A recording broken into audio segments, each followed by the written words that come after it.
Arc Worlds Publishing presents Guild of Tokens by John Auerbach. Read by Tavia Gilbert. Prologue. Wait 3 days between quests. The first quest was simple. I went to Chelsea Market during lunch, bought a handful of blueberries, a tillandsia, an apple popsicle, and 3 pounds of 90-10 ground beef. I left the goods in the windowsill of a brownstone on West 9th Street and then headed to Central Park, where the requester had taped a plain white envelope under a random bench. Inside was a wooden token, the size of a $50, with the number 1 intricately carved in the middle. I quickly hid it in one of my desk drawers, then proceeded to get absolutely no work done for the rest of the day. The second quest was slightly more taxing. I waited the required 3 days before checking the quest board again.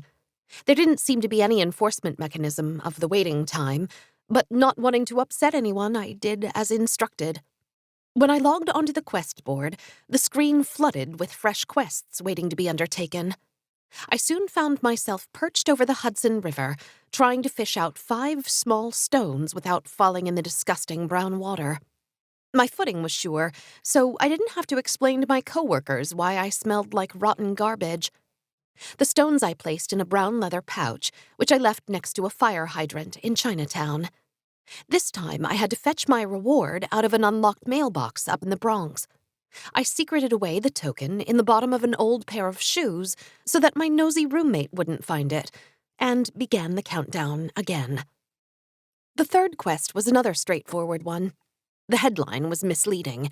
A promise to visit a quirky, forgotten shop, but when the full instructions arrived in my inbox, I sulked.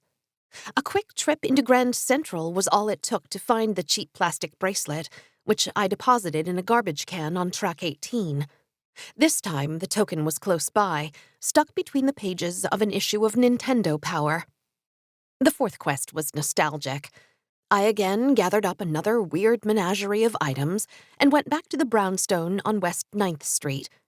The items from the first quest were gone, save for the popsicle stick, and I hoped that whoever had fetched them had gotten there before the popsicle had turned into a pile of mush.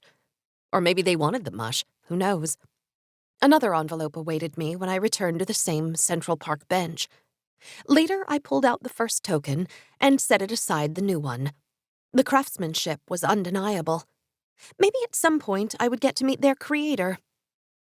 The fifth quest was the most challenging by far. The instructions were multi-tiered and required precise timing. First, I had to board the last car of a downtown 6 train at 51st Street at 9:47 a.m. I then had to exit the train at 33rd Street and re-enter the third car of that same train. Needless to say, I drew a multitude of stares when I burst through the closing doors of the third car. Second, I needed to exit the train at 14th Street and board a crosstown bus going west, standing in the middle of the bus without holding a handrail. Third, I had to exit the bus at 7th Avenue through the front door and take the first available taxi all the way down to Battery Park. These steps needed to be completed in no more than 47 minutes door to door. I arrived at Battery Park with minutes to spare, only to realize that the original instructions had stopped after this step.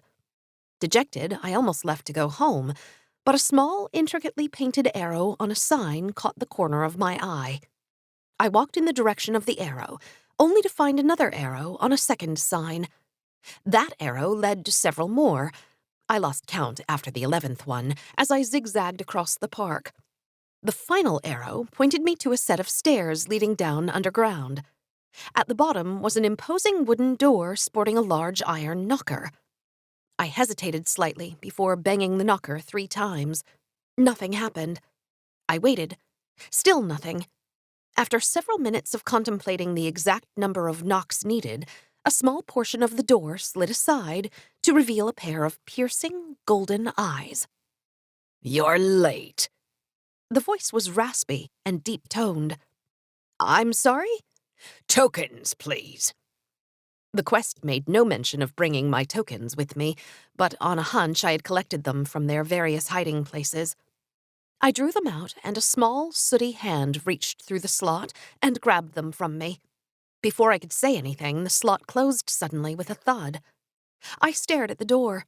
Was this all some kind of stupid trick by a crazy person with too much time on their hands? Before my anger could get the best of me, the slot opened again and the hand reached out to give me something small and round. Another token, I realized. But it was iron, not wood. The same number 1 was in the middle, etched elegantly into the metal. I grabbed the token greedily, and before I could say anything, the man's hand withdrew back into the door and the slot closed again. Tucking the token away into my jacket, I danced happily up the stairs and into the mid-morning sun.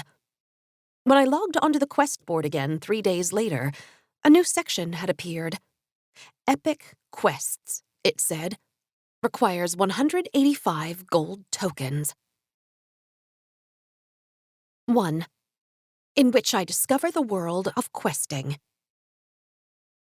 We traveled across the ocean in search of a new beginning. What we found was something entirely different. Rita Von Ash, January 1st, 1777. I didn't click the link at first. You wouldn't have blamed me if I'd ignored it. The email looked spammy. Every word was misspelled, the sender's name sounded Eastern European, and it ended with an exhortation to click here.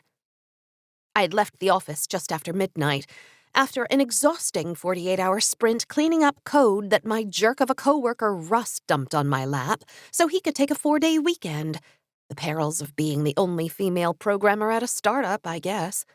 And a pushover. Well, I'd show him, I thought. I'd do such an amazing job that it would force my boss, who was so used to Russ's crap code, to marvel at my elegant functions. Or more likely, he'd compliment Russ for taking time to rejuvenate himself so he could come back to work refreshed and ready to kick butt. Or he'd pat Russ on the back for giving someone like me the chance to do some important work. Maybe both. Anyway, I was flipping through my work email on the cab ride home when I saw it. Epic Quests for You, the subject said. Probably one of those MMORPG ripoffs, I thought, but I opened it anyway, only so I could relegate the sender to the spam bin forever. With that accomplished, I drifted off as the cab sped down the FDR. 3 weeks later, it showed up again. Unsurprisingly, Russ had taken all the credit for my hard work and then announced that he'd accepted a new job at our biggest rival in Silicon Valley. I worked through his goodbye party, documenting all of Russ's code from the 3 pages of handwritten chicken scratch he had given me, so we wouldn't be flying blind once Russ the Great departed. Epic Questers Wanted, this one said. Well, at least their spelling improved this time. I opened it and read on. Adventurous individuals needed. Complete quests for treasure and glory. Click here. In college, when no one was looking, I became obsessed with Warriors of Olympus, an online role-playing game where you fought for your chosen Greek god or goddess, completing quests, killing legendary monsters, collecting loot, that sort of thing. I fought for love. That is, the goddess of love, Aphrodite. It was exhausting. Not just because of the late nights I spent holed up in my room building my standing in the Aphrodite Guild, but also because I had to take great pains to make sure I never ever said anything about this nerdy passion to my friends, who wouldn't be caught in the same state with such a game. I read the email over again for some clue as to why this mysterious game was worthy of my virtual blood, sweat, and tears, and my real time, money, and sanity, but no such clue was forthcoming. Off to the mines of Moria with you then, foul email. It was another 3 months before the final email arrived. We were now in perpetual crunch mode, working around the clock 7 days a week to ship a game months behind schedule that was lacking 60% of the features we promised in our Kickstarter campaign. But no worries, because all of our backers had gotten their t-shirts and posters and other crap that we had wasted 20% of our funds on. Money that could have been used to pay me, as I was now doing both my job and Russ's job, or to buy snacks for the office. Really, I would have settled for supermarket brand bottled water.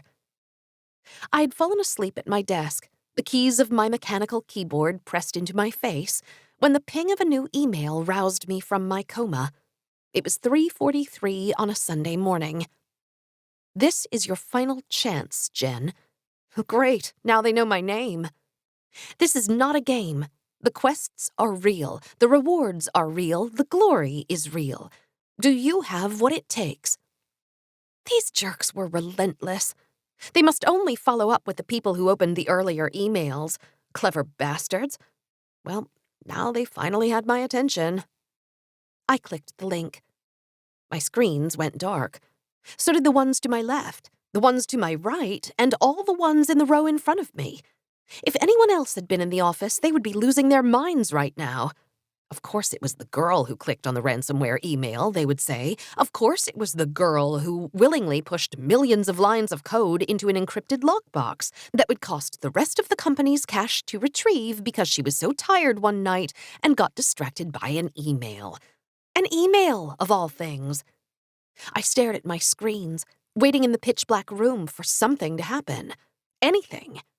But the gentle whirring of the computer fans had gone silent, leaving me utterly alone. It was then that the quests appeared. The blinking cursor materialized first on my screen. Then rows of random characters whizzed by as they moved up the black screen and out of sight. Finally, a set of letters formed. It looked like the beginning of one of those old-school text-adventure games, before actual computer graphics, where everything had to be made out of ASCII characters. It said, "Welcome to the quest board, new quester. There are 3 rules. 1. Wait 3 days between quests. 2. Finish what you start. 3. Always quest alone. May the light of adventure guide you. Happy questing, the Council." I blinked and the message was gone, and in its place was a prompt. "Enter your handle." I paused to think of something appropriate. In my Warriors of Olympus days, I was Jade Phoenix 42. I rose quickly through the ranks, and pretty soon was running the whole shebang. Then, one day, a new player came along and turned the whole guild against me, got me kicked out, and tried to get me banned from the game for good measure. After that, I retired the handle and stopped gaming altogether. But that was 7 years ago, and maybe it was time to bring back the Phoenix. I hit enter, and then a list with 10 numbered entries formed. I read the first one. 1. Wanted, a Metro card receipt from the West 4th Street station. Not your own. Leave on the top step. Reward, 1 wood. Then the next. 2. Please give me some red leaves from Prospect Park. Reward, 8 wood. Then the next. 3. A Polaroid shot of the Raging Bull statue. Tape it on the construction wall at 1571 2nd Avenue at exactly 5:32 p.m. tomorrow. Reward, 1 iron. Then, finally, 4. Hi, could you be a dear and fetch me a handful of blueberries, a tillandsia, an orange popsicle, and 3 pounds of 80/20 ground beef from Chelsea Market? Leave in the windowsill of 194 West 9th Street. Thanks. Reward, 1 wood. I moved the cursor down until I reached the bottom of the list, where further instructions awaited. Select your quest or press A for the next page, B to submit your own, C for Q mail, or escape to quit. That MetroCard receipt quest seemed easy, so I went to hit 1, but before I could, it blinked out of existence and everything moved up 1 slot. The old number 2 seemed stupid and the new number 2 too precise, so I quickly hit 3 and pressed enter, as I wanted to go to the market anyway to get some vegan sushi. The quest list faded except for my selection, and a new message appeared. Remember your quest. Skyla Rose 101 is counting on you, Jade Phoenix 42.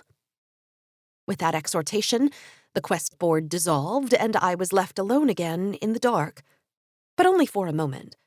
In another blink, all the screens were back on, and my stupid company wasn't going to kill me after all. I put a reminder in my phone for tomorrow's trip. Quest, to Chelsea Market, grabbed my bag and headed home, a new skip in my step, ready to grind my way to the top of whatever this crazy thing was. I was Jade Phoenix 42, reborn again. 2. Girls Who Quest.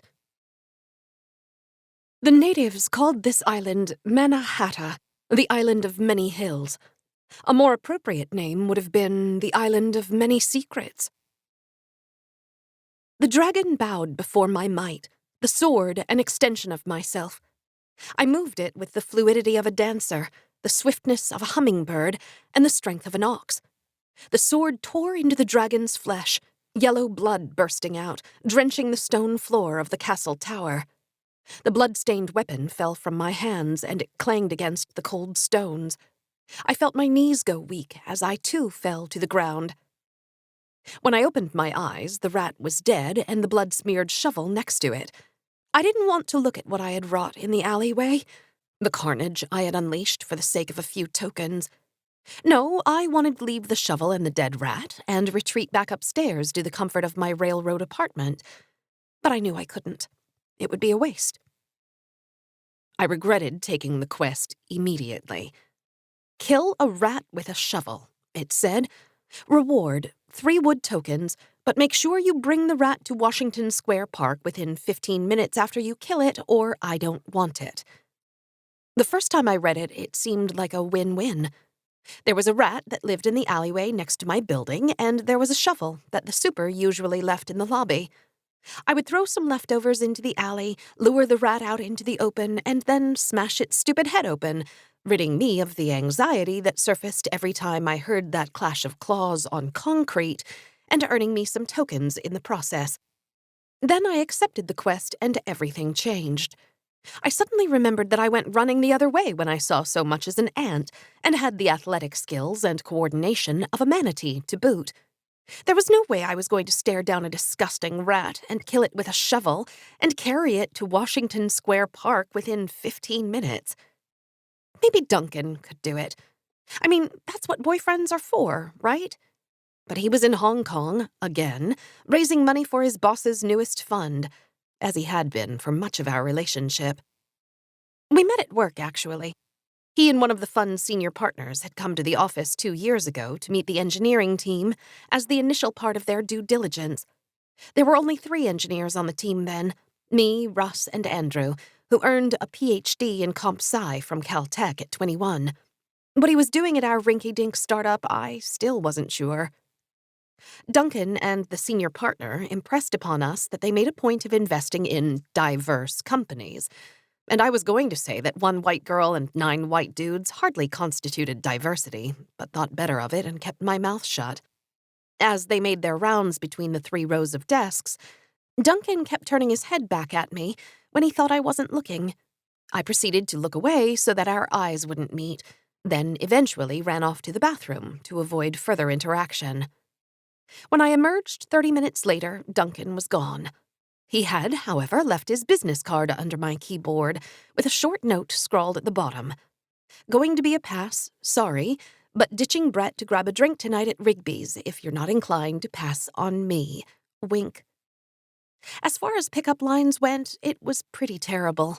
But I hadn't had a date in months, and we were just out of another crunch period, so I wasn't surprised later when my feet carried me west on that rainy evening to Chelsea instead of east to the subway. The bar was packed when I arrived, and by the time I weaved my way through the thronging masses to Duncan, there was a drink waiting in front of the empty stool next to him. "Macallan 12. Neat," he said, gesturing to the drink. I locked eyes with him, and then at the drink, before picking it up and swirling the brown liquid around counterclockwise. "Trying to see if I poisoned you?" I stopped the glass, the scotch cresting against the side and spilling slightly over the breech. No, just pondering why I am here in this bar, contemplating a sip of a scotch that I absolutely hate with you, who seemed more interested in doing due diligence on what's underneath my sweater. Honestly, did you spend your entire time at RPG Lab staring at me? I put the glass down and slid it toward the bar, waving over the bartender. "Lefroy 25 on the rocks, and put it on his tab, please." The bartender obliged, and a few moments later I sipped my new cold scotch. "You know," said Duncan with a grin, "it's rude to drink without cheersing first." I stared at him, debating whether to chew him out again or to go along with the banter. I chose the latter. You're right. How rude of me. What should we toast to? Duncan thought for a minute before he raised his glass towards mine. To not missing out on a promising investment, he said. Our glasses clinked and I took a sip. The whiskey burned my throat as it went down, enough to make me forget for a second Duncan's second lame attempt at a pickup line. I began to reply, and that was when a cab drove right through a huge puddle behind me, the resulting wake drenching me from head to toe. I was still outside the bar. Duncan inside, our conversation within the confines of my head. I had not actually gone in, but had stopped to look through the window of the bar, trying to work up the courage to walk in and make the bold entrance that had just played out in my mind. Duncan turned toward the window, and I darted out of his view. Whatever courage remained had been washed away by the dirty rainwater wave, and so I retreated. The next day, I was in the middle of debugging the new inventory APIs when I felt a tap on my shoulder. I swiveled to see Duncan, who had grabbed a chair and was sitting directly behind me. I yelped. What are you doing here? I stammered out. Don't you know it's rude to sneak up on someone? Duncan chuckled. And don't you know it's rude to stand someone up? I had to cook up a really good explanation for my boss as to why I couldn't take the early flight out this morning. I stood up and stared down at Duncan, trying to gain control by talking down to him, as so many men had done to me. It doesn't count as standing someone up if the invitation was unsolicited and not accepted.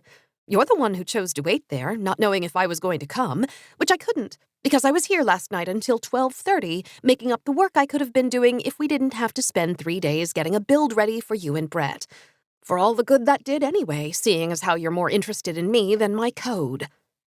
I cringed at that last line, not only because it made me sound like a 16-year-old, but also because my boss would be furious if he found out I told off a potential investor. There was a silence between us for only a few moments, but it dragged on for what seemed like ages. Then Duncan got up from his chair and we stood, facing each other eye to eye. You're right. I shouldn't have presumed anything, and it was wrong of me to come back here after you clearly weren't interested in me. His eyes shifted from mine to the floor and then back again. I considered him again during this moment of vulnerability. He was cute, in a used-to-be dorky in high school, but then became an investment banker sort of way. His dirty blonde hair was an unkempt mess, and I didn't really like the sweater vest/button-down combo he was rocking, but he had done what a lot of guys would never do, admit that he had made a mistake. I decided to relieve him of some of his guilt. Well, I said, you weren't completely wrong. Our actual first date did not go down like I had imagined it. He insisted on buying me a proper dinner, and we ended up closing the place down. Then, the next day, in what would be an annoying pattern that still persisted to this day, Duncan left town. He did come back, but never for more than a week or two at a time. He even convinced his boss to throw in a bit of money in the end. And so our relationship had proceeded at a glacial pace, despite it being a year and a half that we'd officially been together. So he was not there when I, eventually, decided to confront the dragon. I took the leftovers from my fridge, grabbed the shovel from the lobby, and then waited in the alley for the beast to appear. It did, and my first attempts were not pretty. The rat was quicker than I expected. It ignored the food, and the super shovel was too heavy, so that every time I swung, the little bastard just scurried away. I discarded my coat for added mobility, leaving me in the alley with nothing but a ratty old t-shirt, but the increased speed was not enough. Eventually, I just chucked the shovel blindly, hoping that the vermin wouldn't expect a flying projectile attack, but the shovel just skirted harmlessly across the pavement. This quest was going to get the best of me, it seemed. I collapsed to the ground, exhausted. As I did, though, the locket around my neck fell free from my t-shirt. It had been my mother's, and she had given it to me for my 11th birthday as my sole present. At the time, I thought it was a pretty terrible gift, but now she was gone, and I just had the locket. That's when it hit me. You couldn't just give the dragon some crappy food and expect it to turn away so you could stab it in the back. No, it wanted something valuable, something special. And suddenly I realized what I had to do. I unclasped the locket from around my neck and held it in my hands. It was silver, the size of a dollar coin, and the clasp had long since rusted over. I don't remember if I opened it at the time my mother gave it to me, and if I had, its contents were now lost in my memory, along with the rest of my childhood. The rat's squeak interrupted my reminiscing, and I refocused on the task at hand. It was now or never. I skipped the locket down the alley like a stone on a lake. The sound it made bouncing against the pavement made me cringe. Was this even worth it? My opponent didn't care about my moral crisis, and finally emerged from the shadows. It studied the locket for a few seconds before deciding that it was more appetizing than the actual food offering I had made earlier, and sunk its teeth into the silver. With cat-like stealth, I crept along the alley walls to my discarded shovel, grabbed it in stride, and with one last lunge, brought the head down into the rodent's flesh. It was over. But not really. The rat corpse needed transporting, and there was the matter of retrieving my locket from the jaws of the dead creature. So I did what any normal 27-year-old woman did on a Tuesday night. I stuck my hand in a rat's mouth and pulled. 3. Kansas City Shuffle. We bought the island for the equivalent of 60 guilders, an absolute bargain.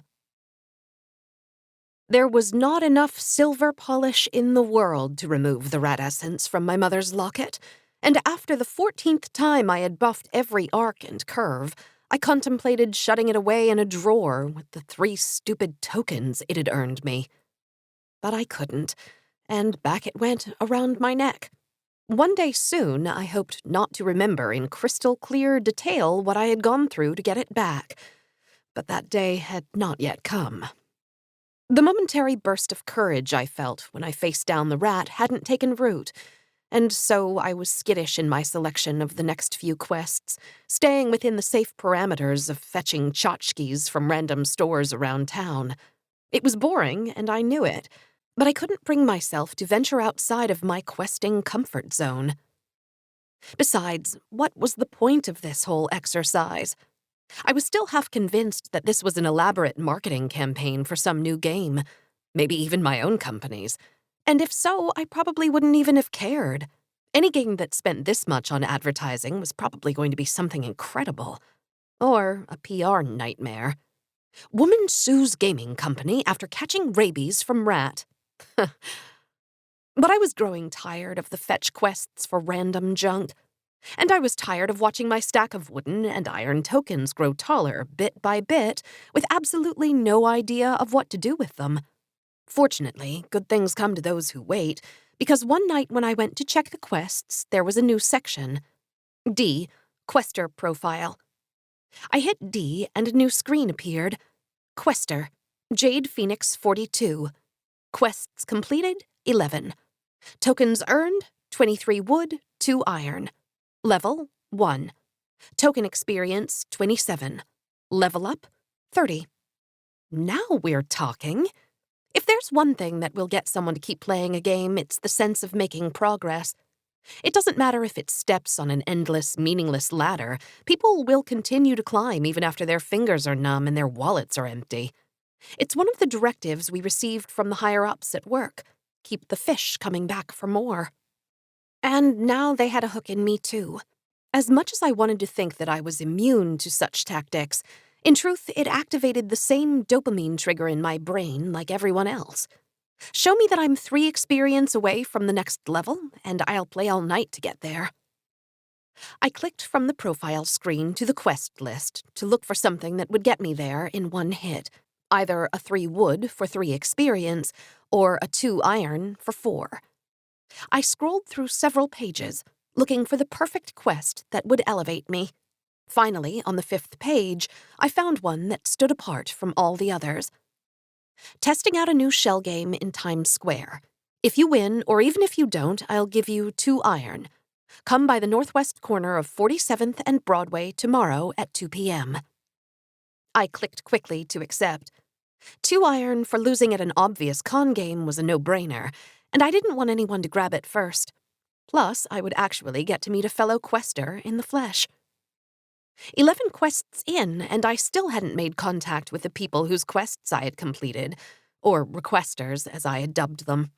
My standard operating procedure was to have the token sent to the front desk of my office building, which was 70 stories tall, and afforded me anonymity from potentially crazy requesters. I had to sweet-talk the security guy to be on the lookout for envelopes addressed to Jade Phoenix 42. It took a bunch of cups of coffee, plus some borderline flirting, but he finally agreed. I'm sure he thought the whole thing was a poor attempt at covering up a pot delivery, but thankfully he never opened any of the envelopes. And after all, this was Manhattan, the land where people hired other people to do every menial task they couldn't be bothered with. Now, I know the quest said that win or lose, I would still get the 2 iron, but that didn't stop me from looking up all ways to win the shell game, or its cousin, 3-card Monty. You could just refuse to play the game, knowing that you were going to be cheated, but that didn't seem appropriate. You could delusionally convince yourself that you could follow the correct shell all the way to the end, but somewhere along the way you would miss the trick and lose everything. Or you could just trust your fate to the goddess of chance and guess a shell at random. That seemed to be the best option at the end of the day. I sat at my desk all morning, watching the minutes tick by, until it was 1:30, and I darted out to the subway. When I got to the Times Square station, I bounded up the stairs and into the madness of thousands of people looking up at giant billboards while walking very slowly.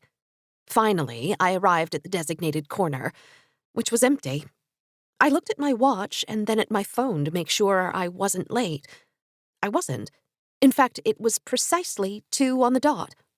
I pulled out my phone again, trying to access the quest board to see if I had misread the quest, when I suddenly felt something sharp push into my back. I turned and looked down, half expecting to see a bloody knife sticking out of me, but it was just a cardboard box. A sharp box at that, but still only a box. Phew. I stepped back as the box was lowered to the ground by its owner, who I could now see was a young girl who couldn't have been more than 12. "Oh, hey, sorry about that. Are you Jade?" the girl asked cheerfully. She was on the shorter side, with blonde hair done up in pigtails, big gold hoops in her ears, and a denim knapsack on her back. Yeah, that's me. And you are?" "I'm Polly." The girl stuck out her hand, which I reluctantly took, and she gave me a vigorous handshake. "Of course you are," I said. "Aren't you a little young to be trying to scam people out here? I was expecting someone who looked a little more like your typical grifter. You know, worn face, missing teeth, poorly made leather jacket." She frowned and let go of my hand. "I'm not so young. I'll be 11 next week." Okay, sorry I asked. And happy birthday, I guess. So are you going to show me this trick of yours, or what? I need to head back to work soon." Polly bent down to push the box toward the Starbucks near the corner, and I walked with her as she positioned it just so. Yes, have a little patience, lady. I need a few minutes to set up." Polly plopped down her backpack on the box and began rummaging inside. I tried to look away to avoid the passing judgment of the Starbucks patrons filtering in and out of the store, but no one seemed to pay any attention to us. "So, Polly, you been questing long?" The girl looked up at me as if I was her grandma asking how to use an iPhone. "Whatever gave you the idea that I was that desperate?" "Well, because you're posting quests on the board?" "Right, exactly. I'm paying you, not the other way around. If one day we ran out of money, then I guess I would have to start from the bottom like you. But if that ever happens, shoot me. Can you imagine me, a Janssen, questing? Ridiculous." Okay, then. Obviously, what I thought was a simple question was actually laced with insulting underpinnings. This girl's family was evidently a big deal in the questing social circle, but what that circle even was, I had no clue, and was a tiny bit scared to ask more. I didn't get the chance, though, as Polly had finished setting up, and on the cardboard box were 3 identical shells painted in bright pink. In front of them was a little blue ball that I guessed fit under the shells. "All right, Jade, time to play. Now, I'm not sure if I got all the kinks out, so that's why I'm giving you 2 iron even if you lose, which you probably will, just going to warn you." "I know, don't worry about my ego. So how do I play?" Polly smiled. "Easy. I'm going to put the ball under one of these shells, like so." She covered the ball with the leftmost shell. "Then I'll shuffle all the shells around." Her hands deftly swapped the leftmost and rightmost shells, then further swapped the rightmost shell, which had the ball, with the middle shell. "And now you guess under which shell the ball is hiding. This first one's easy, so you should get it, if you're not a total idiot." "Thanks for the vote of confidence. The middle one." I tapped it twice with my index finger for extra emphasis, and she turned it over, revealing the ball. "Very good. Well, not really. That's the warm-up. The one you do to show the contestant that they have a chance. Now I'll speed it up a bit to see what you've got." Polly put the ball back under the middle shell and then began swapping at random with blazing speed. Sometimes she would move the shell to a different spot. Other times she would move it right back to where it was. Luckily, my years of gaming had trained my eyes well, and I spotted all of her feints and swaps with relative ease. So when the shell stopped and I pointed to the left one, I wasn't surprised to see the ball underneath. "Well done, lady. Most people usually can't follow me that quickly. I think it's time, though, for the real game to begin." The ball disappeared back under the left shell and off it went. The speed was even greater, and I felt myself losing the ball several times. It was then that I noticed the tell. To move the shell with the ball required just a little more energy, which Polly's hand betrayed ever so slightly. With that piece of intel, I stopped watching the shells and focused only on Polly's hands. But when I confidently tapped the rightmost shell at the end of the round, it was empty. "Ooh, so close. Care to go again?" I cursed under my breath. I was not going to let this little punk best me so easily. "Yes, let's do it." This time I had the benefit of my hidden edge the whole round, and again I felt sure that I had tapped the correct shell, only to come up empty-handed a second time. "Again," I said. Polly just smiled as the shells began their dance anew. Finally, after countless more rounds, I relented. "Enough, enough. You are something else." "Why, thank you, Jade," said Polly, with a smile dripping in condescension. "You were watching my hands, weren't you? That's smart, but it won't do you any good with these particular shells." "And why's that?" "Oh, come now. If I told you that, I'd have to kill you, now wouldn't I?" I stared at her as she made her pronouncement with a matter-of-fact tone. "Just kidding, geez. Can't you take a joke? Tell you what, I'll make you a deal. If you can win the next round, I'll not only show you how the shells work, but I'll double your tokens. If you lose, you get nothing. Plus, you'll owe me a favor. Do we have a deal?" I didn't give it a second thought. Done. 4. The Ties That Bind. Then the English sailed 4 ships into the harbor and took it from us. We crushed their navy in response, but let them keep the island anyway in exchange for some nutmeg trees halfway around the world. You tell me who got the better deal. I read too many stories growing up about naive would-be heroes who think they can outwit a demigod or a mischievous dwarf or some other creature, but only end up indebted and forced into their service. Even knowing that, I still agreed to Polly's terms. "Ooh, I like your style, Jade. Most people would at least ask what the favor is before agreeing, but you're bold. Anyway, here we go." I didn't think it was possible, but Polly's hands moved even faster this time, and I could barely keep up, as the shells whirled around and around. I tried looking at her hands and the shells at the same time to keep track, but it was no use, and I resigned myself to owing this little girl what was hopefully a minor favor, like pretending to be her older sister to get her out of school early. As the shells slowed, though, I noticed a new pattern in her hands. I could still see the extra exertion in one hand, but as the shells swapped places, so too did the tell. It was as if she was throwing the ball between shells, the receiving hand straining just a bit as the other hand relaxed. I watched the pattern repeat itself until finally Polly stopped and the shells were displayed in front of me to choose. "The middle one," I said.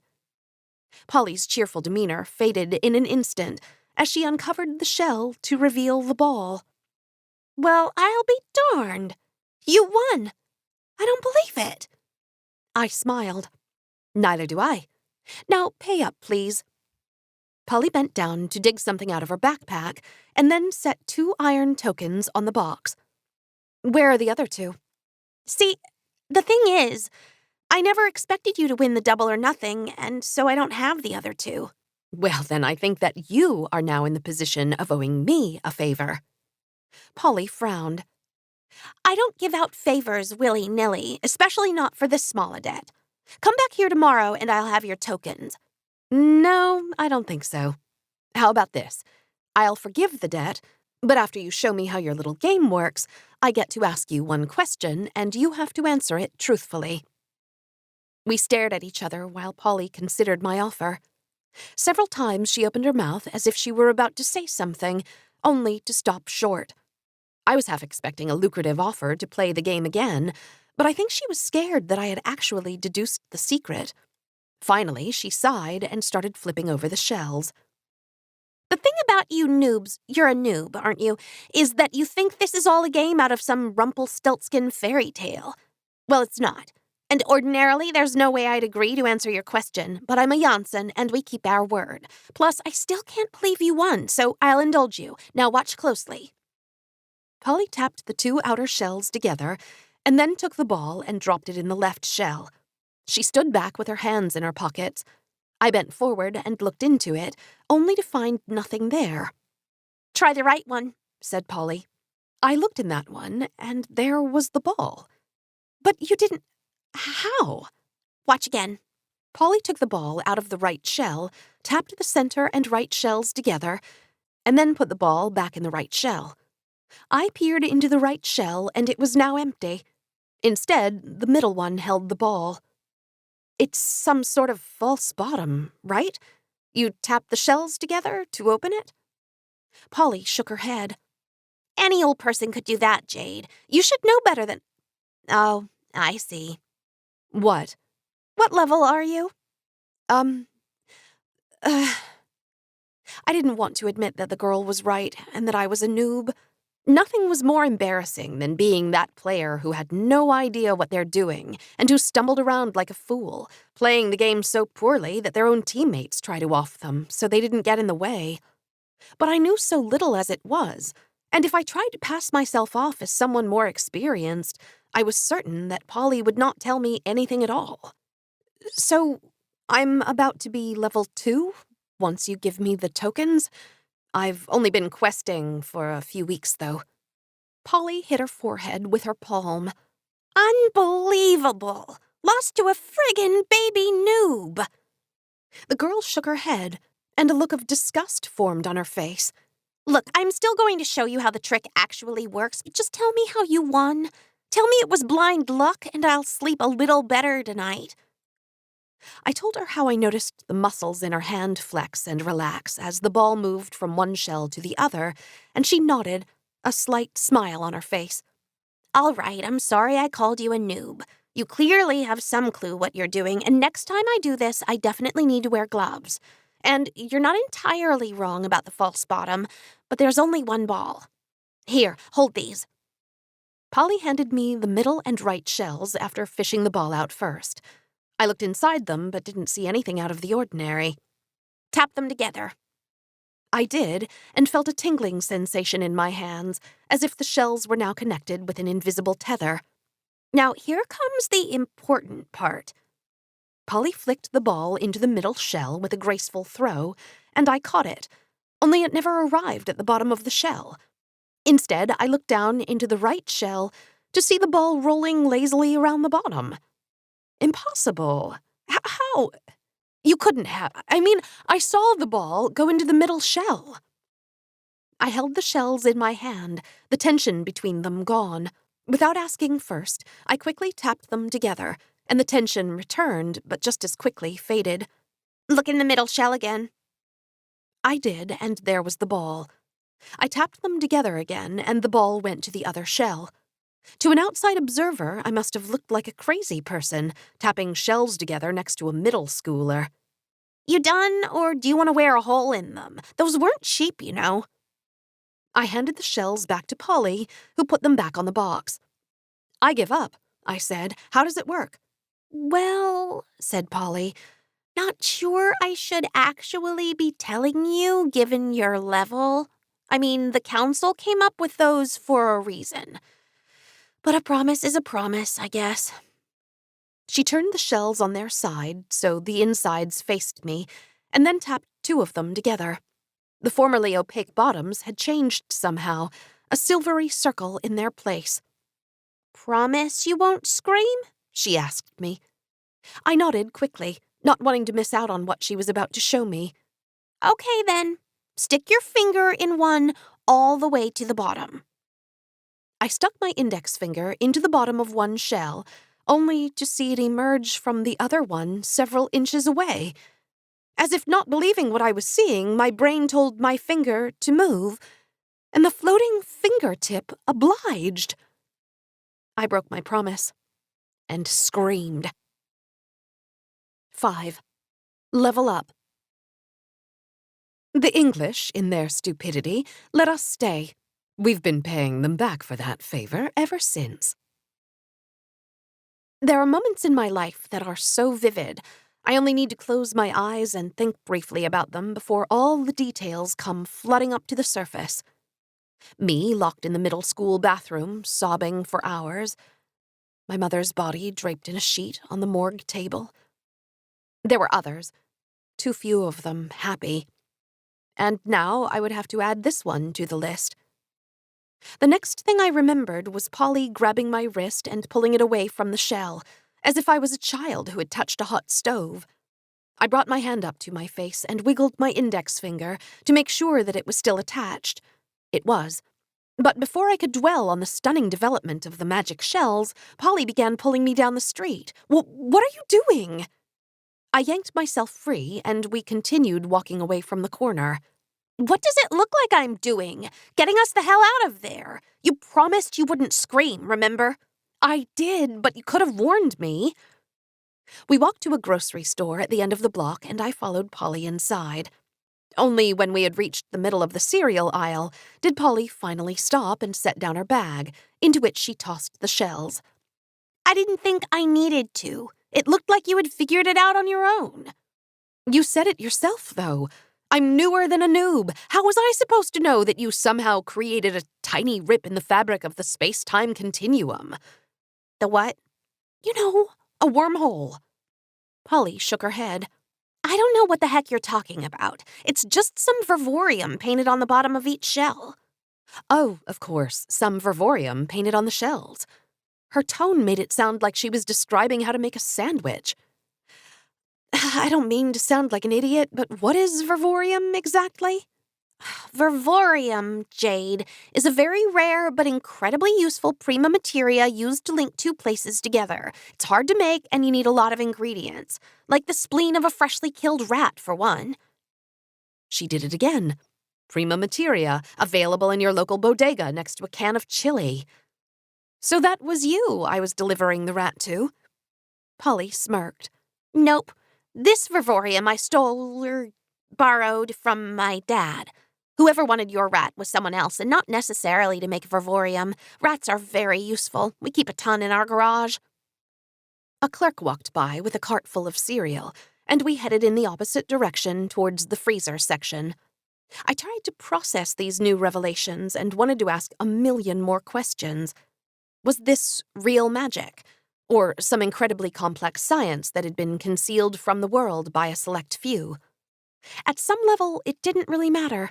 As one of my favorite authors, Arthur C. Clarke, had once opined, any sufficiently advanced technology is indistinguishable from magic. Polly still owed me the answer to one question, so I racked my brain for one that would reveal the most information. All right, time for my question. We stopped in front of a case of frozen fish sticks. So the quests are just some cheap labor to fetch ingredients for your magic potions. Is that it? I had formulated my inquiry with just the right level of ridiculousness, in the hopes that Polly would relish the opportunity to disabuse me of my misconceptions by talking too much. But to my disappointment, she did not take the bait. "No," was all she replied.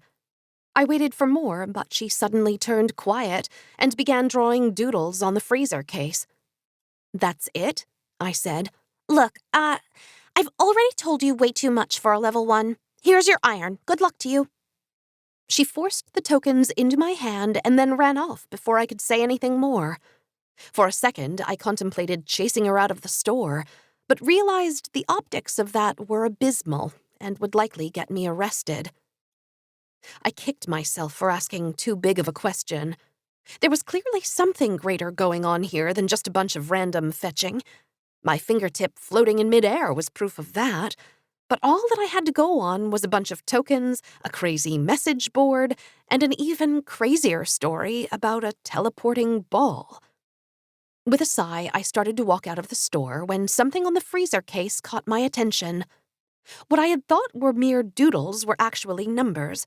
6 numbers, in fact, separated in the middle by a period. It read 949.278. I stared at them, trying to figure out what they could mean, then kicked myself for not recognizing the sequence immediately. After all, I had spent every summer since I was 15 through college working in the Borough Park Library. I could hear my old boss, Ms. Bacadet's voice in the back of my mind, berating me for not remembering the Dewey Decimal Classification for 17th century Celtic literature, and I couldn't imagine how many months of stack duty she would have assigned me for my transgression just now. But thanks to those hours she spent hammering into my brain every single Dewey Decimal number, I was sure I could figure out at least part of this one without resorting to what Ms. Bacadet referred to as the idiot terminal. 900 was history, 940 was the history of Europe, 949 was the catch-all for the random parts of Europe that people didn't care too much about. But the 3 numbers after the decimal remained a mystery, as there was only so much information I could store in my brain. And having not worked at the library in 5 years, there was no reason to remember this stuff any longer. The 2 would be the country, but which one I had no clue. The 78 would be some other topic and time period as it related to this country, though again, I was stumped. I pulled out my phone to cheat, only to be bombarded with a flurry of Slack messages. Evidently, Russ's replacement, had picked up Russ's bad habit of fixing one bug by introducing 2 more. I quickly answered that I was on my way back from a doctor's appointment and ran out of the store, but not before snapping a picture of the cryptic numerals and then wiping the glass clean. It took me the rest of the afternoon and well into the evening to undo Ross's mishap, and between that and the haunting visage of my finger that appeared whenever I closed my eyes for more than a second, I had no motivation to tread back into the world of library numbering systems. But I still wanted to see if my level up had gone through, and so I clicked over to the quest board and logged in. I took out the 2-iron and set them in front of my keyboard, as if offering them to the questing gods. My profile screen loaded, and a big pop-up window appeared in front. "Congratulations, you've reached level 2, it said in fancy green script. I closed the window to check out my new stats. Quests completed, 12. Tokens earned, 23 wood, 4 iron. Level, 2. Token experience, 31. Level up, 100. 100 experience to get to level 3? What the heck? It had taken me 10 weeks just to get this far. I didn't want to count how many more rats I would have to bludgeon to get close to level 3. There had to be some way to take on more rewarding quests, or I would be stuck getting sneered at by the Pollys of the world for the next 3 years. But to do that, I would have to get smarter on the subject of questing. So the next day, on my way to work, I stopped at the Midtown Library to look up the mystery number. I wasn't sure how a book about the history of some random country was going to help, but I had a hunch that the decimal was chosen more for its obscurity than for its relevance to the subject matter. My theory was spot on, as a search of the library's digital holdings yielded nothing with that number. Not a good sign. But knowing how the library system worked, I was sure that their hard-copy card catalog was lurking around the building somewhere. After several annoyed librarians gave me conflicting answers, I finally found the 6-foot-tall structure in a poorly lit corner of the basement. The handwritten labels were brown and peeling, and of course the drawer I wanted was just out of my reach, so I located a rickety wooden chair, leaned it against the cabinet, and stepped up. It held. A cloud of dust sprayed my face upon opening the relevant drawer, and I began flicking through the cards. Finally, I reached 949.278 and was rewarded for my diligence. I pulled out the section number and the 2 cards that followed it, carefully stepped down from the chair, and took my prize over to a small table nestled between 2 stacks. Someone had written the name of the section on the first card in cursive, the blue ink of the letters scrunched together so that they barely took up any space. I studied the writing several times before I could make out what it said. The history of Dutch settlement in North America. That was not what I was expecting. I looked at the other 2 cards, hoping the book titles would shed some light on the relevance of what was turning into a wild goose chase. But instead of titles like I was expecting, there were only numbers. Fine, I thought. I'll just go back to the stupid computer upstairs and type in the numbers, and voila, books located. But the computer failed me again, bringing back nothing at all. Finally, I gave up and went to the reference desk. My run of luck continued as a woman who could have been Mrs. Bucatit's twin was hammering away at her keyboard when I approached. I stood in front of her, remembering my training well. "Never interrupt a librarian mid-thought," Ms. Bucatit had said. "She could be on the verge of locating a long-lost book that the next Nobel Prize winner needs to complete their masterwork." As much as I highly doubted that this scenario had ever occurred, I waited patiently until the clacking ceased. Excuse me?" The librarian turned and glared at me above the spectacles on her nose, as if it weren't her job to help people locate books. "Yes?" "I was wondering if you could help me locate these 2 books." I handed her the 2 cards. I searched the regular catalog but couldn't find anything. She snatched the cards out of my hand with the speed of a cobra. "Where did you get these?" They were in the card catalog in the basement." "And you just decided to rummage around in the meticulously organized card catalog that dozens of librarians spent years creating and maintaining?" Uh-oh. It was becoming apparent that I had unknowingly walked into a bear trap, and I needed to pull my foot free before this woman attacked me with the ferocity of a rabid dog.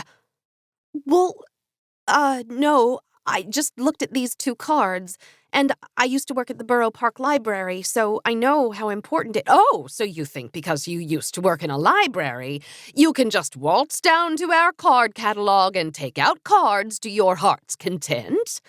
"No, but, look, I'll just put them back so they don't get lost." "You will do no such thing, young lady.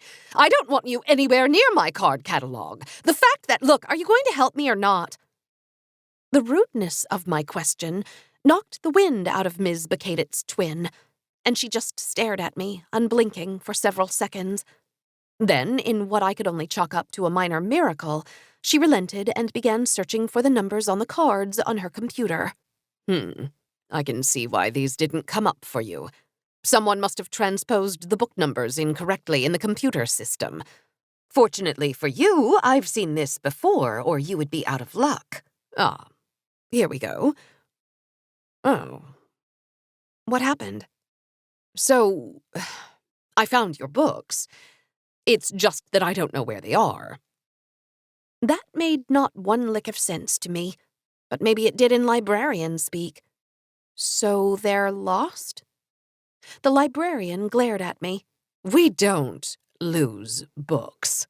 These 2 happen to be checked out at the moment, but by who and for how long, I don't know. It might have been a week or 2 or 12 years. Whoever loaned these books out did us both the disservice of not properly documenting those transactions. But I'll put you on the wait list, and when they do come back in, we'll let you know. Have a good day. Okay. Thank you very much.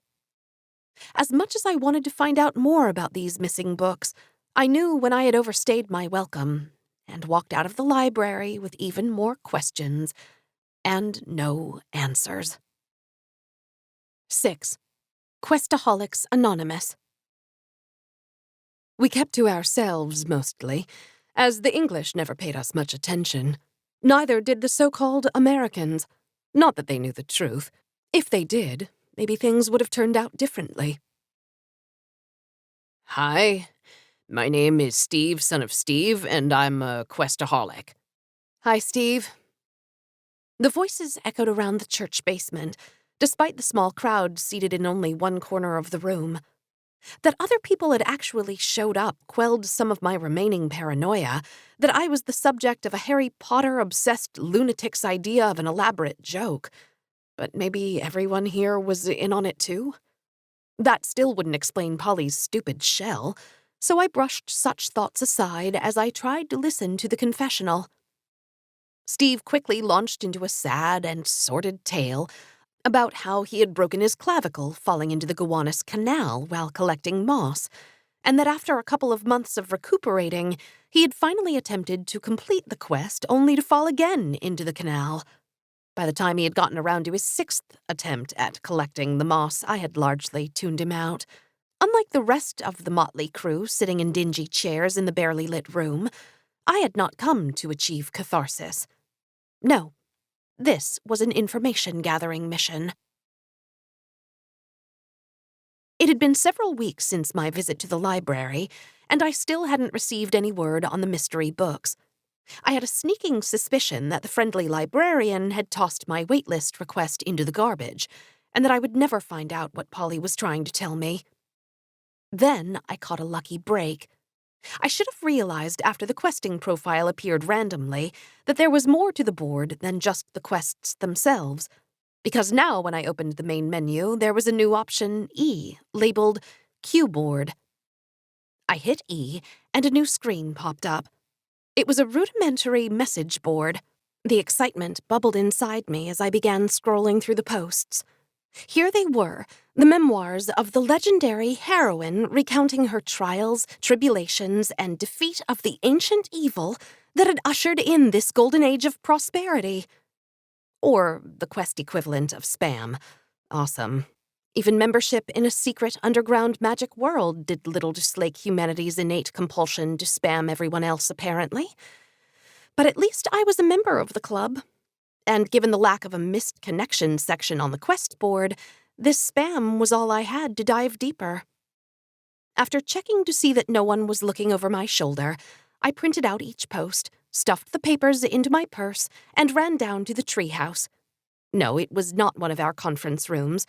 Ours were all named after Final Fantasy characters, but rather the woman's bathroom, my preferred place for silent reflection. As the rest of the engineers were arguing about some nitpick in last night's episode of Arrow, no one noticed as I scurried past them into the treehouse and locked the door.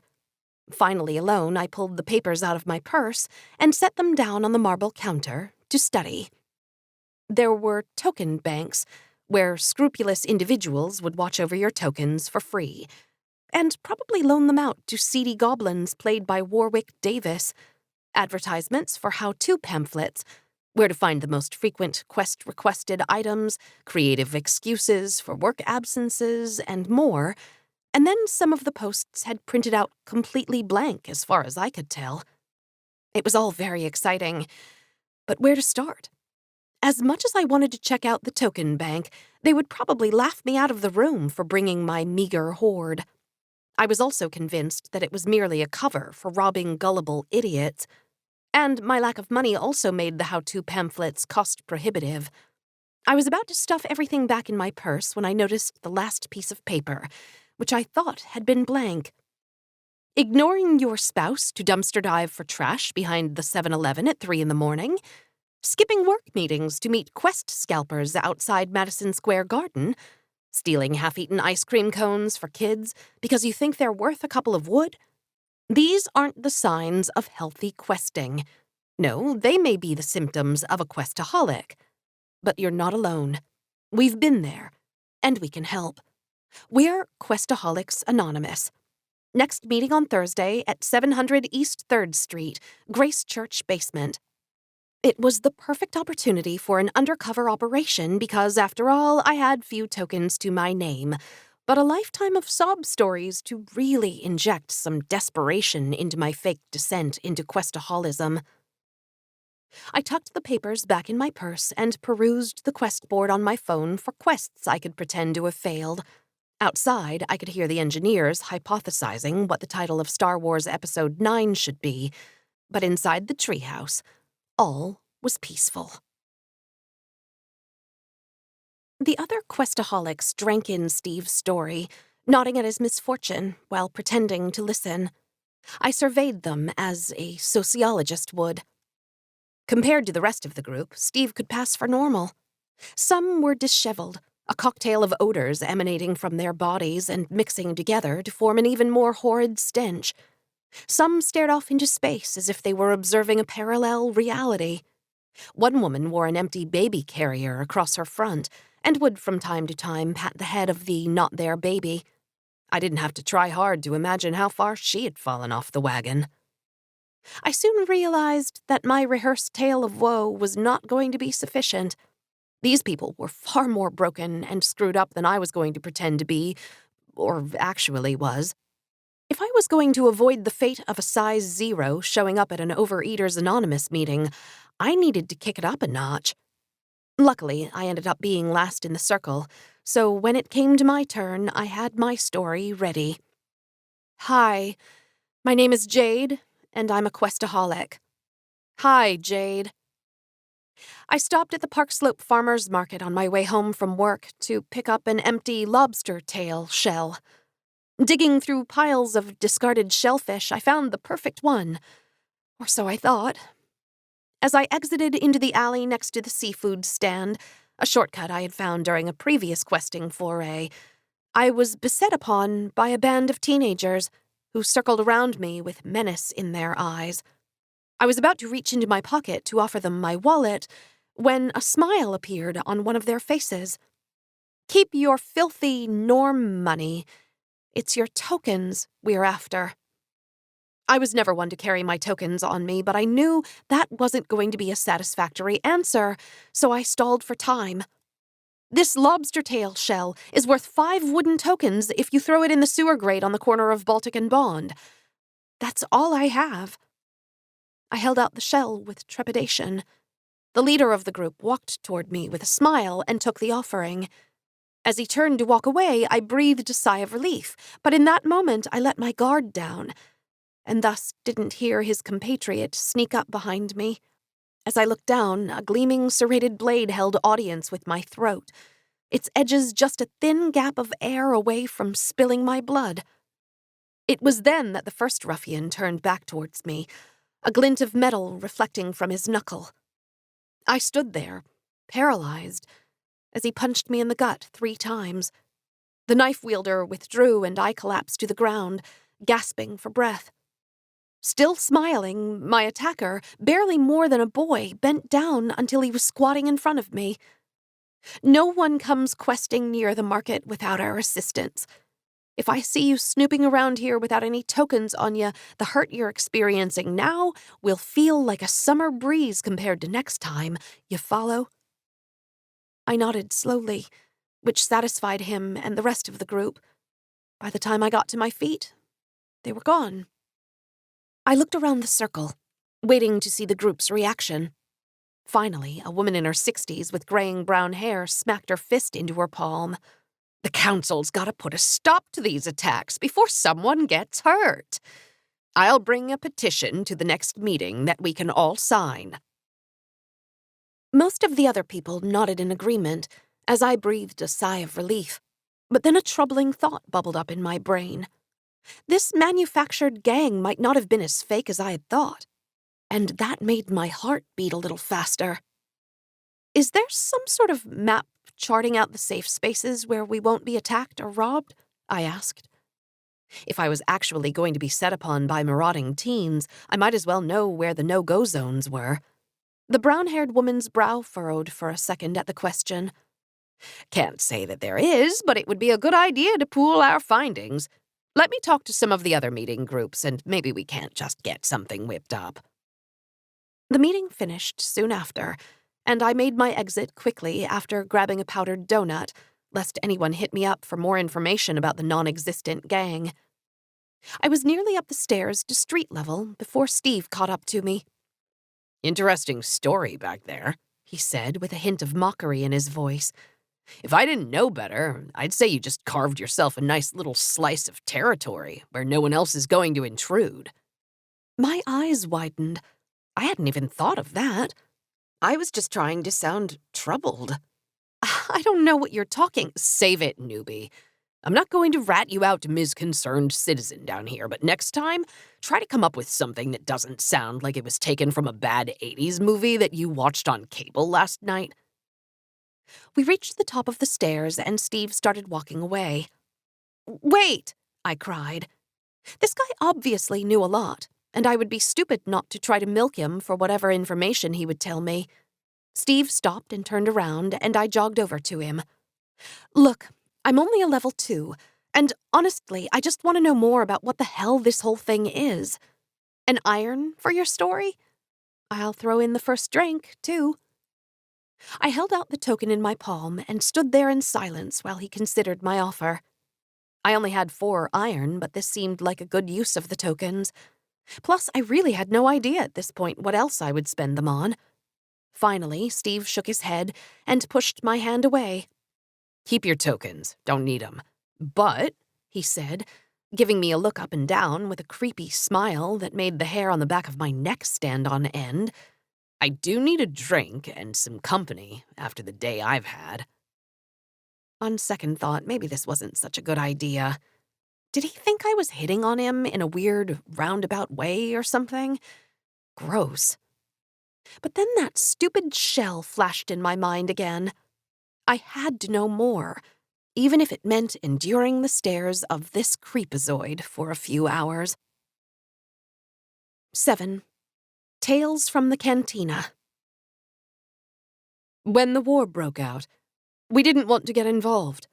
The guild had played both sides for so long, why take a risk now? After the 3rd subway transfer, I was beginning to suspect that letting Steve pick the bar had not been a good idea. When we finally walked down from the train platform at Ditmars Boulevard in Astoria, it had taken the better part of the evening, and despite the long trip, Steve had barely said a word to me. Where exactly are we going? I said, finally breaking the silence. Steve ignored me, and we continued weaving through the crowded sidewalk, passing one bar after the other. He abruptly turned off the main drag onto a side street, where he quickened his pace.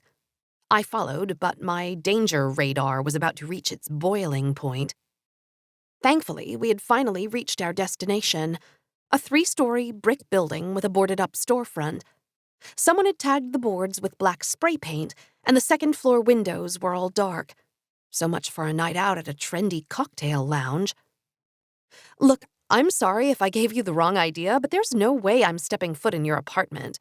Why don't we just go back to one of the 15 bars we already walked by?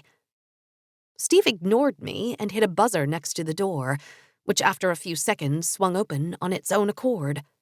You coming or not? He asked. Not waiting for my response, he walked into the building.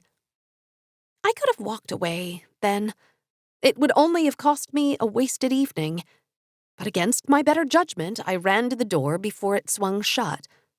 The interior opened almost immediately into a set of stairs dimly lit by rusty light fixtures that lined the walls, and Steve was already close to the top landing. I caught up to him and saw that there was someone else there, a woman who looked to be in her 70s, sitting on a metal folding chair. She would not have looked out of place at the Questaholics Anonymous meeting, her gray hair bushy and unwashed, a pair of reading glasses dangling from a chain around her neck. If she and Steve knew each other, they didn't acknowledge it. Steve pressed onward through a red door at the end of a short hallway, and I followed, the woman paying no mind to me either. I hoped they weren't paying her a lot to be the bouncer, because she was doing a terrible job. The red door swung backward after Steve went through, and I paused to let it rebound before pushing it back. If what waited for me on the other side was some sort of torture dungeon, at least I would be able to quickly escape.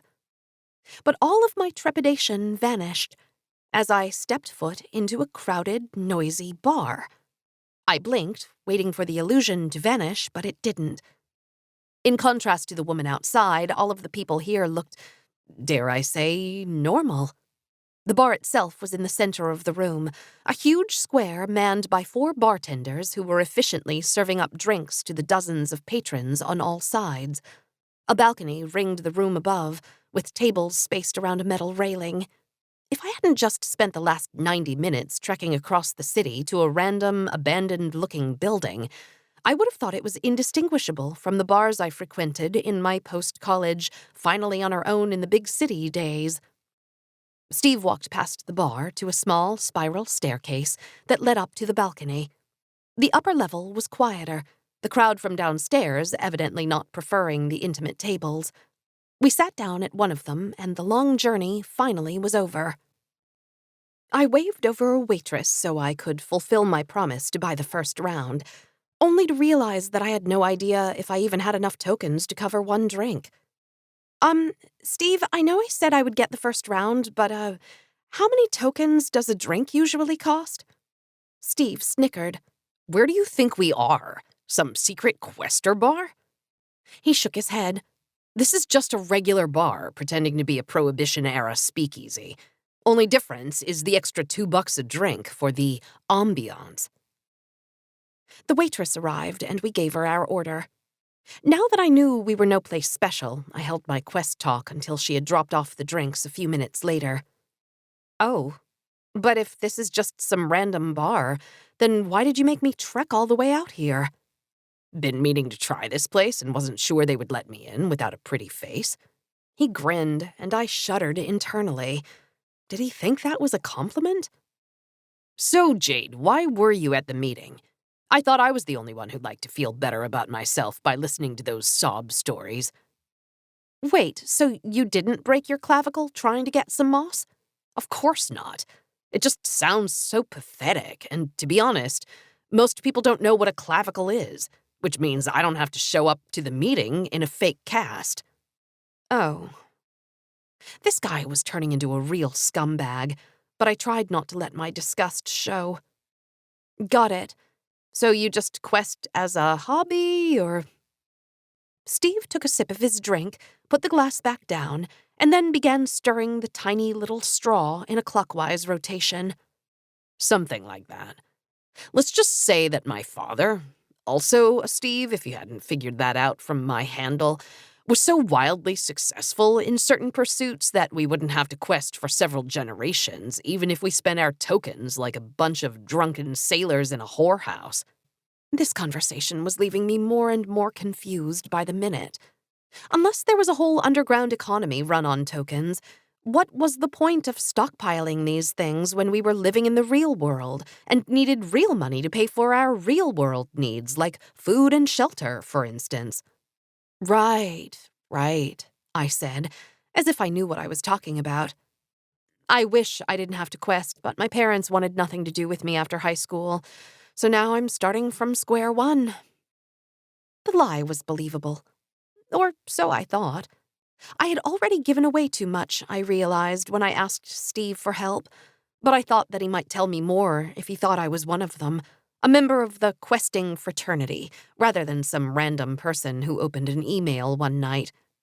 That's a shame, he said. I couldn't imagine if my kid had to work her way up from the bottom.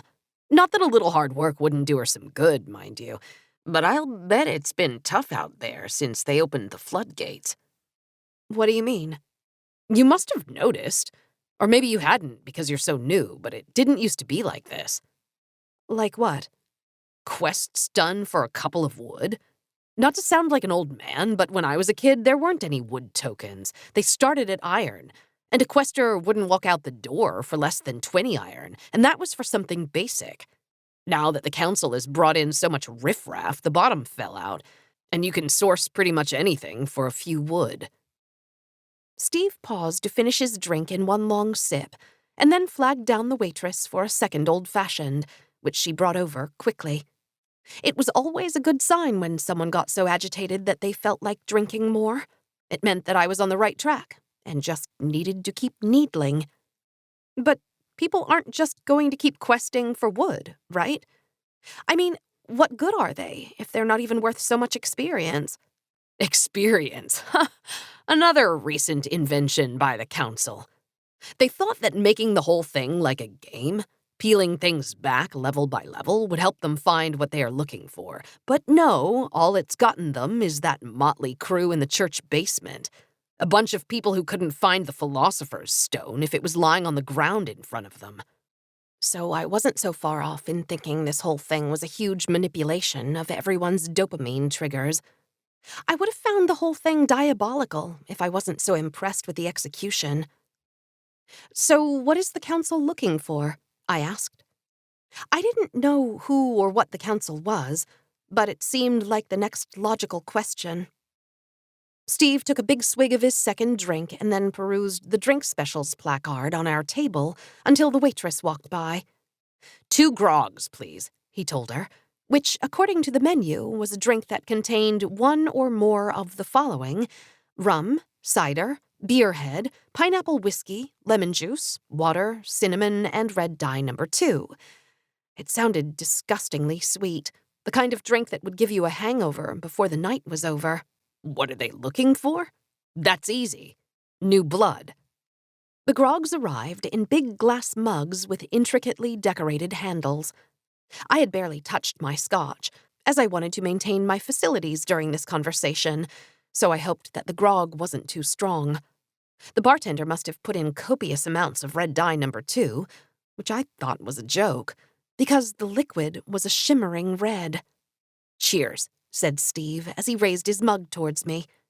I clinked mine in response, and we both took a sip of the grog.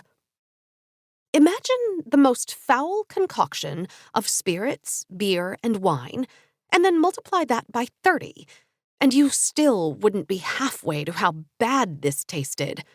For all the simpleness of the ingredients, it felt like the liquid was going to burn a hole in my esophagus if it didn't eat through the glass first. New blood. For what, though? Ugh. To go on epic quests? Epic quests, ha! Just the council trying to be creative. You know how many lifetimes it would take to get 185 gold tokens? I've never even met someone who had 1. No, the council's goal is much simpler. Somehow Steve had already drunk the entire mug of grog and was eyeing mine lustily. I wanted to pour the whole thing into his glass, but we weren't close enough for that yet. I also wanted him to get to the point of this conversation before I lost it. It was like he was taking long sips on purpose to avoid getting to the climax. What? I asked. To find more magic. 8. Sufficiently advanced technology. But war makes strange bedfellows, and too many of our number threw in with the British, so the rest had no choice but to help the new Americans. I'm sorry, what? Steve hiccuped, his cheeks alcohol red. Surely your parents showed you... Bleh. The sound and the smell of the loud burp made me cringe. I looked around to see if anyone was paying attention to us, but thankfully we remained safely anonymous. Excuse me. Phew. The grog is strong tonight, am I right? That needed to come out. Anyway, what was I saying? Steve pulled something out of his pocket and popped it in his mouth. As he chewed, his demeanor began to change almost instantaneously, the drunken sloppiness of the previous few minutes fading to the background and his cheeks returning to their normal color.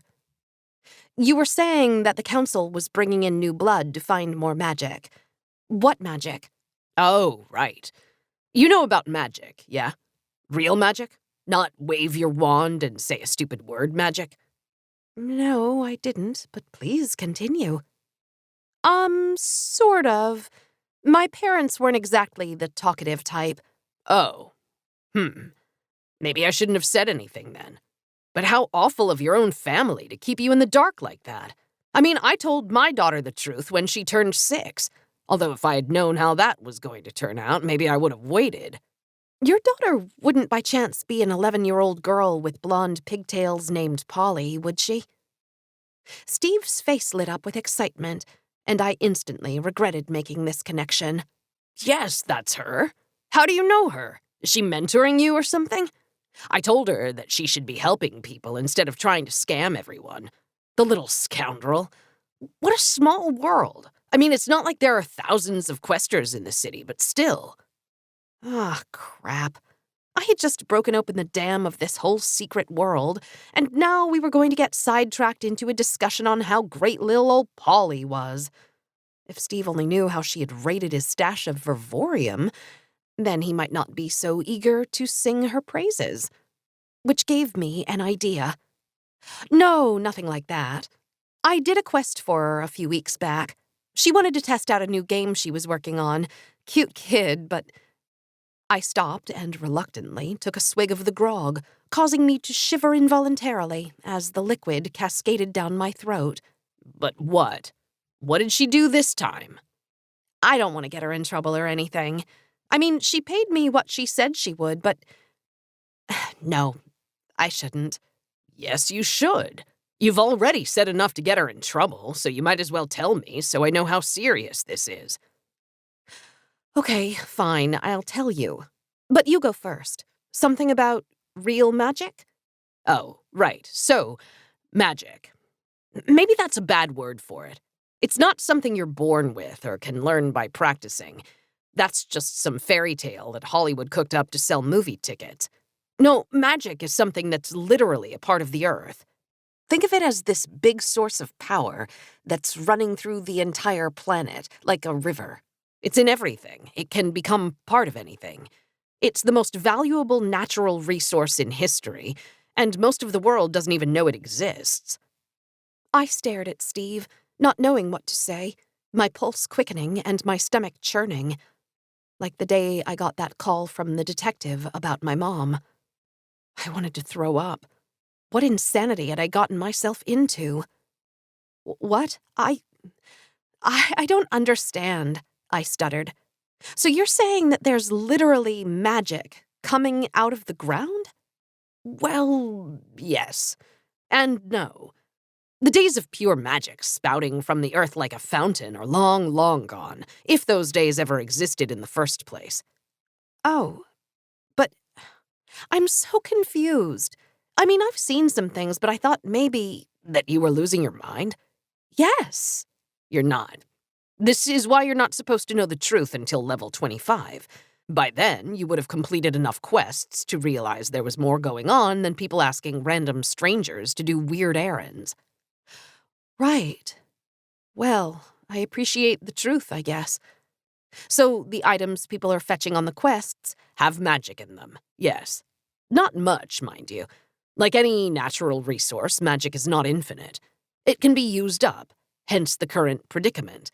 We can't rely on the old sources anymore.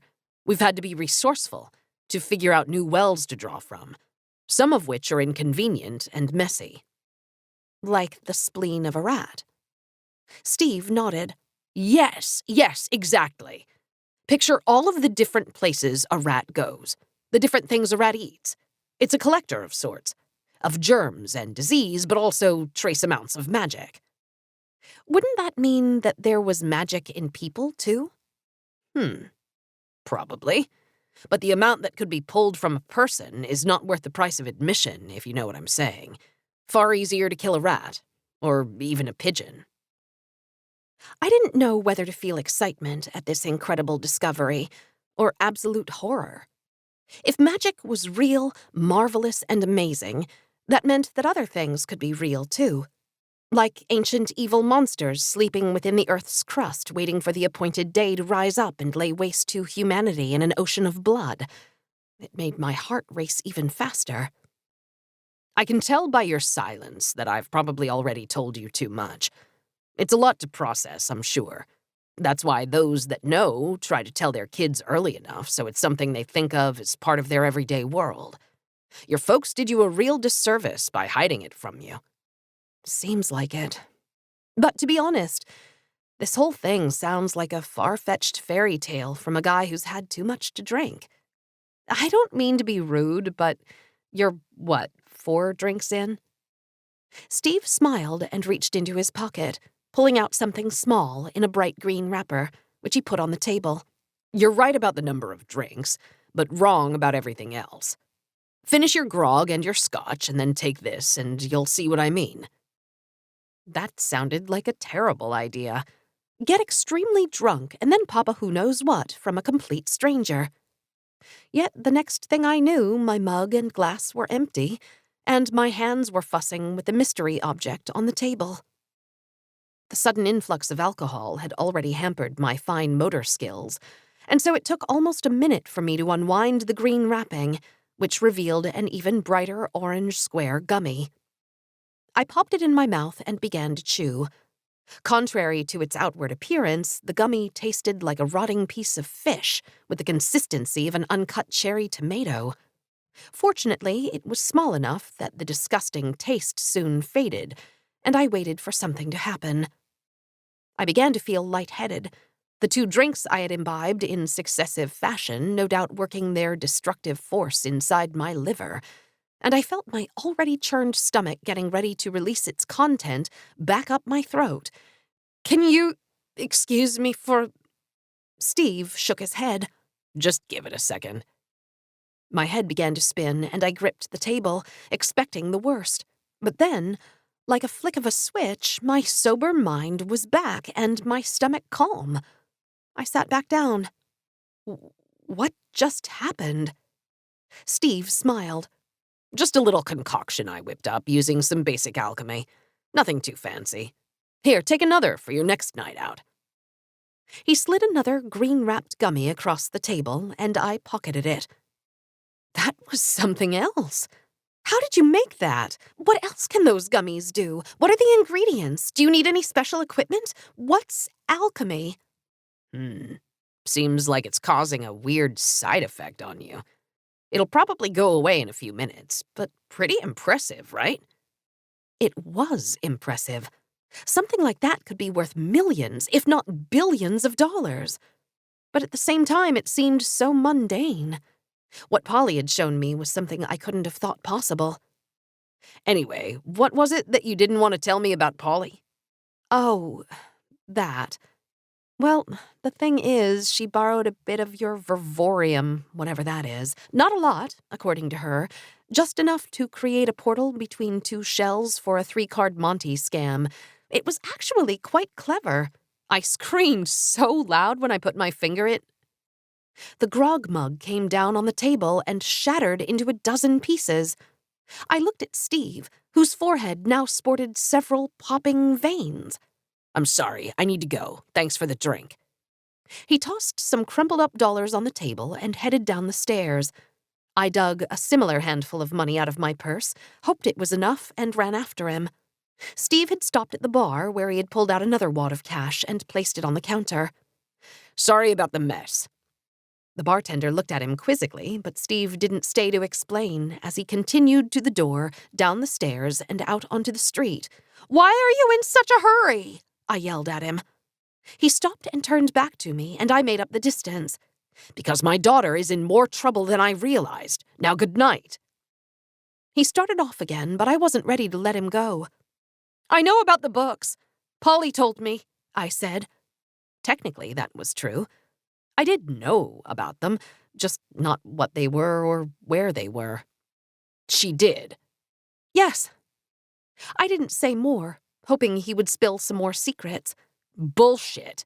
My daughter may be many things, but she's not stupid enough to give away the compendium to someone like you. The compendium. The word dripped with mystery and lore. Now that I knew its name, I had to redouble my efforts to find it. She didn't give it away. It was a fair trade. I won her little game, and she gave me the call number for the compendium.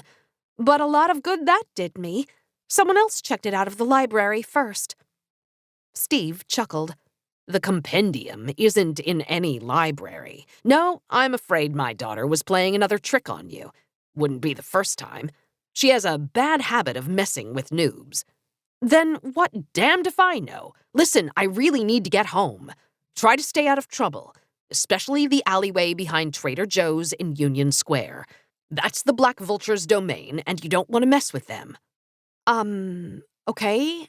And why is that?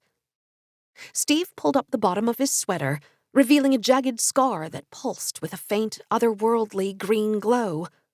The vomit that should have come earlier finally rose in my throat, and as I stooped over to finish retching, I could hear Steve laughing as he retreated into the distance. 9.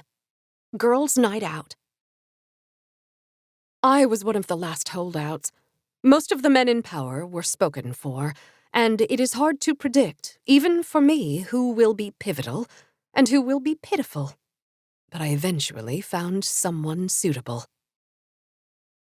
I cannot wait to try this food. Lisa, you have to taste this dip. It will change your life. Ooh, looks yummy. Pass it over here, Stace. Wait a sec. Just need to get a pic for Insta first. Okay, one sec. Hashtag cheat day. Hashtag oh my god, so good. Hashtag girls night out. Hashtag besties. With at Lisa Tees and at JJax42. Okay, posted. Here you go. Thanks, Stace. Wow, that is good. Try mine. Wait, let me get a snap. On and on this went for the entire first course. Next time, I should remember not to agree to go to a tapas place until the world runs out of rare earth metals and we don't have any smartphones left. My own food sat uneaten in front of me, not because I was trying to match Lisa and Stacy's social media whoring, but because I hadn't been able to keep anything down since yesterday's fateful evening with Steve. It should have been a momentous occasion.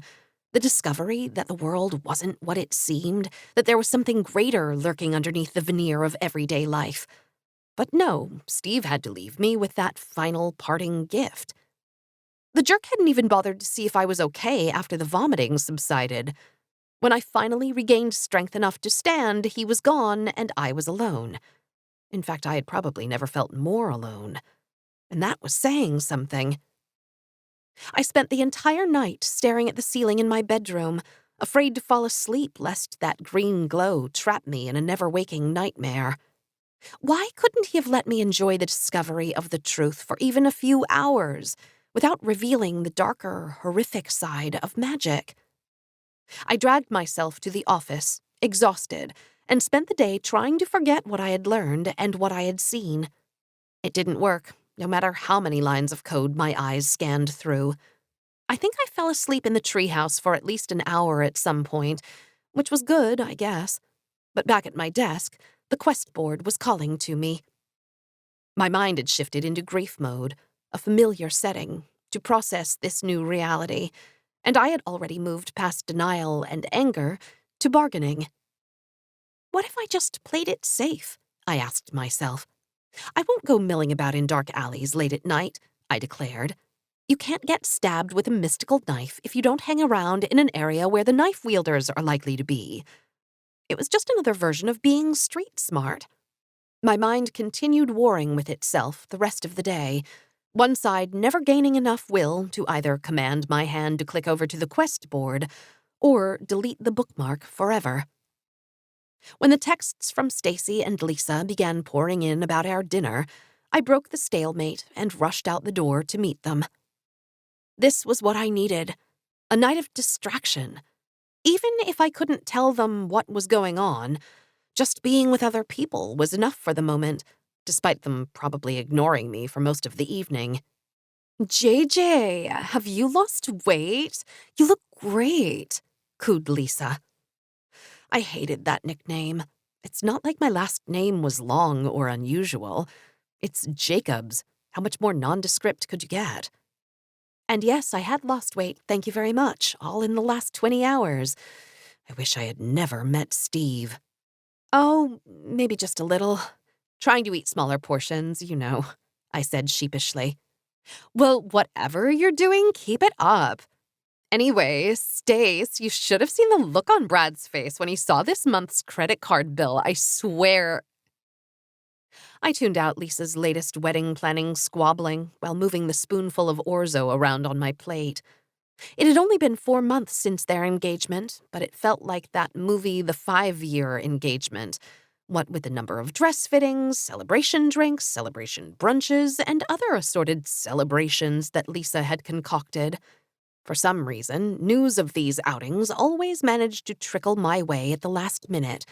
But I learned long ago that as the member of the trio with the least social capital, I should just be thankful that they were still even friends with me. JJ, what do you think of my new haircut? I'm trying something out for the wedding.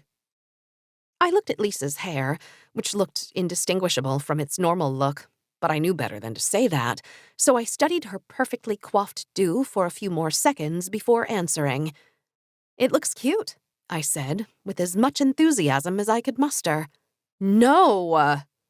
Lisa pushed away the rice balls she was eating in disgust. I told the hairdresser I wanted to look hot, not cute. Ugh! I have half a mind to storm down to that salon right now and demand a refund. I swear, if they're going to charge $650 for a cut, they damn well better. I ignored Lisa as she launched into a cavalcade of explicit and violent things she was going to do to her hairdresser, who, based on my 3-word review, had done terrible, life-shattering damage to both Lisa's hair and psyche. I sighed. These were my friends. Not just my friends, my 2 best friends, my 2 only friends. Shoot me, please. I only had myself to blame. Most people would jettison a bunch of self-centered, vapid friends at the first opportunity, but not me. You know how sometimes the first people you meet freshman year of college end up being the ones that stick around the rest of your life? Yeah, well, I had the unfortunate privilege of running into these 2 during my first 20 minutes in Ann Arbor. They had ambushed me by my dorm room as I was fumbling with all of my luggage. Hi, I'm Stacy, and this is Lisa. I had looked them over warily. They looked like they belonged to the popular set. Hair and makeup perfect, even though they had just spent hours unpacking, just in case someone important or cute walked by. I, meanwhile, looked like I had just woken up after a 9-hour bus ride. Hi, I'm Jen. Jen Jacobs. Nice to meet you, JJ, Lisa said. Can I call you JJ? You look like a JJ. Sure, I guess. My mom used to call me Jay. Perfect, then it's settled. JJ, you're coming with us. We spotted some cute boys hanging out in the lounge upstairs. I relished these girls at first. Really, I had no one else in my life then except an aunt I hadn't seen since I was a kid, and some neighbors who made sure I wasn't getting into any trouble those last few months before I left for college. And they were nice to me, at least at first. They let me borrow their clothes, taught me about boys, and tried to be the older sisters I didn't have. I perversely felt a sense of superiority whenever the 3 of us were strolling through campus. Over time, though, the compliments turned backhanded. The slights started mounting, and my standing in the group began to decline. But I held on as much as I could. What other choice did I have? There was no one else.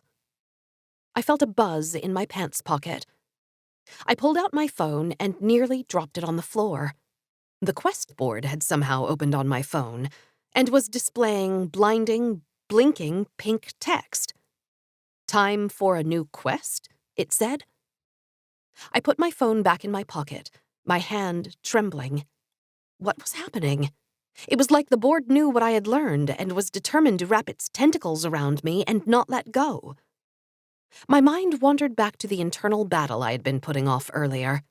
It was a bad habit I had accidentally picked up during a meditation class in college. Instead of focusing on my breathing, I inevitably created an intense visualization about something that was giving me anxiety. And this time, it was no different. It was single combat, the old normal me versus the new magic me. The normal me was dressed in a hooded sweatshirt and jeans, and I held a wooden staff and shield for some reason. The magic me was dressed as a Valkyrie, with a shining metal helm and an axe at my side. It was not the bloodbath I was expecting. Normal Jen wielded the staff with discipline and efficiency. Valkyrie Jen was the opposite, erratic and emotional. She swung her axe with too much force time and again, allowing Normal Jen to step to the side. This went on for several rounds, until a wicked grin appeared on Valkyrie Jen's face, and she suddenly lurched forward and struck the ground in front of Normal Jen with the axe. The earth sundered, a crack forming under Normal Jen's feet. As the ground split apart, Normal Jen tried to jump to one side, but slipped and fell, her fingers digging into the dirt atop the deepening chasm. Valkyrie Jen walked over to the edge, surveyed her opponent for a few seconds, and then, without warning, sliced the girl's hands clean off, sending Normal Jen tumbling into the depths. Back at the table, a small smile began to form on my lips. This was the last time I was going to sit with these two and feel sorry for myself, I thought. I was destined for greater things than being the third wheel to two vapid women. I took my phone out of my pocket again and looked down. My hand twitched, the burst of confidence expended.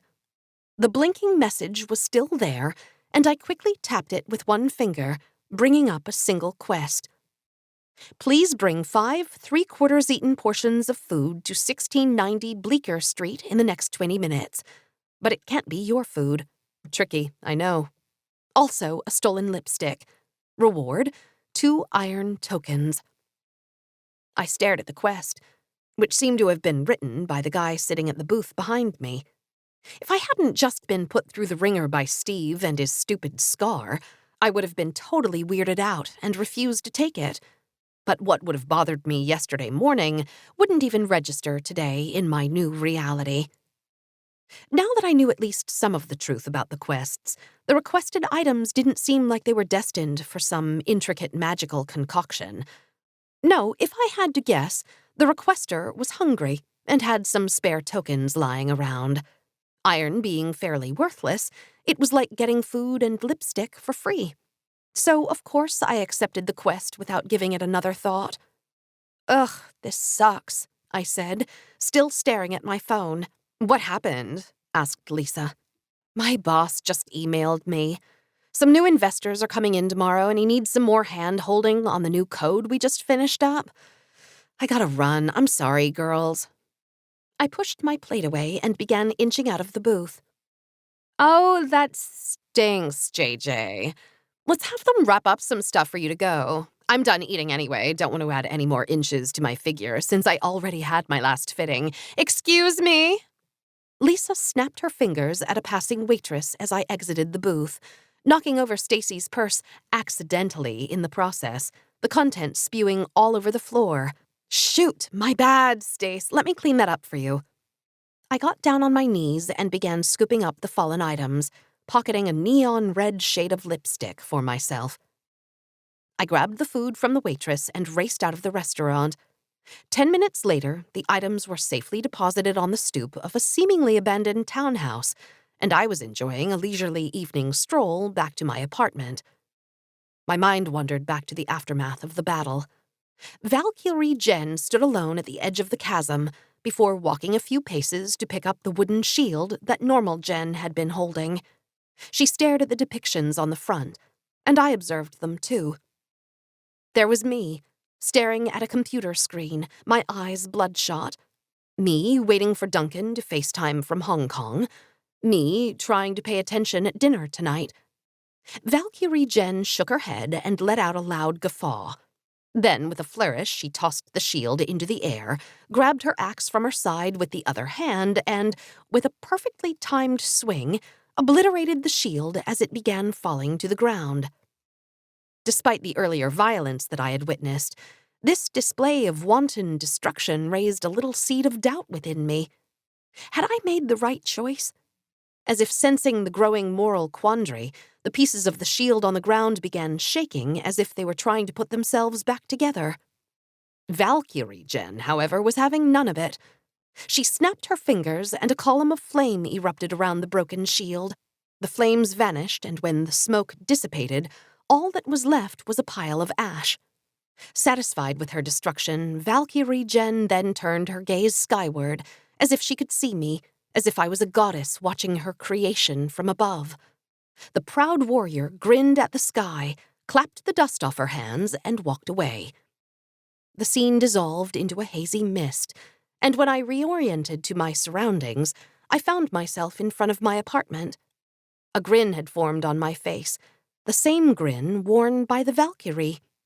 In the end, I didn't need the battle to convince me which path was the right one. Why? Because for all my fear and doubt, it was really a simple choice between the drudgery and loneliness of my prior life and the chance to be part of something fantastical and extraordinary. What other choice did I have? 10. Farhampton. As far as husbands went, and I've had too many to count, Henry was one of the better ones. The pie crust turned a golden brown as I watched anxiously through the oven window. I waited a few more minutes, and then, mitts in hand, I removed the pie and set it on the windowsill in the kitchen, the cool autumn air drafting in through a crack. Quest complete. Well, almost. Just needed to drop this baby off under a bench in town, and the tokens would be mine. No, really. It was early Saturday afternoon, and the house was quiet. Duncan was upstairs sleeping, having landed early this morning from Hong Kong and needing to get rested for his boss's party tonight.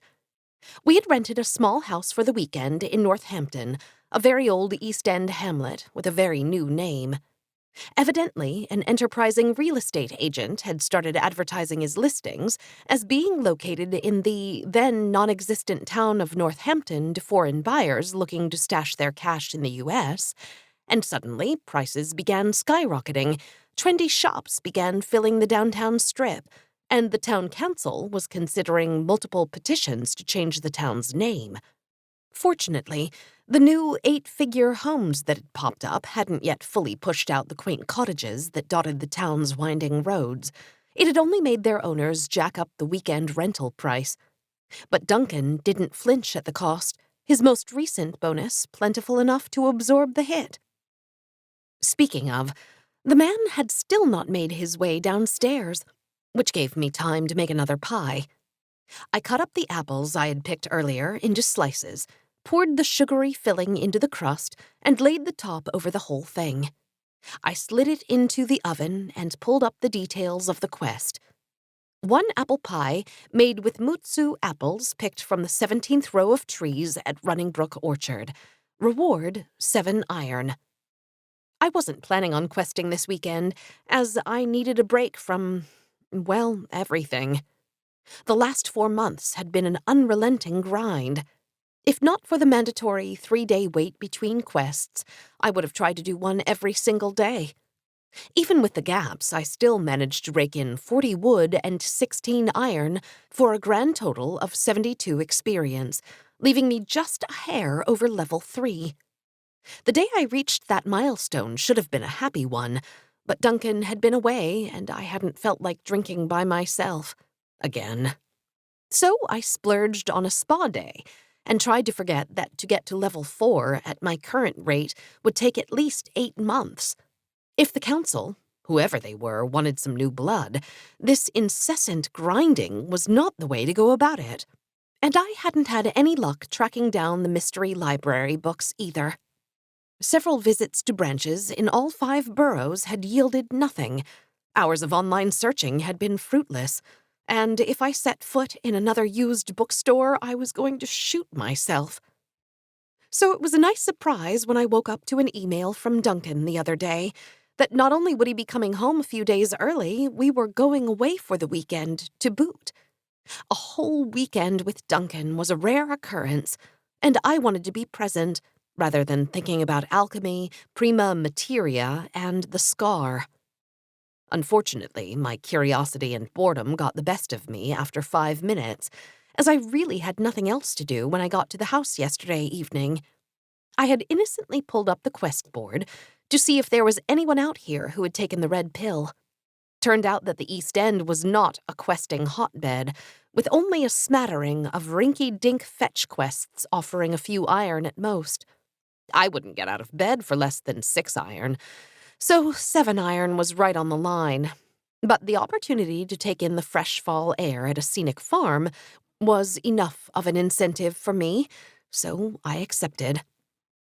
The orchard was practically empty when I arrived, and I paid the ridiculous $40 for the right to fill a bag with more apples than I would be able to eat in a month, and set off for the designated row. The few orchard employees out among the trees eyed me suspiciously. I suspected that they were used to seeing happy couples arm in arm, or parents swinging their kids in the air as they meandered about. The pathetic sight of a girl picking apples by herself at 8:45 in the morning couldn't be countered by an argument that the apples tasted better, or there was something satisfying about foraging for your own food. But I didn't need to justify my presence. I just needed to find the fracking trees so I could go make my pies. Yes, pies, plural. If this wasn't yet another errand for someone, then there was something different about these apples, and I was damn sure going to figure out what that was, which was easy enough. I would just make a second pie, take a bite, and see what happened. I walked down the path that ran through the center of the rows of trees until I reached a very threatening piece of yellow tape that was strung across the gap at the 17th row. I looked around to see if anyone was nearby, and seeing no one, I stepped leisurely over the tape and into the forbidden section. I knew something was wrong immediately when my right foot sunk into the soil down to my ankle as soon as it hit the ground. My left foot remained planted on the other side, and I stood there, straddling the tape, trying to reclaim my foot and my freedom. But the soil had turned rock hard, almost as if it was cement. I struggled without success for a minute or two, all the while looking back to see if anyone had noticed my predicament. Luckily, I remained undetected, but unluckily for my favorite hiking boots, I quickly determined that the only way to wrest myself free was to leave my right boot trapped in the dirt. I gave the trapped boot a good pull just in case the dirt had decided to play nice, but it wouldn't budge, and I reluctantly parted ways with it and walked away from the yellow tape. The ground was slightly damp from recent rains, and my right sock soon was covered in dirt. I contemplated wrapping the empty apple bag around my foot and trudging back to the front of the orchard, but the sight of stray apples in the dirt gave me an idea. I backtracked one row and took a hard left away from the center path. The trees in the 17th row abutted their siblings in the 16th row, the only difference being there was no yellow tape separating the two. Apples littered the ground at the base of the trees. I stopped at a random spot and pushed my way in as far as I could manage. The corresponding tree in the 17th row was still a bit out of reach, but luckily its fallen apples weren't. Careful not to step too close to the weird soil, I began collecting the mutsu until I had a decently full bag and then retreated to safety. I looked down at my spoils. The apples were green, like regular green apples. I put the bag down and removed one of the apples. It weighed what you would expect an apple to weigh. No magic golden apples here. I brought it up to my mouth, held it there for a few seconds, and then took a small bite. Nothing happened. I swallowed and took another bite, swirling the apple pieces around in my mouth like a sip of wine. Still nothing. Maybe it was one of those slow-acting apples. You know the ones where you take a bite, go to sleep, and then don't wake up for 100 years? Well, if that was the case, the damage was already done.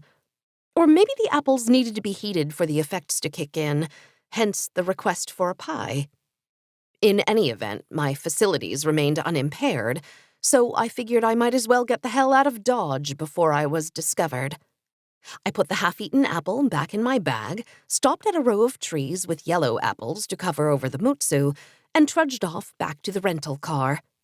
It was late enough in the morning now that the throngs of apple pickers had begun to arrive, and so none of the staff noticed the one-booted girl slip by with a bag of potentially magic apples. When I arrived back at the house, I laid out my haul on the counter. 14 mutsu apples, enough for 2 pies with a few left over. I set to work, nibbling on the extras as I went, all the while hoping that whatever magic they held would kick in eventually. If necessary, I was prepared to eat the whole pie, stomach consequences be damned, to figure out what was so special about these apples. I imagined the answers neatly laid out in the compendium, hidden on a shelf somewhere in the city. There would be pages of maps showing the location of flora and fauna that had magical properties, tables of recipes and experiments on how to mix disparate ingredients to make something new, a whole chapter on the uses of rats. The pages would be brown and make a satisfying crinkly noise as you turned them. I imagined that each family had a copy that had been passed down from generation to generation, each successive one scribbling notes in the margin with new ideas and new things they'd tried. Without the compendium, though, I would need to figure everything out for myself, one quest at a time. The first pie would be for the quest, and the second one for me. And Duncan, if he ever woke up. Just a few more minutes, and I would be able to find out if these apples were worth losing my boot over. The creak of the old wooden stairs betrayed Duncan's descent into the kitchen. He wore a tattered t-shirt and sweats. The back of his hair was sticking up, and I'm sure he hadn't brushed his teeth yet. But I didn't care. It had been so long that I almost had forgotten what it was like to have someone else in my life. Duncan surveyed the scene in the kitchen with a quizzical look. "One day in the country, and you've gone domestic on me." "And hello to you, too. I didn't think you were going to wake up in time for the party." Duncan walked over to me and gave me a kiss. It was short. More than a peck, but less than a haven't-seen-your-long-time girlfriend in 3 weeks type of kiss.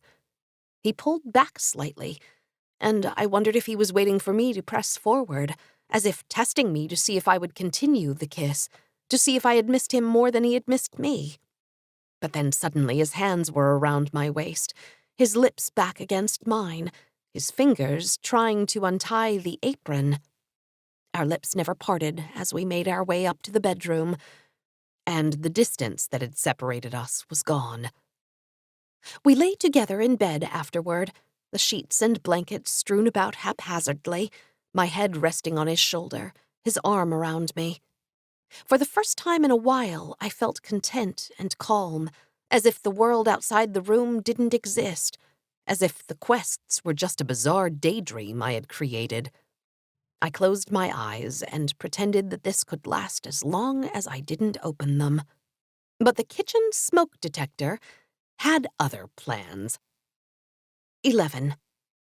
An apple pie from scratch. Over the years, my methods have evolved as my talents have waxed and waned. For the foreseeable future, I will have to rely on my marriage, my pen, and my ink.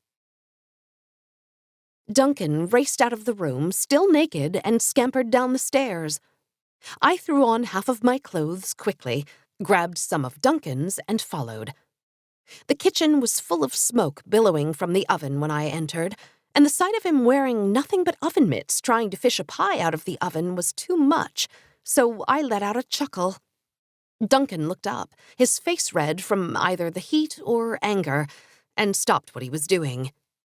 "It's not funny, Jen. You could have burned down the whole house." "Oh, please, it's just a bit of smoke. Plus, the window's open, so it mostly went outside already."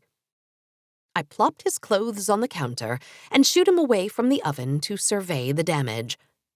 My spare pie was burnt to a crisp, the upper crust charred a deep black and rock hard. Crap. I looked over at my remaining apples on the counter. Just 2. Not enough for another pie, and damned if I was going to go back to that orchard again. I found a fork in one of the drawers and poked the top of the pie with it. It did not give way. I kept poking until finally a chunk of the crust sunk into the apple filling below. Jen, what are you doing? Duncan had managed to put on his underwear and t-shirt, and so looked a little less ridiculous than before, but he was clearly annoyed that I had ruined the second round of hooking up that he was likely hoping for. Trying to see if any part of this pie is salvageable. It took me a long time to make. I managed to break away more of the crust so that I could retrieve a good-sized bite of the center. The extra heat didn't seem to have affected the interior of the pie, which was odd, and I brought the filling up to my nose. It smelled normal, so I took the plunge and stuck the whole thing in my mouth. The urge to vomit began almost immediately as I swallowed the last bit. I dropped the fork and raced out of the kitchen to the nearest bathroom. Squatting over the open toilet, I began dry-heaving involuntarily and waited for the bile to rise in my throat. But then, just as quick as it had come, the compulsion faded. When I returned to the kitchen, Duncan was seconds away from cutting into the first pie. "What are you doing?" I said, almost screaming. "Having some pie. What does it look like?" I was so confused as to why you even tried the burnt one when you had a perfectly good— "Don't eat that, please," was all I could say before snatching the pie away from Duncan's grasp. "What do you mean? Why else did you make it if we weren't going to eat it?" Duncan looked at me like I was a crazy person, and he was only half wrong, unfortunately. Because, well, this was not the moment I planned on revealing my secret. I mean, what a dumb way for him to find out, right? I would have rather been caught drinking some arcane concoction, or walking out of the bar with Steve, or even looking at the quest board on my computer. But to give it all away for the sake of a stupid pie was absolutely ridiculous. At the same time, though, I wanted those tokens, and I didn't care what Duncan thought. Because I was baking it for your boss's party tonight. The expression on Duncan's face held steady for a few seconds before finally settling back to normal. "Oh, okay. Why didn't you say so?" "Sorry, it's just, I worked really hard on this. I picked the apples myself this morning and everything." "It's fine. But there are, farms everywhere here. You could have just bought a pie instead of going through all this trouble." "I know, but sometimes it's good to get your hands dirty." Duncan smiled and put his arm around me. "Say, since we were so rudely interrupted before, why don't we—" Without warning, Duncan lifted me onto the counter and began pulling up my shirt while kissing my neck. "Baby, oh, that tickles. I told your boss's wife that I'd drop the pie off soon, though. You know how she gets." Duncan halted his advance, my shirt already up to my neck. I pulled it back down and slid off the counter. "Okay, I guess. But you owe me a rain check, Jellybean." "It's a date." I gave him a peck on the cheek and ran upstairs to get my clothes. Alone in the bedroom, I realized that my lie had now spawned several subsidiary lies, such as why the pie wouldn't be on the dessert table later. Fortunately, Duncan was never one for remembering every little thing, and in a few hours he'd be so jet-lagged and drunk that he would forget all about the pie. But one step at a time. I parked a few spots down from the bench and waited in my car for several minutes on the off chance the requester was still nearby. No one appeared, and, anxious to get back to the house, I walked over to the bench and sat down. I had placed the pie inside several layers of plastic bags, which were tied into a tangled knot. I hoped it was enough protection from the elements, and so I leaned forward and slid the pie underneath the bench. Evidently, the requester was very trusting, as the tokens were already waiting in an envelope taped under the bench. I ripped the envelope free and tore it open. 7 iron tokens. Not that I cared so much about the tokens themselves. With the whole level ladder revealed to be a fraud by Steve, it didn't matter how slowly I was progressing through the ranks. Besides, I already knew more than someone at level 25, and my aim at this point was knowledge, not these worthless tokens. I sat there, still hoping the requester would show him or herself, but after several minutes it seemed like a lost cause. So I decamped for the car and began the slow, winding drive back to the house. As I meandered by horse farms and neatly planted fields, I speculated on what should have happened when I had tasted the pie. In Warriors of Olympus, there were magic fruit you could find while exploring. Some restored your health, another cured you if you had been poisoned, and still others bestowed some temporary benefit, like being able to run quicker for a few minutes. Any of those would be earth-shattering revelations, if real. But the cheap reward for the quest made me suspect that the effect was more mundane than that. I mean, if the orchard was hiding apples that could bring someone back from the dead, the reward should have been a lot more than 7 iron. My mind considered the opposite proposition. What if the apples were that amazing, but setting the reward further up the token spectrum would have drawn attention to their value, and everyone would have just tried to take the apples for themselves? Ugh, this was making my head hurt. I tried to stop the guessing game, but my brain had already leaped to the next possibility. The apples were only deadly if you baked them into a pie. And by eating said pie, I had unwittingly poisoned myself and would soon die a horrible death. Thankfully, I reached the house before I could dream up any more awful pie scenarios. What's done was done, I supposed. So I shifted my anxiety to surviving the night's festivities. I hope you'll at least try to talk to someone tonight. It was dark, and we were lost in the woods. The roads twisted and turned as our car lurched forward. I didn't know if it was the jet lag or if he had already forgotten the afternoon's activities, but Duncan was in a foul mood, and, as usual, taking it out on me. But of course, Professor Higgins, your etiquette lessons have been most helpful. I'm ever so excited for this party. Duncan rolled his eyes. I think we made a wrong turn. Did you come this way earlier? From what I had Google-stalked, Duncan's boss's house was something to behold. 12 bedrooms, 2 pools, a private dock. If only I actually had brought the pie over earlier, I might have convinced someone to give me a tour. Maybe? I'm not sure. The GPS was working earlier, and it wasn't dark.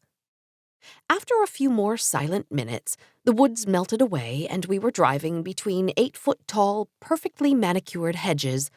Finally, rows of taillights appeared, and we pulled up in the enormous gravel driveway to wait our turn to valet. Look, there are going to be some important investors here. Just shake hands and smile and don't make me look bad. I resented the implication that I was a bore from the wrong side of the tracks who couldn't be trusted to have a normal conversation with another human being. But one bad night at one of Duncan's work dinners had evidently given Duncan the impression that I was always on the brink of embarrassing him. Tonight I would comply and be the perfect little New England boarding school Ivy League alumna that he thought he should be dating. But we would definitely be having a talk about this later. We walked up the steps to an immense wooden door, which opened into a huge foyer with marble floors and twin staircases leading up to a landing. Duncan's boss, Jeff, and his wife, Plastic Surgery Face, not her real name, were greeting people in the middle of the room. Duncan! Recovered from last night's festivities? Hey, Jeff. Yeah, the usual Dramamine Hong Kong overnight flight combo. Plus, I took another nap this morning at the house we rented. Good. And hello there, Jen. Good to see you. Sorry for keeping your boyfriend away all the time, but he says you're working round the clock anyway. Hopefully so you can make us all some money soon? Great. 5 seconds into the party and I was already forced to bite my tongue. Yes, thanks to the generous investment by the Jeff Fund, we would make it to the end of the year. But in the process, all of my stock options had been so diluted that at our current valuation, I would maybe net minimum wage this year, while Jeff would make out like a bandit. And Duncan would get nothing because of the conflict. A win-win-win. Good to see you too, Jeff. Yeah, we've been slammed reworking the engine. It's been really tough. Marcus, my man! The next sycophant walked in behind us, which gave me the perfect excuse to slip away. Besides, Duncan and I both knew that I was a deadweight in these conversations. I would show my face a few times, laugh at someone's jokes, and my duties for the night would be satisfied. So I excused myself to use the facilities and walked away. The foyer led into a gigantic kitchen, with dozens of waiters milling about waiting for appetizers to come out of the various ovens. I maneuvered around them to the open glass doors at the back that led out onto the deck.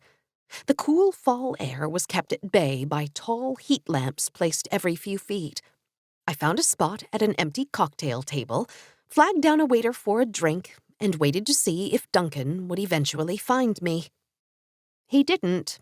So I spent the next half hour people-watching and admiring the view out onto the bay. It was quite breathtaking. But I could only stare out at the water for so long, and despite our earlier conversation, it would look bad if I kept my distance from Duncan the whole night. The kitchen was even more packed than before, a new set of people already laying out dessert on a giant table. I barely managed to squeeze past it when something on the table caught my eye. My pie. 12. The Fruit of Good and Evil. My letters have been intercepted, and the results have been as expected. Henry and General Washington continue to be astounded at Howe's inexplicable refusal to finish off the Continental Army. It makes me smile. I stared at the pie way too long to convince myself that it wasn't mine, but there was no mistaking the small impressions that my fingers had left on the crust that were now baked into the finished product. "Can I help you with something?" One of the waitresses was setting down a big tray of apples next to my pie. Her jacket was covered in some kind of dust, her blonde hair was frazzled, and she looked like she hadn't slept in days. No, was just admiring the dessert selection." "Yeah, it is something else. Well, we'll be bringing it out to the patio a bit later, so thanks." I walked out of the kitchen reluctantly and went to find Duncan. He hadn't even made it out of the foyer, where he was talking to a group of people whom I didn't recognize. "There you are, Jen. I was wondering where you had run off to. This is Tad, one of the LPs of our newest fund, and his wife Julia." "Nice to meet you." I proceeded to nod along as Tad recounted in great detail their summer in the south of France. Eventually, the waiters appeared with little plates of petit fours, so I knew it was time to go pie hunting. The bigger desserts had been arranged in a buffet out on the deck, and by the time I got to the pie, it was already half gone. I grabbed 2 slices and went to find Duncan. "Here, Dunk, some of my delicious homemade pie." Duncan looked at me quizzically. "Oh, right, I almost forgot you brought that over. An odd choice by Jeff to have the dessert be potluck, but he's always looking for weird ways to save money." "Yeah, strange. Well, cheers." We clinked our forks together and each took a bite. The filling was soft and warm and actually tasted good. If this programming gig didn't work out, maybe I had a second career as a hipster baker. I took a second bite of just the crust and froze. It tasted like streusel. Streusel that wasn't on the pie when I left it under the bench earlier. I resisted the urge to spit everything back onto the plate and slowly chewed the crust, the chomping of my teeth amplified with every movement of my jaw up and down. Finally, the bite was gone, but my heart was racing. What the heck was going on here? That's when the voices started. This is good pie. I hope Julia didn't see me talking to Abby." It actually worked. I clutched my ears and nearly fell over. The light din of conversation in the foyer had suddenly exploded into a cacophony of voices. If I concentrated hard enough, I could pick out the individual strands, if only for a moment. "Time for another drink. This house is so pedestrian. Next party, I need to have Barbara pick out something for Jen to wear. It's embarrassing." That last voice I recognized. I stared up at Duncan, who was chowing down on the rest of the pie slice, seemingly unaffected by the voices and oblivious to the fact that he had just insulted me. Dunk, what do you think of my dress? Lisa lent it to me. A lie. This dress had been in my closet since college. It was a miracle it still fit. Duncan nearly spit out the pie, which sparked a coughing fit that continued for over a minute. Whoa, sorry, wrong pipe. Your dress? It looks great, babe. You look good in anything.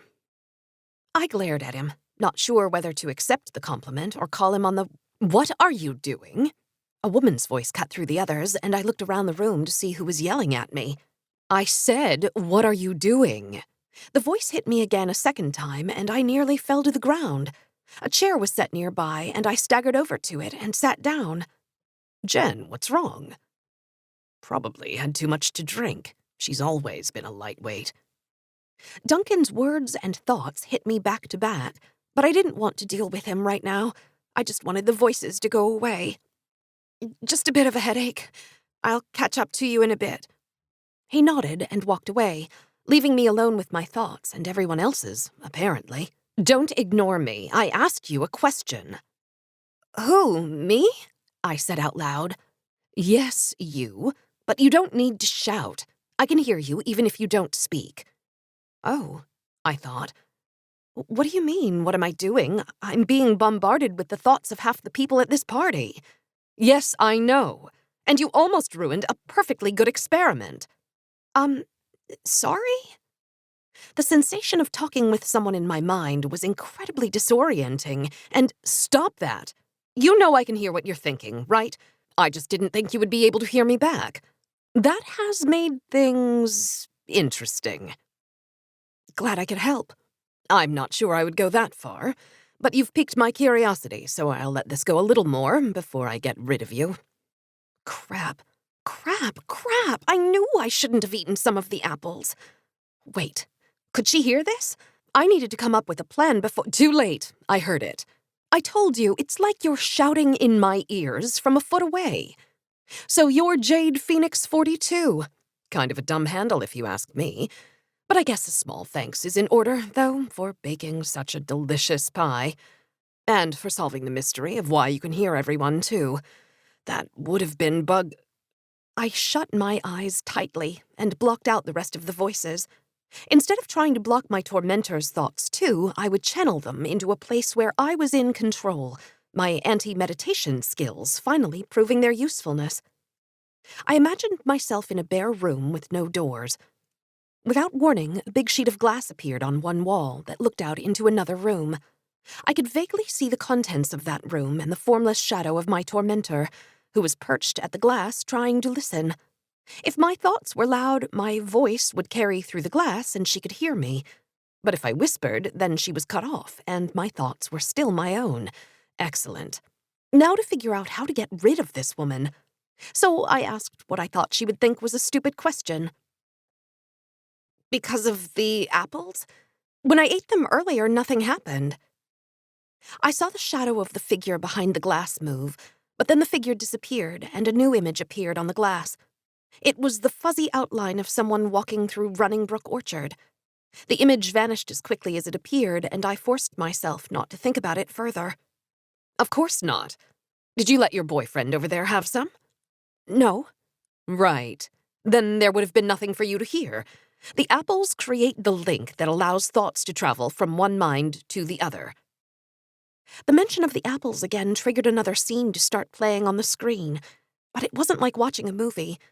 I was reliving a memory through her eyes.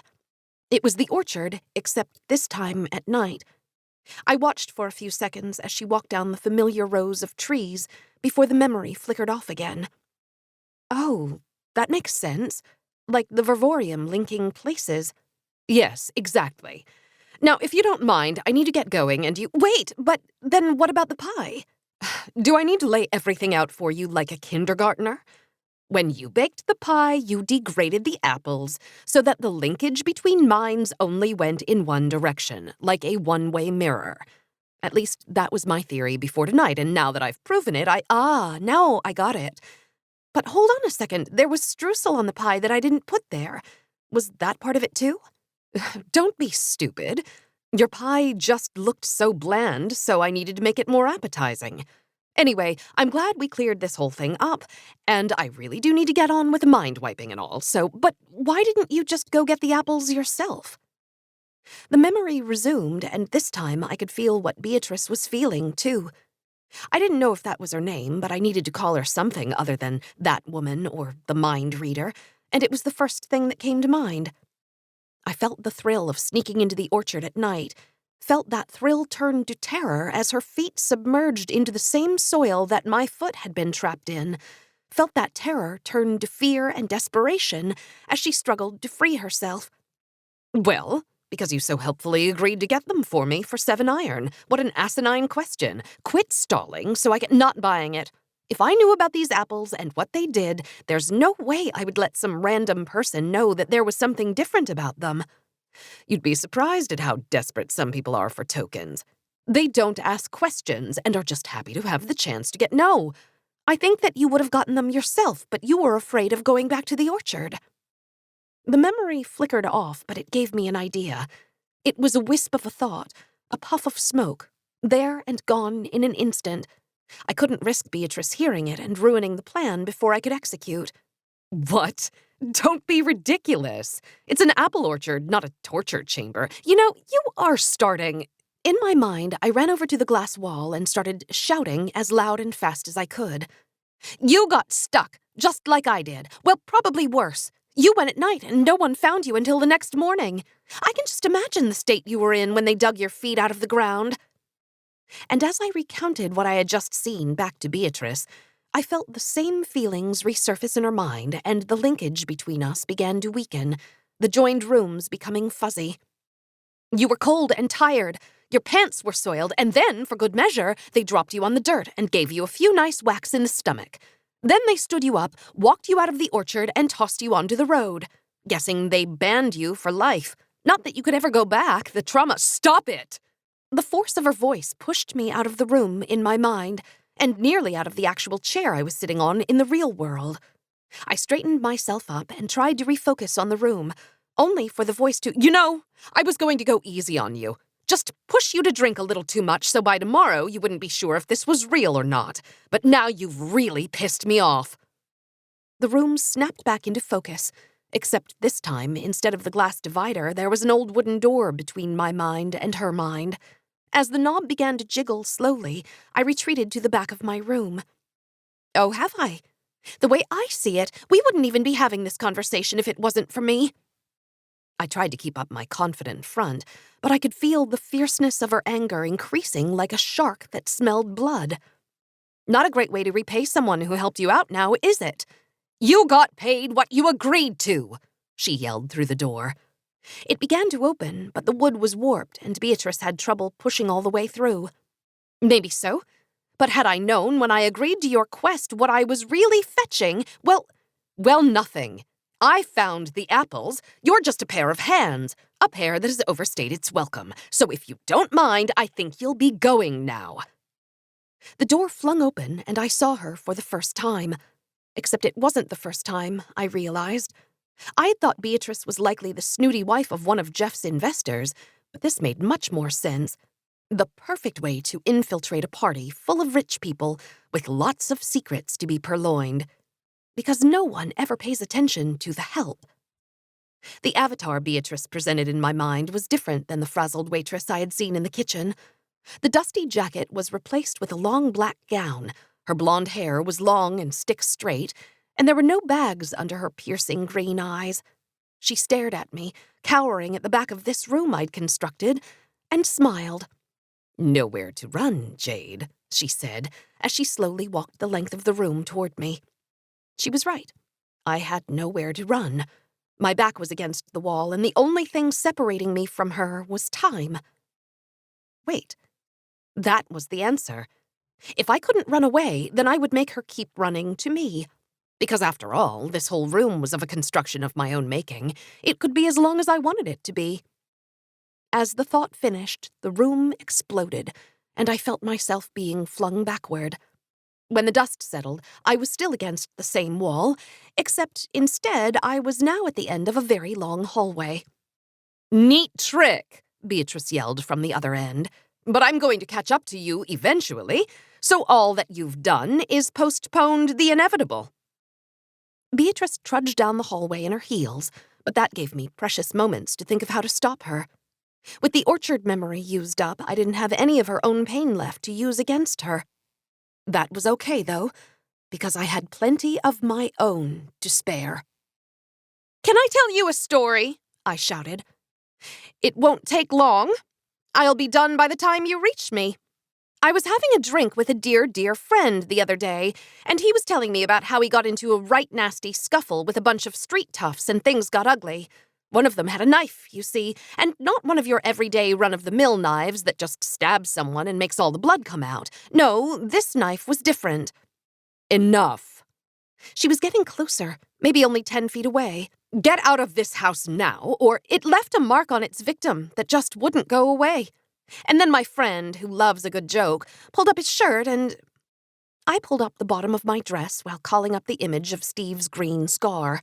It was as horrifying as I had remembered it, and I felt a shudder ripple through my body. I looked down and there was the scar, crisscrossing my stomach like a lightning bolt, its otherworldly glow casting the hallway with an eerie light. I looked up to see Beatrice only a foot in front of me, and the last thing I remember before the floor dissolved underneath us was the small purple stone around her neck, shimmering softly as we fell into a black abyss. 13. Mind Reader. General Washington continues to evade Howe, but for how long I do not know. Winter approaches, and I am running low on ink. I opened my eyes. The party was still in full swing around me, as if no time had passed. I squinted at the harsh light of the real world, and I felt beads of sweat dripping down my forehead.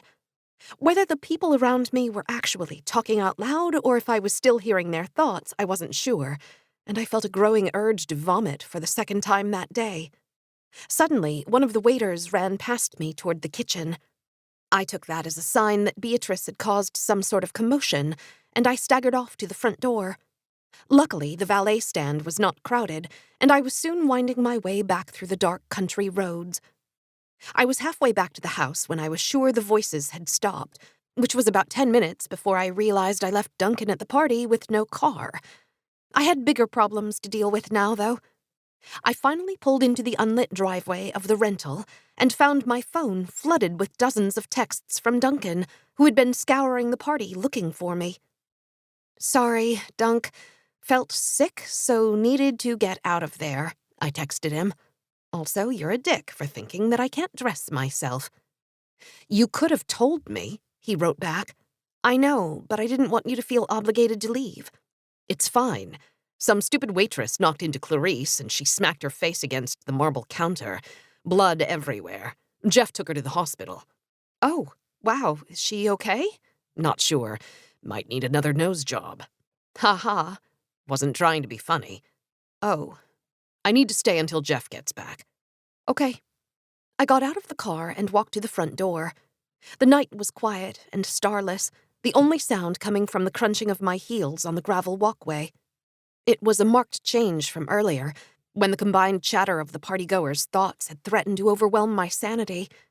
I sat down on the stoop and stared out into the darkness, letting the silence wash over me and clear my head, but my thoughts kept drifting back to those stupid apples. That's when I remembered I still had 2 in the kitchen.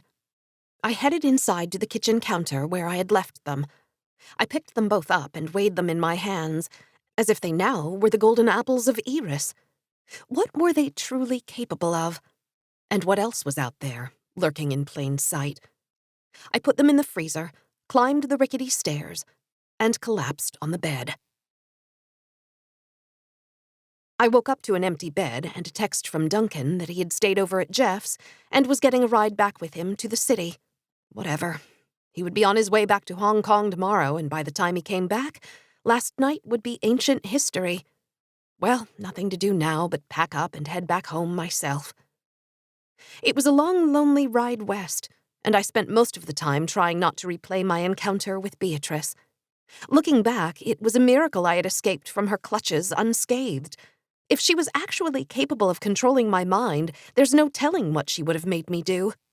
As I sat in traffic approaching the Midtown Tunnel, I felt like I was trapped on a small boat in the middle of a rushing river with only a worn wooden paddle to navigate, while Steve and Polly and Beatrice and everyone else passed me by on fancy yachts or huge clipper ships. The wake from their boats made my pathetic dinghy rock from side to side. I tried to steady myself with the stupid paddle, but it was so useless I chucked it in the river and just gave myself to the whims of the river. After what seemed like hours, I finally reached home to find the door to my apartment slightly ajar and the noise from the TV filtering out into the hallway. That wasn't anything out of the ordinary, as my roommate had a bad habit of leaving the door open with her keys still in the lock. "Marnie, you left the door open again," I called out as I entered the apartment. She didn't respond. Great, I thought. I just went through a hellish weekend only to come home and find out we've been robbed. Or worse, Beatrice had tracked me down and was waiting for me on the couch watching Real Housewives. A quick search of the apartment revealed nothing other than my roommate's stupidity, so I retreated to my room, shut the door, and pulled out my laptop.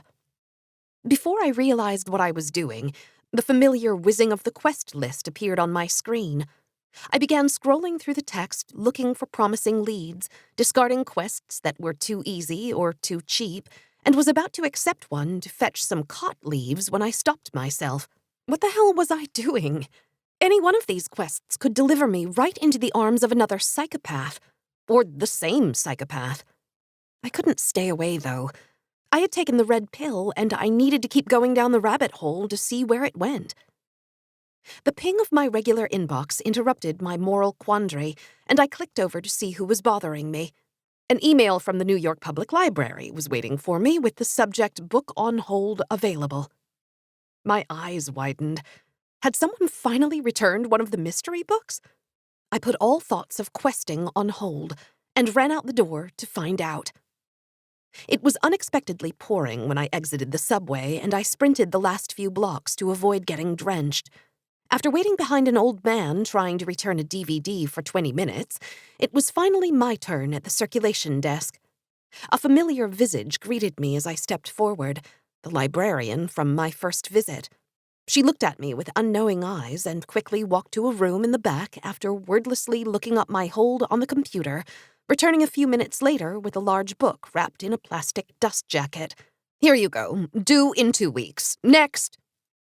I grabbed the book and scurried away before she changed her mind, retreating to a carrel in the basement to inspect my prize. The outside was hardened leather and had no discernible title. The bottom of the spine had a small piece of paper taped under the dust jacket, the call number that matched the one Polly had written out on the freezer case so many months ago. I opened the cover to the first page.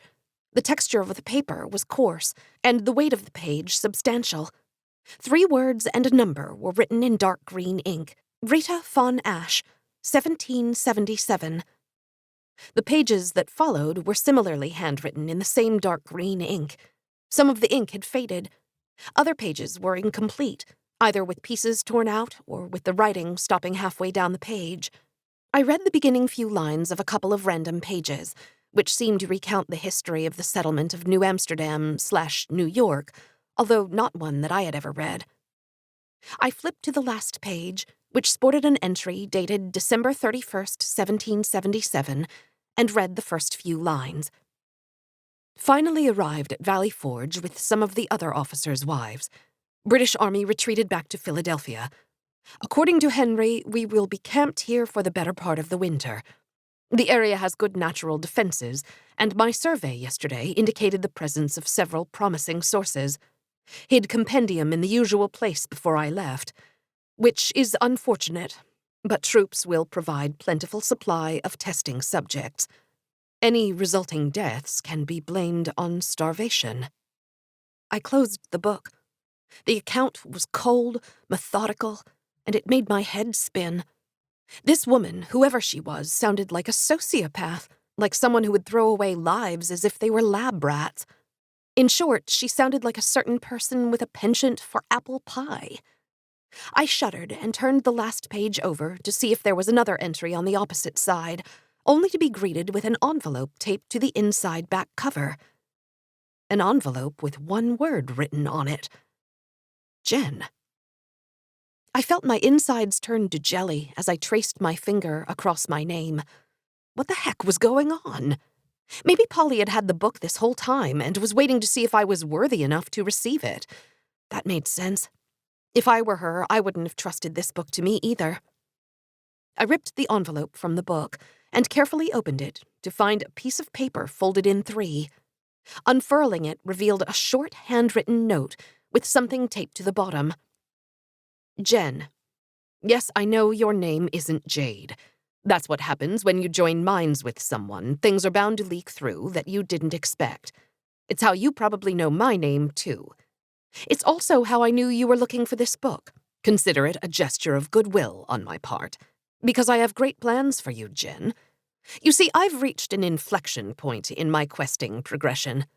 I've come a long way since I fetched that 90-10 beef, Tillandsia, apple popsicle, and the handful of blueberries all those years ago.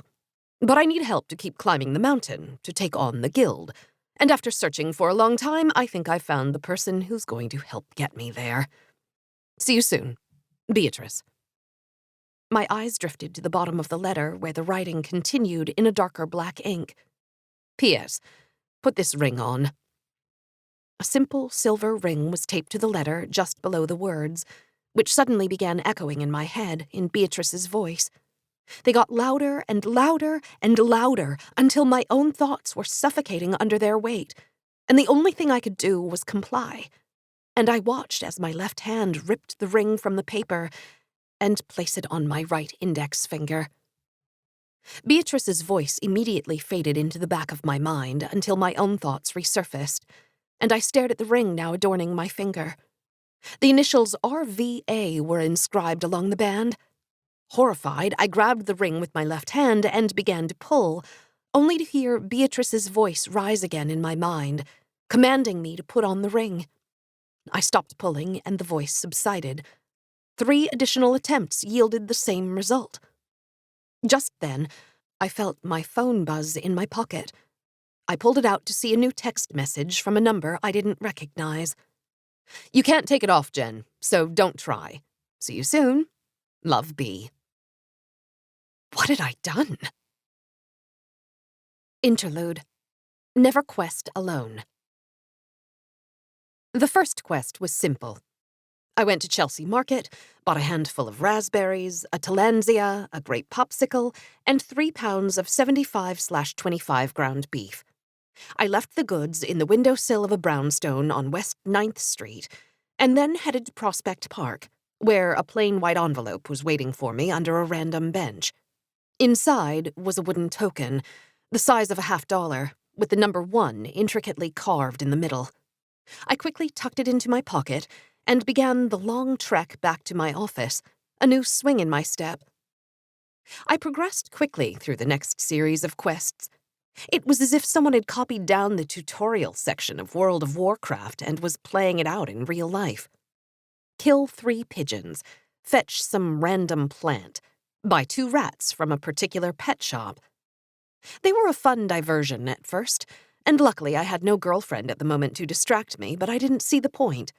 Sure, I was quickly earning experience points, but what were they for? Some sort of secret contest, where the guy who racked up the most XP got a year's subscription to the newest MMORPG? I mean, that did sound awesome, but was it really worth my time? Yes, it was. One day, about a year since I'd discovered this whole thing, I was minding my own business, picking which quest to tackle on my way home from work, when I saw a message waiting for me in my Q-mail inbox. 12_parsecs. Congrats, you've passed my test. If you're ready to take your questing to the next level, then go to the NYU library and bring me the book at call number 949.278.01. I'll be waiting for you at Bleecker Street grounds on Monday morning at 10:30. See you soon, Trinity. I read the note over a second time, then a third, and then probably 6 more times after that. It's no secret that I loved The Matrix, so now to be getting a cryptic note from someone named Trinity was making my head spin. I had to find that book so I could meet her, if it even was a her. The task seemed simple enough, except the book had been checked out of the library by a patron with no name the day before. I tracked down all the library employees to see if someone remembered who it had been, but all that got me was a vague description of a man in his 70s with a tweed jacket. I pressed on, though, and after some subterfuge and a lot of phone calls, I was walking out of the smelly professor's office with the book in hand and only an hour to spare. My breath was nearly gone by the time I made it to the coffee shop downtown, but there she was, waiting for me. Her hair was blonde and her eyes were green, and when she looked at me that first time and smiled, I swear my knees almost gave way. I tried to play it cool at first. Girls don't like a braggart. They want a confident, suave guy, or so I'd read on the internet. So I downplayed how hard it was to find the diary, and she seemed impressed at my questing skills. But the whole time my heart was racing, and I felt the sweat pooling on the back of my neck. Man, I wished I had talked to more girls in college. She asked if I had read the diary, and I told her that I'd only just retrieved it. "Oh," she said, "then you don't know the truth." "What truth?" I asked. "The truth about magic." She then launched into a tale so ridiculous, so out of this world, that it made me feel like the sane one. And I was the guy who had been running around town fetching stuff in exchange for weird tokens for a year. But then she took out a small plastic container from her bag and placed it on the table. Inside was a tiny brown mouse, scurrying about. Next, she produced an ornate dagger sheathed in leather. She withdrew the gleaming blade, popped the lid off the container, and then, without warning, plunged it into the little rodent and then removed it just as quickly. My eyes went wide, and I was about to get out of my chair and run away, but she pointed into the container and I looked inside. There was the mouse, except instead of a furry creature, there was a stone statue of a mouse in its place. She lifted it out of the container and put it on the table, and I cringed. "Magic," she explained, "is everywhere. It's in the soil, in the water, in the plants, and even in the metals in the ground. This blade," she said, as she resheathed it and placed it back in her purse, "being just one example." She kept going, explaining how she had uncovered the truth on her own, how she had developed a knack for alchemy and amassed a collection of rare prima materia that she still needed to experiment on, but how she had hit a wall in her progression up the questing ladder. I stared at her in silence, trying to take in this new world she was revealing, but I couldn't help noticing the dimples in her cheeks, the way her hair fell on her face, and the sparkle of the mid-morning sun in her eyes. It was literally something out of a movie. The dorky, yet secretly brave and heroic and awesome main character being chosen by the drop-dead gorgeous, but also brilliant and funny girl of his dreams to learn the truth. I took that as a sign that she liked me. I mean, if you learned there was a secret magical world, you wouldn't go around telling every idiot on the street, would you? Of course not. I was so absorbed with her entire being that I didn't actually hear the question the first time. "Will you be my new trainee?" "Yes," I said without a second thought. If she had asked me to cut out one of my kidneys and lay it on the table, I probably also would have said yes. It was only later that I found out she was taken. We were at her apartment, fresh off our first successful raid, and she had just revealed the secret room hidden behind a bookcase where she hid her alchemy lab from the rest of her life.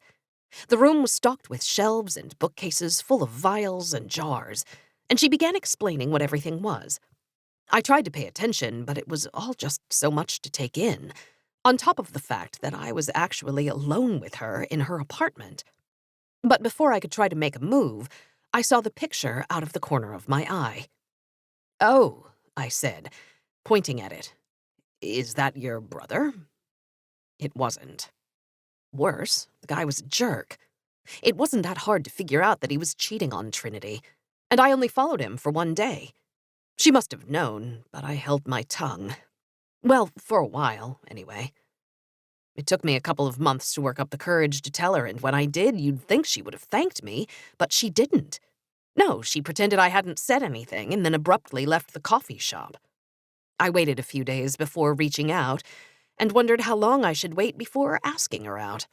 After so long with that dipshit, she would want to change, I was sure of it. but I wanted to give her some space. 6 weeks later, though, she showed up at our usual table at the coffee shop with a rock on her finger.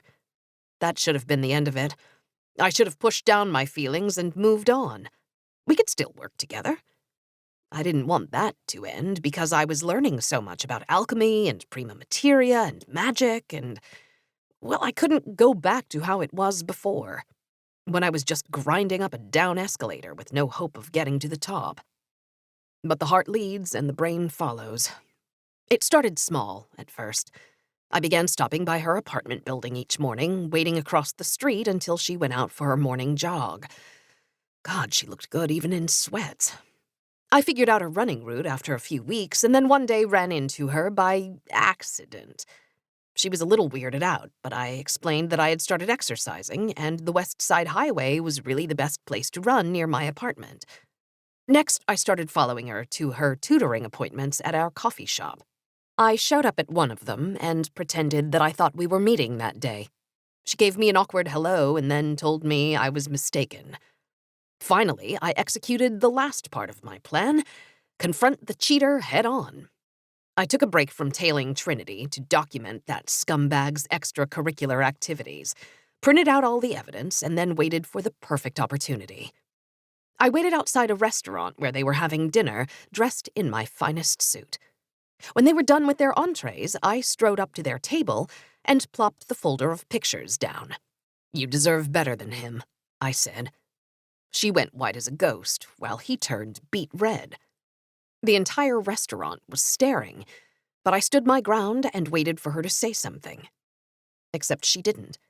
She just sat there, refusing to look me in the eye until finally her fiancé got up and cocked me in the face with a right hook. The next thing I knew, I was out on the pavement, stars swirling in my vision. She never came out. I realized on the way home that the whole plan had been so inartful. If I really wanted to win her over, embarrassing her in public was not the answer. I just needed to tell her how I felt. I penned a long missive and sent it over Q-mail to her. She didn't respond. So I wrote another one, then another, and then another. The last one may have been too over the top, and I immediately regretted what I had called her.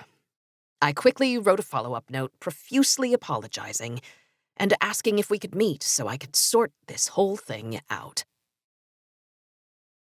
Hello, Doug. It's the day after my last note, and I'm making up some work that I had blown off in one of the public atriums on 6½ Avenue. I look up and she is standing at the doorway. She is stunning. Even more so than usual. A long black dress hugs her figure and her heels clack along the marble floor as she walks toward my little table. I quickly get up to leave, afraid that the cops are going to jump out from behind the corner, but she motions me to stay. "Hi, Trinity," I say. "You can call me Beatrice." "Okay, Beatrice." "Can I join you?" she asks. Sure you can. Please." I get up and pull out the other chair for her, and she sits down. She stares at me in a way she's never looked at me before, and I feel my heartbeat quicken. How did you know I'd be here?" "You're not the only one good at stalking." I start to protest, but she holds up her hand. "No, it's fine. I understand. You were just looking out for me." It was sweet. In a way. There is something tender in her voice now, and I know that my notes must have finally gotten through to her. "I just wanted to say that you were right about everything," she says, leaning in close to my face so that our mouths are just inches apart, and I can see the sheen on her lips. And, well, she leans forward suddenly, and we're kissing. After about half a minute, I open my eyes a crack to convince myself that this was real, that this was actually happening, and there she is, kissing me, of all people. Her lips taste like strawberries on a summer's day, and her perfume smells like lavender, and I just want this moment to continue on forever. But finally, she breaks away, and I sit back in my chair and let out a deep breath. I can still taste her on my lips, and I run my tongue over them to experience that feeling again. But when I do, the strawberries are gone, and in their place is something foul. Something I remember from that first visit to her apartment all those months ago. "Goodbye, Doug," I hear her say, as my throat starts to swell and my vision becomes blurry, and the last thing I see is her in that black dress, walking through the empty atrium and into the night. 14. And in the darkness, bind them. Some write to remember. I write to forget. Rita Von Ash, January 1st, 1787. Once upon a time, I was a normal girl living in a normal world with normal friends, a normal job, and in love with a normal boyfriend. I still had those things today. The normal friends who were catty and shallow and who used me for their own ends. The normal job that was doing its best to grind me into the ground. The normal boyfriend who had chosen to stay in Hong Kong for 2 months instead of coming home for a week in between like he normally did. Once upon a time, I also clicked a link in a random email, discovered a secret world, completed quests, survived a fight to the death, and found a magic ring. But it wasn't as thrilling as it sounded. The secret world, it was turning more sinister by the day.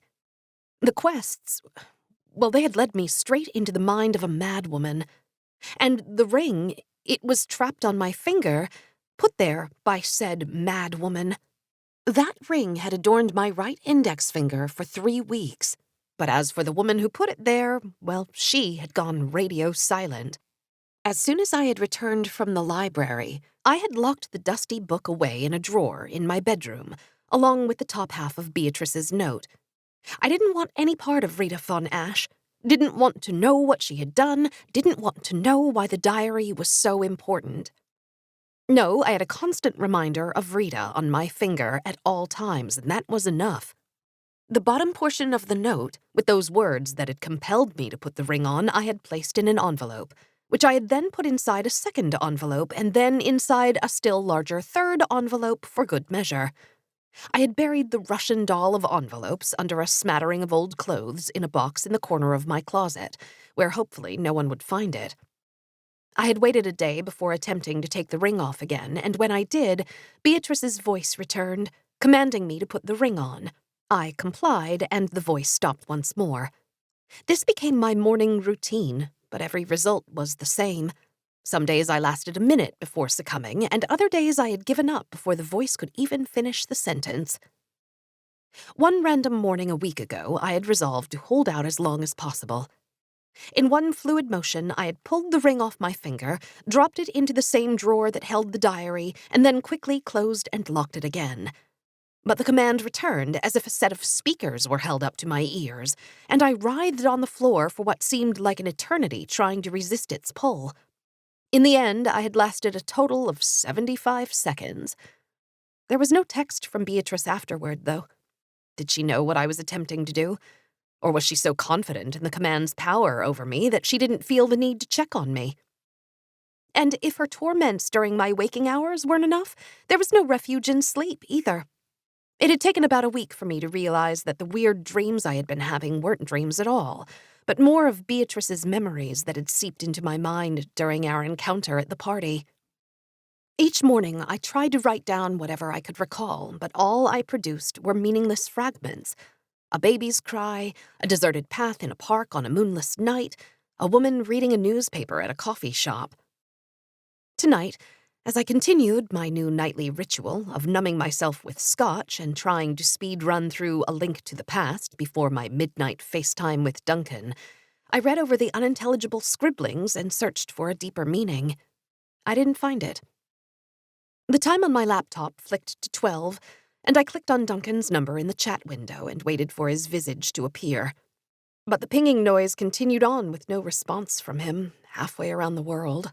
The bottle of Brewichlady and a shot glass were already next to my computer from last night, so while I waited for Duncan to answer, I pulled up the quest board, clicked on a random quest, and then took a shot.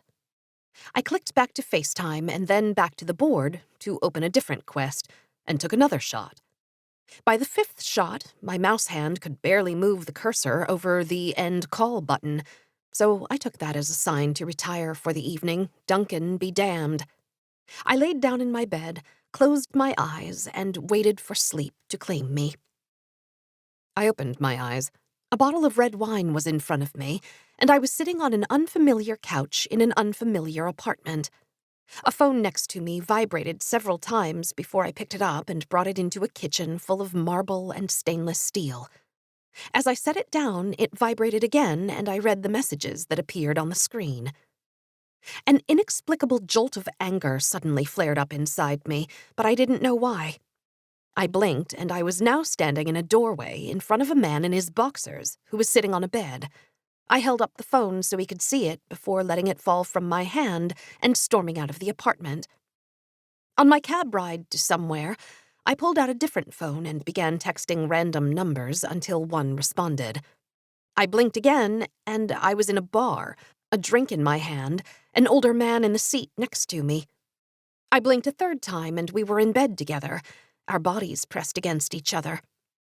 A fourth blink, and I awoke in that same bed to find the man from the bar lying asleep next to me. My head was pounding, so I rose and walked to the bathroom. I rubbed my eyes and stared at myself in the mirror. Except it wasn't me. It was her, Beatrice. The reflection of Beatrice stared back at me. My eyes, or were they hers, were weary with the weight of 1,000 problems. My lips were tinged with sadness, and I let out a low sigh. Suddenly, the face in the mirror frowned. Then, without warning, the woman in the reflection cocked her ring-adorned fist and smashed the mirror to pieces. I awoke again, this time in my own bed. My hair was matted with sweat, my sheets the same. What had I just seen? A distant memory from Beatrice's life, or something that had just happened last night? Whatever it was, I hoped that the next time I drifted off to sleep, my dreams would be my own. My phone suddenly buzzed on the nightstand. "Meet me at Bleecker Street grounds at 10:30. Bring the diary." I felt a pit grow in my stomach. Finally, the bitch had summoned me. I retrieved the diary from its prison, sat down at my desk, and opened the book to a random page. The entry was short and dated September 30th, 1777. I pressed Henry for more information about troop movements, but he refuses to divulge anything. It seems he does not trust me as much as I thought. It made no sense to me. Who was Henry? I flipped through the worn pages, searching for something that would help me make sense of it all, but my throbbing head halted any further examination. I took the top half of Beatrice's note out of my desk drawer and placed it in between the pages. That's when I noticed something else in the drawer, next to my ever-growing stack of tokens. A small green bit of something wrapped in plastic. It was the extra gummy that Steve had given me in the bar so many weeks ago, and the perfect cure for my hangover. I unwrapped the plastic and stared at the gummy. The last time I had eaten one of these, I had just imbibed several stiff drinks, and it had magically whisked away the alcohol and returned me to my clear-headed state. But now I was several hours removed from my latest binge. Would it have the same effect? I broke off roughly a quarter of the gummy, set it aside, and wrapped the remainder back up. No sense in wasting my only one if it didn't work. I popped the piece in my mouth and began to chew. The horrible taste of rotting fish was nauseating even the second time, but thankfully the whole ordeal was over in a few seconds. I waited for something to happen. Even if my headache dulled a little, it would be worth it, as I would need my full mental capacity to face Beatrice in case this meeting was anything like our first one. Finally, after about 5 minutes, the pounding started to subside, and I slowly stood up from my desk, the ill effects of my scotch consumption completely gone. Incredible. I walked over to my closet to dig out something big enough to hold the diary. Under a pile of old sweatshirts, I found my worn blue and gold backpack that had served me well in Ann Arbor. It had its fair share of holes, and one of the straps was frayed within a few inches of life, but it would do the trick. On my way to the subway, I shot off an email to my boss, explaining that I was coming down with something so I'd be working from home today. As I waited on the platform, my mind started racing. Would she try to get inside my mind again? Could she, even? If the linkage between us was because of the apples we'd both eaten, well, that was weeks ago, and I hadn't dared to eat any of the leftover ones still in my freezer. The train arrived, and I grabbed a seat in the nearly empty car. I set my backpack down and pulled out Beatrice's note from the back of the diary. If she was still angry from our meeting at the party, her words held no trace of it. If anything, it sounded like she needed me to help her take the right course at her inflection point. Then I read over the list of items in her note that she had fetched as part of her first quest: 90/10 beef, a tillandsia, an apple popsicle, and a handful of blueberries, and my jaw dropped. They were the same items as my first quest, except with a different blend of beef and a different flavored popsicle. What did it all mean? I put the note away and tried to clear my mind for the encounter ahead, one that might change my life completely. I had relished this secret world that I had discovered, but now it seemed like I was at my own inflection point. Would I continue on with my quest alone, or would I take a chance and join forces with Beatrice? Would she even give me a choice? The train arrived at the Bleecker Street stop. It was 10:25 and I was going to be late, so I dashed out of the car and up the stairs, breaking into a slight jog after I reached the street. As I drew closer, I felt as if my hand was being pulled toward the coffee shop like a fish on a hook being reeled in, and I looked down at the silver ring on my finger. I spotted her immediately, sipping a coffee on the brisk fall day in a high-backed chair just outside the shop, talking on the phone. My would-be mentor. The potential scorpion to my frog. The force pulling my finger increased as I walked around to the seat across from her and sat down. Only then did I realize that she wasn't talking on the phone, but to a little boy in the seat next to her. 15. Help wanted. We had won the war, but lost half the guild in the process. "You're late," said Beatrice, ignoring the look of shock on my face. "I take it you have the book?" I nodded, unzipped my backpack, and set the tome onto the table. Yeah, you told me to bring it," I said. "Oh, right, sorry, force of habit," she said, before turning to the little boy next to us. Jack, Mommy and her friend have some things to discuss, so you can use your iPad now as a special treat." Beatrice dug an iPad in a blue rubber case out of a tote bag and handed it to her son, who immediately began tapping away. I wouldn't normally bring him, but my sitter canceled last minute. "Oh, no problem, I guess. Just, didn't realize you had a kid." "Yeah, well, we're both not what the other thought, it seems." She ruffled Jack's hair, but he ignored her motherly affections, his eyes glued to the screen. I was still taken aback that this woman who had attacked me, who had invaded my mind and forced me to wear this ring, was actually a mother. "Yeah." An awkward silence fell over us, and I took a moment to study this woman, who had caused me so much anguish, but whom I had never actually met. She had dirty blonde hair done up in a ponytail, and was wearing a plaid pleated skirt with a cardigan that clung to her figure. Her green eyes were paler than they had appeared during our first encounter. If it hadn't been for the slight laugh lines around her mouth and the tiny crow's feet around her eyes, not to mention her son, I would have pegged her as a Catholic schoolgirl on her way to a pep rally. "So, should we get down to it?" she said. "You read the diary, I assume?" I shook my head. "No. After I read your note and you made me put on the ring, I locked the book away." I wanted to unload on her, tell how I was going to spend every free waking moment I had trying to get this ring off, but for some reason I held my tongue. "Oh, fine. You already know the truth. That much I saw in your head.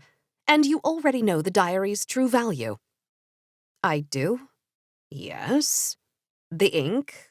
My note? You really didn't read any of it, did you?" "No.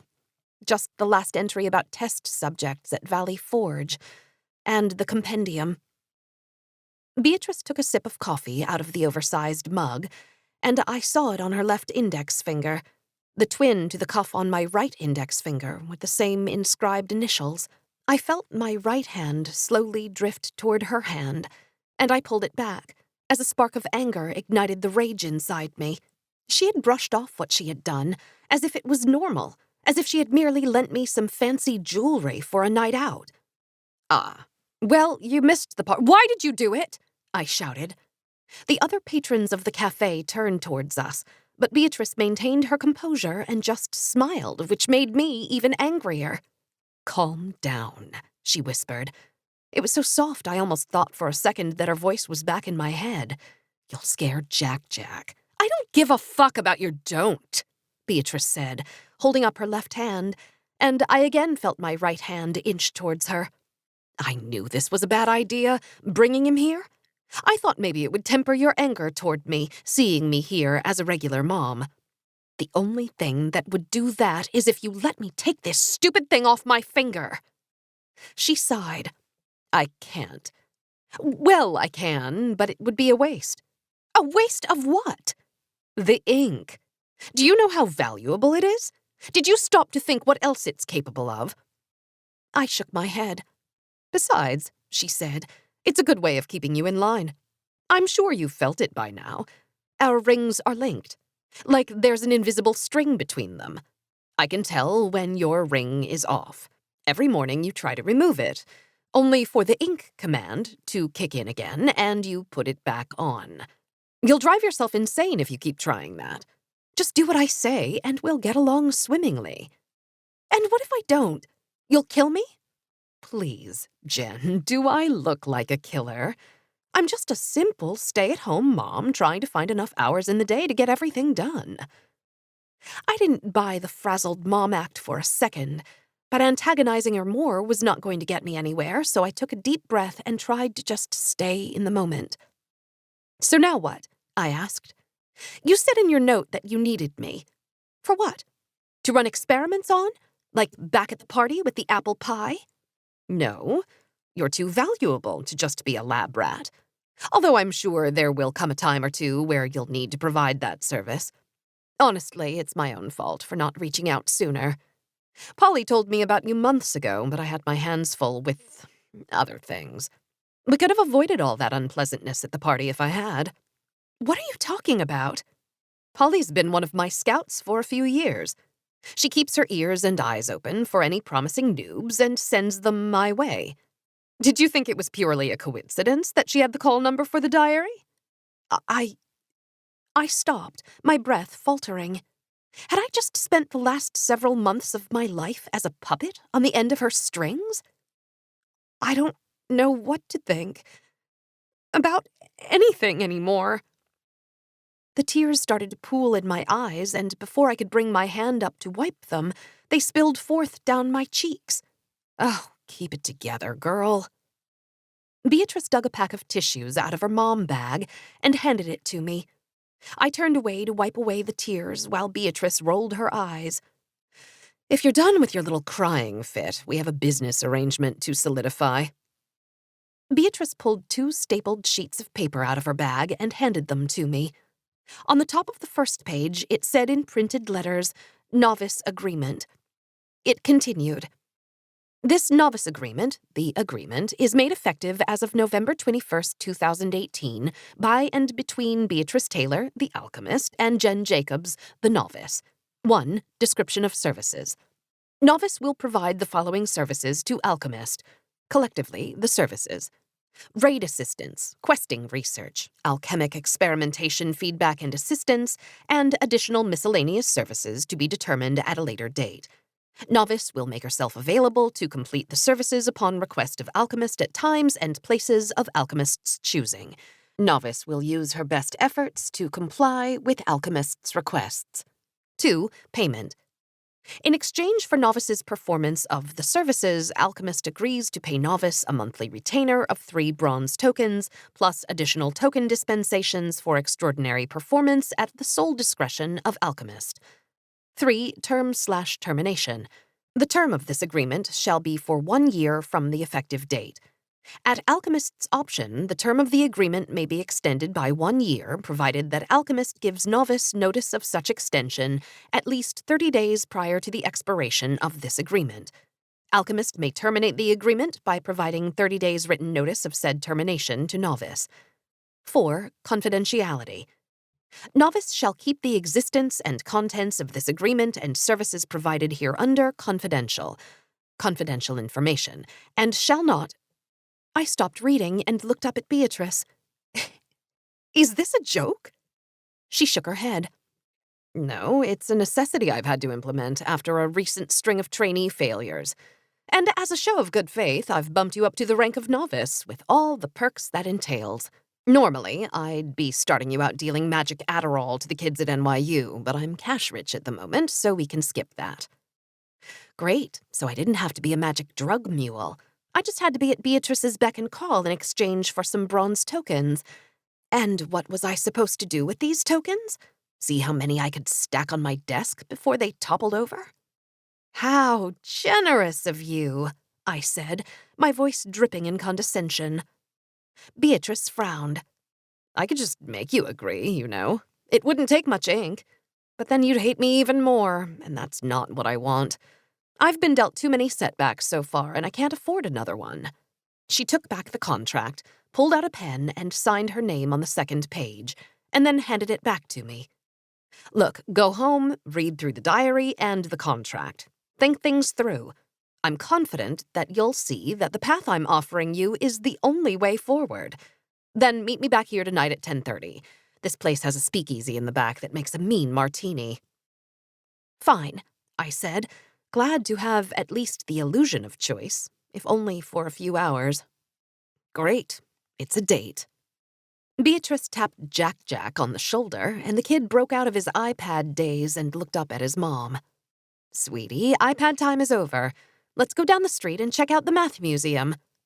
Just one more minute, he whined in response. I just want to finish this level. Jack, I said no. Don't make me count to 5. Beatrice began slowly counting down from 5, reaching 1 before switching to fractions, until at 0.5 the kid finally gave in.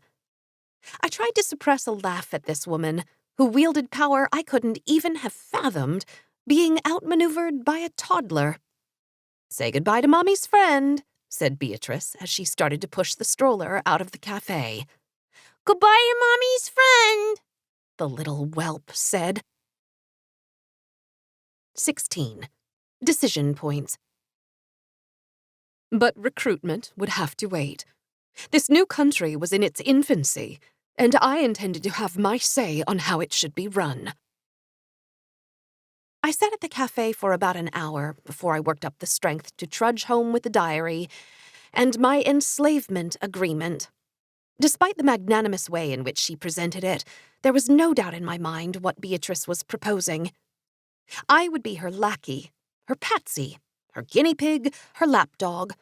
And for what? A new kind of shiny, worthless token? I already had one soul-crushing job where I was overworked and underappreciated. Why did I need another, and one where I would be in the employ of someone who could bind me to her will with a bit of ink and paper? But then I opened the diary again on my bed and started to read. The entries started almost as if they were recounting a history, an alternative history from the one I learned in school, where the first settlers of New York weren't seeking religious freedom or new trade goods, but something bigger. Magic. But what magic they had discovered remained hidden off the page, or only in cryptic references to vaguely described locations that had probably been paved over by Robert Moses. The narrative then abruptly shifted to Rita's musings on the Revolutionary War and her seemingly important role in it. Because after some quick Google research, Rita's letters, written apparently in the same ink that Beatrice now had, were responsible for the inexplicable buffoonery of one William Howe, who upon receiving said letters, no doubt filled with instructions written in the compulsion ink, committed military blunder after military blunder. And the sums of those blunders eventually allowed Washington to retreat to Valley Forge, and, well, the rest is history. A secret history. I closed the diary.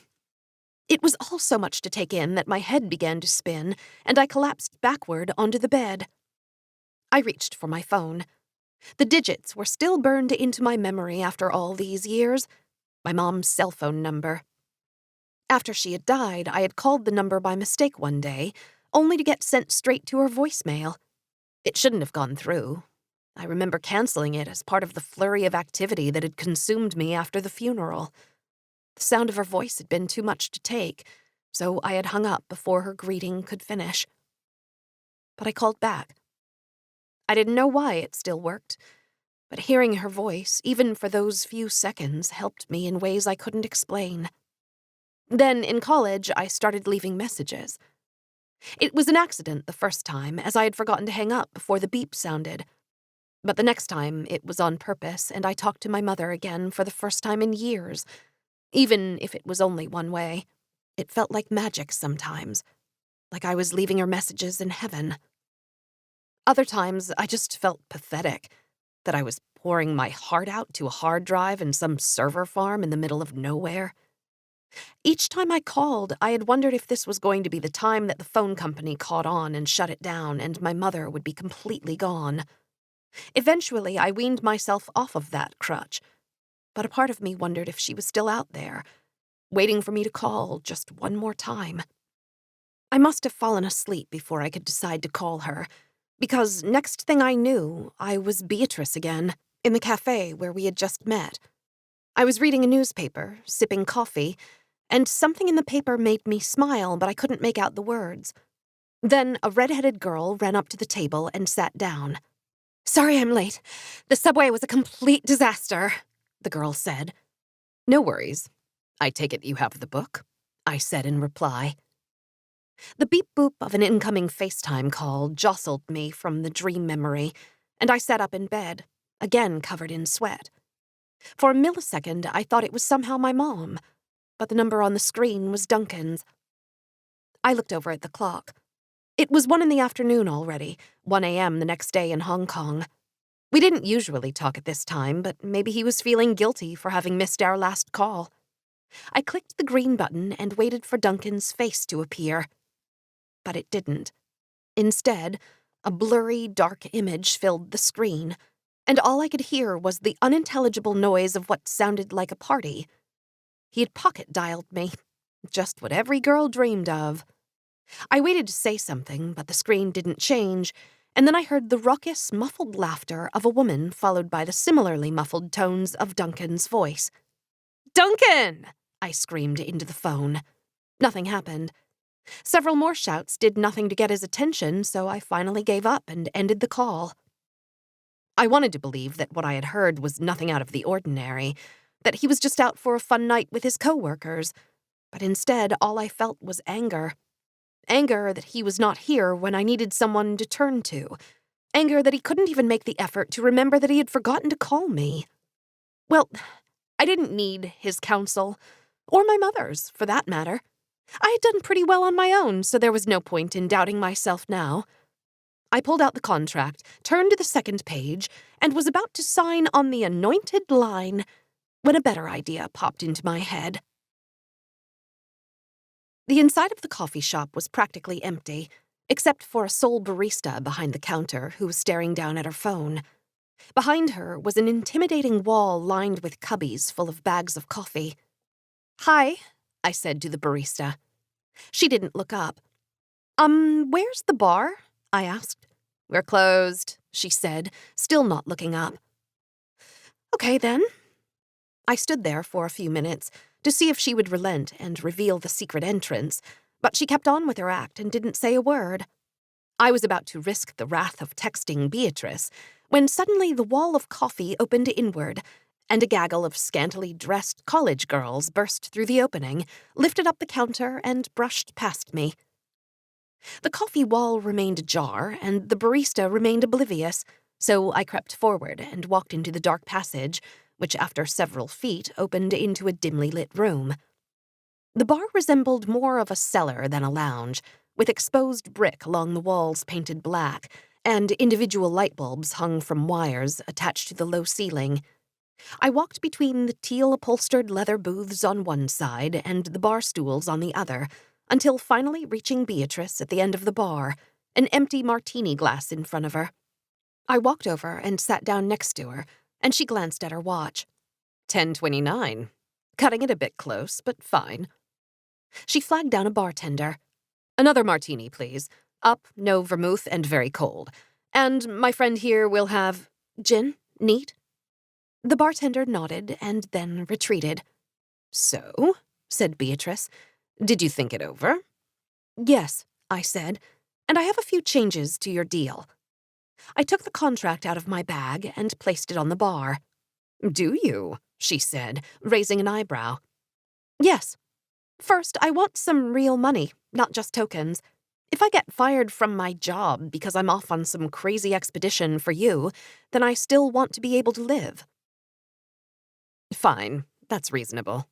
In addition to the tokens, you'll get a $1,000 a month stipend. 1,000? That won't even cover my rent. I want 1,800. 1,500. Deal. Okay, now that that's settled, I wasn't done. You weren't? A crinkle formed on Beatrice's nose, and she took the olives from her empty glass and began chewing them slowly. No.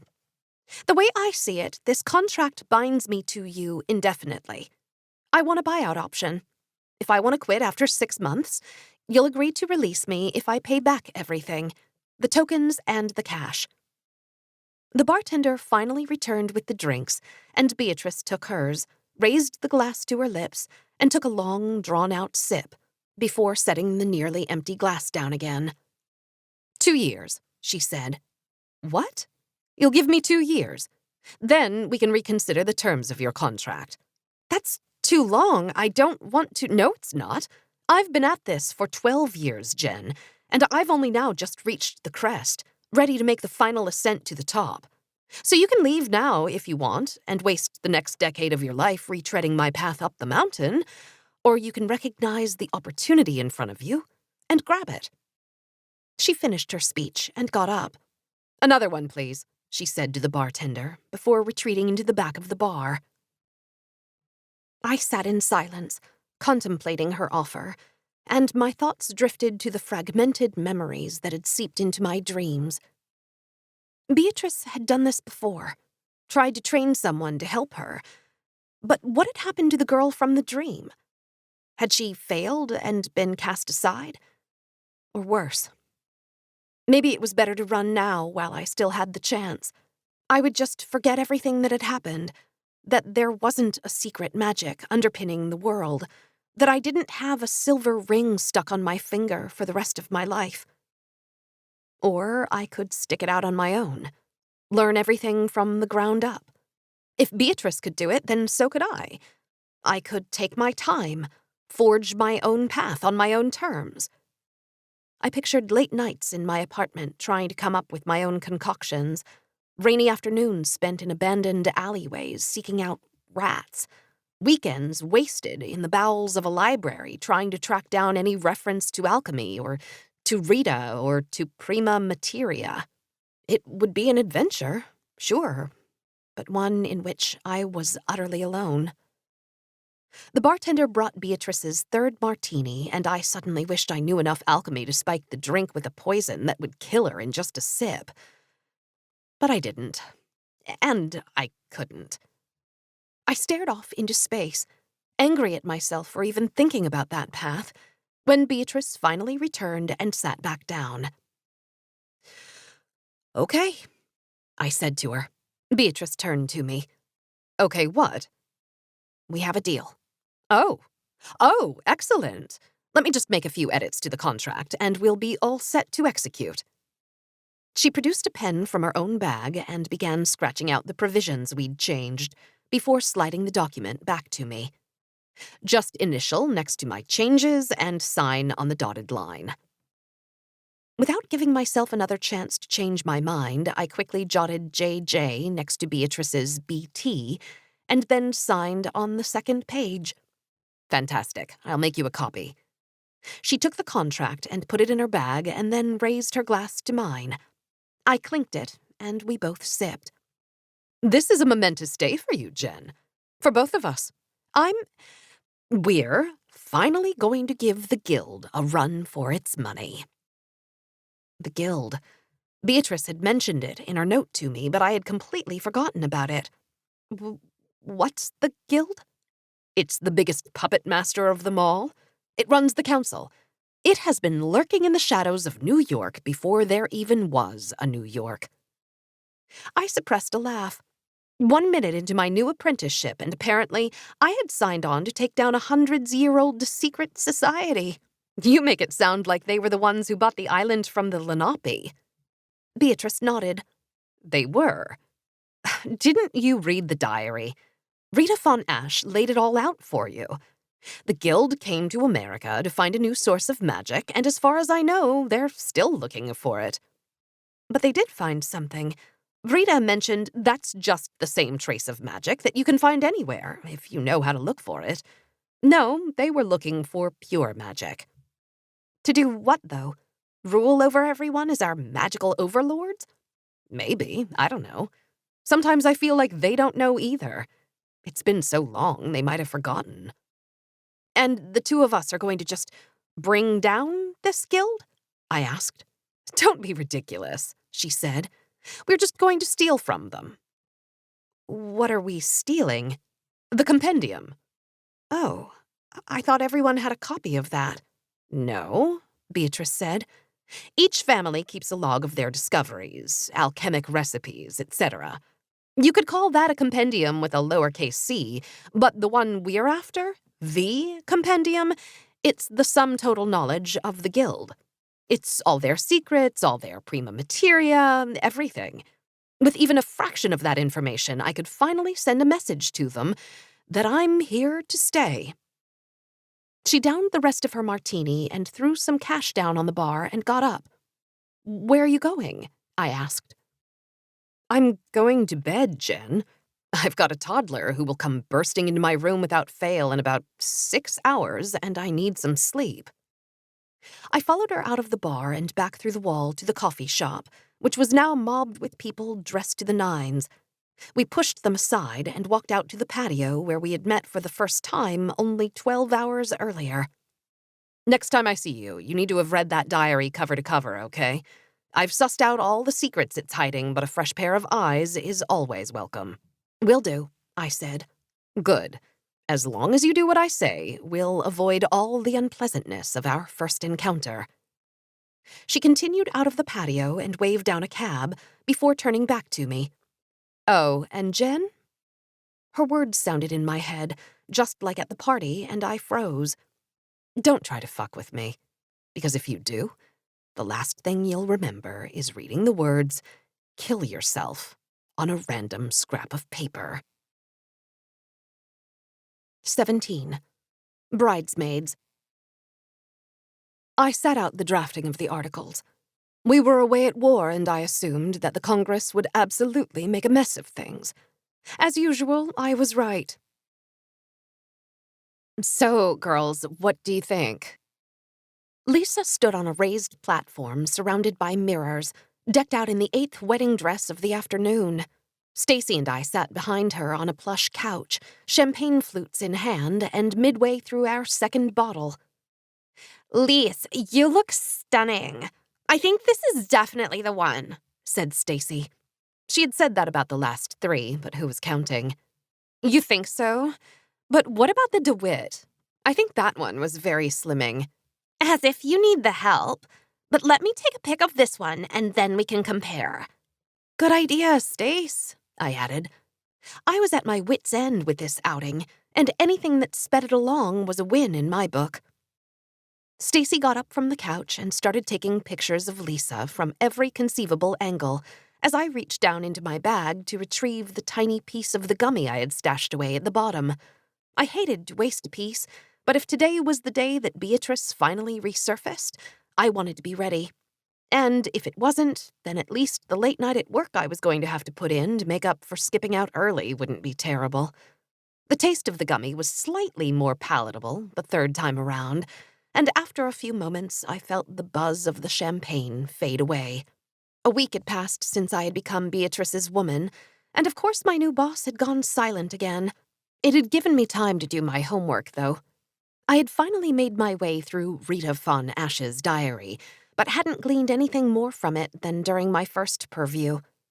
All I knew was that Rita had the compulsion ink that Beatrice now had, and boy, did that make me feel good inside, what with the death threat and all. Every time my phone had buzzed the past week, my heart would start beating a mile a minute. I would warily look at the screen, waiting to see if it was a task from Beatrice that I couldn't possibly complete, which would be followed by the promised death note waiting in my mailbox or slipped under my door. I tried to put Beatrice out of my mind, which was difficult because somehow she was still in my mind, and focus on the task at hand, getting a wedding dress purchased in as little time as possible. But that proved to be a tall order, as Stacy and Lisa spent the next half hour flipping back and forth through hundreds of pictures, while the sales lady came in every few minutes to see if we had made any progress. Shoot, you know what? We can't make this decision now anyway, said Stacy, after finally putting her phone down. Well, in that case, I said, we might as well go. You need to see how the dress looks with your veil, she continued. I'll go bring in some options. Oh, good thinking, Stace, said Lisa. While you do that, JJ, can you bring me the Vera? It should be the white one with the flowers over there. She pointed to the large pile of white dresses stacked on a chair in the corner, and I grimaced. Okay, I said. I walked over to the pile and saw that they all appeared to be white with flowers somewhere on the dress. The first one on top was too hefty to push aside, so I grabbed that one and carried it over to Lisa, who had stepped out of the monstrous gown she had been wearing. JJ, this is the other DeWitt, not the Vera. But that's fine, I wanted this one also. She took it from me and slid it on. Sorry, they all look the same to me, I said as I zipped it up. When I reached the top of the dress, I saw Lisa's eyes in the mirror, and it looked like she was going to cry. Crap. Why would you say that? No, what I meant was in the pile they all looked the same. Now that you have it on, of course I can tell it apart. You look amazing. Oh, thanks, Lisa said in monotone. I actually don't love this one. Let me go find the first DeWitt, and you'll just hold this one for a second. Part of me wants to pick one of the DeWitts on the slim chance we meet Dahlia after the lecture. She motioned for me to unzip, extricated herself from the new dress, and handed it to me. So how's Duncan? She asked as she considered the pile. Good. He's good. It was so out of character for Lisa to ask about my life that I didn't offer anything further. We had maybe gone on one double date with Lisa and Brad in all the time we had been dating. The guys seemed to get along, as they were both in finance, but that only made the dinner more unbearable for me, as I had to listen to Lisa the whole time drone on about fashion and tangential topics related to fashion. He's been in Hong Kong for a month now, should be coming home soon, I offered. Lisa didn't answer, but soon returned with the first DeWitt and directed me to put the one I was holding down while she slid on the new one. Oh, I'm sorry, JJ. That must be so hard for you. Yeah, it sucks. But we FaceTime every day, or at least try to. Still, to be apart for that long. Then when he's in town, you must feel a lot of pressure to make everything perfect. It's like you're always on The Bachelor. Yeah, a little. But usually it's not like zip, please. I was going to explain how it wasn't like that between Duncan and me, that we always fell back into our casual rhythm, and that neither of us felt the need to make a spectacle out of our brief time together. But the zipper was giving me all sorts of issues, and I didn't want to accidentally tear the delicate fabric. After some gentle urging, I finally navigated it to the top of the dress and then moved to the side so I could see how it looked.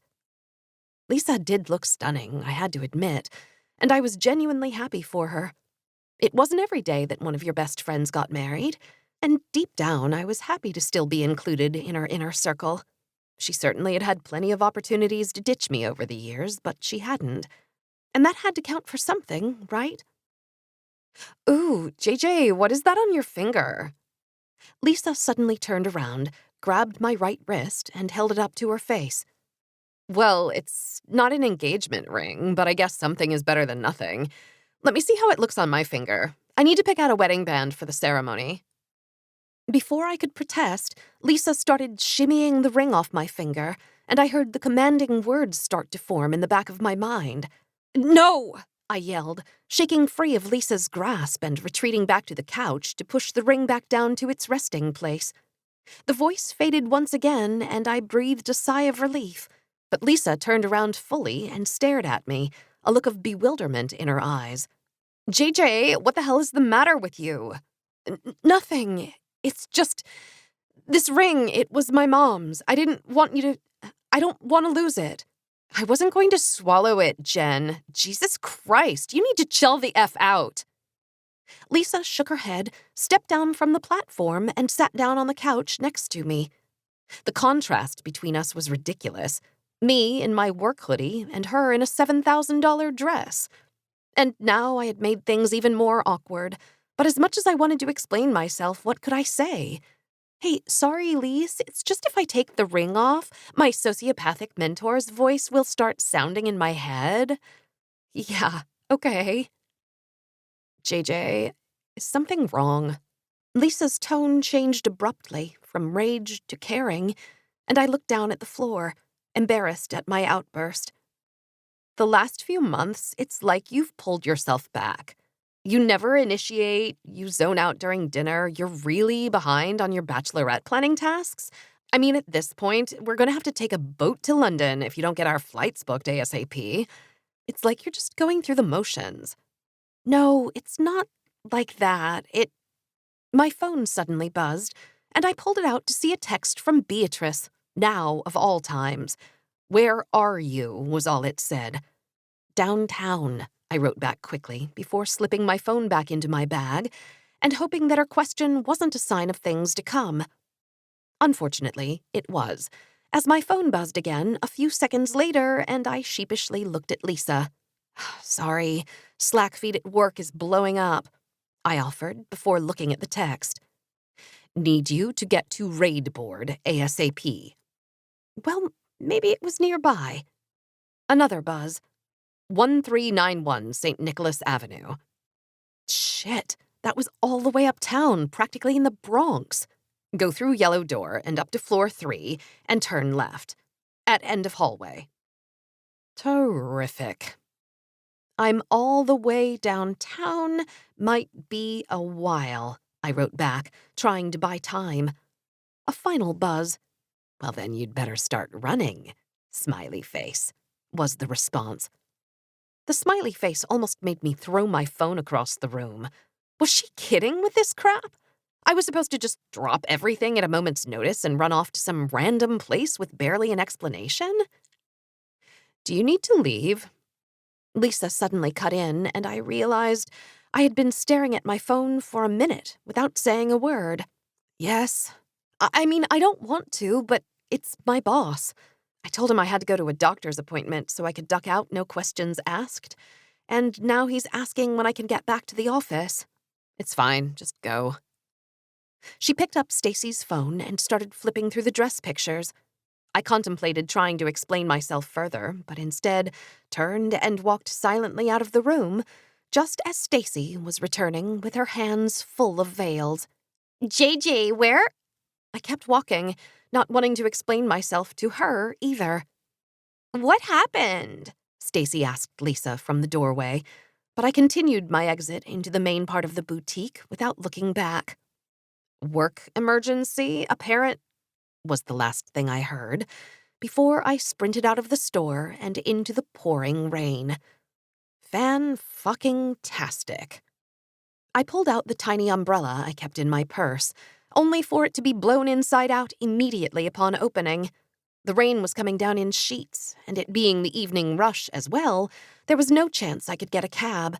So I broke into a jog towards the station that was several avenues away, weaving in between the throngs headed in the opposite direction, only to be greeted by a crowd of people 7 deep trying to board an already overcrowded train and a countdown clock indicating that the next train was 17 minutes away.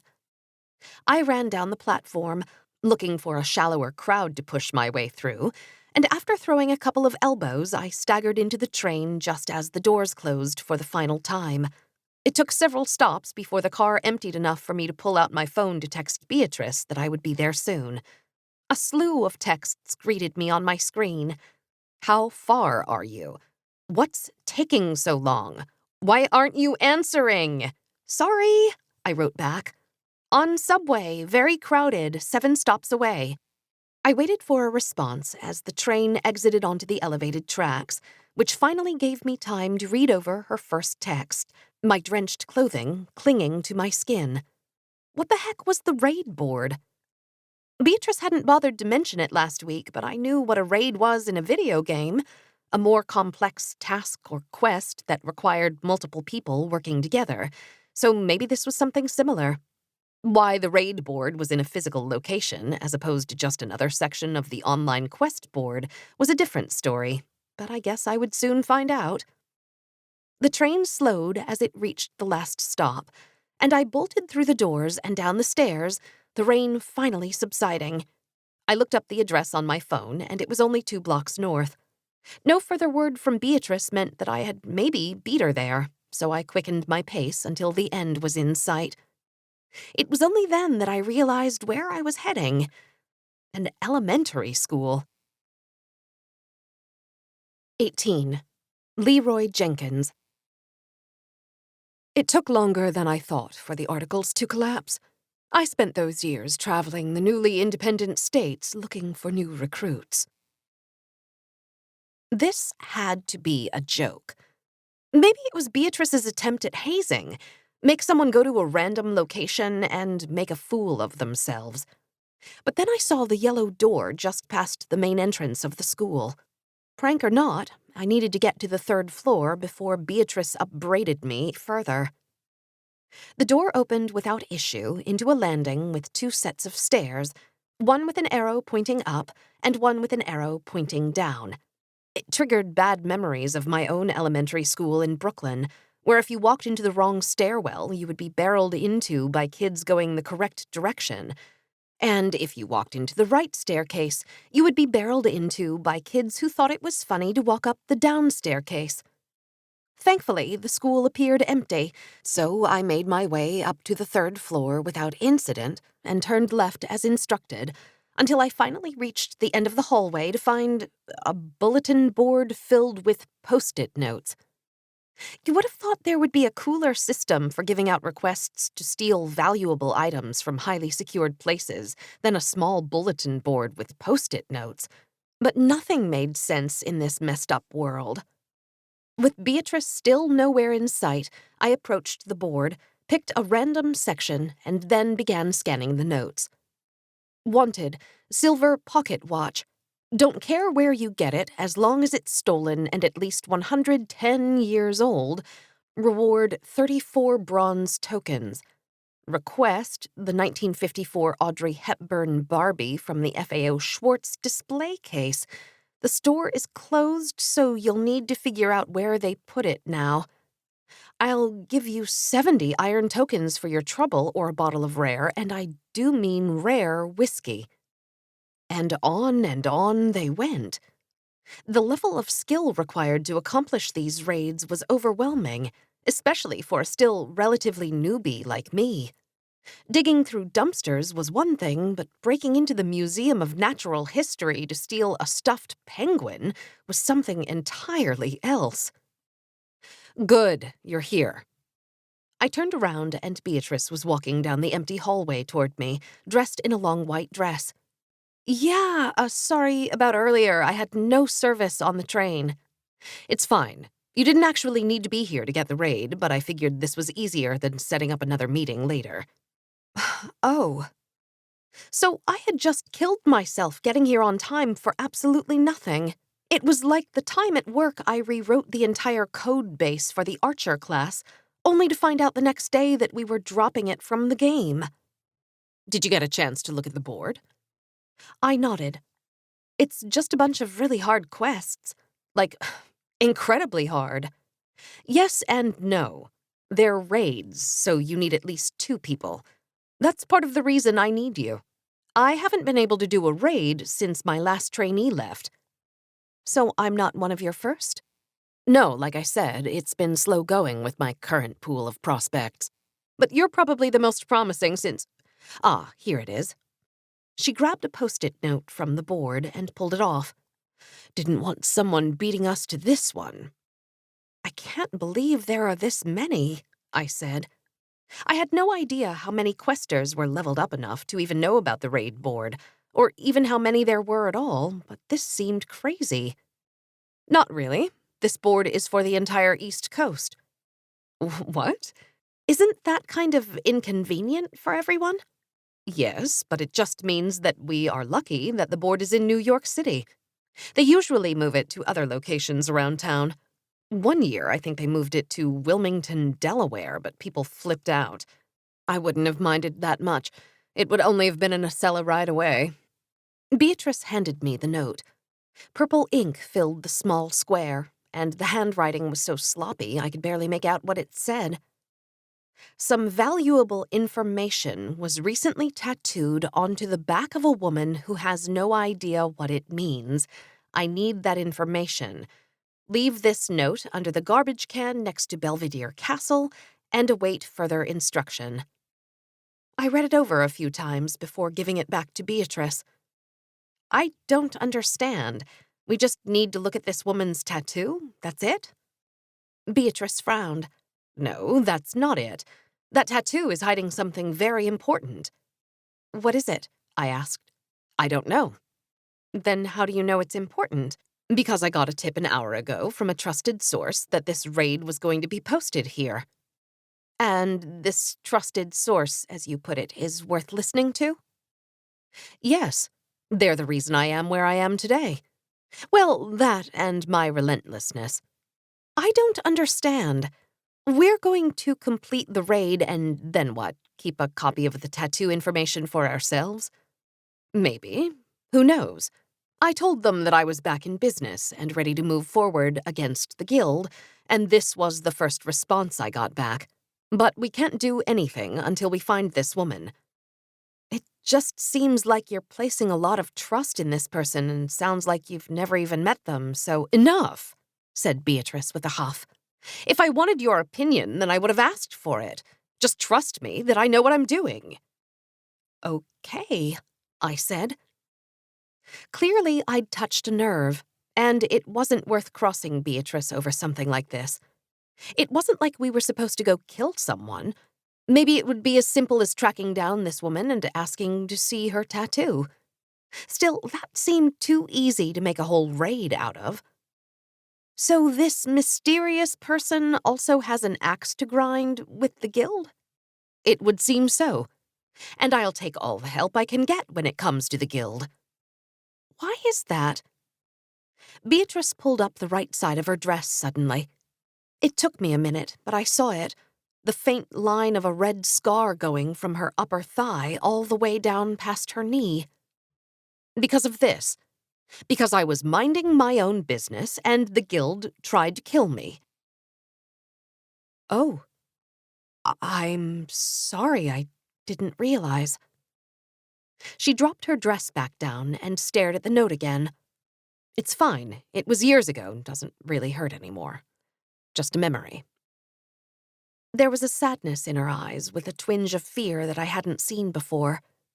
Maybe she hadn't always been a borderline psychopath. Maybe the guild had driven her to become what she now was. That didn't excuse what she'd done to me, but it made her a bit more human. Has the guild gone after you since? I asked. Not directly. Listen, we need to leave. I don't want anyone to see us here. I'm on the guild's radar, but as far as I know, you're not, and I'd like to keep it that way. She stuffed the note in her pocket and walked back down the hallway. I wanted to stay and study the board some more. There was a whole assortment of magical items waiting to be found, and it was all there for the taking. But that would have to wait for another day. Beatrice didn't say a word until we were several blocks from the school, and she had looked behind us 20 times to make sure we weren't being followed. I'll go drop the note in the park. Hopefully our requester will follow up by tomorrow morning, so let's rendezvous at 10 at the coffee shop. Okay. Can we meet a little earlier, though? I ducked out of work early to go wedding dress shopping for my friend, and I don't want to come in late. Oh, fun. If you're a sadist. When's the big day?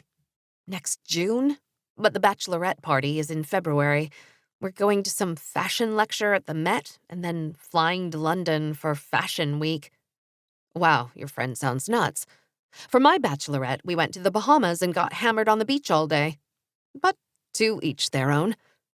Come to my apartment at 8:30 then. My sitter will take Jack for a walk and we'll have the place to ourselves. 1264 Madison Avenue, 31C. The next morning, I arrived at Beatrice's building 20 minutes early and paced back and forth across the street until I saw a stroller emerge from the door, pushed by a tall brunette who couldn't have been older than 18. When they were out of sight, I crossed the street and entered the palatial lobby. The doorman smiled at me as he dialed up to Beatrice's apartment before eventually waving me through. The elevator creaked up to the 31st floor, and I stepped into a small, brightly painted hallway with 2 white doors.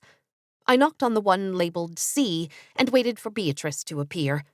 Except when the door swung open, it wasn't her that greeted me, but a man with reddish hair wearing only a towel wrapped around his waist. He looked vaguely familiar, but I couldn't quite place him. Hi, I said. Is Beatrice here?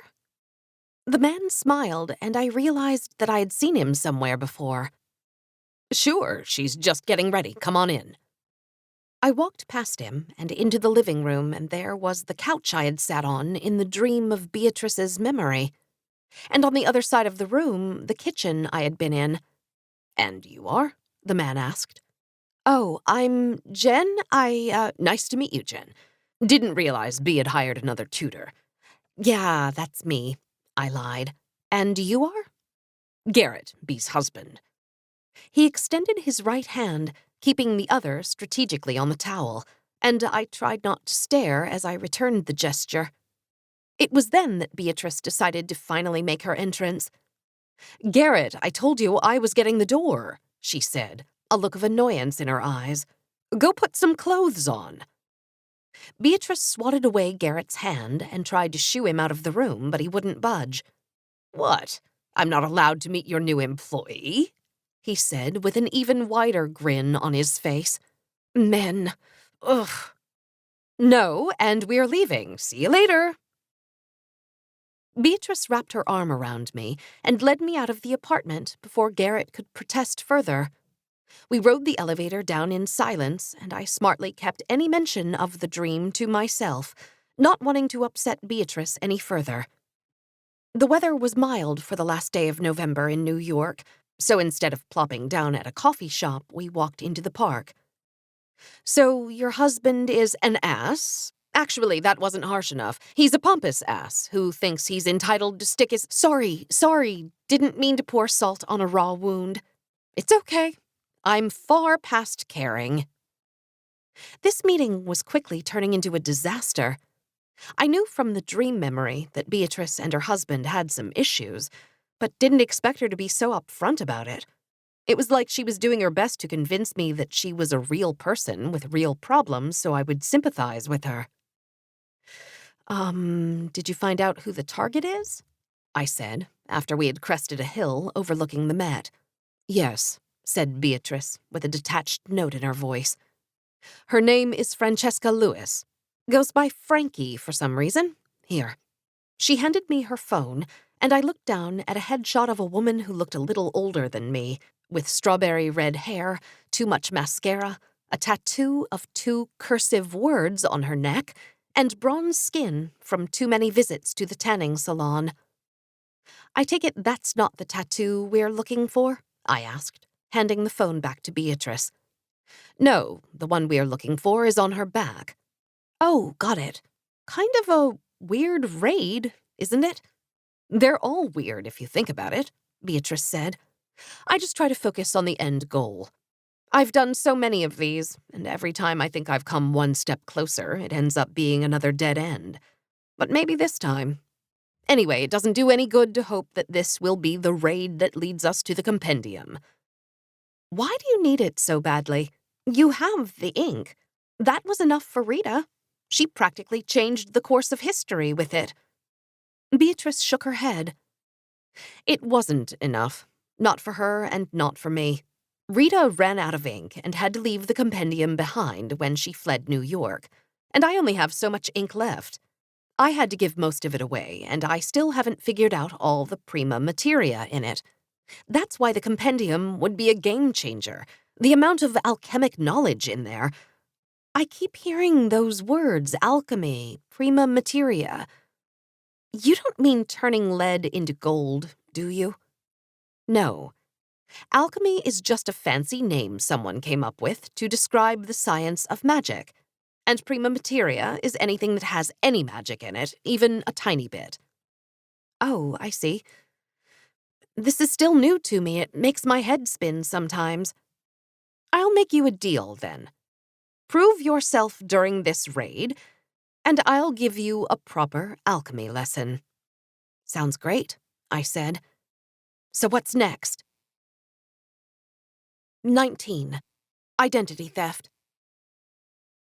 Henry's death shortly after the war presented a problem. No longer within the ambit of power, I needed to find a new patron. Luckily, I found two. The instructor barked words of derision through her microphone as I and 20 other women pedaled furiously on our special bikes with our special shoes. Sweat coated my entire body. Rita's stupid ring was digging into the handle of the bike. And between the exhaustion from the workout and the overindulgent drinking I had done last night, it felt like every atom in my body was going to combust. And it had only been 10 minutes of the hour-long class. Come on, Jane. You're the VIP. Get your ass moving. Lainey, the instructor, barked at me. No, I wasn't really Jane. And no, I shouldn't have been riding the front bike in front of a gaggle of women. And no, this wasn't how any of this was supposed to go down. The plan should have been a simple one to execute. Beatrice had cyber and regular stalked Frankie to such an extent that we had her daily routine down to a science. She worked at a social media marketing firm in Midtown, got lunch from the same salad place every day across the street, got coffee from the same third-wave coffee shop every day at 3:30, spun 3 times a week at a studio redundantly called Velo Bike, worked out in her building's gym the other days, and frequented a number of different bars after work. One thing we hadn't learned, though, was where the actual tattoo was, it being the beginning of December and all. So it was decided that our best chance at completing the raid was to sign up for the same spin class as Frankie and isolate her in the locker room afterward. But unfortunately, we both underestimated the power of spin. Picture trying to buy tickets to Fish, but replace the potheads with status-obsessed women whose worth increases ever so slightly depending on where their spin bike is located, and who reorganize their lives so that they are in front of a computer on Monday at 11:59 a.m. If I was more entrepreneurial, I'd build a bot that automatically signed people up for the most desirable bikes. Then I would charge $10 a class for access and make a killing. Maybe after my Zelda speedrunning comeback crashes and burns. I had met Beatrice in the park on a Wednesday morning, so we had one more chance to catch Frankie that week. That was, if we could even get bikes. From Beatrice's research, we learned that Frankie only took classes with Lainey, who had over 90,000 Instagram followers, and whose classes were booked up for the rest of the week. Ugh, maybe I should have written that bot. We failed to get in off the wait list for Thursday, which meant enduring the Russian roulette of the Monday noon sign-up. But as I told Beatrice a few minutes before go time, our saving grace would be my fast finger and mouse movement, honed by years of speed running and coding. Or so I thought. The clock struck noon, and by 12:02 my defeat was sealed, as Lainey's classes were completely booked. Not even the back corner was available. I nervously called Beatrice back to explain my failure, and was greeted with a barrage of screaming. It took me a moment to realize, though, that she was yelling at her kid, not me. But after that tirade ended and I calmly explained that I had failed to sign us up for any class for the entire week, the line went completely silent. After repeating Beatrice's name several times to see if she was still there, she finally responded, "Fix it." Great. So nice to finally have a manager who leads by example. My first backup plan failed fast. I went down to Velobike an hour before Lainey's 8 a.m. class to sweet-talk our way in. It was snowing and cold and windy outside, but inside the spin studio, the bright green walls and lilac-scented air freshener painted a picture of spring. I brushed the gray slush off my jacket and strode up to a receptionist wearing a matching bright green tank top. Even if we only got one spot in the class, I could still just hang out in the locker room until the end of the class. Or so I had hoped. But the spinning gods had aligned against me in more ways than one. First, the receptionist tritely explained that the waiting list was 3 figures deep, and owing to the equally 3-figure cancellation fee, there was a better chance of someone discovering the fountain of youth than Beatrice getting into the class, let alone both of us. I still had my backup to the backup plan, though, sneaking into the locker room and ambushing Frankie. But that plan, too, went up in flames when I realized that the locker room was inconveniently locked, and the only way to gain access was through green key cards that all the regulars had. Crap. Well, maybe I would get lucky and Frankie would just waltz into the studio without an overcoat and I would easily spot the tattoo. So I plopped myself down on one of the comfy green chairs and waited. And waited. And waited. The minutes seemed to drag on forever, and I resisted the urge to stare at the time on my phone every 5 seconds. But finally, at 7:40, in walked Francesca Frankie Lewis. She was sporting a full-length parka with a fur-lined hood, and her red hair was done up in a high ponytail. I wanted to make up an excuse to go say hi to her, but quickly nixed that idea. Better to remain inconspicuous until it was absolutely necessary to initiate contact. Frankie waved to the receptionist, unlocked the locker room with her card, and then strode out of sight, leaving me to play the waiting game again. Another hour passed until finally the 8 a.m. spinners began streaming back out of the locker room.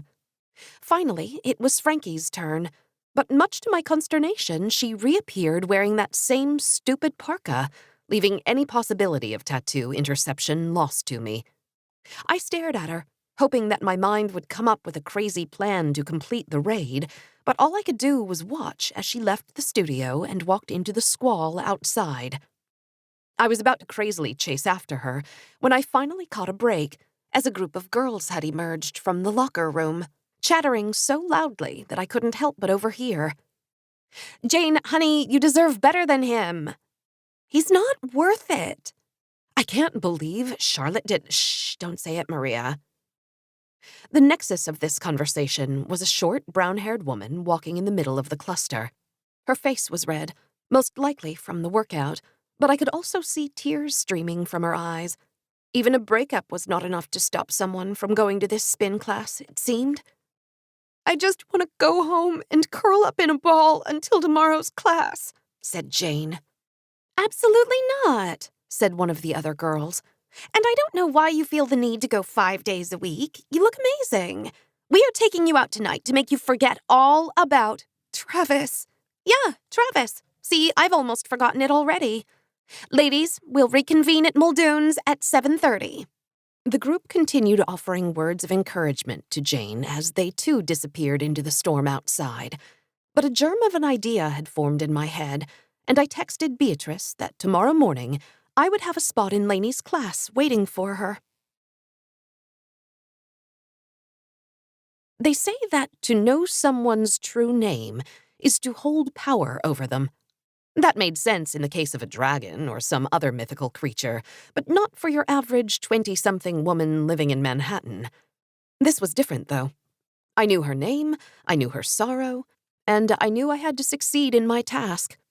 Jane was still alone when I walked into Muldoon's, and was sobbing silently to herself, no drink in sight.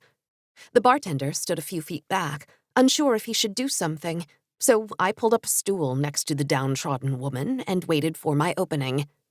She continued staring off into space, not acknowledging my presence, until I motioned for the bartender. "A rum and coke for my friend here, and a Lafroig 10 on the rocks for me, please." "You got it," said the bartender, who seemed happy that someone was taking responsibility for Jane. He returned shortly with the drinks, but the woman remained unresponsive. "Rough day," I said, putting on my best sympathy face. Finally, Jane noticed me. She looked about 10 times worse from when I saw her this morning, and that was after an hour-long workout. Her eyeliner had dribbled down the sides of her cheeks, her eyes were bloodshot, and the less said about her hair, the better. "What? Oh, sorry. Yeah, that's for you," I said, pointing to the rum and coke. "You look like you could use a drink. Or 20. Jane stared at the glass in front of her, and then back at me. "Do I know you from somewhere?" "No. Was just stopping in for a drink. Noticed you were sitting here alone and thought you could use some company." "Thanks." Jane turned away from me and resumed her catatonic staring contest before suddenly grabbing the rum and coke and chugging the whole thing in one sip. "Wow," I said. "You really needed that." The lifelessness had faded a little from her eyes, and Jane swiveled 90 degrees toward me on her stool. "And I need another. Finish that drink and I'm buying the next one. What did you say your name was again?" "I didn't. It's Jade." There was no sense in giving her my real name. Plus, I liked the thought of having a separate quester identity for clandestine missions like these. "Hi, Jade. I'm Jane. I just found out my boyfriend has been sleeping with my best friend for the past year." Yikes. And I thought I was having a bad day. I gulped down my whiskey and set it aside. If we ended up getting plastered here, where Jane's friends could show up any minute, I wouldn't be able to stay with her all night to make sure she didn't make it to spin tomorrow morning. "You really don't need to buy me a drink, but if you insist, let's go somewhere with a little better vibe. This place reminds me of a bad college dive." I put down a couple of bills on the bar and began ushering Jane out the door. Okay, but I think some of my friends were coming here soon. Let me just..." Jane pulled out her phone and began texting the social circle from earlier. "You mean the same friends who also are friends with this bitch who just betrayed you?"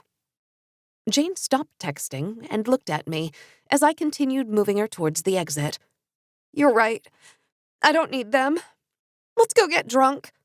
"That's the spirit. Let's do it," I said. And we did. I woke up the next morning on an uncomfortable couch to a fire siren beeping in my ear. It was 6 a.m., and my 6 p.m. yesterday self thought it had been a good idea to pick the loudest, most piercing ringtone as an alarm. What my darling past self failed to realize, however, was that even after consuming most of the remaining hangover gummy, drinking almost 2 bottles of whiskey was not going to leave me in the best physical state to go spinning. Plus, that alarm was so fracking loud I thought the apartment was actually on fire. I mashed my palm several times over the phone screen to stop the bleeding, and sat up slowly. The first conclusion I came to was that I was not in my apartment. The second conclusion was that I was not lying next to a random guy on said uncomfortable couch. The third conclusion, which came to me after the rest of the night snapped back into focus, was that I had actually done it. I was in Jane's apartment, ready to convince her that I should go to spin class instead of her. The place was silent, which was good, because the last thing I wanted to see was a chipper Jane making us coffee in her workout clothes before jetting off to class. I pushed myself off of the couch and crept along the creaky floor toward the bedroom. The door was wide open, and inside lay Jane, spread eagle in the middle of a king-size bed, fast asleep wearing the same clothes from last night. I took a minute to survey the room. Pictures adorned the walls at various intervals. A short, brown-haired guy had his arms around Jane, their smiling faces gradually aging as I moved further into the room. They must have been high school sweethearts, I figured. In another picture, a girl with curly red hair and freckles was toasting a coconut drink with Jane on a beach somewhere, and I had a bad feeling that this girl was the infamous Charlotte. Jane's old life was on display all around me, but there was nothing I could do for her right now, except go to the spinning class so she wouldn't be charged the cancellation fee. I walked up to the bed and sat down on the edge. "Hey, girl, you all right?" She didn't respond. I pushed her gently on the shoulder, but still nothing. My pulse quickened for a second as I watched to see if Jane was still breathing. The slow rise and fall of her chest answered that question, and I let out a small sigh of relief. Jane? It's me. Jade. Time to get up. And time for me to get the hell out of there. I sat there for longer than I should have, and if Jane had actually woken up to see me sitting over her, she probably would have screamed bloody murder. But she didn't, so I did what any respectable guy did after a one-night stand. I stole her green spin ID and left a note. Hey, Jane, I hope you're feeling better. Haven't gotten that drunk in ages, but it was fun. If you need to talk, you have my number. XOXO, Jade. P.S. Oh, and don't worry about making it to spin. I know you were worried last night about not being able to make it, so I'll go for you, so you won't get hit with the no-show fee. I left the note on top of her phone and pulled the Velo bike card out of the sleeve on the phone case. When I set the phone back down, it sprang to life, revealing a string of texts from Jane's actual friends. Jane, you all right? Went to Muldoon's, but you weren't there. F. Travis and F. Charlotte. Those two deserve each other. Please text me. Me and Maria went to find you last night at the bar, but you were gone. Similar texts lined the rest of the screen, and for the first time since I came up with this crazy plan, I stopped for a second to think about what I had done. I had taken advantage of this woman, made her ignore her real friends, made her think that they didn't care about her, and for what? So I could chase down a different woman and lie to her, too? Any moral reckoning would have to wait, though, because Jane started to stir. I tiptoed out of the bedroom, out of the apartment, and out of Jane's life, as quickly as I had entered it. 20. Yellow Jersey. Everyone knew that Madison's plan would set the foundation for the debate at the convention. With my ink stores replenished, he and I began a fruitful correspondence. By the time I got off the subway, my guilty conscience from using Jane as a pawn occupied an equal space in my mind as the prospect of me having to stop at a random garbage can and puke my guts out. I should have expected as much. I wasn't 19 anymore when I was able to rebound from a hard night of drinking with Lisa and Stacy and still make my 9 a.m. lab. Plus, I had used up the final bits of Steve's gummy last night, so the entirety of the second bottle of whiskey was still wreaking havoc on my liver and my head. And really, was what I had done so bad? So what if it was me who helped Jane mourn her breakup, and not her friends? The results were the same, right? I had given her a fun night of distraction, and now her real friends could help her through the next part. What was more concerning to me now, though, was the complete silence from Beatrice. I checked my phone 4 times as I walked to Velo Bike, but there was no message from her. Things were going to get interesting in a hurry if I actually had to participate in this spin class. The bright green paint covering the outside of the Velo Bike's spin studio hurt to look at the second time around, and the interior was a madhouse again, with all manner of women milling about, chatting about things I couldn't even begin to understand. I weaved my way through the cacophony to the reception couches and waited. It was 7:20, still time for Beatrice to show up, and for this raid to not become a total dumpster fire. I texted her again. At Spin, where are you? Another 10 minutes passed, and I tried once more. Not really in any condition to spin. Plus, we'll need both of us to get the tattoo. You close? I put my phone away and tried to ignore the throbbing pain in my head. Time was running out. Maybe if I hurried into the locker room, I could catch Frankie before class and not even have to spin. So I got up and walked to the front desk. There was a different shipper girl there than the one from yesterday, and this one was decked out in green Velo bike gear from head to toe. Checking in for Lainey's class? She said. I don't think I've seen you here before. What's your name? I'm Jane Hutchinson. I usually go to Todd's 7 p.m. class. I lied. I'd like to end the day on a high note, you know? Oh, totally. That's a good class, too. Hutchinson. Oh. Check-in girl stared at her computer screen while I pretended not to be concerned. I already felt like I was going to vomit from last night alone, and the girl's pregnant pause made the bile start to rise even more. Ah, here we go. Good news! You've been promoted to the head of the class. She beamed at me as if I was supposed to know what that meant, and waited for me to shriek in excitement. Oh, that's amazing. Remind me again what that means? I've never been promoted before. It only means that you get the bike in the front row, dead center, of course. We always leave that one open for the random VIP of the class, and that's you. Plus, you get to wear the yellow jersey and our special green spin shoes. Crap. Not only was I in no shape to spin on a good day, but now I was going to be on display for everyone to see. And how was I supposed to get a look at Frankie's tattoo from the front bike? What a disaster this was turning out to be. My stomach agreed, and I scanned around the foyer for a garbage can. Oh, awesome. Can you excuse me for 1 second? I didn't give her time to answer, as I made a beeline for the can right behind a huge pack of girls. They parted like the Red Sea, and I reached it in time, only to be hit with a bout of dry heaving that seemed to go on forever. I hunched over the green, of course, can until it finally subsided. But now it was 7:50, and all thought of ambushing Frankie in the locker room had gone up in flames. Then someone tapped me on the shoulder, and I slowly lifted my head up. Are you okay? The foyer was empty, except for the check-in girl and the one person who decided to be a normal person and see if I was all right. It was Frankie. Just my luck. Yeah, I'm okay. Must have been something I ate last night. Frankie was taller than I expected, and from my crouched position over the lid of the garbage can, she seemed to tower over me. Her bright red hair was tied back in a familiar high ponytail, and she was sporting a purple Lalamango tank top, which meant I pushed myself up from the garbage can only for my arms to give out halfway. Ugh, maybe I'm not. Could use some water.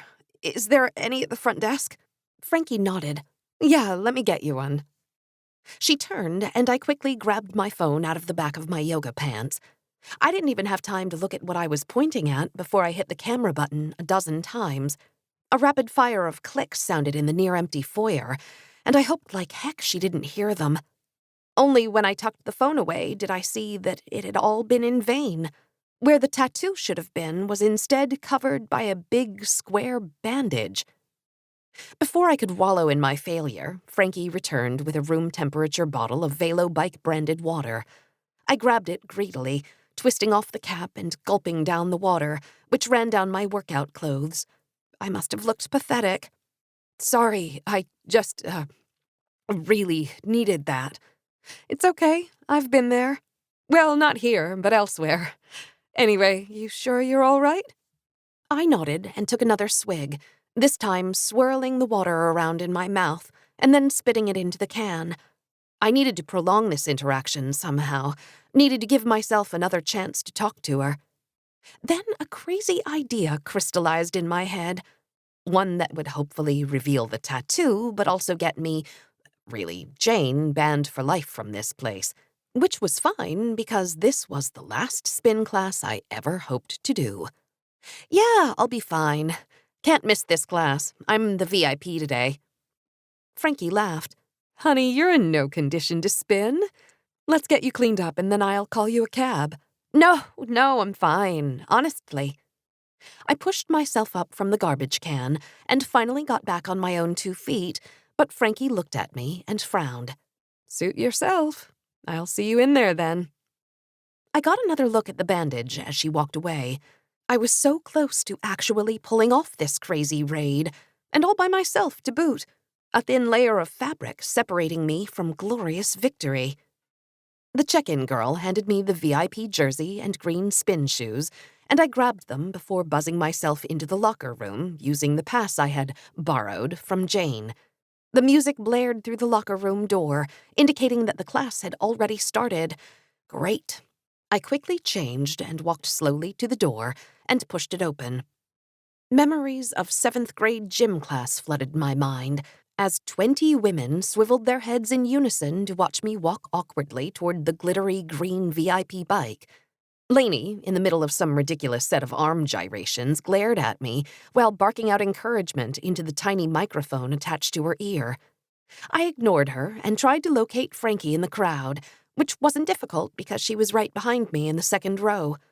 She nodded at me slightly, and I continued onward with my walk of shame, finally reaching my bike. "Let's give a warm VB welcome to Jane, our VIP of the class, ladies!" cried Lainey into the microphone. "Welcome, Jane," the spinbots replied. "Now, I understand Jane here was feeling a bit under the weather just now, but that's nothing a little spinning won't fix, right, ladies?" "Right." "Excellent. Now let's velo!" The next hour seemed to stretch on for ages, as I struggled to both maintain the pace and copy Lainey's ridiculous dance moves. When the final cool-down whistle went off, I was barely able to lift my right leg over the seat to dismount, and it was a miracle I hadn't vomited, which was good for more than one reason. "Whoa, I didn't think you would make it all the way through," said Frankie, who was looking at me with a mixture of respect and disbelief.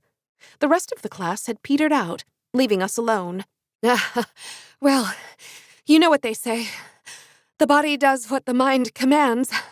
And all my mind was saying during that torture was, just keep going.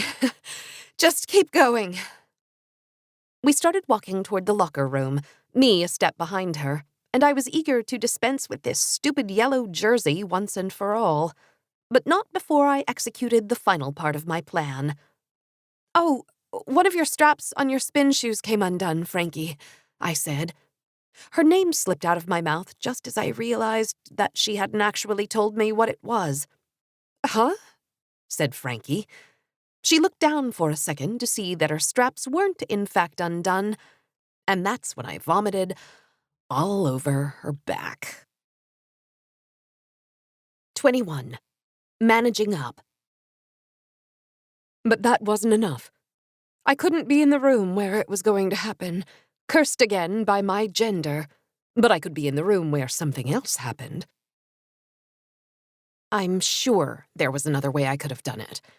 The best games programmed multiple solutions to the same problems, and the real world was no different.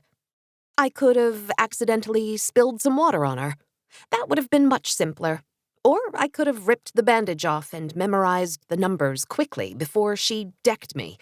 But my crazy plan had gotten me this far, and my brain was already completely fired from the night before and the insane workout I had just finished, so I used the tools immediately available to me, and somehow it had worked.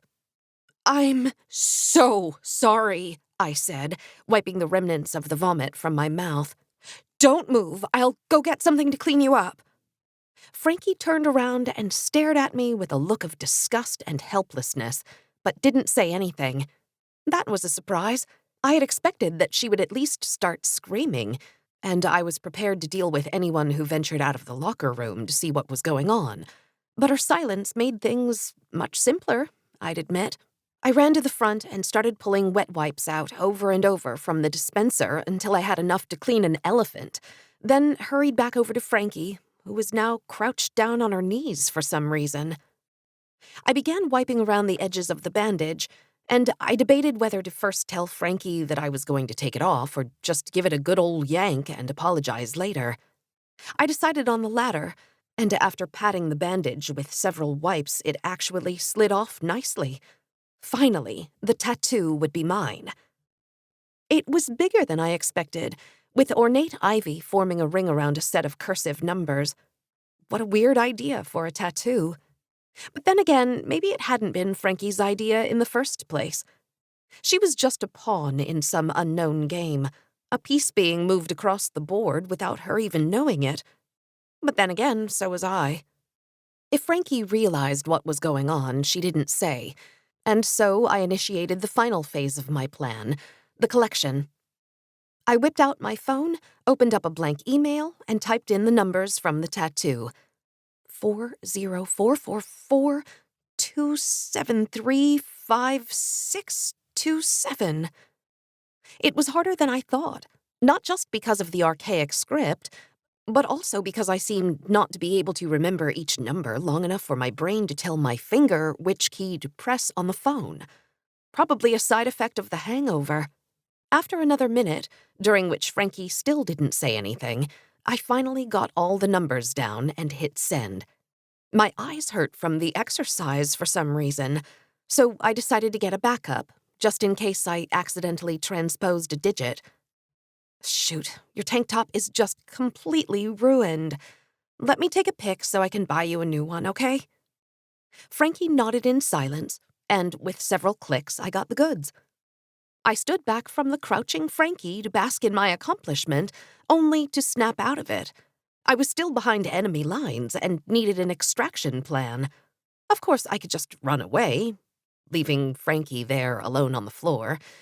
It would be pretty simple. She didn't know my name, this spin studio didn't know my name. It would be like I'd never been here.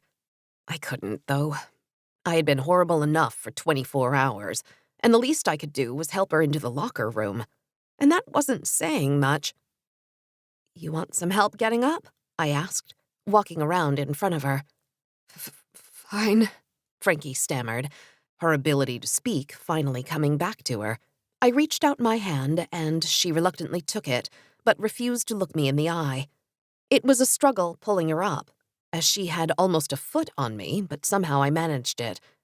Back on her feet, Frankie started walking to the locker room, and I trailed behind her. "I think I have an extra shirt in my—" "Stop!" she cried. Okay, but I just wanted to help." "You've done enough! Just get the hell out of my sight!" I don't know why, but her words hurt more than they should have. After all, I was the one using her. Stealing something from her, why should I care if she was angry at me? "Oh, okay, but your tank top—" "Forget it! Just forget this whole thing!" The locker room was empty, except the two of us. The next group having yet to arrive, so I quickly changed out of the stupid yellow jersey and green shoes and threw them, along with Jane's locker room card, into an empty locker. I glanced over at Frankie, who began taking off her vomit-stained tank top.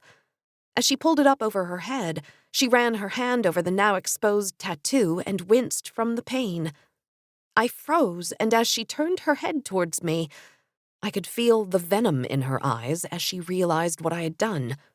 I'm sure she would have done something terrible to me, but a moment later I regained my senses and bolted out the door. The inside of the coffee shop was packed as I waited for Beatrice. It was 4 days later, and I was sipping a hot tea, still recovering from the raid. The raid I had single-handedly pulled off, no thanks to my employer. I didn't know if she was even going to show up this morning, as her radio silence had continued. What the hell is going on? Meet me at Bleecker Street grounds at 9 tomorrow so I can give you the info from the tattoo, I had texted last night. There was no way I was going to hand over the goods without at least an explanation of why she had ditched me, but that text hadn't merited a response either.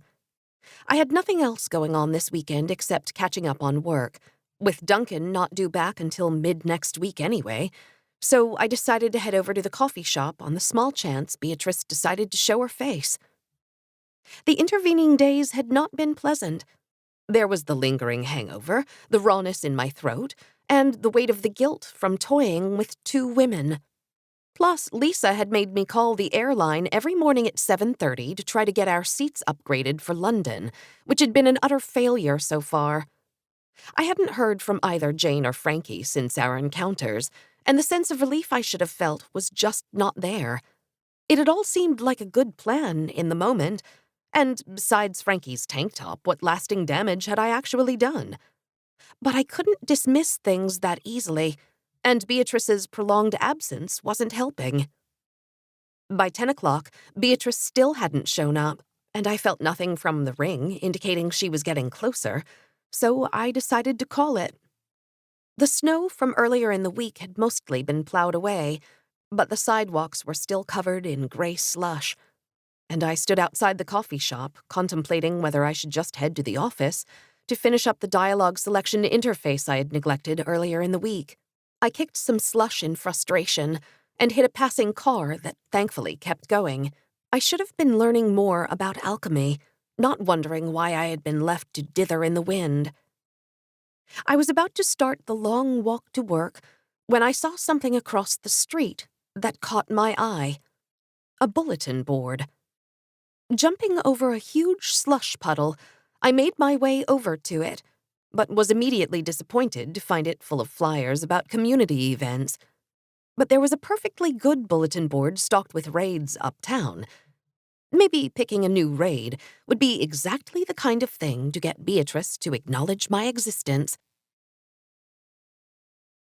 The yellow door was surprisingly unlocked again when I reached the school.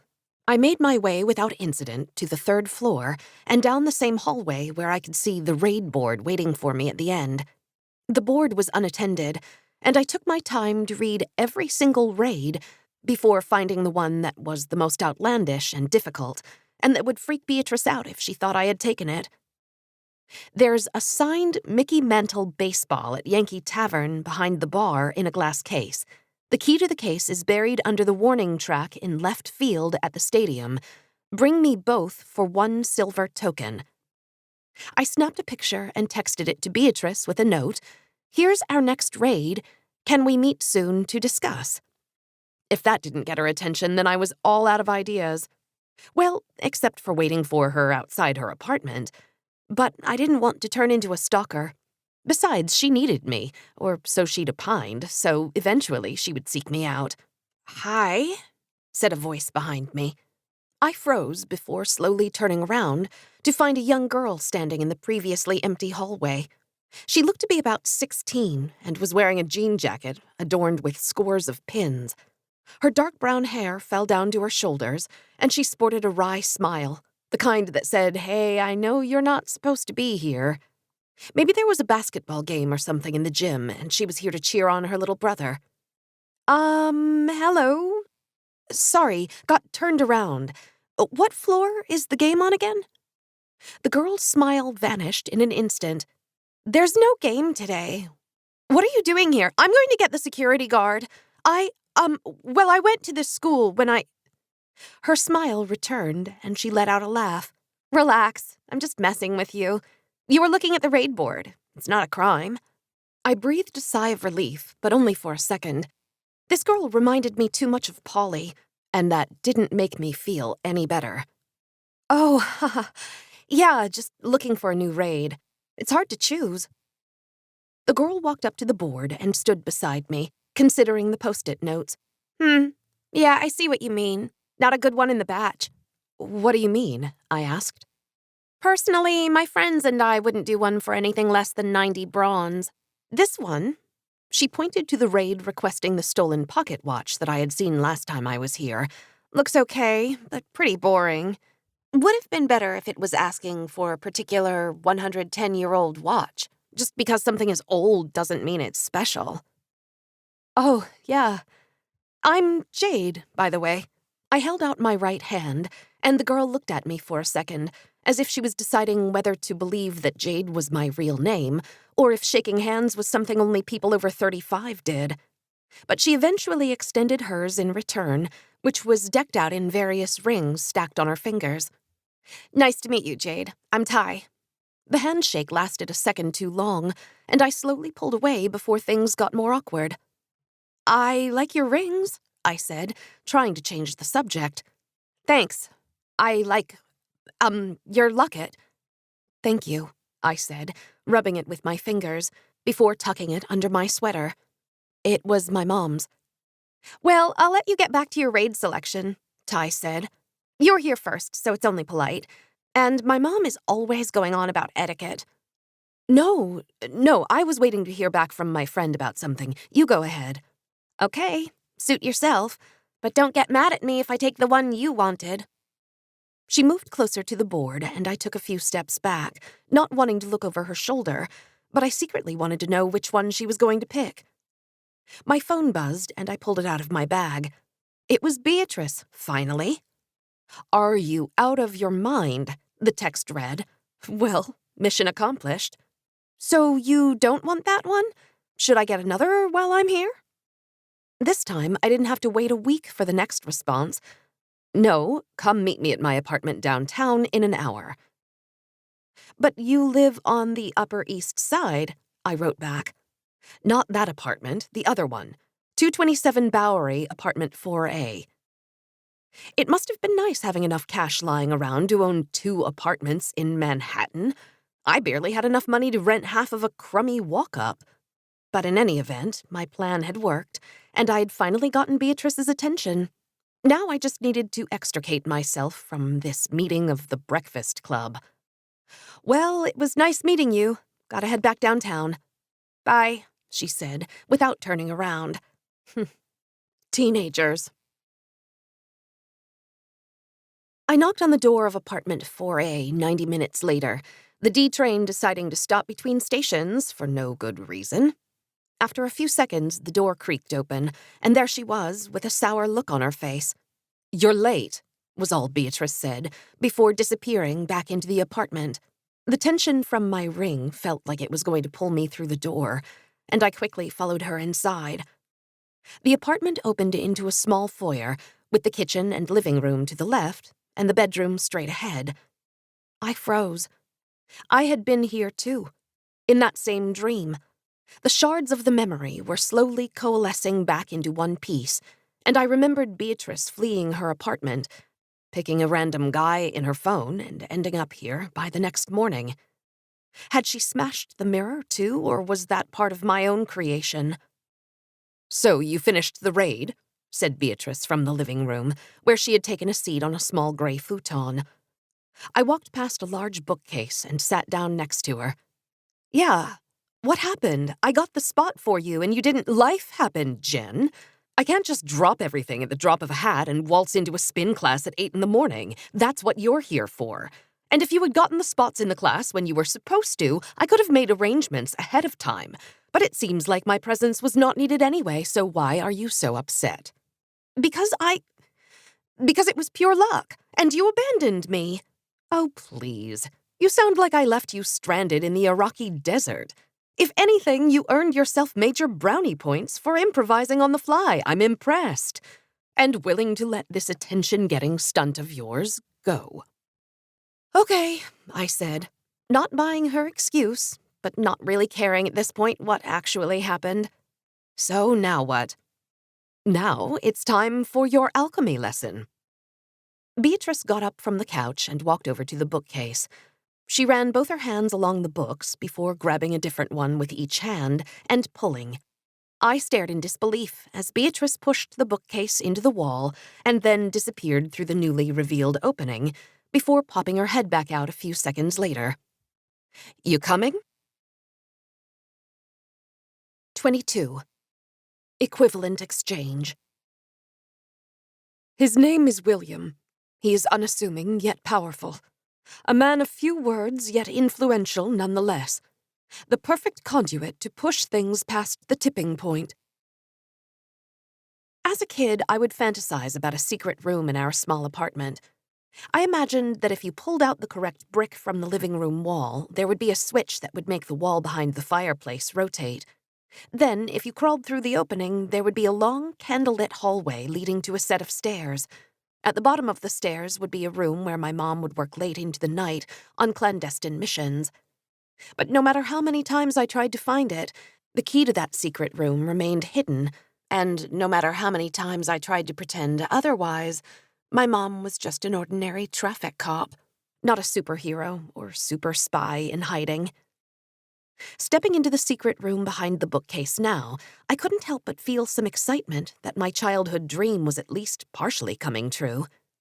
The room was dark, only a sliver of daylight peeking through from above a bookcase to my right.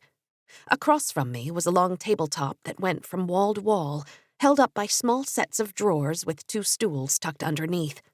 Every other inch of free space was covered by shelves and bookcases filled to the brim with everything you could think of. "Wow," I said. "This room is incredible," said Beatrice. "I know." I walked over to one of the bookcases, where one shelf held scores of small mason jars, each filled with liquid and a floating mass, and sporting pieces of masking tape with handwritten notes. Pigeon liver, 6/12/14, said one. Rat spleen, 11/9/11, said another. I stepped away from the jars and resisted the urge to vomit, again, but then recalled what Steve had told me at the bar those many months ago about the utility of vermin organs. I just never thought anyone would take it to such an extreme as Beatrice apparently had. Yeah, best not to look carefully at that shelf, she said. Sometimes it still makes me a bit squeamish, and I'm the one who actually cut open all those animals. Beatrice pulled out the stools from underneath the table and sat down. So before we begin, let's see the goods from the raid. Sure, I said, sitting down on the other stool. I brought up the email I had written to myself and handed my phone to Beatrice, who stared at the screen, a look of confusion on her face. What is this? I don't know. I hadn't looked at it since the raid. The tattoo was a ring of ivy on her back, and these numbers were in the center. Oh. Well, this could be anything. It's 12 digits of nothing. Beatrice handed my phone back to me and sighed. Sorry, I said. It's not like I could have asked Frankie. Not that she would have told me anyway after I threw up all over her. Wait, what? Said Beatrice, a look of shock on her face. Start from the beginning, please. I recounted my 2 days of spin trials in excruciating detail, and Beatrice nodded along, as if this was a perfectly normal day at the office, and I was presenting at a status meeting. Well, that was an interesting way of getting things done. Thanks, I think, I said. So what are we going to do now? Drop off the tattoo numbers and get our reward? Of course not. We've got plenty of time before the requester thinks we should be done, and I'm not handing over the information until I know what it is we've found. That makes sense, I guess. But if we can't figure it out, we will. I have plenty of stuff in here that will give us some inspiration, if you will. Now, since you've proven yourself above and beyond the call of duty, it's time to live up to my end of the bargain. She walked over to one of the book-laden shelves and pulled down a small notebook with a worn blue cover. What's that? I asked. This, Jen, is my compendium. At least one part of it, anyway. I'll give you the basics of alchemy, but this you can study on your own later. Here. She handed me the notebook, and I carefully opened to the first page, which was dated March 26th, 2008. Finished reading diary and found silver ring taped to last page. Initials RVA inscribed on the band, considering whether to put it on. I held up my hand and looked at the handcuff on my right index finger, ignoring its urge to move toward its twin. You found this in Rita's diary? No, said Beatrice, holding up her own hand. It was this one. Yours I found later. The rings are a good starting point, though, because they're an example of one of the main classes of alchemy, linkage. You actually know a lot about it already, don't you? I thought for a second, and then it was as if a light went off in my head. Fervorium. It links places. The apples, they link minds. Beatrice smiled. Yes, very good. The apples contain celestinite, if you want to be specific, and the rings are linked together with origin. You apply a bit of it to each object you want to link, and it's like attaching an invisible string. At least, that's the theory. I've never been able to get a pure sample of it. Oh. Yeah, it would be good to have some. I can think of all sorts of uses for it, but let's keep going. There's memory serum and truth serum, and they sound exactly like what they're called. One will wipe a memory clean out of your head, and the other will make you tell the truth. You would think they would be very useful in all sorts of situations, but I've used them pretty much only on Garrett. I nodded silently, having a slight inclination as to why Beatrice had needed to use those serums on Garrett, but I didn't want to let on that I had more of her memories floating around in my head. Next is another big class, buffs. Sounds like you know about those, too. Polly's dad is smarter than I give him credit for. You know Steve? I asked. Not directly, no. It's too bad you used up the one he gave you. I would have liked to analyze it. Bet I could make a much better version. His was decent, I offered. Oh, sure. But it didn't really help you so much during the raid. Actually, come to think of it, I guess it did. If you weren't so hungover, you might not have vomited all over that poor girl. Beatrice got up and walked over to the closet at the other end of the room, where a set of drawers was set inside. She opened the middle drawer and fished around for a second before returning to the table and placing 4 little gummy squares of different colors on top. "These are my specialty, enhancement buffs. This one here," she said, pointing to the green one, "is like a magic Adderall. Gives you laser focus, very popular with the college set. This next one," she pointed to the lilac gummy, "is a 5-minute speed booster. Not just physical, but mental, too. You'll run faster than you've ever run before and at the same time work through your multivariable calculus syllabus in your head. Don't eat these 2 at the same time, though, unless you have someone looking after you." I stared at the gummies, thinking of the possibilities they presented. Super focus, super speed, super smarts. It was like getting stat points from Dungeons and Dragons. Despite Beatrice's warning, I immediately wanted to pop both in my mouth and see what would happen. "This third one," Beatrice continued, "it's like the buff you got from Steve, except much better. It's like a hangover cure, caffeine pill, and the feeling you get when you've slept for 12 hours, all rolled into one. The last one gives you a burst of strength. Good for people who keep getting into fights. Though I always tell the buyer to make sure they end things quickly. It doesn't last very long." "Wow, these are incredible," I said. I imagined taking all 4 at once and turning into a veritable superwoman, or at least a really powerful Batman. "I know. I have more I'm working on, but it's tough finding ways to test them out." "Oh, wow. Do you have an imperfect phoenix down stashed away in here?" I didn't mean to let my inner geek flag fly, but with everything else I'd seen today, maybe it was possible. "What's a phoenix down?" she asked.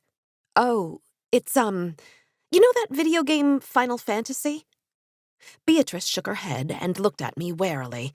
"Well, when a character dies, another member of the party can use a phoenix down to bring the dead character back to life." "Ah, well, we're not living in a video game, so I don't have anything like that for you here."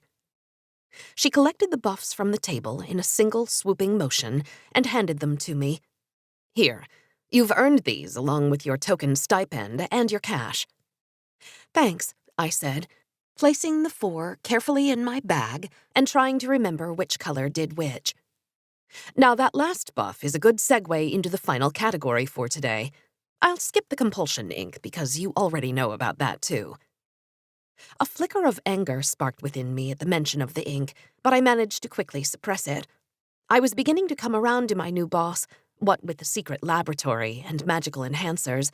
As long as she didn't try to use the ink on me again, this arrangement I'd stumbled into could actually be the best thing that had ever happened to me.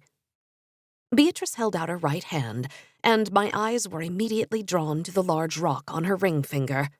"Wow, that's some ring." Beatrice frowned. "Oh, that. Yeah, sure, but look above it." I did and saw a smaller purple stone set in a silver band. "It's amethyst. Not especially valuable, except this stone has a special property." She opened one of the drawers of the desk and pulled out a rock the size of a grapefruit, held it out for me, and I took it. "It's a rock? Heavy?" "Yes, just wanted you to confirm for yourself. Watch." Beatrice took back the rock with her right hand, slowly closed her eyes, and started mumbling softly to herself. The amethyst stone began to softly glow before the rock suddenly shattered into a dozen pieces. What happened?" "Did you see it?" Beatrice asked. "See what? You crushed the rock with your bare hands? Yes? How could I miss that?" "Not that. The stone." "Oh, yes, it glowed a bit, but I don't understand." "Oh, wait. The stone, it's like the strength buff, except you tapped it somehow." "Exactly. The stone is a well of strength. Unlike the buff, it can be continuously tapped as needed." "Wow. So then why do you bother with the strength buffs?" "3 reasons," Beatrice said, and I noticed the little beads of sweat that had formed on her temples. "First, the stone's well is not limitless. I have no clue how much was in it when I got it, how much of it I've used so far, and how much is left. The buffs I can make more of, but the stone, The stone is practically priceless. Second, the amount of strength I can draw from the stone is much greater than the buff's. And third, she wiped the sweat from her brow. Even tapping the strength I did just now takes a toll on my body. If I kept tapping it, I would probably pass out. Oh, still, must be reassuring to have that in reserve if you need it. Yes, it is. Okay, final lesson. But I've got no demonstration for you, so you'll just have to trust me. She walked out of the room and returned shortly with what looked like a small dagger sheathed in leather. Its grip looked smooth like ivory, and the metal guard had an otherworldly sparkle to it. "What is that?" I asked, as Beatrice unsheathed the mystery weapon. The blade had a sheen that somehow topped the guard, and I stared at its smooth surface, wondering what magic was imbued within. "This," said Beatrice, "is the creme de la creme of my alchemy arsenal, the meadow blood." She resheathed it with ease and set it down on the table next to us. "Got it. Interesting name. Do you know what it does?" "Well, actually, I got to pick the names of some of the weapons in our game a few months ago, which basically meant translating weapon names into different languages and combining them with other random words. So blod is Dutch for blade. And meadow—" "No, you're not saying—" "Yes, I am. Continue." "Meadow is Greek for to rule over and is the root for Medusa. But I don't understand. I already looked at the blade and nothing happened." "It doesn't work like that. Besides, who would want to wield a knife that turned you to stone if you looked at it? No, that only happens when you stab someone with it. Ordinarily, I'd have a rat lying around here to show you how it works, but I'm fresh out at the moment. You can just use your imagination, though." I sat back in my chair and tried to wrap my head around it. A knife that turned you to stone. The sight of Steve's green scar was horrible enough, but this was another level. Taken with everything else Beatrice had shown me today, it made my pulse start to race. "Well, I think that's enough for today," said Beatrice.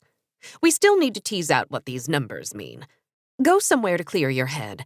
Maybe take a bit of the lilac buff. I'll do the same.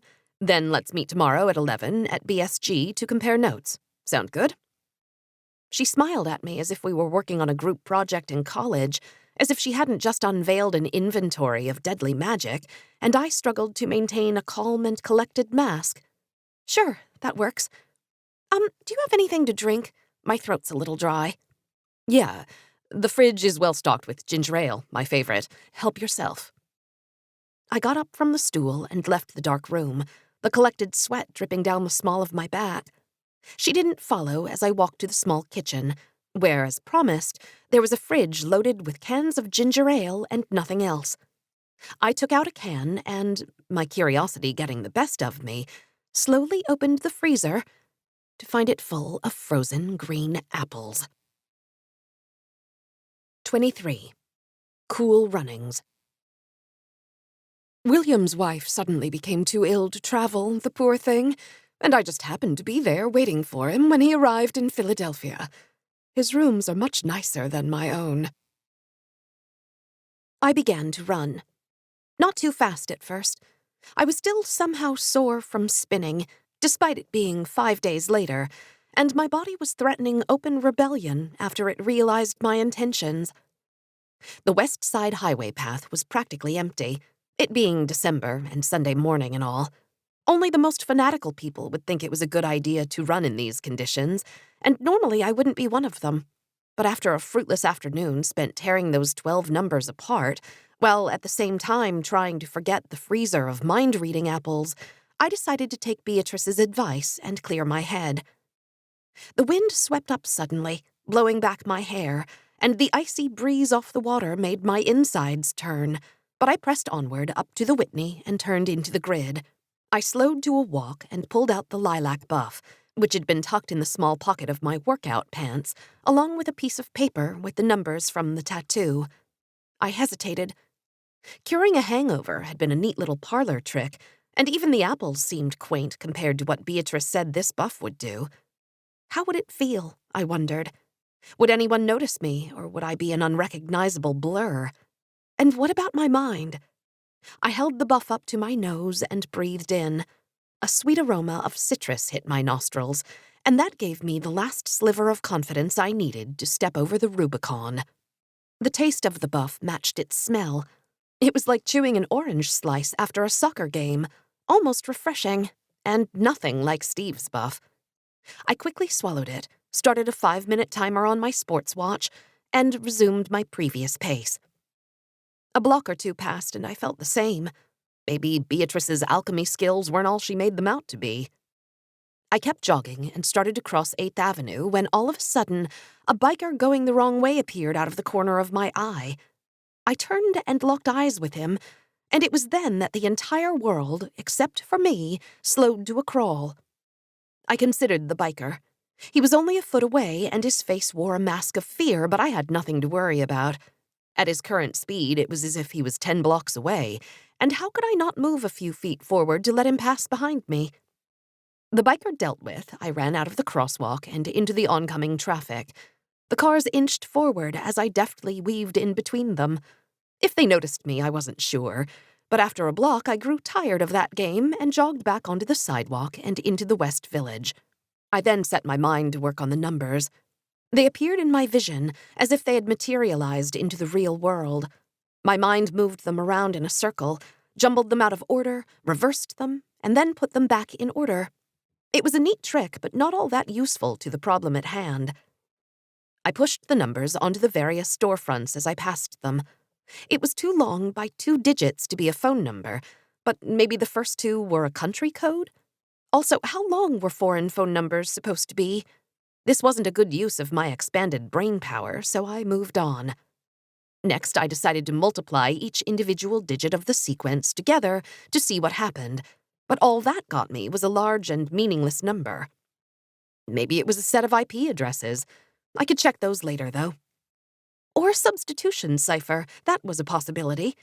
I blinked, and each digit turned into its corresponding letter. Except the second digit was a 0.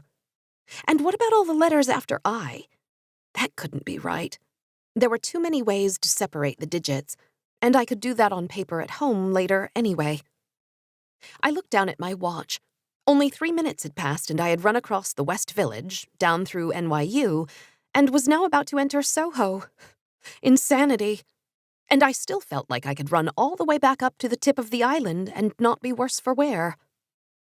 The Soho shops were of a different character, but still offered me no clues as to the number's meaning. I decided to head down to Battery Park and then hoped that I still had enough juice left to make it back up to the coffee shop. I passed an art gallery displaying an entirely white canvas, except for the word "Bah" in sloppy red ink, a store with columns of yogurt cups on rotating columns, and then, finally, a random dessert shop, which had a line out the door for some reason. Just as Soho was beginning to melt away into Chinatown, I spotted an old hand-drawn map of Manhattan in a heavy wooden frame suspended precipitously from a piece of wire. It was one of those maps that was so old that its approximation of the dimensions of the island was quite laughable. 20 feet past the map, I could still not get the neatly laid-out grid out of my head. As I progressed to the bottom of the island, the grid lines suddenly overlaid themselves in my vision. Numbers floated at every intersection, decreasing slightly each time. I stopped running. Could the numbers be a location? A latitude and a longitude? I turned around and began running back uptown, the numbers on the grid slowly ticking up. I needed to slow down, to find a map so I could confirm this theory. But the world still moved in its nearly frozen state around me, and I looked at my watch, which showed 30 seconds remaining. An eternity in my current condition. Another 20 seconds had elapsed by the time I got to the coffee shop. Thankfully, there was still one chair and table out front, despite the weather, and I inched forward, trying to mimic a normal speed. I stood with my back facing in front of the chair and watched the seconds slowly tick down to 0 before closing my eyes and collapsing. Jen. The word almost roused me from my slumber, but I was content to remain in this dream version of the coffee shop. The sun was warm and my drink was cold. I looked down at the newspaper I was holding and read the story above the fold. Kate O'Loughlin, 19, found dead face down in dorm room, the headline on the page read. I folded the paper and put it on the table, as the chipper redhead I had already seen in the prior replay of this memory ran up the street and sat down across from me. Jen! The name sounded familiar, but I couldn't quite place where I knew it from. The redhead in front of me's name was Laura, that much I knew. Sorry I'm late. A hand smacked me hard in the face, and I opened my eyes. Beatrice stood above me. No, wasn't I Beatrice? And where did Laura go? What's going on? Beatrice frowned. What's going on is I found you here in front of the coffee shop, your head tilted back and drool dripping down your mouth. Oh, I said. I looked at her. She was wearing a full-length jacket with a fur-adorned hood, a stark contrast to my own outfit. A cold chill suddenly swept through me, and my teeth began to chatter. Come on, let's get you inside. Beatrice extended her hand, and I took it, but nearly fell forward into her. She steadied me with her other hand before hooking her arm around mine and guiding me into the shop. After setting me down at a table, she returned a few minutes later with a steaming mug, which I slowly brought up to my lips. So, it looks like you've had an interesting morning. Please tell me you didn't take the focus and speed buffs at the same time. No, I said softly. Just the latter. It ran out just as I got here. But I tried to recall what had happened during my run, but it was like someone had hit fast forward times 10 in my mind. Whole scenes skipping by in an instant. You figured out what the numbers mean, but now you can't remember. It's my fault. I should have told you. Your brain at normal speed can't process what your brain at super speed was experiencing. It's all a big blur, isn't it? Yeah, exactly. I can make out bits and pieces. I think I ran through most of Lower Manhattan. It was incredible, like I was the Flash. There were lots of stores and— Take your time. Keep thinking. Maybe a detail will crystallize, and that will be the trigger. Okay, I'll try. I tried again. I remembered there was a biker, and he had run into me.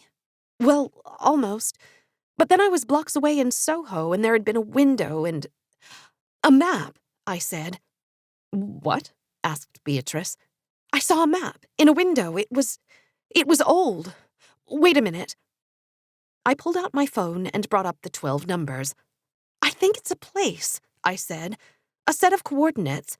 Maybe a latitude and a longitude. The first 6 digits are one, and the second 6 are the other. Beatrice's eyes widened. You may have something here. Try putting them into your phone and see what happens. Okay, hold on. A map of the world soon stared back at me, and I entered the 2 sets of digits carefully. With a tap of my finger, the digits went off into the ether. Then they came back with a big red X. Error, specify north or south, east or west, the screen read. Crap, I said. We need to specify which quadrant, so that means the numbers could stand for 4 places, not 1. Well, maybe it will be obvious which one is the right one after we go through all 4. I nodded and began inputting the 4 combinations. First, north and east, which brought back a mountain in Kyrgyzstan. Then south and east, which landed in a random spot in the Indian Ocean. Then, moving to the Western Hemisphere, I typed in south and west, which was just off the coast of central Chile, before finally putting in north and west and crossing my fingers that the location was somewhere even remotely close to New York. I looked down at the screen. It was Queens. It could still be the wrong one, I told Beatrice as we left the subway platform an hour later. She didn't seem to care and was practically running down the sidewalk. It's almost too much of a coincidence that the location is in the city, I added. Maybe, but it doesn't hurt to check. Besides, do you want to fly halfway around the world to climb up a mountain or jump in the ocean? She said, and I struggled to catch up, my legs still on fire from this morning's earlier activities. We were in an industrial area of Long Island City, the gentrification line holding steady, at least for the time being, further north. Large warehouses lined the streets, and even on Sunday, trucks were loading and unloading, crowding the pot-marked sidewalks and forcing us out onto the street several times to maneuver around. Finally, we reached our quarry. A 2-story brick building covered in colorful graffiti. Garage doors dotted the exterior, sporting more artistic renditions, like a menacing eagle face and a head sliced open to reveal the artist's tag. Beatrice had cut her frantic pace to a crawl and held out her phone like it was a homing beacon. We passed several more garage doors before finally reaching a regular wooden door. A spray-painted street number was tagged above, and various writing dotted the surface of the door, including the words, "Pull hard to close." Beatrice frowned and tried to open the door. Unsurprisingly, it was locked. "Are you sure this is the place?" I asked. She nodded. "Yep, a direct hit on the coordinates." "Oh, was hoping maybe it was actually that door a little further down, one that we could actually open." I waited for her snippy retort, but instead Beatrice had closed her eyes and was mumbling something slowly to herself. An incantation of some kind? She hadn't mentioned anything about being able to cast a magic spell, but maybe she didn't trust me enough to reveal all her secrets yet. It was then that I saw her amethyst ring start to glow. This wasn't the pale flicker from before when she broke the rock in her apartment. No, this was bright and nearly blinding, and I tried to step back when I realized what was about to happen, but it wasn't soon enough. Her fist collided with the wooden door, and I brought my arms up to shield my eyes from the spray of wood I was expecting. But after feeling nothing but a gust of wind, I slowly lowered them and looked at the scene before me. The doorknob had fallen off, but the actual door was still in one piece. Not even a crack or a dent or even a splinter of wood was visible where Beatrice had made contact. I slowly looked down, and it was abundantly clear what had borne the full force of the punch. 24. Dropping the ball. There is not much for me to do during the day, so I frequent the various establishments and collect the gossip coming out of the convention. My ideas on the unitary executive were agreed to almost immediately, but now the delegates are squabbling over how to structure the Congress, as if it was important in the slightest. The crystal orb shimmered in the night sky, its many facets reflecting the world down below. It hovered there for a few seconds before a burst of thunder erupted from the ground, causing the orb to slowly descend. The rumbling intensified as it plummeted to the earth, whipping the crowd into a frenzy. People were laughing, crying, and screaming, until finally it was too much for me to bear, and I closed my eyes so I would not have to witness the last few moments. No, this wasn't the end of days brought on by a meteor falling to the earth. It was 30 seconds to midnight, and Duncan and I were about to share our first ever New Year's kiss. I listened as the Times Square crowd 1,000 miles away counted down in unison on the giant TV at the party. Lisa and Brad stood nearby in their own almost embrace, and on the other side of the room, Stacy and her date had not even bothered to wait the extra seconds and were going at each other on the couch. I opened my eyes to find Duncan staring at me, and he pulled me closer as the last vestiges of the most momentous year of my life faded away into yesteryear. 5, 4, 3... I shut my eyes again and waited for the last second to finally pass. This kiss would stand for something more than just an ordinary kiss, I thought. It would be the start of a new beginning for Duncan and me, a consecration of our relationship that would soon hopefully be expressed in the form of a different kind of orb on my finger. "Happy New Year!" the party-goers and TV crowd shouted, and suddenly I felt Duncan's lips on mine, and then they were gone again. I opened my eyes, and Duncan was still there, holding me close to him, but his gaze had wandered behind me, and I turned to see Stacy grinding her body on top of her date as if the rest of the room was empty. "Look at those two," he said with a smirk. "Do you think they even care?" I rolled my eyes and extricated myself from Duncan's arms. "No, but I don't see why we should either." He pulled me back toward him and put his hands back around my waist. "You know, we could be doing that." "Don't think so," I said. "After that wet noodle of a kiss, you could forgive me for not wanting the rest." "Oh, come on, Jen. It's New Year's Eve, not our wedding." "Our wedding? Seems like you're skipping ahead, mister." I held my ringless hand up to his face before pushing his arms away again and walking out to the balcony. The crash of the waves on the beach below was soothing, and I waited for Duncan to come out and apologize for completely ruining the moment. But when I turned to look back into the party, he was over at the bar, yucking it up with the bartender. I gazed out at the ocean and tried to suppress the tears forming in my eyes. Why was I getting so worked up over an absentee boyfriend who a month earlier I was convinced was just keeping me around as his New York side chick to his actual girlfriend half a world away? But a lot can change in a month. A month ago, I watched as my mentor lay unconscious at the foot of the door that would not open. And a month ago, I listened as a newly returned Duncan had professed his undying love for me out of nowhere, and how he couldn't imagine spending his life with someone else, and how he wanted me to move with him to Hong Kong so that we could finally take our relationship to the next level. I handled these new developments as best I could, which was to say, not well. Beatrice was still breathing, that much I had confirmed. But after several minutes, she hadn't come out of her stupor, and I worried that a passerby would see us and call the police. We didn't exactly fit the mold of the neighborhood. Plus, there was the attempted breaking and entering. So I did what anyone would have done in that situation. I called an Uber. When the car arrived 10 minutes later, the driver rolled down his window and looked at me standing over Beatrice's unconscious body. And I thought for a second he was going to keep driving, but thankfully he didn't, and instead got out of the car and helped me move Beatrice into the back seat. We rode in silence back into Manhattan, and I debated which of her apartments we should be going to. In the end, I decided that it would be best to deposit her at home, where hopefully she could sleep the whole thing off under the watchful eye of her husband, rather than him wondering where she was all day. When we arrived, I asked the doorman to call Garrett down to the lobby so he could help bring her upstairs, and he appeared with Jack in tow, who immediately began wailing, "Mommy! Mommy!"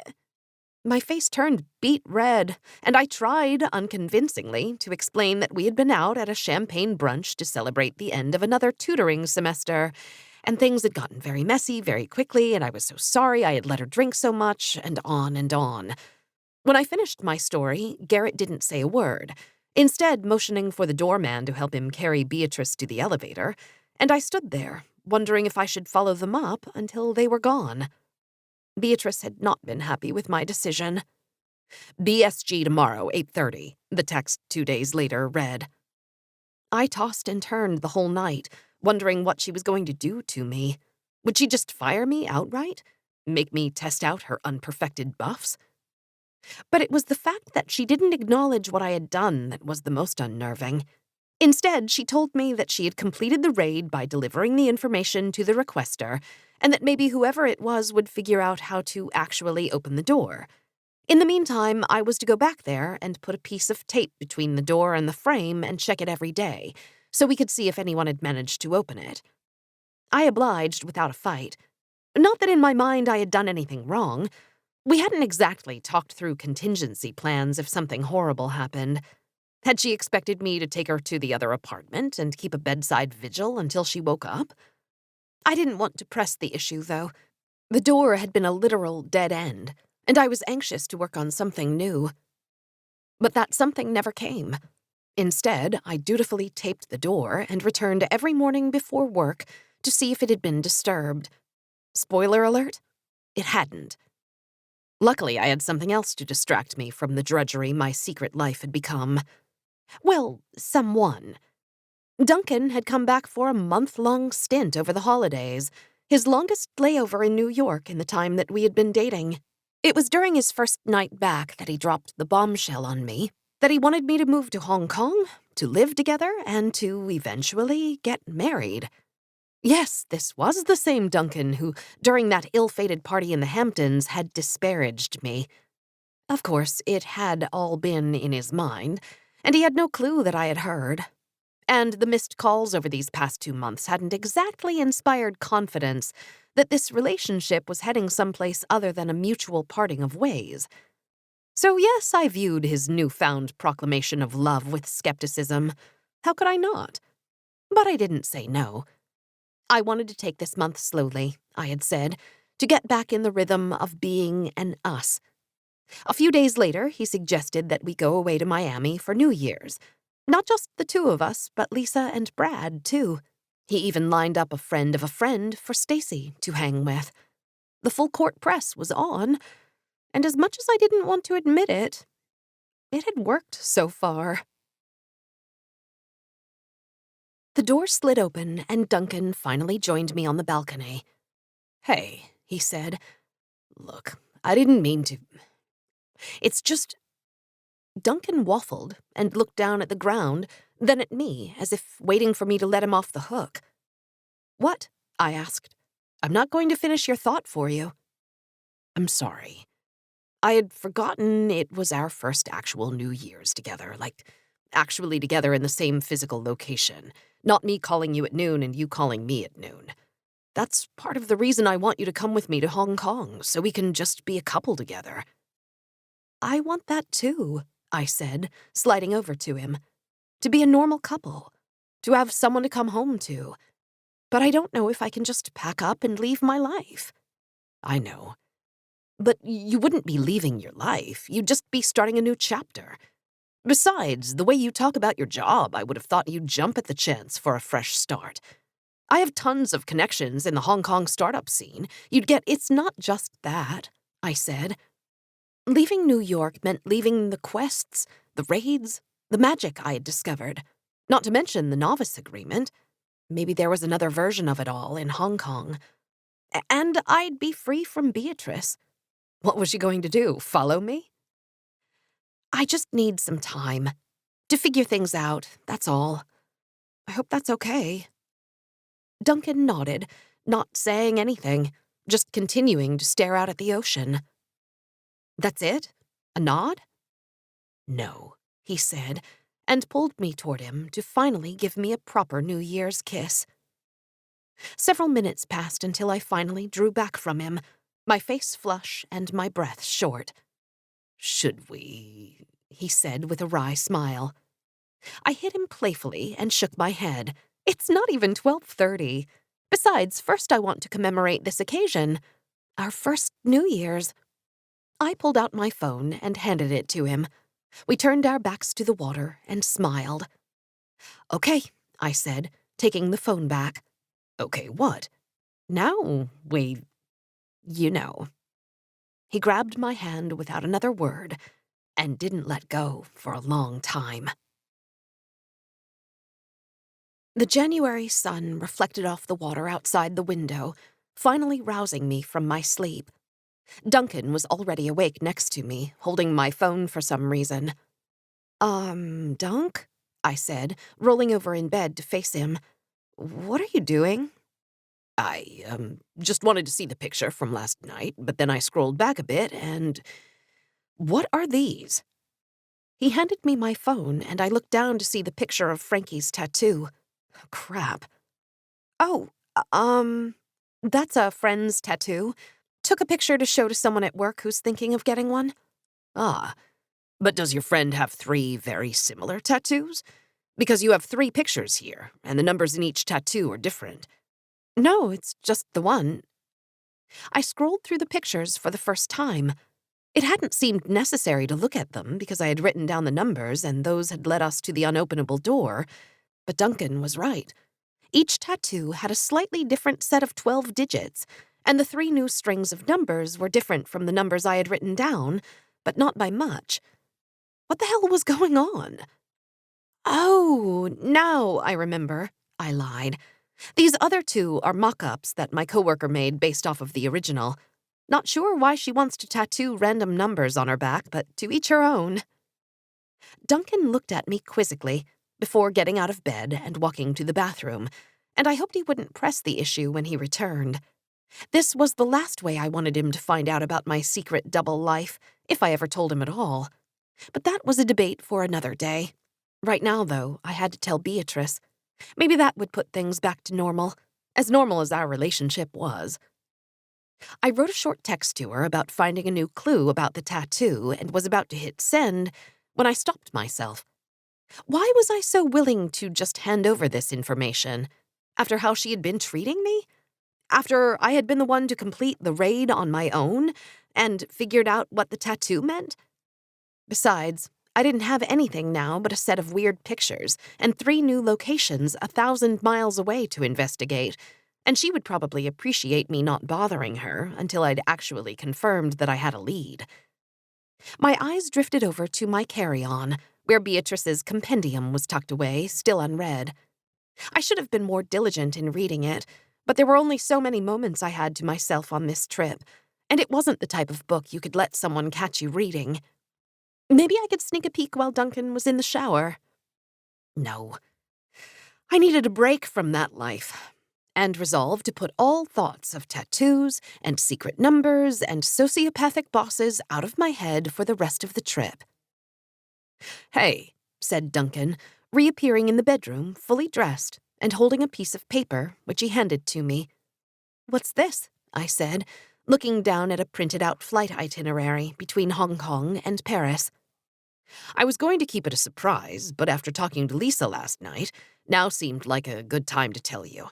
I'm coming to Paris, and you're going to meet me there after the Bachelorette. Oh. Oh! Wow, Dunk, that's amazing! I know. Figured it was better than spending a cold week in New York. Yeah, exactly. Now I'll have something to look forward to on that trip. Duncan frowned. You sound like it's going to be a chore. No, I mean, of course I'm excited, I lied again, but you know how Lisa is. I don't know how much of my sanity I'll have left after that week. Ah, well, try to enjoy yourself. Just a little. I'll try, but I can't make any promises. Fine. But promise me this. When I see you in Paris, you'll have an answer for me? I stared at Duncan, not believing what I had just heard. Did he just give me an ultimatum? I'm sorry, what? What? You'll have had 3 months to think it over by then. How much more time do you need? Oh, 3 months, you're right. That is long enough to decide whether I'm going to abandon my entire life and move halfway around the world. Your entire life? Right, I see. No, what I meant was it's fine. Forget it. Forget I said anything. He took the itinerary out of my hands and stormed out of the room. Where are you going? I yelled. To the airport, he shouted back. You clearly need the space. Take it. Take the whole fucking continent. I ran out to the living room, only to hear the door slam shut. He was gone. 25. History has its eyes on you. I heard an interesting account about Washington's evacuation during the Battle of Brooklyn. It seems like there are others at work on this continent besides the Guild and its former members. I need to be more cautious going forward. I thought about running after him. It would have been like a scene out of a movie, one that would probably have gotten cut, because, well, who would care about the out-of-town boyfriend who made a dumb ultimatum when there was a secret world of magic to get back to? Well, for starters, me. And probably no one else. The plane ride back was excruciating. I went back and forth 100 times on what to say to Duncan, whether I should pour my feelings out in an email, try to somehow make a plane-to-plane video call, or just let things simmer for a bit until cooler heads could prevail. Of course, I took the easy way out and chose the third option. It would take Duncan a few days to get over the jet lag anyway, and I'm sure he would be too slammed at work to even think about it for a bit. I wanted to put it out of my mind, too, to escape back over the threshold of my new life. So that was why, on a cold January morning a week later, I found myself on the Weehawken Cliffs, debating whether or not to knock over a bust of Alexander Hamilton. The bronze bust rested on a column, which was surrounded by a short fence, an empty flagpole behind it. The face of the man was smirking, as the sculptor had wanted to portray him as a man who hadn't cared that he had gotten killed in a ridiculous duel with the Vice President of the United States.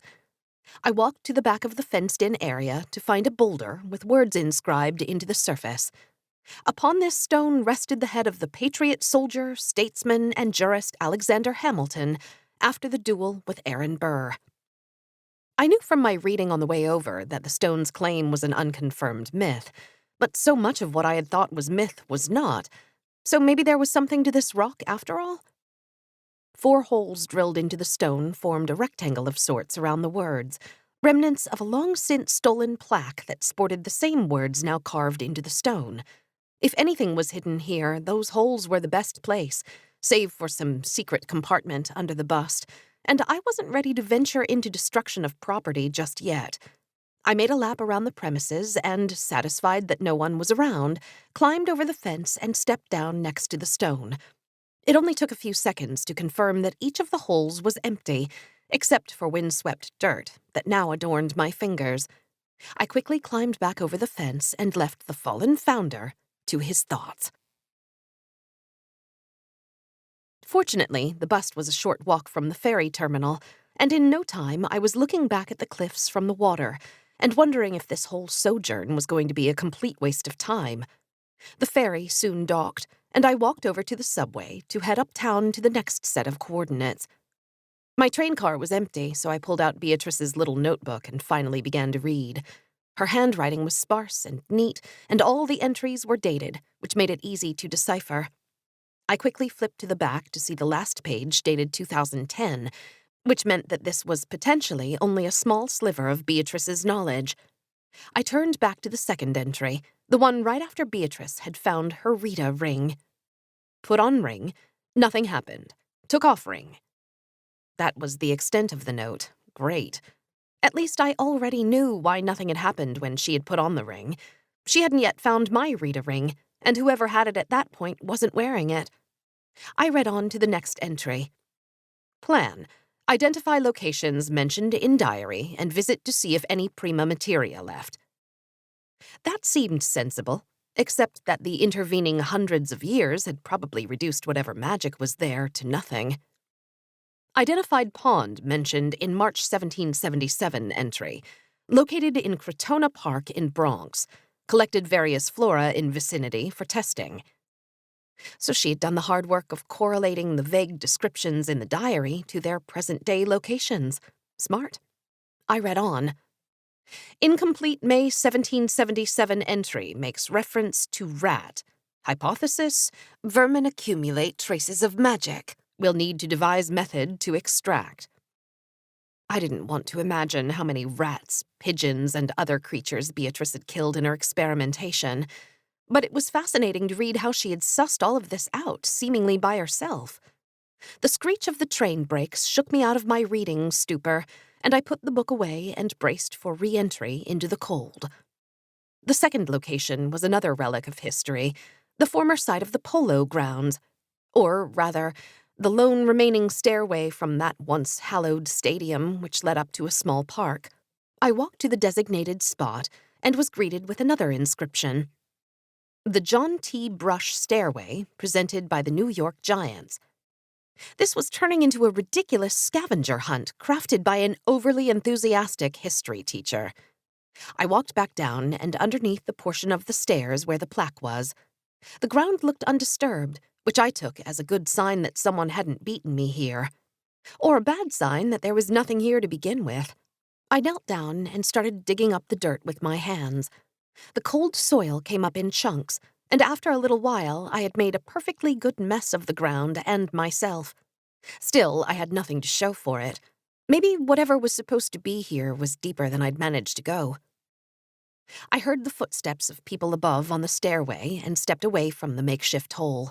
If this was the right location, it would require a proper shovel and the cover of night. I bent down to smooth everything back to its original state and headed downtown to the final location. First extraction, a success, but a bit messy. We'll test content of liver and preserve spleen for later. The entry made me almost vomit on the subway, imagining what Beatrice had done, but I kept reading. Liver dissolved and distilled, unsure whether to mix with material recovered from pond or test on its own.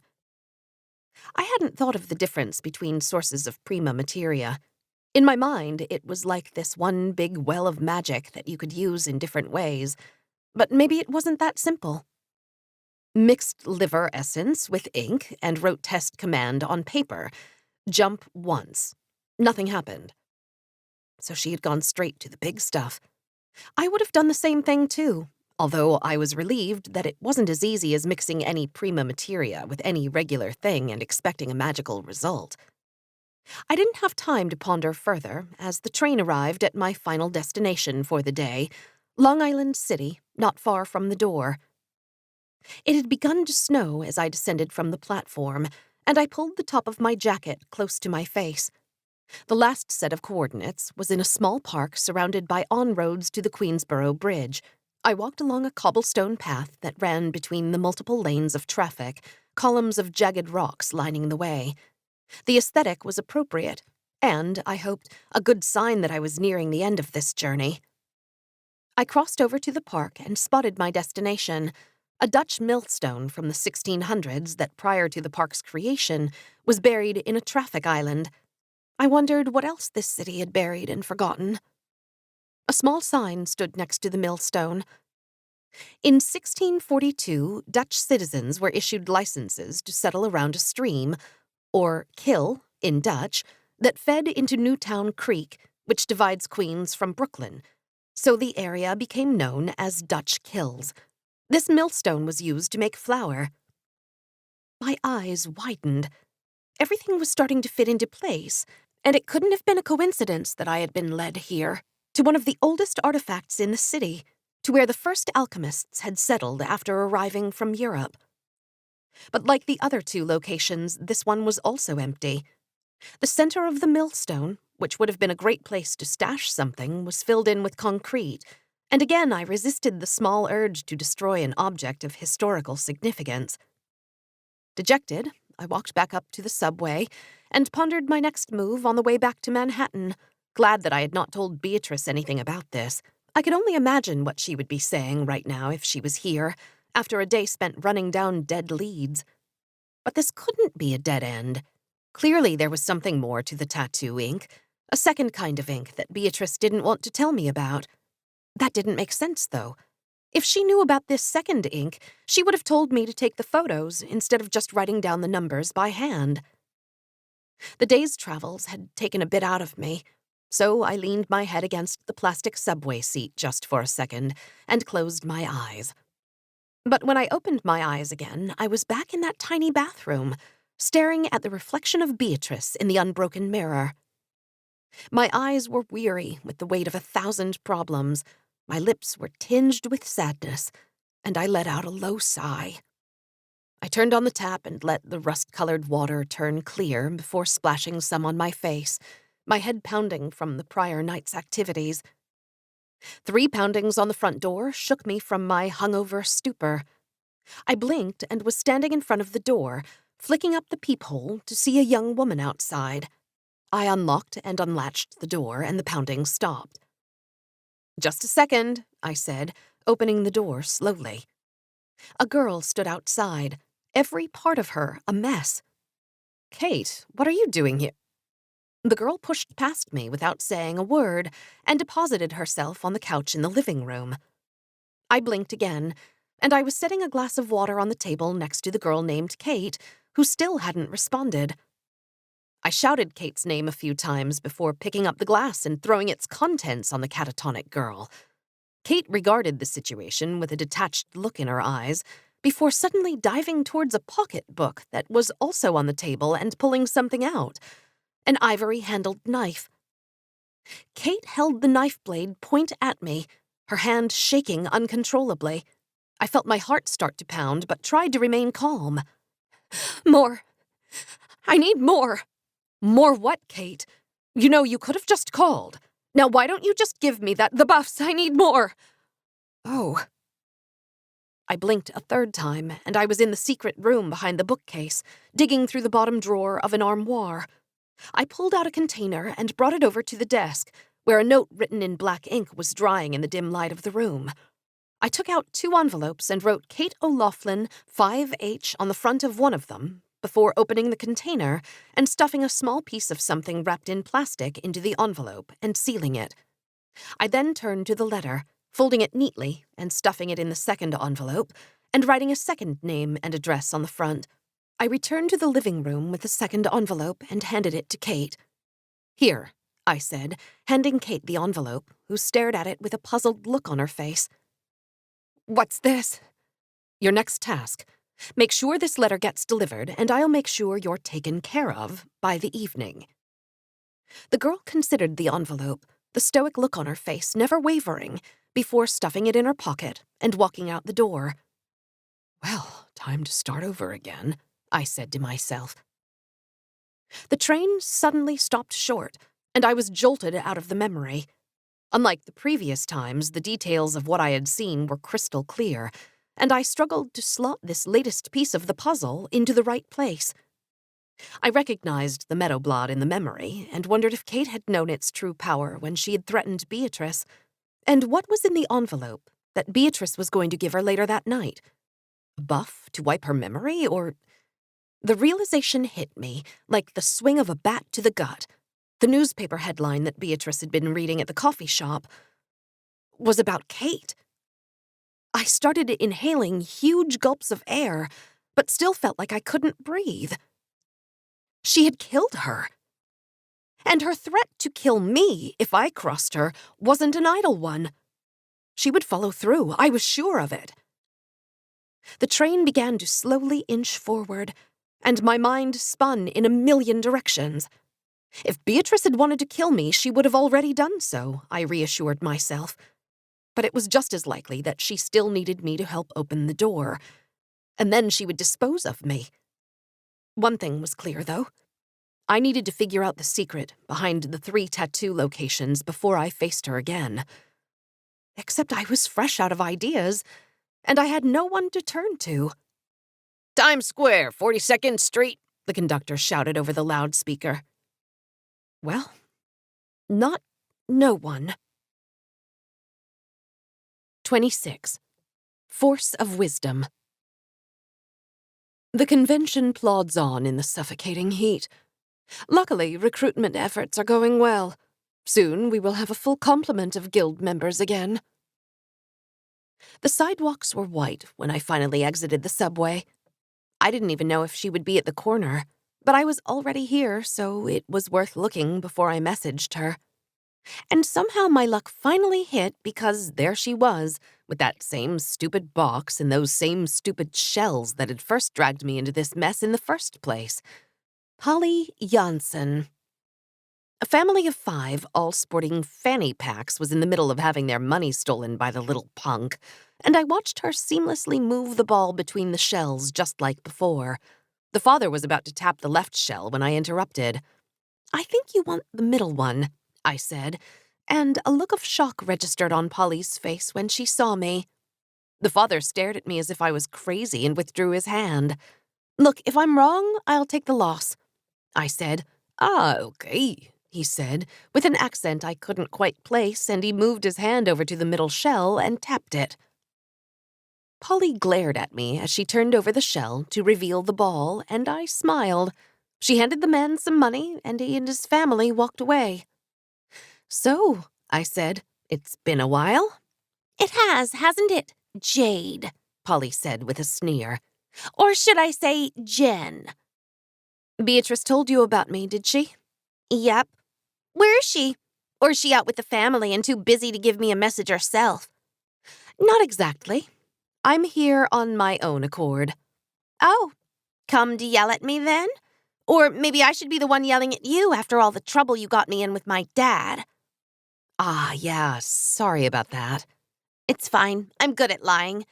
Anyway, what do you want, Jen? I assume it's something you don't want to tell her about since you're ambushing me and all. Sort of. We're not exactly on speaking terms at the moment. What'd you do? Screw up a raid? In a way. I need your help. Is there somewhere we can talk? Privately? Sure. I know a place. Sweat dripped down my brow as I waited in the steam-filled room. It had been 20 minutes and there was no sign of Polly. This was getting ridiculous. When I asked if she knew a place, I thought we would just go to the supermarket where she first wrote the call numbers of Rita's diary on the freezer case. But instead, she had stashed her box in a nearby parking lot and then beckoned me into the subway. We rode in silence, exited at Union Square, and then walked in silence to the East Village until we arrived at a Russian bathhouse. "This is the place," I said. "They're not even going to let you in." "Don't worry about me," said Polly. "Just go in and I'll meet you in the steam room in a little bit." "Fine." I had done as she asked and was awkwardly waiting in a towel, hoping some overweight 70-year-old man didn't come in first. The door swung open and I saw a figure walk in. The steam was thick, so I couldn't make out who it was, only that the person looked to be tall with blonde hair. A bead of sweat trickled into my eye, and I wiped it away with my hand. But when I opened my eyes again, there was Polly in a bathing suit. "Hi," she said. "Hey," I replied. "Did you walk in with someone else?" "Nope, just me." She walked up to the top level of the small room, sat down next to me, and let out a big sigh. "Nothing better than a steam," she said. "Aren't you a little young for this?" "No. Besides, it's the one place I know we won't be overheard. So what's so important that you needed to talk to me and not our mutual friend?" "It's a long story." I told her everything, from the showdown with Beatrice at the party, to becoming her novice, to the spin class shenanigans, and finally the door and the 3 hidden locations. It was cathartic in a way I hadn't expected. I had been keeping all of this inside for months, with no one to share it with, except a woman who I was half convinced was going to kill me at some point. I had left out that last part. The truth I had learned about Kate. "Sounds like you've been busy," said Polly after I had finished. "But I still don't get why you want my help. You know I work for her, right?" "I do, but you're not going to tell her about this." "Oh, I'm not? You've got me all figured out?" "Not exactly, but I'm guessing your dad would be furious to know that you, a Janssen, were working for a grinder like Beatrice." "Are you threatening me?" No, of course not," I said with a smile. "Just putting everything on the table." "Fine, I'll help you. Just this once." "Thanks." "It's called crypto ink." "I'm sorry?" "The tattoo. You were right, there is a second type of ink. Although I've never heard of someone using it for a tattoo. Smart. Would be harder to get all the hidden information." "So you don't think I got it all? That there's a 4th set of numbers in the tattoo?" "I don't know. Each new layer requires that much more. Wait a minute." Polly stood up and walked down to the door, which was covered in condensation. "So you started in New Jersey, right?" "Yeah, in Weehawken." She made a little circle on the left side of the door. "Right, and then you went up to Harlem." Polly drew a diagonal line up from the first dot, stopping slightly off-center, about 3/4 of the way up the door. "And finally you came down to Long Island City." The girl added another diagonal line going down to the right side of the door, forming 2 sides of a triangle. She completed the shape, connecting the first and third dots, and then took a few steps back. "Clever idea," Polly said. "Hide the 3 corners in the tattoo, but omit the actual location." "Wait, so the real location?" Polly nodded. I walked down to the door and drew a line from each corner to its opposite leg. They intersected in the middle, at a location that was probably somewhere in Manhattan. "Holy crap," I said, standing back from the rudimentary map. I looked over at Polly, noticing for the first time that she was sporting a silver ring on her right hand that she hadn't been wearing earlier. The door suddenly swung open, and it was only then that I felt my finger tug toward it. "My thoughts exactly," said Beatrice from the doorway. The 3 of us sat in silence around a small table in the empty bar behind the coffee shop. It was an hour before opening, and the bouncer, after some prodding from Beatrice, had let Polly in. I held my water glass close to my chest, as if that would stop someone with an arsenal of alchemy at her fingertips from slipping in a drop of poison. "So," I said, looking at the 2 of them. "So," said Beatrice. "Yep." I looked down at my glass, debating whether to take a sip or at least pretend to. "Well, this is enthralling," said Polly. Is there a reason I still need to be here? I already figured out the location, and you were going to— Zip it, Beatrice said to Polly with a scowl. Jen, was there some reason you decided to keep all this to yourself and then go and ask Polly for help? I already told you she worked for me. What did you think was going to happen? Kate O'Loughlin, I said, wondering if the Meadowblad was still in Beatrice's bag, which was resting unattended under the table. Beatrice took a long sip of her water. There was a note of sadness in the eyes that I couldn't believe, after what I had seen. Those stupid apples, more trouble than they're worth. That's it? I raised my voice slightly. You killed her. If this revelation was news to Polly, she didn't show it.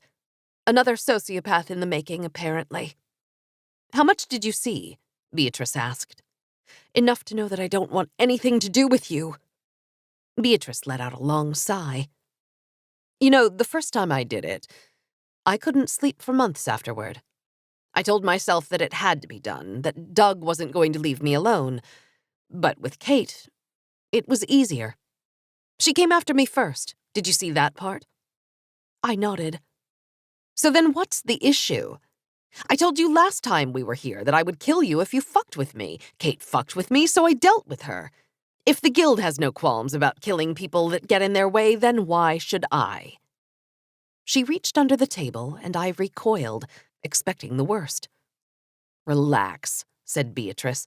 If I wanted to kill you, you'd already be dead. Beatrice plunked her hand down with a thud and pushed something toward me. It was the Meadowblad. What are you doing? What does it look like? Giving you a show of trust. Like I said, I don't need this to kill you.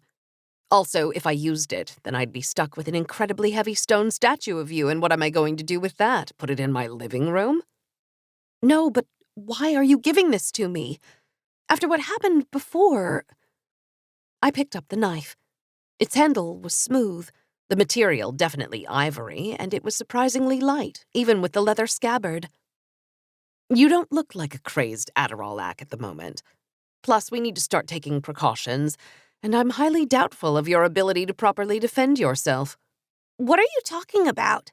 Polly chimed in finally. Not you. What are you even still doing here? Said Beatrice.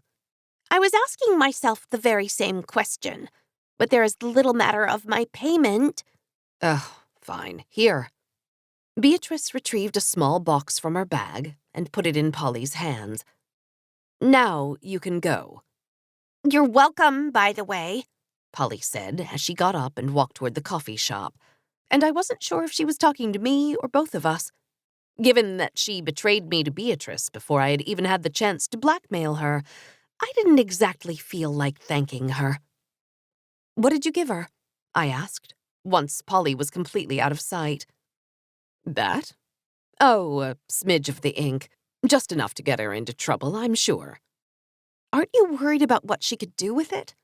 I could think of a lot of things I would do with that ink, and the idea that more people were running around the city with it gave me the chills. I probably should be, but we have bigger problems to worry about. The ease with which we had returned to our regular banter worried me. Did she not care that I had gone behind her back? It was unnerving, but I needed to keep up a normal front, as difficult as that was, now that I knew what Beatrice was truly capable of. Such as? The guild. I think they're following me. Shit. How do you know? I just have a feeling, ever since I turned in the location of the door. It's partly why I haven't been in touch. That, and you brought me to the wrong apartment.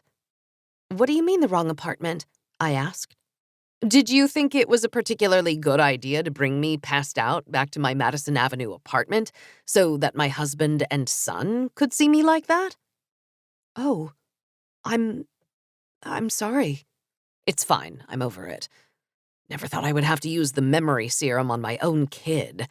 Garrett, I've given it to him so many times that I think he's developing a tolerance to it, but Jack? Beatrice took a swig of her drink, and I pretended not to see her eyes tearing up. Anyway, you should be careful, she said. I don't know if they know about you, but we should assume that they do. Try not to take the same routes you normally do. Switch the time of your coffee break. Anything to break up your routine. But why now? We can't even open the door. Exactly. So the next logical step for me would be to reach out to my source and ask for help. And that's when they would strike. But don't you get these tips all the time? Why do they care about this one? No, it's not like that. I get one maybe once a year if I'm lucky. And I've never failed before. But thanks to Polly, it looks like I'm not about to start. Now, let's see these pictures. I reluctantly handed Beatrice my phone, and she put it beside hers, which she used to insert the 3 sets of coordinates into some sort of map app. The 3 points appeared on the screen, and Beatrice connected them all to form a triangle, just like Polly had done on the steam room door. Then Beatrice drew lines from each point to the opposite side and zoomed in on the intersection. "Well," said Beatrice, "I wasn't expecting that." "What?" I asked, peering down at the map, which showed the intersection forming right over a museum. "You up for robbing the Met?" 27. Threads of Fate. Finally, the proceedings have finished. William played his role to a T, but the hard work continues. If my constitution is to pass, it will need a rousing defense. The office was pitch black, except for the reddish glow from my screens. An assortment of empty energy drink cans littered the floor around my chair, and on either side of my monitors there were ever-growing towers of coffee cups. It was crunch time, in more ways than one. The newest demo of our game was due to the backers by the end of February, which meant I had spent all of January getting as many quests, the video game kind, up and running so we wouldn't have an angry mob at our doorstep. And that had meant multiple back-to-back all-nighters, where I was oftentimes completely alone in the office, my other coworkers deciding that 10 p.m. was a good time to call it quits. Lisa's multi-continent bachelorette party was also fast approaching, which meant my assigned responsibilities were all exploding at the same time. I still hadn't been able to get us upgraded to business class, still hadn't been able to get us a reservation at some fancy Indian restaurant in Westminster that used to be a Victorian-era library, and still hadn't heard back from some tiny boutique where Lisa's favorite designer was having a pop-up show. At least we already had tickets to the New York Fashion Week lecture, which was oh so conveniently located at the Met. And I had a Konami code up my sleeve that I hadn't yet activated. Duncan, who could get the flight and restaurant reservations done with a 30-second phone call. But ever since our fight on New Year's, I had pulled back reflexively. We still kept up with our regular FaceTime calls, but there was an obvious tension each time we spoke, as if we were both just trying to maintain the status quo. Our Paris rendezvous was just after the Bachelorette, which meant coming up with the answer to his question, and I still didn't have it.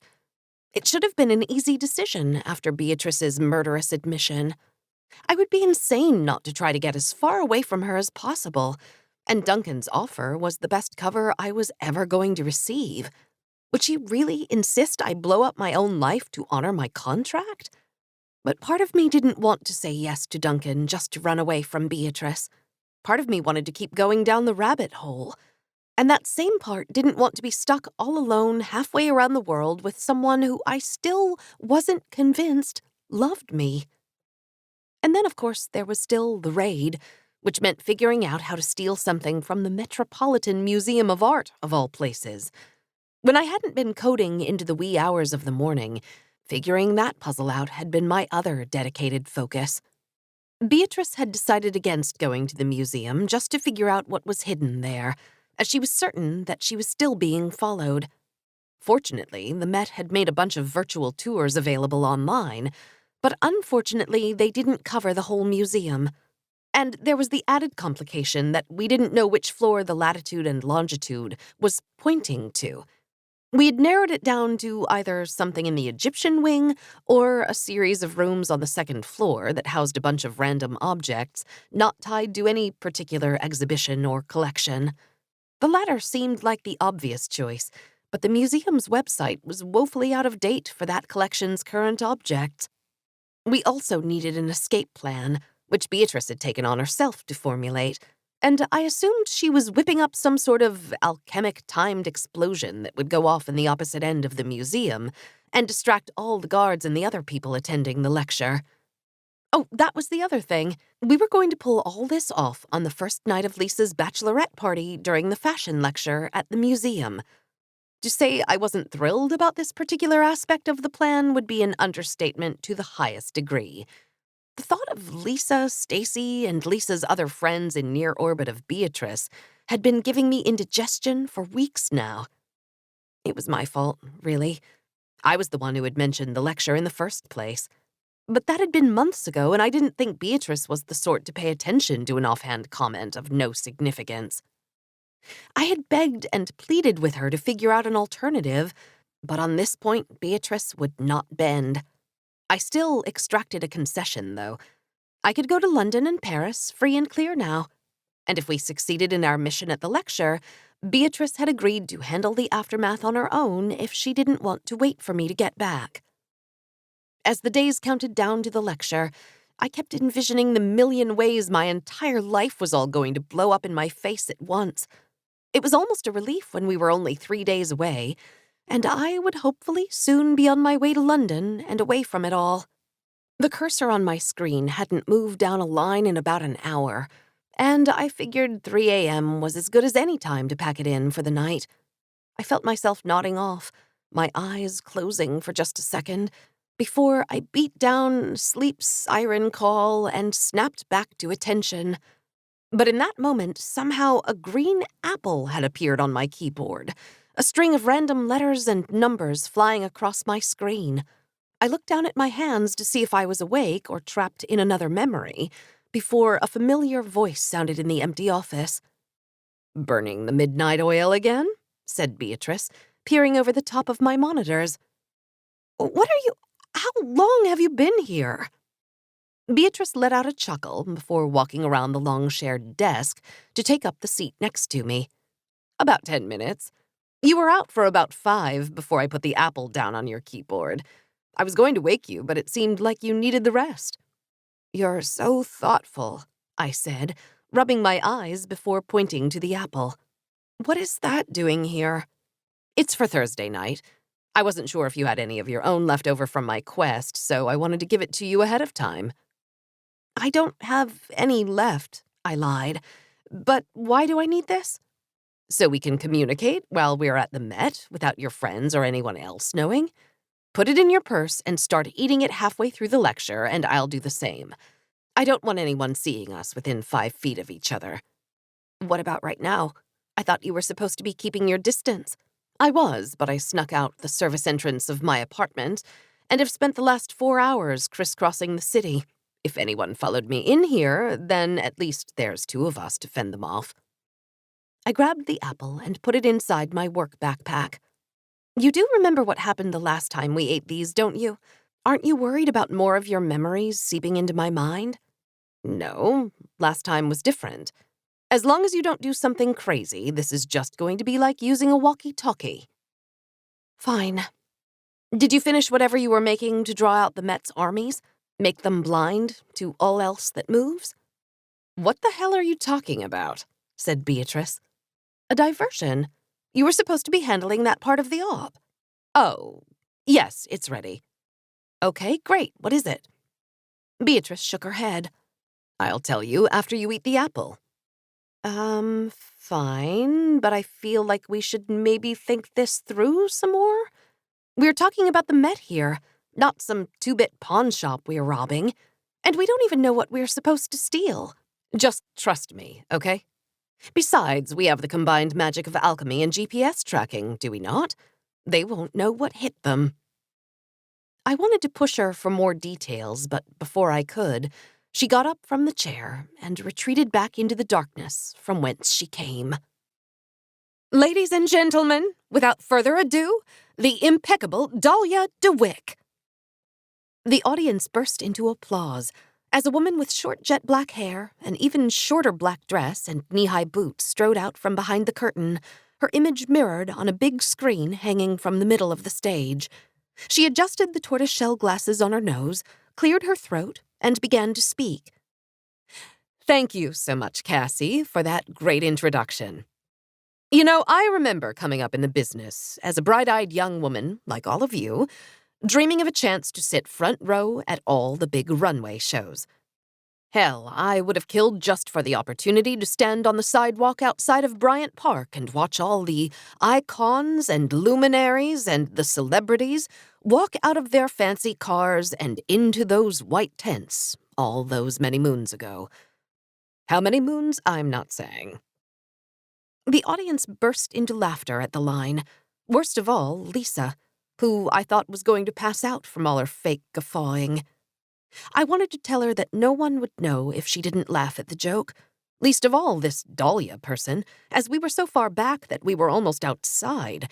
But I kept my mouth shut as Dahlia continued.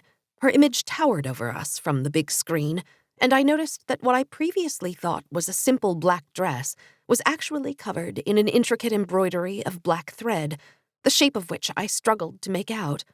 It looked like it could be a tree or a bush or a school of fish. I couldn't be sure. I glanced at my watch.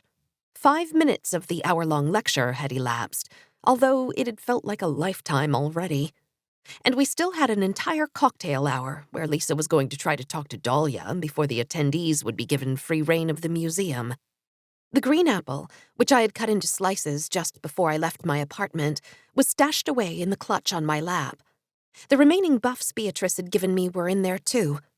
At Beatrice's urging and against my protestations, I had also brought the meadow blod. Bringing a knife into a museum, let alone a magic knife that turned people to stone, hadn't seemed like a good idea, especially when we were trying to remain inconspicuous. But Beatrice was quite confident that the knife would sail through security. Or maybe I was the diversion that Beatrice would use to retrieve whatever it was we were looking for. I had spent the rest of the lead-up to the lecture figuring out how to get the knife in undetected, and had devised a pretty clever plan. I had slid the blade under my Spanx just above my waist, and after slipping on the new dress that Lisa had picked out for me, I fastened a recently acquired belt with a disgustingly garish, and most importantly, metal buckle that was sighted right over where the knife was. When we arrived at the museum, the line to get in was already down the block, and I waited nervously with Lisa, Stacy, and the 9 other girls as we had slowly inched toward the front. By the time we had made it up the stone stairs, my nerves were so frayed that I actually considered just turning around and flying straight to Hong Kong. Finally, it had been my turn to go through the metal detector, which had immediately started blaring.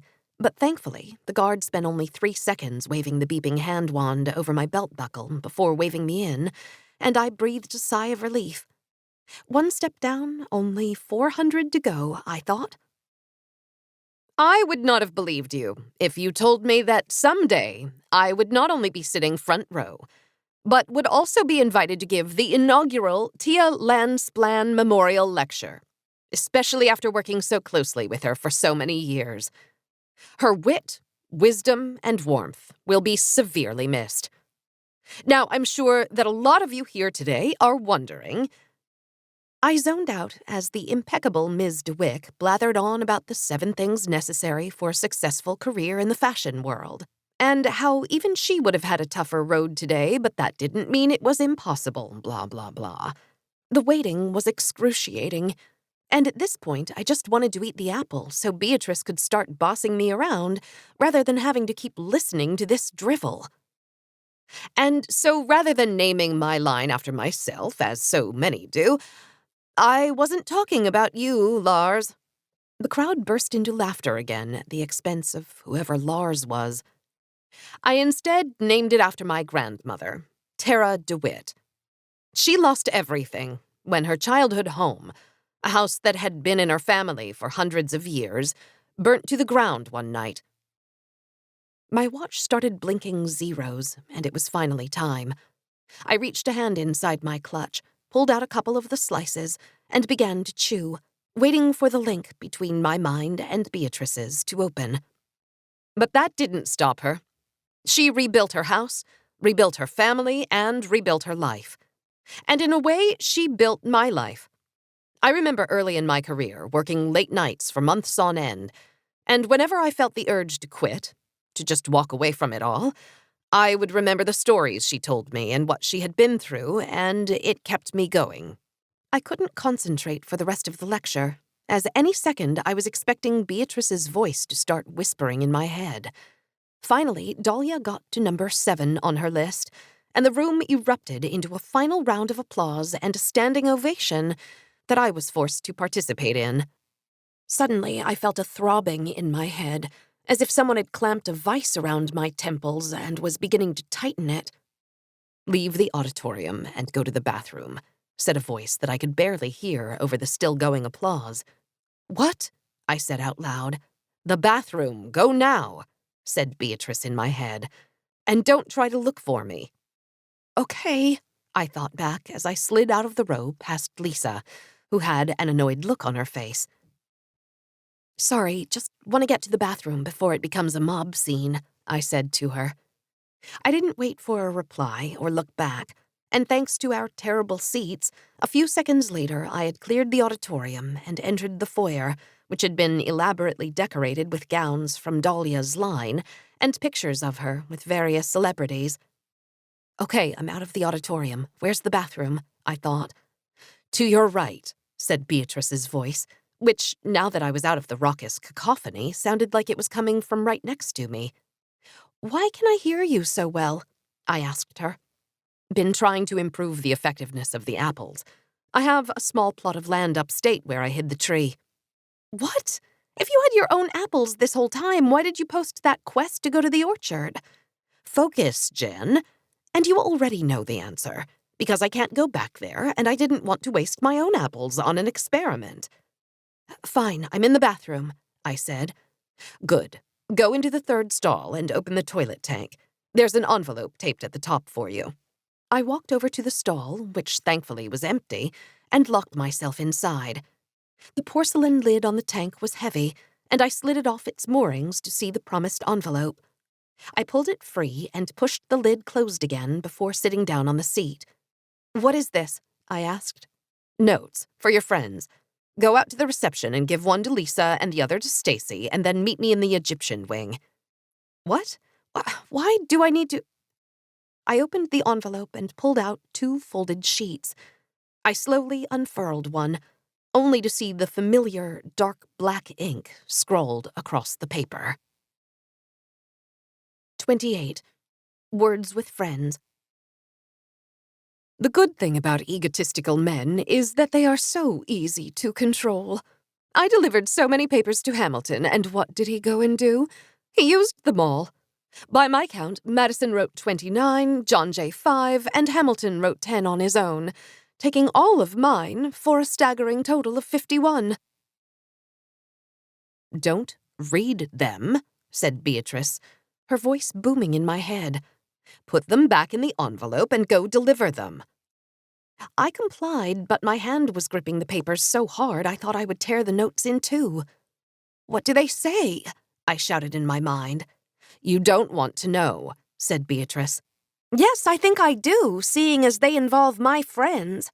"Friends you don't even like. Friends who you think keep you around because they pity you." How did she know that? "We don't have time to play this game, Jen. You saw my memories, I saw yours, remember? Your friends are the diversion you asked about earlier, and anyway, we have a contract. I fulfilled my end, and now it's time for you to fulfill yours." I never thought that meant that you would make me— You can make your excuses and your apologies later, but now you will do what I ask. Why does it have to be them? There are hundreds of people here. Any one of them would do. No, they won't. The ink needs a name to work. It can't just be a random person. And I wasn't about to bring the ink here to write a note on the fly, so I leave you to it now and trust that you'll get the job done. The throbbing subsided, and I was alone again with just my thoughts and the notes. I stared at the envelope, wondering what commands Beatrice had written for Lisa and Stacy. Would the notes just make them start yelling uncontrollably so they would be escorted out? Or something far, far worse, like a death note? No, she wouldn't go that far. It wasn't necessary, and would probably cause even more of a scene. I could just run away. Maybe if I got far enough, the apples would stop working and she wouldn't be able to find me. I held up my hand and felt the ring tug my finger gently forward. I could resign myself to wearing this stupid thing for the rest of my life if it meant stopping Beatrice from ruining tonight. I would go to the airport now, fly to London, meet Duncan in Paris, go straight to Hong Kong, and then never return. I would find the quest board in Hong Kong and then grind my way up so that if I ever felt this ring tug on my finger again, I would be ready for her.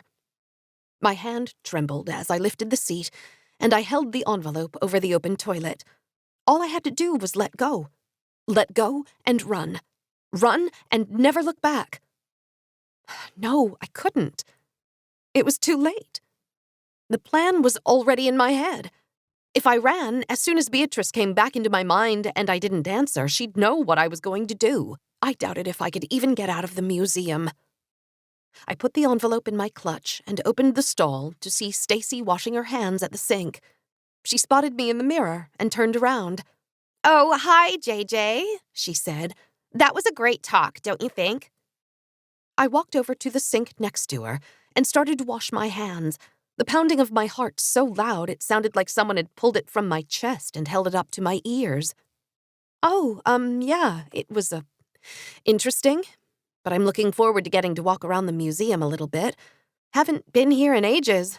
"Well, don't take too long. Lisa wants an early night tonight so we don't miss our flight at 6 tomorrow morning." "Right," I said. I walked over to the hand dryer and debated whether to give Stacy the note now. It didn't sound like there was anyone else in the bathroom, which would make things simpler.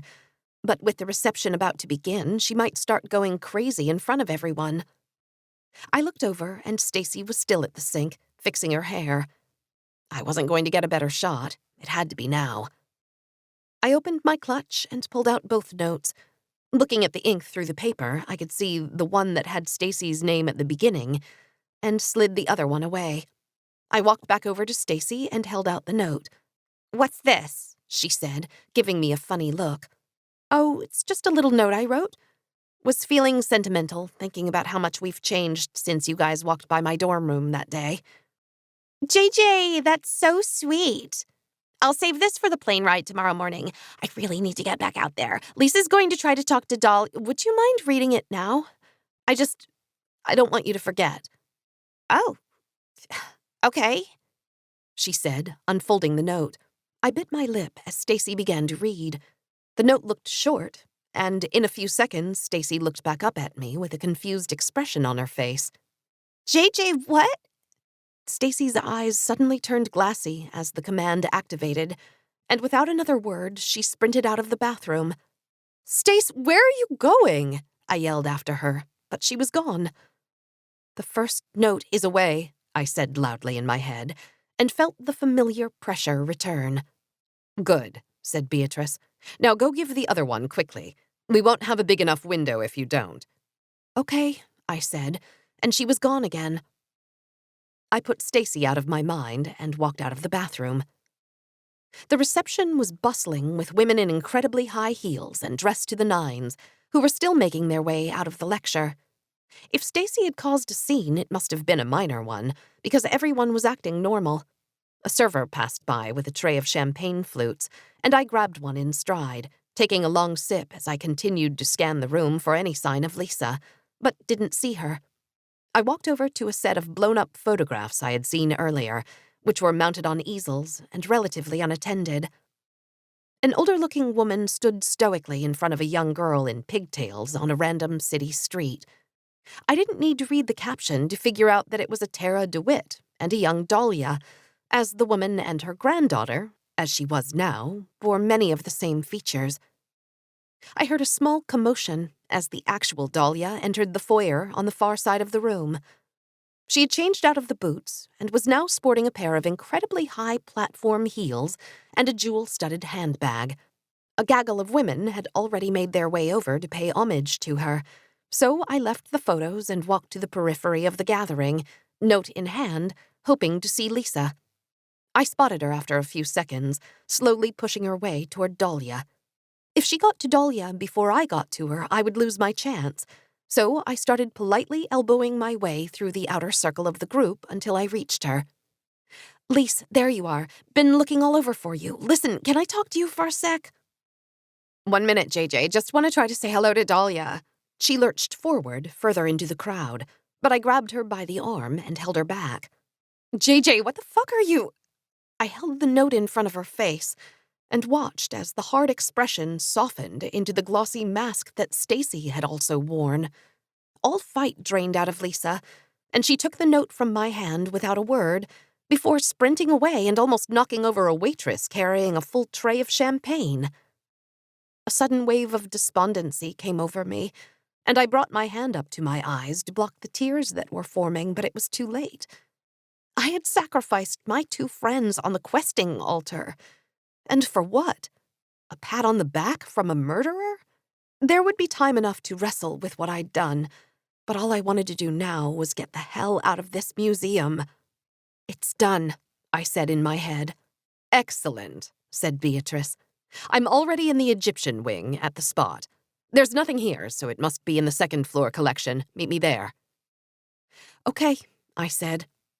The room was filled to the brim now, and I slowly forced my way against the stream of people until I reached the stairs leading up to the 2nd floor landing overlooking the foyer. I walked as fast as my heels would allow, passing an assortment of silver plates and amphoras. The next room was filled with statues of Buddha, but thankfully no one else. But as I made my way up a small staircase that led to the next room, I saw in the distance someone running toward me. I quickly walked back down the stairs and crouched down behind them. The footsteps got louder, and I held my breath, waiting for one of my friends to appear, but instead I heard the crackle of a radio as someone made their way down. Requesting backup in Abstract Gallery and in Arms and Armor, multiple alarms triggered in each gallery, said a voice over the radio. Copy, said the security guard, as he walked into the room and out the way I had come in. I emerged from my hiding place and continued on, my pace quickening. Security is heading toward Lisa and Stacy, I said. Just hid from a guard and heard over the radio. Then we don't have much time left. Hurry, said Beatrice. The stairs led up into a room with 2 lion statues astride an opening in the shape of a half-moon on the opposite wall. I passed through the doorway and suddenly found myself in what appeared to be a recreation of a Chinese courtyard. I ran through a rock garden and onto a stone terrace that lined the perimeter of the room. My heels echoed so loudly on the stones, I thought the security guard was going to do a 180 and come after me, but thankfully I reached the doorway leading out without incident. Where are you? Asked Beatrice in my head. Just walked through a weird courtyard and am now in a room filled with objects in glass cases, I said. Me too, said Beatrice, who appeared from around the back of a case with shelves of different-colored jugs wearing a short red dress and black heels. You look terrible. Fuck you, I said without thinking. You couldn't have come up with a different plan? One that didn't involve my friends getting arrested? Beatrice took her phone out of the small purse slung over her shoulder, looked at it, and frowned. Great, no GPS. And yes, I did come up with a different plan. Several, actually, but all involving multiple moving parts and too much uncertainty. Seems like I was right anyway. We are where we need to be, and our escape should be relatively easy, thanks to Lisa and Stacy. I don't care about any of it. I tried to rein in my shouts, but it was like a dam had burst and all my anger had come pouring out. Keep your voice down, for fuck's sake. You want to ruin everything after your friends are already expended? Beatrice said in my head. No, I answered in my mind. But that doesn't mean enough, she said. We'll sort everything out later. Your friends, the Bachelorette, Duncan's ultimatum. Let's just get what we came for and get out of here. How do you know? You're not very good at compartmentalizing your thoughts, Jen. A lesson for another day if you still want to stick around, but right now we need to look through these cases and see if we can figure out what's hidden here. Fine, I said. I pulled out my phone and saw the same no GPS indication. This would make things nearly impossible, given the number of items on display. There were pewter mugs, crystal candlesticks, decorative plates, small busts of historical figures, and on and on. It was too much. Who knew which of these mundane objects was really something fantastical, hiding in plain sight? Maybe the silver pitcher in front of me was actually a magic pitcher that turned water into wine. Or maybe it was just a silver pitcher, stashed here in obscurity, to be forgotten until the museum closed. "Any luck?" said Beatrice. "No, it's just a bunch of old junk. Whoever hid something here was smart, though. It's like the room where they hid the Ark at the end of Raiders. One of these stupid cups could be the Holy Grail, for all we know." I touched one of the glass cases, dragging my fingers along the surface. "There has to be something here we're missing," I said. "It's like a twisted game of let's make a deal, except instead of 3 doors, it's 1,000. "Clearly," said Beatrice. "With insight like that, I don't know how we haven't already opened the right door." Wait, that was it. "Find a doorknob," I shouted in my mind. "What?" said Beatrice. "The door in Long Island City. You knocked the knob off when you punched it, but maybe that knob wasn't the real one." Oh, of course." We ran down the rows of cases in unison, trying to find the doorknob in a haystack. Even knowing what we were looking for wasn't enough, as the shelves and cases and items seemed endless. "Found it!" called Beatrice from several rows over, and I dashed to the end of my row and looped back around to find her standing in front of a shelf lined with spoons and 3 brown doorknobs. "There's 3 of them," I said, leaning my head close to the glass. "Another brilliant deduction," said Beatrice, sarcasm dripping in her voice. "I'm glad I brought you tonight." "Shut it, okay?" I snapped, and Beatrice went quiet. The doorknobs were lined up in a neat row, the dark brown mottled with white streaks. A tiny card affixed to the glass read, "Doorknobs, circa 1850. "Smash and grab job, huh?" I said, rapping on the glass with my knuckle. "Slightly more complicated than that," Beatrice said, fiddling with her amethyst ring. "Not sure I won't smash the doorknobs, too, if I use this." She slid off that ring and put it on her left pinky finger, before sliding off her rock of an engagement ring, too. "You're going to cut through the glass with that?" I asked. "I thought that only worked in the movies." "No, I'm taking these off so I can get a better grip on the meadow blot. You have it, right?" "Yep, snuck it through security in my Just give it to me, please." "Fine," I said, unbuckling my belt so I could pull up my dress.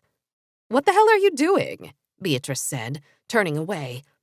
"I told you I hid the knife in my Spanx under the belt buckle. I thought it was a pretty neat— The meadow blot isn't made of metal. It wouldn't have set off the detector." "Oh," I said. I pulled the knife free and handed it to Beatrice, who flipped it around and gripped the leather sheath. "Okay, no more talking from here on out. Put your belt back on and get ready to leave. You remember the exit route?"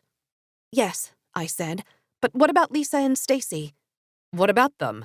I'm sure they'll let them out of whatever holding cell they're in by the morning. The command should have worn off as soon as they finished their tasks." "And if it hasn't?" I said. "Well, then they might go insane from the command echoing in their ears all night. But that likely didn't happen. Anyway, don't contact me until you get back. And if the trip gets canceled, wait a week before reaching out. Unless you need bail money for your friends."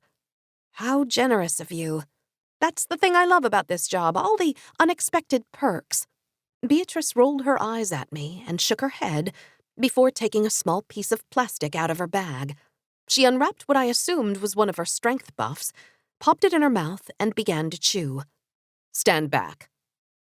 She tapped the ivory handle against the glass in front of the knobs 3 times before drawing her arm back, and in one smooth motion, smashing the knife handle against the case. Beatrice withdrew her now bloodied hand out of the newly formed opening and handed the knife back to me, which I quickly stuffed back under my Spanx before putting on my belt again. "Shit," she said. "Too much force." She reached her hand back into the opening and carefully retrieved the doorknobs one by one, placing them in her bag. Thought there would be an alarm. The blaring interrupted the thought, and I slowly backed away from Beatrice before turning and walking out of the maze of cases. "See you on the other side," she said. "And Jen?" "What?" I said, reaching the staircase at the end of the gallery. "If you don't come back from Paris, I'll still find you. Eventually." 29. A Light in the Dark. Delaware has ratified, and I am confident we will reach 9 by the end of next year. There is now the matter of what to do with the last guild seat. Somehow I made it down the stairs, through the Egyptian section, and out a side door with no one the wiser. I quickly caught a cab that had just crossed the park, and we sped away from the museum. The raid was finally over, but any thoughts of escaping from Beatrice's clutches had been squashed in an instant. If I somehow still made it to Paris, what was I going to say to Duncan? Hey, sorry I don't want to be with you. My secret evil alchemy mentor has locked me down in a 2-year contract, but I'll touch base with you when it's over? Maybe I just wouldn't go at all. The one silver lining of this disaster of a night was that the rest of the bachelorette was likely cancelled. I pulled out my phone and was greeted with a wall of text messages from the other girls at the lecture. Anyone seen Lisa? Where's Lisa? Can't find Stacy or Jen either. No one picking up their phones. Just talked to security. Lisa knocked down several suits of armor. They've taken her to local precinct. WTF, she wasn't even that drunk. Stacy's there too. She took an abstract painting off wall. I don't understand. I was with Lisa in the foyer. She was fine. What about Jen? Nothing. Where's Jen? Haven't seen her, but security didn't mention her. Shit. Someone call the airline. I'll go over to see if I can get them out. I put down my phone and tried to convince myself it would all be fine. People got drunk all the time at famous museums and knocked over priceless artwork, right? That wouldn't even merit a mention on the bottom of page 6. And maybe they wouldn't remember that I was the one who gave them the notes. But I couldn't lie to myself, couldn't try to brush away what I'd done. And I buried my face in my hands and began to sob. Got to do. The thought crackled in my head like static, and I looked up to see if it had come from the driver's phone or someone standing outside the car. Go. Door. This time I recognized it as Beatrice's voice, but I could barely pick out the thought from my own. Beatrice? I shouted in my head. Lost him for now, but... Lost who? What are you talking about? Spotted. Guild. Need to get... Beatrice? Beatrice! She didn't respond. I started to text her, but then immediately stopped. If she could have texted me, she would have. Excuse me? I said to the driver. Sorry, going to be a different destination. I had the cab drop me off several blocks away from the door in Long Island City. If the guild was following us, I didn't want to lead them right to the door, but none of it made sense. Beatrice, I said in my head, I'm close to the door. Good, meet me there. I don't understand. Why would you go to the door now if they're following you? I was always going to go now. Oh, why didn't you tell me? Was trying to let you go, didn't need to get you more involved. But then I saw him. From the balcony overlooking the foyer, Gilbert. Who's Gilbert? A member of the guild. He's the one who sent the enforcer after me, thought we had a truce. Did he see you? Don't think so, but didn't want to come here under-equipped since I gave the Meadowblad back to you. Oh, got it. I turned the corner and saw Beatrice already standing next to the door, confirming that the piece of tape I had placed there weeks ago was still there. She was holding the doorknobs and considering the empty socket in the door where one of the knobs would hopefully fit. Hi, she said. Hi. So you're just going to put one of these in and magically the door will now open? Pretty much. But to where, I'm not sure. What do you mean? These aren't just doorknobs, Jen. They're the key to a portal. They're made of vivorium. My eyes widened. What? So, wait, the door will open to somewhere else? Yes. That's why I couldn't open the door before with the knob that was already here. The question is, which one is the right one? She took one of the doorknobs, fitted it into the socket, and slowly turned it as she pushed on the door. It didn't move. Not that one. Let's try the second one. Beatrice removed the first knob and replaced it with the second one, and again turned the knob and pushed.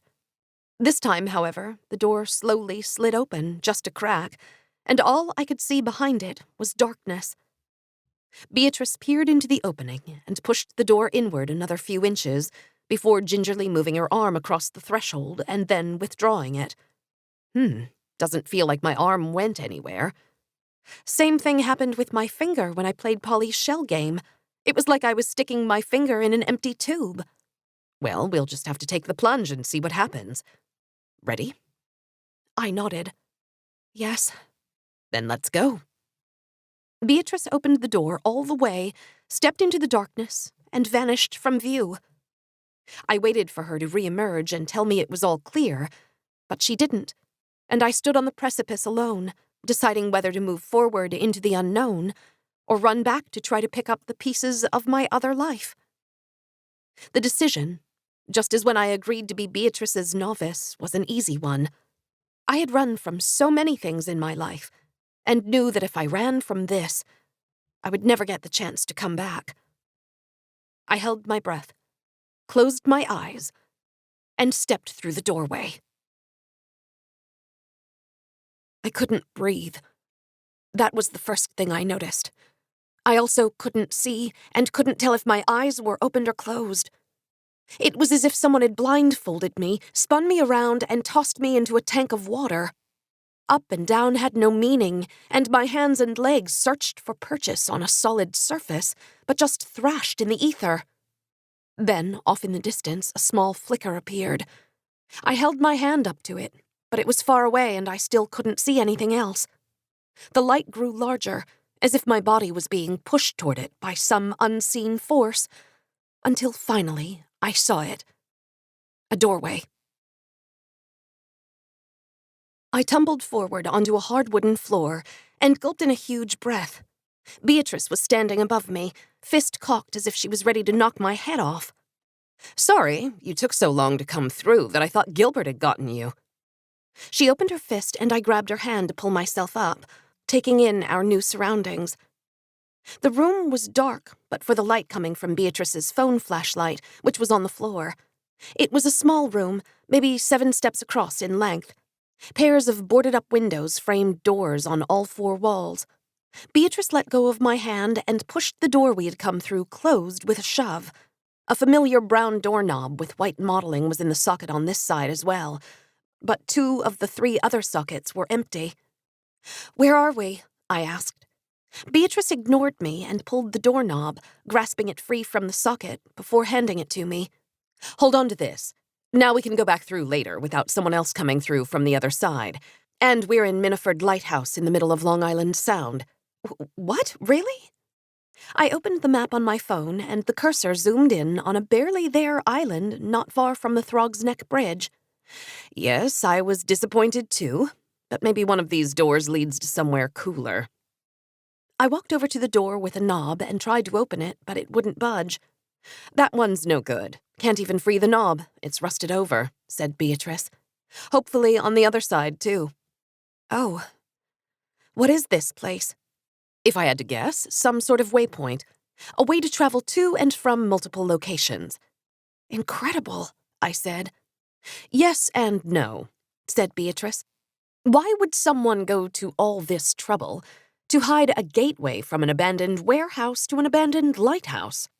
There has to be something else through one of these other doors." She fit both remaining knobs in the empty sockets and motioned me over to one door while she tried the other. "Won't open," I said, and removed the knob. I looked over to see Beatrice pushing her door open a tiny crack before closing it shut. "I'll take that one back," she said, and I handed it to her. "Don't want to mix them up." "Good thinking. So, we going to go through this one?" Beatrice considered the door for a moment, a somber look on her face. "I suppose. But that trip through the first door nearly made me vomit. Hopefully it won't be so bad the second time." She opened the door again, this time all the way. "Come right through after me." "Okay," I said, as Beatrice stepped across the doorway and disappeared into the darkness once again. I walked quickly to the doorway and joined her. I was falling this time. My stomach lurched as if I was plummeting down the tracks on a roller coaster, the familiar darkness enveloping me. I waited for the light to appear, but I just kept falling and falling. Seconds, minutes, hours crept by. How many, I wasn't sure. There was no anchor point in this void, no horizon off in the distance. I tried to call out to Beatrice, but if words actually came out, I wasn't sure.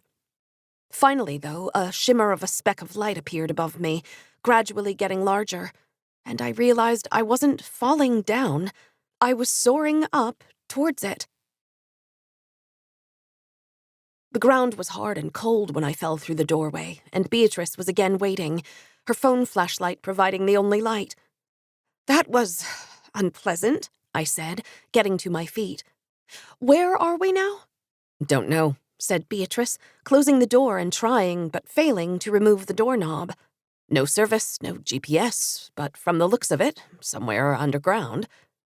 She shone the light in a circle, revealing carved-out walls of stone and a path of jagged rocks leading down a dark corridor. The door was set into one of the walls, but the path leading away from the corridor was blocked with a mass of rock. "Looks like we are in an abandoned mine," I said. "Do you think we traveled farther this time? It felt like an eternity in there." "Maybe, but let's keep moving," said Beatrice. "This place is giving me the creeps." She pointed her phone in front of us to illuminate the path, and we began to walk. The air was cold and damp, and I cursed myself for not bringing a shawl to the lecture. We must have looked ridiculous. 2 women in cocktail attire walking down an abandoned mine shaft in high heels. The path took a slight curve to the left and abruptly ended in a small chamber, not much bigger than the interior of the lighthouse. Beatrice slowly moved the flashlight over the left wall to reveal several sconces carved into the surface. I walked over to the nearest one, my heels kicking up water pooled on the ground, and peered inside to find a red stone the size of a tennis ball resting in the interior. Its surface was smooth like marble, and as I slowly withdrew it, the stone suddenly began emitting a soft glow that illuminated part of the chamber. "Wow," I said. "How did it light up?" Beatrice shrugged but reached her hand into another sconce on the opposite wall to pull out a similar stone, which also lit up at her touch. "Maybe from the warmth of our bodies? Haven't seen something like this before." She put her stone back in the sconce, and it cast a dull light out into the chamber. I did the same, and the combined glow of the stones revealed a larger sconce in the back wall. This one didn't have a stone inside. Instead, a large leather-bound book was propped up next to a wooden box. We ran to the back wall at the same time and nearly collided. Beatrice slowly removed the book from its resting place and opened to the first page, a look of excitement spreading across her face, before we were greeted with familiar handwriting written in green ink. Rita Von Ash, 1787. Beatrice flipped through the pages to reveal dated entries just like the 1777 diary we already had. "Ugh," she said, slamming her fist against the wall. For a second, just a second, I thought that we had hit on the mother lode, that this was where the guild had hidden its compendium. Instead, it's just another diary. "Maybe there's still something valuable in there?" I offered. I was disappointed too. We had made it all this way, messed up so many lives, traveled so far, only to be rewarded with another dusty book to read and a stupid wooden box. "Maybe," Beatrice said, putting the book back down in the sconce before picking up the box. It was simple, no ornate flourishes or intricate designs, just 6 pieces of wood stuck together with a metal latch on the front. "You take the book and I'll carry the box," Beatrice said. "I also want to take one of these light stones. Could be useful." Beatrice began to cough uncontrollably, and a second later I did as well. We both turned in horror to the entrance of the chamber to see smoke flowing out of a small metal object. I grasped my chest as I stumbled forward onto the cold, wet ground and tried to bring my hand up to cover my face, but the smoke was overpowering, and I fell into a third black void. 30. Time's Scar. I see now that I may have been too hasty in my recruitment efforts. The 12th I will hide and then forget. The usual redundancies will be necessary, as they cannot be allowed to find it. Smoke lingered in the air as I slowly came to, but its sting forced my eyes shut. I felt the meadow blood pushing up against my stomach, and I opened my eyelids a crack to try to take in my surroundings. In front of me was a figure prone on the ground, but it wasn't a mop of blonde hair that I saw. It was one of fiery red. "Frankie," I croaked before a coughing fit seized me again. The figure didn't move, and it was then that I noticed that her hands were tied behind her back and her ankles bound together. I rolled over on my side to see Beatrice passed out on the ground to my left. Beatrice," I said with my hand over my mouth. I rolled over again until I was right next to her and shook her shoulder with my other hand. She thrashed back and forth several times before she too slowly opened her eyes and looked at me. "What's going on? What happened?" I shook my head. "I don't know. Must have been some sort of gas grenade. Knocked us out. And look there, it's Frankie, the woman with the tattoo. But she's tied up and unconscious." There was a panic in Beatrice's eyes that I had never seen before, but she quickly suppressed it and groped around for her bag at her side. She withdrew her hand and was holding something maroon wrapped in plastic. The vitality buff. Beatrice fumbled with the wrapping for almost 30 seconds before finally freeing the buff and handing it to me. "Here, take half." I pushed her hand away and shook my head. "No need. I brought the one you gave me." "Oh, good. Take it now."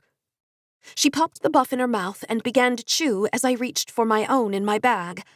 Within seconds, Beatrice was on her feet, the smoke seemingly having no effect on her. I found the maroon buff in my own bag and started chewing. It tasted like wet socks wrapped in week-old fish, but as soon as I swallowed, my eyes jolted open and I pushed myself up from the wet ground with ease. "It's gone," said Beatrice, who was standing at the back sconce, her elbow over her mouth.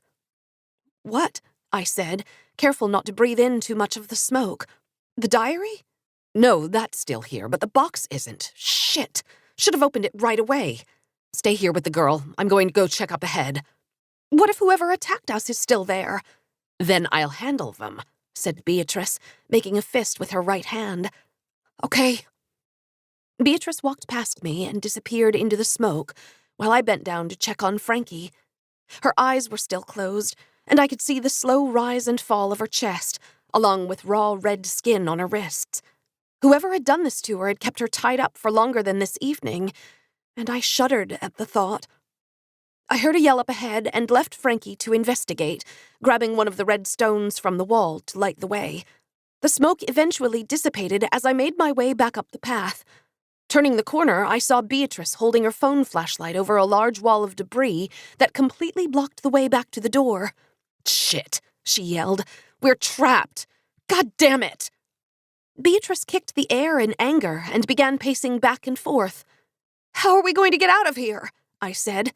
"Stand back," said Beatrice. "What? Stand back," she commanded, and I complied as she set her phone on the ground and closed her eyes. A light began to glow on her right hand.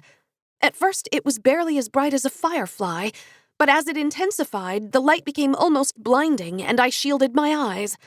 Soon, though, it wasn't just the amethyst ring that was glowing, but Beatrice's entire body, which radiated with the same light from the ring. "What are you doing?" I yelled, but Beatrice didn't break her concentration. The last time she had drawn power from the ring, it had knocked her out for at least an hour, but this time she was going far beyond that. Another minute passed, and Beatrice's body shimmered with a purple halo of power. Suddenly, she opened her eyes and surged forward toward the rock.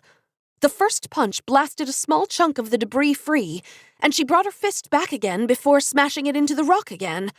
Then it was her left fist that connected with the rock, then the right again, a small opening slowly forming on the right side of the debris. Beatrice continued to hammer away until finally her right hand punched through the rock and hit the air on the other side. She widened the opening with a couple more punches before stumbling through to the other side. The purple light suddenly vanished, and I rushed forward through the gap in the wall to find Beatrice unconscious on the ground. "Beatrice, are you okay?" She didn't respond, but from the light of the red stone, I saw the door just a few feet ahead. "Hold on, I'm going to get Frankie." I bent down and fished through Beatrice's bag, hoping that she had brought her full complement of buffs, but withdrew only a single lilac buff. I unwrapped the speed buff and took my strength buff out of my bag and began to chew both of them. A surge of power rippled through my body, followed by the familiar feeling of time slowing. And in a second I was through the wall and back in the chamber, huddled over the still unconscious Frankie.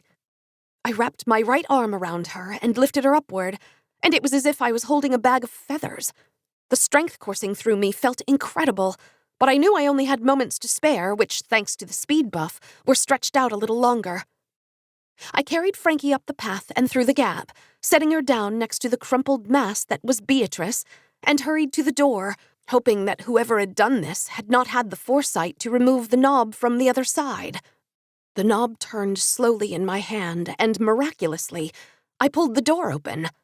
I could feel my well of strength fading, and I ran back to the unconscious women, picked them both up with one last raw burst of power, and threw them into the black void beyond the door. I was about to walk through when I had the nagging feeling that I was forgetting something. Of course. I ran back through the debris and in a flash was standing in front of that stupid diary. If we were actually going to make it out of this pit alive, at least we should get something for our troubles. I took the book from the sconce, and seconds later was staring at the void through the doorway again. I closed my eyes and greeted the darkness like an old friend. I opened my eyes to see a blaze of red and orange all around me. Was this the void? I squinted, and as my eyes adjusted, the true horror of the situation revealed itself. It wasn't the void at all. I was back in the lighthouse, which was now an inferno of heat and ash. Beatrice and Frankie were right in front of me on the ground, unmoving, and I called out to them, but neither responded. "Beatrice, wake up!" I said to her in my mind. She didn't answer. "Wake up!" I cried out again, but all I heard from her head was static. Chunks of wood from the ceiling began to rain down on top of us as the fire continued to rage. My body suddenly collapsed, the strength from the buff completely gone, and I fell forward onto the ground, barely able to move. My mind was still racing at 1,000,000 miles a minute, and so I began to play out dozens of possible scenarios. I could crawl past them, push myself up, put the doorknob back on, open the door, and then pull both of them through. That would only take 10 minutes, at which point the ceiling would have collapsed on top of us 7 minutes earlier. I could only save one of them. That would take 5 minutes, still 2 minutes too long. I could save myself. Not going back for them would leave me with plenty of time to spare, but also with a lifetime of guilt. Then I saw the ring on Beatrice's hand, and a new idea snapped into focus. There was still a chance it wouldn't work, but I had to try. It was the only way. I reached out my hand to grab Beatrice's ankle, and then hurled myself into her mind. I floated through the abyss. It felt like the void between the doors, except where the void had been all darkness, here there were swirling lights all around me. They looked like little galaxies, light years away, and when I reached out to touch one, it moved out of reach by just a hair. "Beatrice!" I called out, and one of the lights blinked. It blinked again as I called out her name a second time, and then a third. Suddenly, I felt myself being pulled toward the light like a bungee jumper snapping back up just before hitting the water. The light grew bigger and blinding, and I closed my eyes as it enveloped me. When I opened them again, it was dark, except for a small sliver of light peeking through a door. I looked around and found myself in a tiny closet next to a small girl. "Hi," I said. The girl turned and looked at me, and I nearly fell backward. Even though she was 8 or 9, the girl was a spitting image of Beatrice. "Hi, Jen," she said. "What's going on? Why are we in this closet?" "Don't know why you're here. I'm hiding from Bert." "Who's Bert?" "My mother's asshole boyfriend. Typical abusive drunk. Beat my mom real good over the years. Me a couple times, too." "Oh, I'm so sorry." Young Beatrice just shrugged her shoulders. "It's okay. I killed him the summer after college. Hit him with a metal pipe when he wasn't looking." "What?" I said. "But you're just a little girl. How did you—" "It's still me, Jen. Sometimes I fall back into this memory, though. I guess you can't really escape your past, no matter how hard you try." "I thought you said Doug was the first person you killed." "No, he was just the first person I regretted killing. But enough about me. Why are you here?" "You don't remember?" The Met? The lighthouse? The cave? Oh, right. What happened? We were trapped in the cave, and then you smashed through the rock using your ring, but then got it. And so now what? I've been unconscious for so long you thought I was dead? No, I used a strength buff to carry you and Frankie back through to the lighthouse. But whoever trapped us set the lighthouse on fire for good measure, and I'm all out of strength. Can barely move. Do you have any strength left to lend me, so I can get us out of here? Beatrice peeked through the sliver of the closet door before huddling down in the corner, her knees tucked against her chest, tears trickling down her face. I'll never get out of here. She motioned to the closet. But why are you trying to save me anyway? I mean, I threatened to kill you, 2 hours ago? This is your chance to get rid of me. Maybe I deserve it for all that I've done. What? No, I'm not leaving you here to burn to death, or Frankie. Please, Beatrice, you have to tap the ring just a little more. I've worked through all the scenarios in my head. There is no other way. I reached out my hand to the girl. She considered it for a long moment before taking it and pulling herself to her feet. I'll help you, if I can. We're so far down in my mind, I don't know if I can reach her from here. Reach who? You have to get out of here now. He's coming. Beatrice suddenly pushed me backward, but instead of hitting the closet wall, I was soaring back upward, through the galaxies of memories, and across the link to my own mind. The fire rampaged me as I opened my eyes again, my hand still gripping Beatrice's ankle. In front of me, Beatrice still lay unconscious, and I wondered if the whole thing had been a hallucination. But then a soft purple glow appeared around her hand, and it slowly surrounded Beatrice's entire body before spreading across to me. And as soon as it did, I felt a familiar surge of power. Except it wasn't like the buff I had eaten before. It was like my body was being filled with a river of strength, and I wanted it all. I opened myself to fully draw whatever power the ring had left to give me, but after only a second, which in my heightened state seemed to drag on forever, the glow vanished. I let go of Beatrice and stood up slowly, still holding the diary under my other arm, and reassessed the scene. The door to Long Island City was still intact, but the fire had already engulfed the wall. Would the door still work if it was on fire? I didn't want to find out. I blinked and was at the door, my preternatural speed on its last legs. I fished the doorknob out of my purse and turned back to the unconscious women, a new set of choices playing out in front of me, but somehow they were even worse than before. I clutched the diary against my stomach, only to feel the meadowblood press back against it, and my eyes widened as my mind raced ahead and finished the thought. No, it couldn't be the only way. There had to be another solution. Maybe Beatrice had another buff in her bag in a hidden pocket or something. Maybe I could break the amethyst ring and swallow the pieces to draw out the last bits of strength. But as if rebelling from my conscious self, my mind played out the scenario over and over again. After watching it play out for the 10th time, I screamed, and the vision stopped. The flames were now only inches from the doorframe on either side, but that still gave me enough time to do what needed to be done, and I reached one hand behind me to open the door a crack. My hand refused to let go of the knob, and I stood frozen for just a second as I came to terms with what I was about to do. I thought back to that stupid quest to make an apple pie, and wondered if I had just picked the quest right below it, would I be here now? I thought about my friends coming into the drunk tank, wondering why they weren't getting ready to go to the airport. I thought about Duncan and what I was going to say to him. And then finally, I thought about the two women in front of me, one who had wronged me in so many ways, and one who had only walked into the wrong tattoo parlor at the wrong time on the wrong day.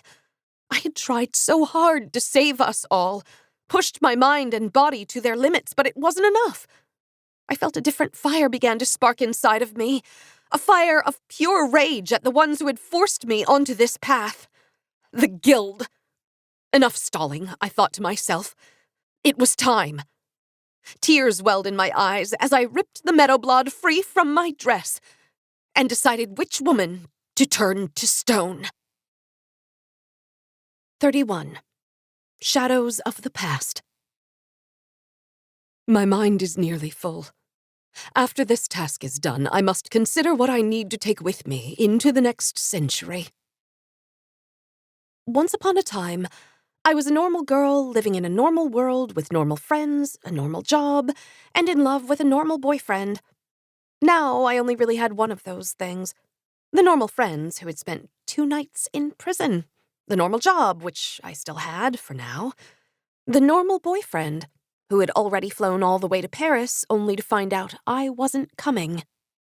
Once upon a time, I also stole a tattoo, slowed time, traveled through a magic door, and turned a woman into a statue. I sighed and took a sip of my tea as I waited on the patio on a chilly February morning for her to arrive.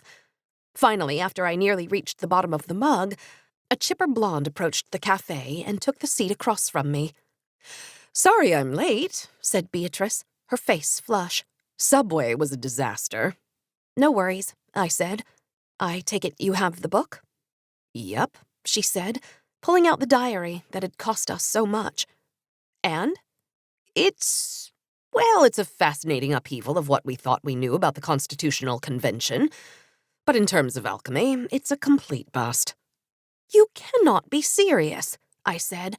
"There's nothing in there? Not even a wisp of some new recipe?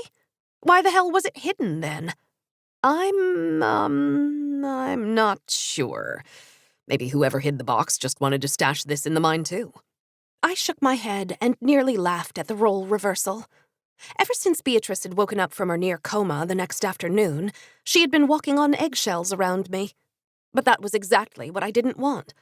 After the Bachelorette fallout, what I needed more than anything was a friend. I felt my eyes begin to tear, which was becoming a common occurrence these days, and brought my hand up quickly to cover the evidence. "Are you really still upset about that girl? You didn't even know her. And anyway, we barely got out alive as it was." "I'm not like you," I nearly shouted. "I've never killed anyone before. And you didn't see the stone sprout from where I had plunged the meadowblot into Frankie's shoulder.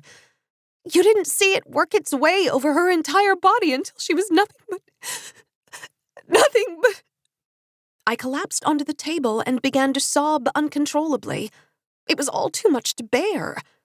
I could make new friends, sure, and find a new boyfriend, but there was no getting over this.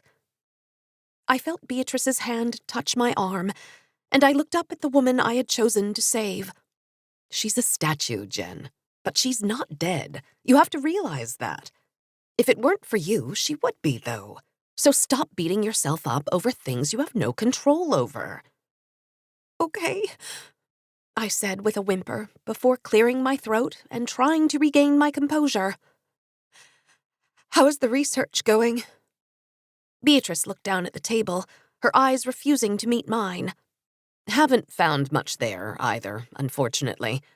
The Medusa legend doesn't really touch on reversing the curse. Even killing her didn't undo it. The best I found was a mention of 2 veins in her neck. Blood from one would curse you, and blood from the other would purify you. But we're dealing with a knife, so not sure how that helps us." "That's not a knife.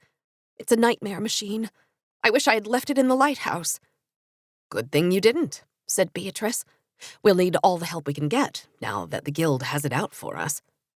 "How do you know it was them?" I asked.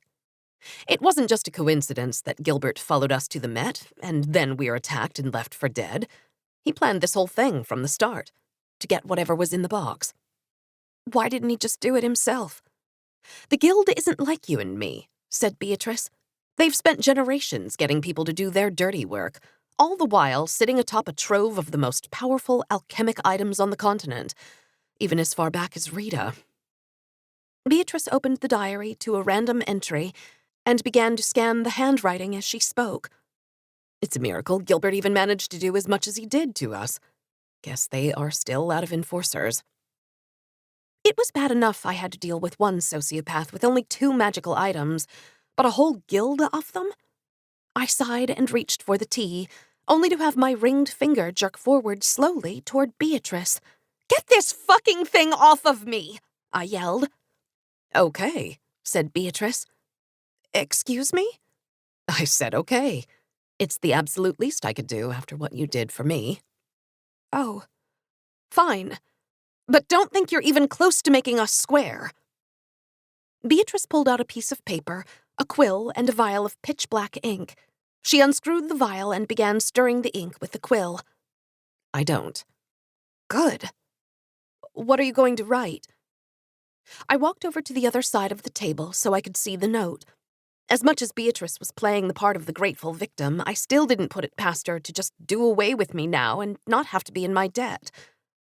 Should only take a few words, just need to phrase them carefully so it doesn't accidentally give you another lingering command. How about just Jen take off the ring? Seems like that would do the trick. A gust of wind blew the pages of the diary to the end and my finger suddenly lurched forward. But not toward Beatrice's ring. Instead, it stopped on the blank last page of the diary. The ring began to press my hand down into the worn paper as if it was being drawn to a giant magnet hidden in the book, and I yelped in pain. What's happening? I cried out. I don't know, said Beatrice, who slowly stood up and backed away from the book. I felt the metal of the ring grow warm around my finger and watched as glowing glyphs on the band appeared. The ring continued to heat up, and I thought it was going to burn my finger off, the pain was so intense. But then the glyphs faded as the ring simply melted into a pool of molten liquid on the page, and I slowly lifted my now-free hand away. The ring, or what used to be the ring, wasn't finished, though. The silvery liquid spread out onto the entirety of the page, forming into neat handwriting that I immediately recognized as Rita's. December 31st, 1787, the top of the page said. Beatrice, you have to see this, I said, and she took a few steps closer to the diary, still not convinced that her own ring wasn't going to go flying onto the page. It was ink, she said. All that effort, and we had what we were looking for already. No, I don't think that's right, I said. Is it possible? Could my ring have been linked to more than one thing? So it wouldn't have just melted onto any old page, it had to be this one. But why? Beatrice said. Of course, I said. What? To conceal the diary's true secret, in case it ended up in the wrong hands. I started to read the final entry, Beatrice peering over my shoulder. Today I hid the last remaining gold token of the original 12 we minted. I have no use for it now, but I foresee a day when the seats of the guild will be occupied by foes or scoundrels or ne'er-do-wells, and I will have need of a trump card. The words continued down the page, and I tried to keep reading, but the ink began to shimmer. I wanted to look away, but my eyes remained fixed on those letters. Then, without warning, I fell forward into the page. But instead of smacking my head on the diary, I felt myself falling through space, my body incorporeal. It reminded me of the space inside Beatrice's mind, except there was nothing but emptiness around me. It was then that I spotted it. A single, solitary memory, so tiny that if it were a star in the night sky, it would be a speck thousands of light years away. The speck grew larger after a time, and I braced my mind for what was to come as it finally enveloped my being. The end of the year comes, and another begins, and I wonder how long this can continue. I always seem to get philosophical on December 31st. I suppose it is because the passing of time should always have meaning, even for someone like me, but it gets harder and harder with each successive turn of the calendar. Today I have a task to complete, though, one that I will need to forget by tomorrow. I put on my overcoat, making sure the letter is still there, and immediately pull up the hood. This will all be for naught if I am spotted as soon as I step foot onto the street. It is days like this one that I am glad I had the foresight to install the tunnel. It was expensive, and I did not fancy killing the laborers who built it, but it has served me well over the years. I pull back Volume 2 of Landowners Great Britain, and the bookcase creeps forward just a tad. The stairway is dark and the corridor darker, but I know my way. When I reach the end, the second set of stairs ascends sharply, and I find the catch on the bookcase's twin and push it outward. The townhouse is empty, as it should be. I purchased it a lifetime ago, and it has gotten very little use since. There is a door in the back that leads to a small garden. It is unkempt now, which is a pity, but I remember when all manner of flora were planted back there. In the kitchen is another door that leads to a winding alley, and it is the one I take today. I make my way onto Pearl Street and then head west along Wall Street before reaching William Street, which finally takes me to Hanover Square. The route is circuitous by design, and I convince myself that I have not been followed. I weave through the crowds to 11 Hanover Square. The bank is new, having been housed in Walton House until earlier this year. I much prefer the new location, as it does not allow William Walton easy access to snoop around. The lobby is empty, and I summon a young clerk from behind the counter. "Good morning, ma'am," he says. "What can I assist you with?" "I wish to deposit something in a safety deposit box," I tell him. "Certainly, ma'am. Does your husband already have an account with us?" "He does not. Did not, I should say, as he is no longer among the living." "Oh, my apologies, ma'am." "It's quite all right. Now, I am assuming there is a good deal of paperwork to fill out." "Yes, ma'am. You will need to open an account, which will need to be approved, of course, by the board, and after that you will be able to lease a box in our vault. There are many different— I am afraid that is not satisfactory nor convenient to my needs. I would like to deposit something today, not next year." "I am terribly sorry, ma'am, but we have protocols, you see. Protocols I am duty-bound to follow, so if you do not mind, we can just— "But I do mind," I say. "Let me suggest an alternative option." I pull the letter from my jacket pocket, unfold it, and walk over to the counter and pull out my quill and vial of ink. "Pardon me, what did you say your name was?" I ask the clerk. "It's Stewart, but I don't understand what—" "Thank you." I append Stewart's name to the beginning of the letter and hand the letter to him. His eyes glaze over as he reads the commands, and I suspect that the rest of this errand will go smoothly. Stewart escorts me wordlessly into the bowels of the bank, stopping in one room before leading me down a set of stairs, and then along a corridor until we reach a large iron door. It is locked, but Stewart has the key. The door swings open, and Stewart walks inside to light the oil lamp before retreating to just outside the door. He hands me another key, and I enter the room. It is lined with wooden rectangular boxes sitting on opposing shelves, all numbered with gold lettering. I light another lamp midway into the room before stopping at box number 42, which matches the number on the key. It fits snugly in the lock, and I open the lid to reveal an empty red velvet interior. I retrieve the tiny package wrapped in paper from my coat pocket, place it in the box, and then lock it again. Stewart escorts me back to the lobby before returning to behind the counter. By the time he resumes his post, I have left the bank, and he has forgotten everything from the past 30 minutes. As an extra precaution, in 3 months' time, he will, for no reason that he can comprehend, quit his job, move to Boston, and drown himself in the Charles River. I return to the empty townhouse and retrieve a simple wooden box from upstairs into which I place the key. I walk out into the garden with the box. There is a rusty garden hoe just by the door, and I use it to dig a hole in the back right corner of the garden. I place the box in the dirt, cover it back up, and then finally return through the corridor to my house. The day is still young, but I am exhausted, and there is still the matter of forgetting what I have just done. I walk upstairs to my desk, take out my other vial of ink, and begin to write. Wake up! The paper felt rough against my forehead, and my nose hurt from being pressed into the diary. I opened my eyes and slowly sat up to see Beatrice with a manic look in her eyes. "What happened?" I said. "How long have I been out?" 11 seconds, said Beatrice. "I was trying to move you off of the page so I could read it, but it was like you were it was like your head was stuck to the diary." Oh. My mind was still hazy, trying to reorient myself. Wasn't I just upstairs at my desk writing in my diary? No, that wasn't right. It wasn't my diary, was it? It was hers.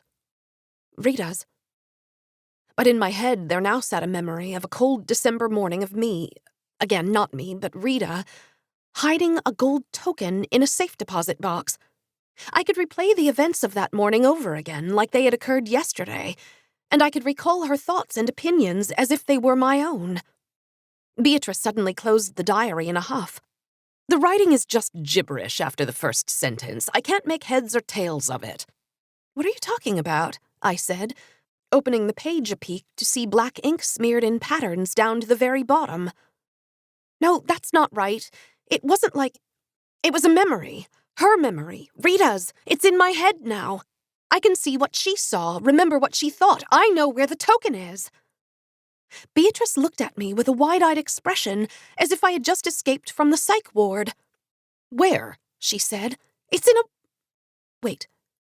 Do you have our contract with you? She nodded and took it out of her bag. Rip it up, I said. What? Rip it up. I'm done being your novice. We are equals now as far as I'm concerned, and if you want to know where the token is, then you'll do as I tell you. Fine, Beatrice said, tearing the papers in two before stacking the halves and tearing them again. Satisfied? Yes. I recounted the memory in exquisite detail, the scenes playing out in my head as if they were a movie, until finally I reached the end and let out a sigh. Incredible, said Beatrice. I never thought that these rings, that there was a way to... Amazing. So now what? Now, I said, now it's time for us to take on the guild. Interlude. Finish what you start. The first quest was easy. I retrieved the handful of blackberries, a tillandsia, a grape popsicle, and 4 pounds of 75-25 ground beef from Chelsea Market, and left it in the windowsill of 194 West 9th Street. The wooden token that I had found taped to the back of a fire hydrant across the street from Yankee Stadium I burned, but not before extracting 2 fingerprints first. They led me to the requester, a girl in her 20s by the name of Beatrice Stollard. I followed her progression closely over the next several years, as it seemed like she had a good head on her shoulders. Smart, but also creative, willing to take risks. So many of our ilk had gotten lazy and entitled that it was refreshing to see someone take on the quests with zeal. Then I started hearing whispers on the streets about new alchemic creations. I dismissed it at first. People had always been searching for hangover cures and the like, and if someone had decided that that was the market they were going to corner, well, I had bigger fish to fry. But the rumblings continued. A substance that made you strong as an ox, with just 1 bite. Another that made your mind sharper than Einstein and quicker than a Jeopardy champion. That had been more troubling. I eventually traced the source back to her and set up a meeting. Well, more like tracked her for a few days and then quietly approached her when her guard was down. She was cagey when I asked her for the source of her prima materia, for what she called the strength buff. A stupid name, for sure, reducing the majesty and might of magic and alchemy to something out of a video game. I didn't even bother to check the location she told me, as I immediately knew she was lying. Also, it was all the way at the northern tip of the island, and that place brings back bad memories. But I knew from after that meeting that Beatrice would have to be dealt with, one way or the other. The guild is powerful, sure, but it likes playing with a stacked deck. The relative stability the organization has enjoyed for the past 100 years allowed it to quietly and methodically move pieces across the board to finally set up our endgame, the reintroduction of magic into the wider world, with the guild acting as the steadying hand for the tumult that would follow. And Beatrice threatened to upend all of that before our work was finished. Fortunately, an opportunity had presented itself in the form of one Douglas Kettner, a disaffected millennial who had discovered the quests, as many do, during a late-night internet search for meaning and purpose in this lonely modern world. Doug had become Beatrice's trainee, and a potential entry point to use her for our purposes. I observed them for several months, and it soon became clear to me that I was mistaken. Not only was Doug infatuated with Beatrice, but he lacked the necessary constitution to make an effective tool. It would have taken some time, but I would have beaten him into shape as a dog trainer educates his charge. Except Beatrice had other plans, and that is why I found Mr. Kettner sitting at a table in one of the 6.5 Avenue atriums on the verge of death. I had known what she was up to weeks before, the prima materia required to make her death kiss a far cry from the pigeon spleens and rat entrails staples used by your run-of-the-mill alchemists. And so I applied the antidote with relative ease, and after a few minutes Doug's eyes fluttered open and he stared at me with a puzzled expression. Who are you? He said. You can call me, I said with a smile, Gilbert. 32. Strange Tidings. I have lingered on for longer than I would have liked, but it was necessary in view of the recent conflagration. Rita von Asch, June 1st, 1814. The cold water splashed up from the river as the boat crested a wave, and I staggered backward into the helm to avoid its path. Hey, said Beatrice, who was driving said boat. Just sit down in the back and stay out of the way, okay? Sorry, I said, walking gingerly down the stairs to a small couch at the stern. Was just trying to see how far away we were. It was not yet 5 on a Sunday morning in March, and the East River was quiet. No other boats in sight. Another 20 minutes. I'm trying to go slow enough to not attract attention, but fast enough that we don't look like a bunch of idiots who rented a boat and don't know what they're doing. Also, I'd like to get back before Garrett realized I never came home last night. Got it. But, do we know what we're doing? I do, said Beatrice. The one benefit of being married to a jackass whose parents summered in Newport. Everything revolved around boats. Although I've never driven a pure motorboat before, but the principles seem to be the same. How comforting, I mumbled. What? Shouted Beatrice, as she gradually increased the speed of the boat. Nothing, just wondering if she'll still be there. She will. The guild had no use for her alive, so why would they have use for her now? I guess, I said, trying not to think about Frankie and her tattoo. That tattoo, which on its surface was just a series of digits, ended up holding so many secrets and causing so much suffering. It had led me to a door in Long Island City, a bust of Alexander Hamilton, the remains of the Polo Grounds, a Dutch milestone, the Met, and finally back to that door, which was really a gateway to the lighthouse where we were now headed. Still, I continued, the lighthouse did burn down. They're not just going to forget about it. Stop stressing about it, said Beatrice. Besides, I did some digging. The North Shore towns have been squabbling for weeks now. Everyone loved that stupid building when it was the historic Miniford Lighthouse, but now that it's a pile of rubble, suddenly no one wants to take responsibility for cleaning up the debris. Oh, that makes me feel a little better, I said, but the sooner we get Frankie somewhere safe, the sooner we can find a cure. Her disappearance had been all over the local news and blogs for weeks, and her friends had plastered social media with "Have you seen this woman?" posts. Of course, there was nothing linking the two of us to Frankie, so I was confident that the police weren't going to show up at my door one night, but it was only a matter of time before someone did actually come to the tiny island and clear out the remains.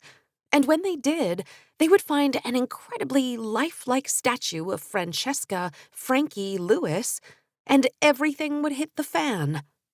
Let's not get ahead of ourselves, said Beatrice. Okay, fine, I said, with a tinge of annoyance in my voice. As the days had passed, the old Beatrice was beginning to reassert herself, the role reversal that occurred after I had saved her life slowly fading. I wanted to think of us as equals now, but I was beginning to suspect that Beatrice resented the fact that she was now in my debt. The first rays of the morning sun crept up over the horizon as our goal finally came into view, Miniford Island and the ruins of its eponymous lighthouse. Beatrice slowed the boat to a crawl as we approached, before cutting the engine altogether and walking to the bow, where I soon joined her. Said Beatrice. There's no dock. Should there be? I asked. It's not like the lighthouse was being used. No, but there must have been one at some point. Very strange. Anyway, we'll just need to be careful disembarking. Don't want to fall on those slippery rocks, now do we? Her comment sounded like a veiled threat. And I considered whether her plan all along was to pretend to be grateful for me saving her life, and then lure me out here so she could chuck me overboard. But I pushed those thoughts aside as the product of a night spent sleeping on a boat moored in the East River. Beatrice walked back to the helm and started the boat up again, and I grabbed onto the lines to avoid falling into the water, as if confirming my suspicions. "Sorry," she called, still getting the hang of the boat. I shimmied my way back from the front and retook my seat in the stern as Beatrice inched us up alongside the island before finally stopping the boat a few feet from the rocky shore. The entire atoll was no larger than a tennis court, and where the once proud lighthouse had once stood, now only a pile of burnt debris remained. And somewhere, underneath it all, was Frankie.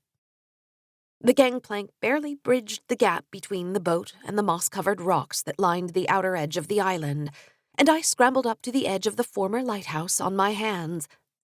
The aftermath of our last visit here was evident. Blackened beams lay scattered about, and pieces of glass from what must have been the lantern room made sifting through the debris treacherous. But there was work to be done, so I reached into my pocket to pull out a strength buff.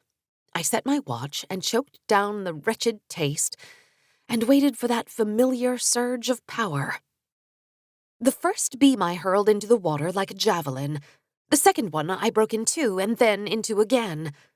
I felt shards of glass scrape against my hands and arms as I worked, but I didn't care.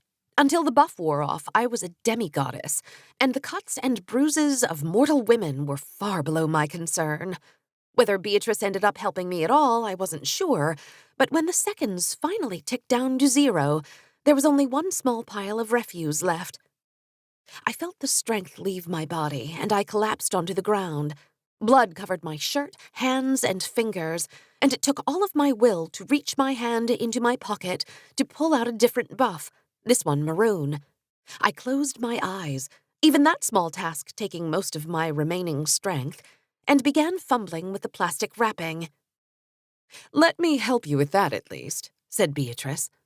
I opened my eyes, and she was crouched down next to me, no worse for wear, and I unclenched my fist to offer her the vitality buff. She freed the buff from the plastic and put it back in my hand, which she lifted up to my mouth. A strange sense of nostalgia flared up within me, as if I was a 10-year-old sick in bed with the flu and my mother was next to me, feeding me chicken soup. I suddenly became very aware of her locket around my neck. It had been a birthday present on my 11th birthday, and I had stuffed the thing away in my closet in a teenage rage, angry that my mother hadn't bought me the little purse I had wanted. There it had stayed until the day after her funeral, when I had tearfully retrieved it and put it around my neck. I had rarely taken it off since, the most notable time being when I used it as bait to kill that stupid rat in the alley. My reminiscing must have gone on too long, because the next thing I knew, Beatrice grabbed my hand again and forced the buff into my mouth. "Next time, maybe wait for me to help," she said, as I felt the energy return to my body. "You didn't even give me time to eat the strength buff. It was like you were some sort of possessed madwoman. But why didn't you finish?" I slowly pushed myself up from the ground and looked over at the one undisturbed pile. "Because," I said, "because I can't face her yet." Beatrice looked at me quizzically. "Then don't. You've done enough. Go back to the boat, and I'll take it from here."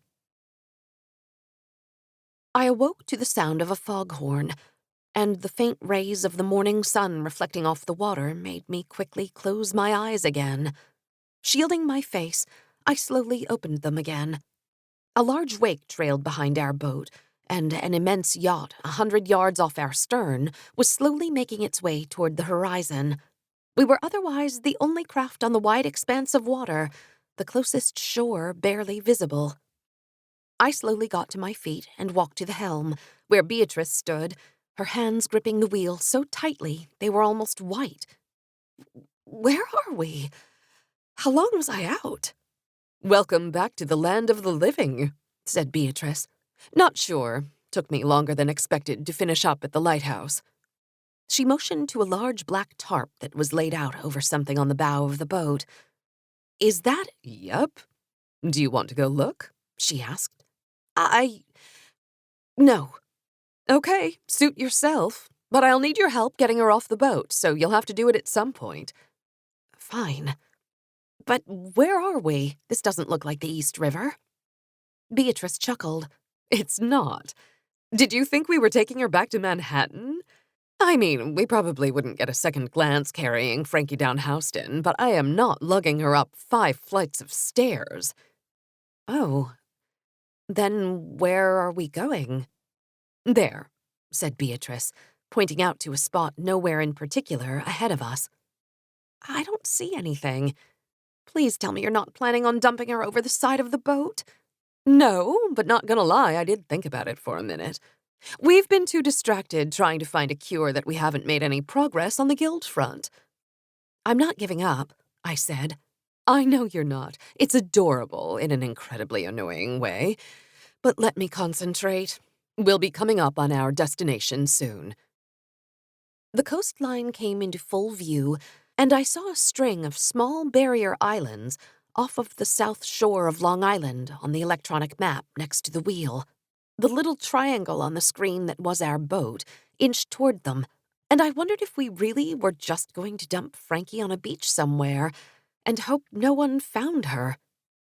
We sailed around a wooded island, and Beatrice cut the engine speed down to a crawl as I spotted a half-moon seawall made of rocks that was conspicuously absent from the boat's map. Just beyond the wall was a dock leading up to a small house on stilts. What is that? I asked. That, said Beatrice with a smile, is our new headquarters. 33. The Space Between. War split the guild once before, but this time I resolved, no matter what, to keep it together. For a hideout secreted away on a random, uncharted island, the place turned out to be a dump. The dock was missing too many wooden boards for comfort, the front door barely opened, and the less said about the smell inside, the better. What? Said Beatrice, after I walked back out of the house after stepping foot inside for exactly 4 seconds. Do you know how much the nice private islands were going for? This was the best I could do without looting one of Garrett's trust funds. It's fine, I said. But what was wrong with your Bowery apartment? That at least had a cool secret doorway. And the added benefit of being, easily accessible? Oh, I cleared that place out weeks ago. It was only a matter of time before the guild found it. Can't tell you how many speed buffs I wasted packing that place up. Why didn't you tell me? I would have helped. Beatrice shook her head. Thanks, but I needed to do it myself. Plus, you were still moping around about Frankie, so you wouldn't have been very useful anyway. I wanted to defend myself, but she was right. I had been next to useless in the weeks after the lighthouse disaster. Even the sense of accomplishment from our discovery of the memory ring had only lasted a day or two, and I had withdrawn from almost every aspect of my life. That had included avoiding Lisa and Stacy, who had spent 2 nights in jail after their acts of vandalism at the Met. I hadn't seen them since I had handed them the compulsion ink notes, pretending to be buried in 100-hour weeks at the office, with barely a minute to brush my teeth. And I also had avoided Duncan, who had flown to Paris a few days early to take in the sights, only to immediately fly back to Hong Kong 12 hours later when I texted him that I was no longer going. We were technically still together, at least until next Monday when he was due back in town to review our latest game build with his boss. Part of me was happy that I hadn't had to decide, after all, whether to move to Hong Kong. Now all that was left to do was have a really awkward dinner and get dumped. Hooray! I held my breath and re-entered the house. The interior was dark, which made sense because the room was empty. The windows were all caked with layers of grime, and it was barely morning. It reminded me of the day I left my old apartment for the last time, after everything had been taken off to a storage locker, a few days before I left for college. I squinted to make out the dimensions of the room. For a Manhattan studio, it would have been luxurious, but the lone room still felt small without anything inside. I opened the door at the back, expecting to find a second room, but on the other side was only water. "This place needs some work," I said, closing the door. "And a light." "Obviously," said Beatrice. "But I had to come here first before I could move all my stuff in." "That's going to take a lot of trips on that boat. Unless Garrett's parents have a yacht somewhere you can borrow." Beatrice smiled.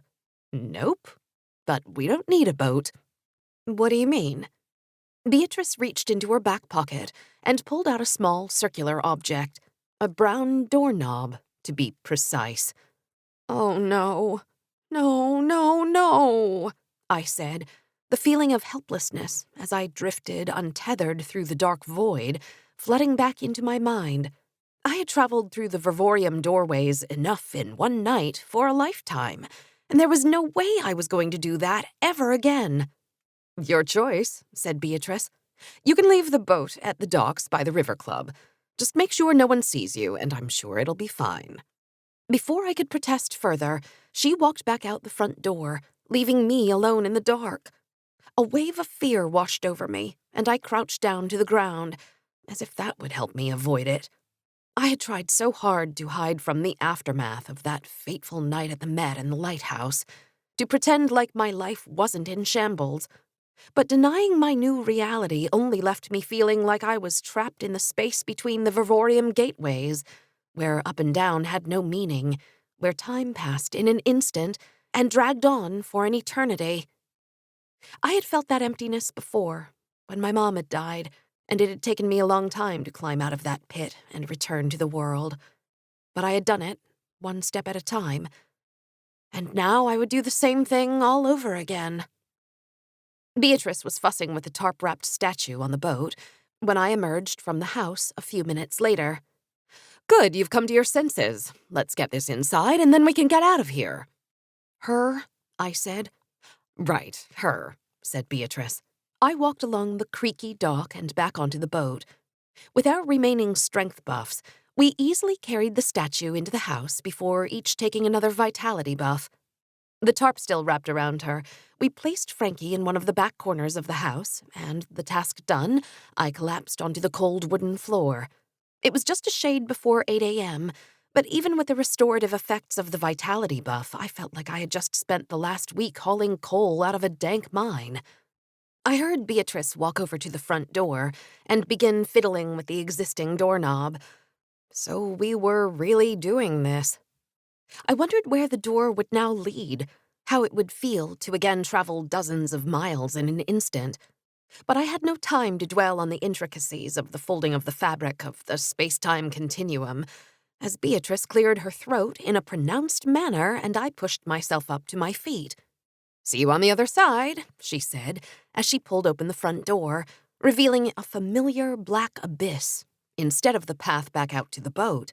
Beatrice stepped across the threshold without hesitation and then vanished. I looked back one more time at the woman frozen in stone before I closed my eyes and embraced the darkness. The fifth time I walked through the Vivorium portal was different than the previous times. Instead of wondering if I would ever escape that hellish dimension, I simply gave myself to the emptiness and waited for the light to return. So I was beyond surprised when no sooner had I entered the gateway than I found myself stepping out of a door into a nondescript corporate office, the Manhattan skyline beckoning outside one of the windows. "Good, that was quicker than I thought it would take," said Beatrice, who shuffled past me and shut the door I had come through, which I saw sported one of the doorknobs we had stolen from the Met. "Did the trip go by quickly for you too?" "Yeah," I said. We're back in the city?" "Yup," said Beatrice, smiling. "The 47th floor of the Chrysler building, to be exact. Welcome to the other half of our new HQ." The office was a single room with gray carpeting, fluorescent lighting, an old refrigerator, and boxes upon boxes stacked along one of the walls, and Beatrice's familiar workbench set against the other. "This is everything from your apartment?" I asked. Beatrice nodded. "Just about. Had to put some of the other stuff in storage until we got the back office operational, but now that that's done, we can finally get properly situated." "You don't mean I do?" Grab a box and get cracking. I need to head back to my apartment and deal with my familial responsibilities for the rest of the day. It shouldn't take you more than a few hours to ferry everything through the door, especially after she gets here to help. Who? The front door of the office suddenly opened, and a tall, blonde girl sporting an incredibly skimpy dress, platform heels, and way too much black liner waltzed in. "Ah, good, you're right on time," said Beatrice to the mystery girl. I stared at our new guest, and my mind wandered back to something I thought I had only imagined in a haze of steam. "Polly?" I asked in disbelief. The girl smirked. "No, I'm Eva," she said with a coarse voice as she grasped the small green stone that hung around her neck. Her visage shimmered, and the tall would-be model blinked out of existence, and in her place was 12-year-old Polly Jensen. She was wearing the same dress, which looked ridiculous on her, and the platform heels brought her height up almost to mine. I looked over to Beatrice to see if she was surprised at what we had just witnessed, but her expression had turned to one of annoyance. "Were you out all night again? I'm not just going to give you a free buff because you think—" God, you sound like my dad, said Polly. I'm here, aren't I? Wait, I said, interrupting the weird mother-daughter dynamic that was starting to develop. Are we just going to ignore the fact that she just transformed from a 20-year-old into a preteen who looks like she spent all night watching a makeup tutorial video? Both Polly and Beatrice rolled their eyes in unison. It's a glamour, dummy, said Polly, who walked over to the workbench and plopped herself down on top of it. And you're one to talk about makeup. A what? You saw it already that day in the Russian baths. Wait, what? I thought that was my eyes playing tricks on me. They were, said Beatrice, and your ears. It's one of the older uses of alchemy. When activated, the glamour projects a false image of the person. Your brain thinks you're looking at a 20-year-old wannabe model who sounds like she did way too much coke last night, but in reality, it's just Polly. For your information, I didn't do Don't care, you're not my kid. Anyway, I'll let you two get started. Let me know when you're done. Before I could say anything further, Beatrice strode out the door. But I was done being her underling and wasn't about to spend my Sunday moving boxes through that damned portal. So I followed her out into the hallway to give her a piece of my mind. "Hey," I said to Beatrice, who had walked to the far side of the elevator bank. "You ripped up our agreement, remember? I'm not just going to do your grunt work because you have a Sunday brunch to attend." She looked back at me with tired eyes and sighed. "It's not grunt work, Jen. We need to get back up and running if we are going to locate that gold token. And since you were too busy feeling sorry for yourself for the last few weeks, I already did most of the hard work. So if you want to pull your fair share, moving those boxes would be a good place to start." The elevator opened with a ding, and I let her go back to her domestic life. I would hold my tongue for now, and much as I was loath to admit that Beatrice was right, I had not been holding up my end of the partnership. That needed to change if she was ever going to see me as an equal. Eva was there when I walked back into the office, and I stood there, staring at the illusion. My eyes could detect no trace of the 12-year-old scamp hiding behind the magic, but I wondered how far the glamour extended to my other senses. "Take a picture, it'll last longer," said Eva, before a coughing fit came over her. If I did, who would I see? The girl considered my question for a few seconds, before nodding to herself. "Me," she said, matter-of-factly. "Not helpful," I said. "How do I even know that you're the glamour and Polly is the real person? Maybe it's been the reverse this whole time." Eva smiled. "That would be something, wouldn't it?" she said, as she removed her necklace, and the vision of Eva abruptly disappeared, and there was Polly again. You want to try it out? I took the necklace from Polly and looked at the green stone. It was tiny, no bigger than a raisin, but its color was dark and deep, like the redwood forest I hiked with my mom when I was 11. I wondered how something so small could hold so much magic. I started to put it on, but then stopped myself. "No thanks," I said, handing the necklace back to her. "Suit yourself," said Polly, who slipped the delicate chain around her neck and tucked it into her dress. And to answer your question, the glamour holds even against technology. Of course, it doesn't extend my clothes, so I'm stuck in these ridiculous heels until we finish. For the first time in a while, I was the one who smirked. Just don't walk out onto the dock and you'll be fine. The loading dock downstairs? Asked Polly. You're joking, right? Beatrice didn't tell you where we were moving this stuff? No. Why? Is it far? Yes. And also, no. What the hell does that mean? My phone suddenly started blaring in my pocket, like a mini air raid siren. I pulled it free to see a big blinking red pop-up window covering the whole screen. Jade Phoenix 42, you have been summoned to appear at the next meeting of the Questing Council. 10:37 p.m., March 5th, 2019, 334 West 36th Street, Suite 4312. 34. Council of Fools. But this was a different sort of conflict. Old wounds on all sides had been left to fester for too long. We're fucked. I stood with Beatrice at the back of our new coffee hangout, a massive food market in the garment district, like a bodega on 17 rounds of steroids. Even at 10 p.m., the place was mobbed, with tourists filtering in from further north in Times Square to fill plastic containers with the multitude of food laid out in big buffet trays. Why do you say that? I asked her. Because, she said, in all my years of questing, I've never heard of anyone being summoned to the council. I didn't even think it did anything. Maybe they just want to commend us on all our hard work, I offered half-heartedly. Beatrice glared at me before taking a sip of the decaf coffee she had loaded with several packets of sugar. We were a block away from the council meeting, which was seemingly housed at the same address as a denim manufacturer. It may have been the last one left standing in the city. I guess that's why it was a good place to hide a clandestine meeting of the governing board of a secret magical society. You brought the Meadowblad? I nodded, tapping my purse. It had been the first time since that night in the lighthouse that I had held the wretched thing, but I understood the necessity of arming ourselves appropriately as we entered the lion's den. Not that I thought we would actually use it. Speed would be a far better ally than the blade. Or our own glamour, if we had one. How come you never told me about glamour alchemy? I said, as Beatrice refilled her coffee cup for the 6th time. I didn't want to overwhelm you with too much at once, Beatrice said. Plus, I've never been able to get my hands on one, so it seemed pointless to tell you about it. Come on, we're going to be late. Okay. We walked out of the market into the cold night. Beatrice chugged the rest of her coffee as we slowly made our way down 7th Avenue until we reached 36th Street and hung a right. Colorful bolts of fabric lined the windows on the block, and my thoughts drifted to Lisa, who would have loved spending entire weekend afternoons browsing through the various shops in the district.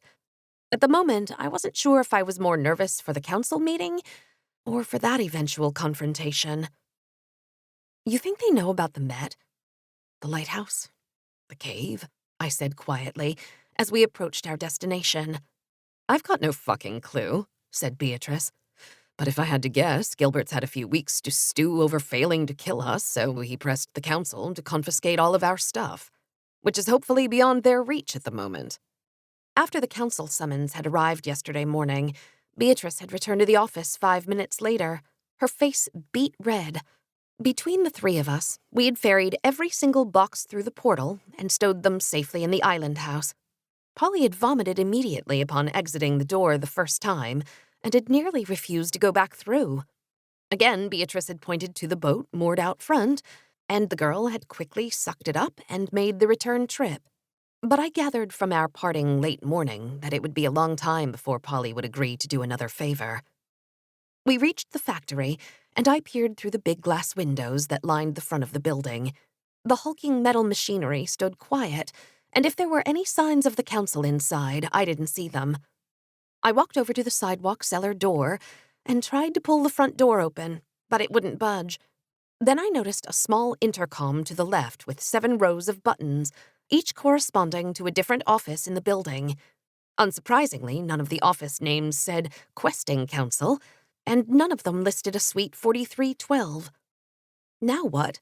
I said to Beatrice, who was silently considering her clenched right fist in front of the windows. You're not thinking of— No, she said, walking away from the glass.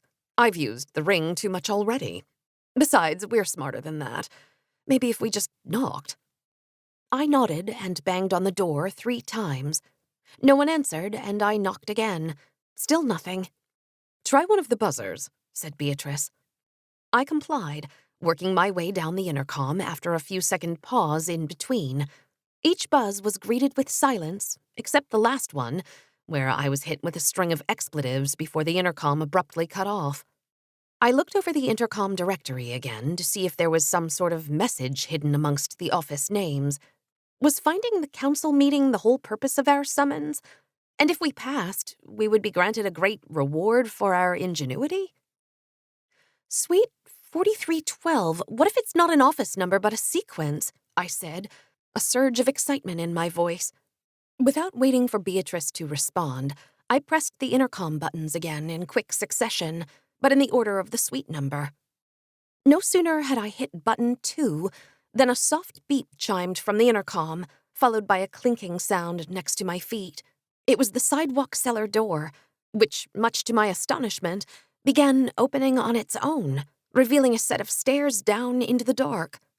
Well, that's not foreboding at all, said Beatrice, who crouched down next to the newly revealed set of stairs.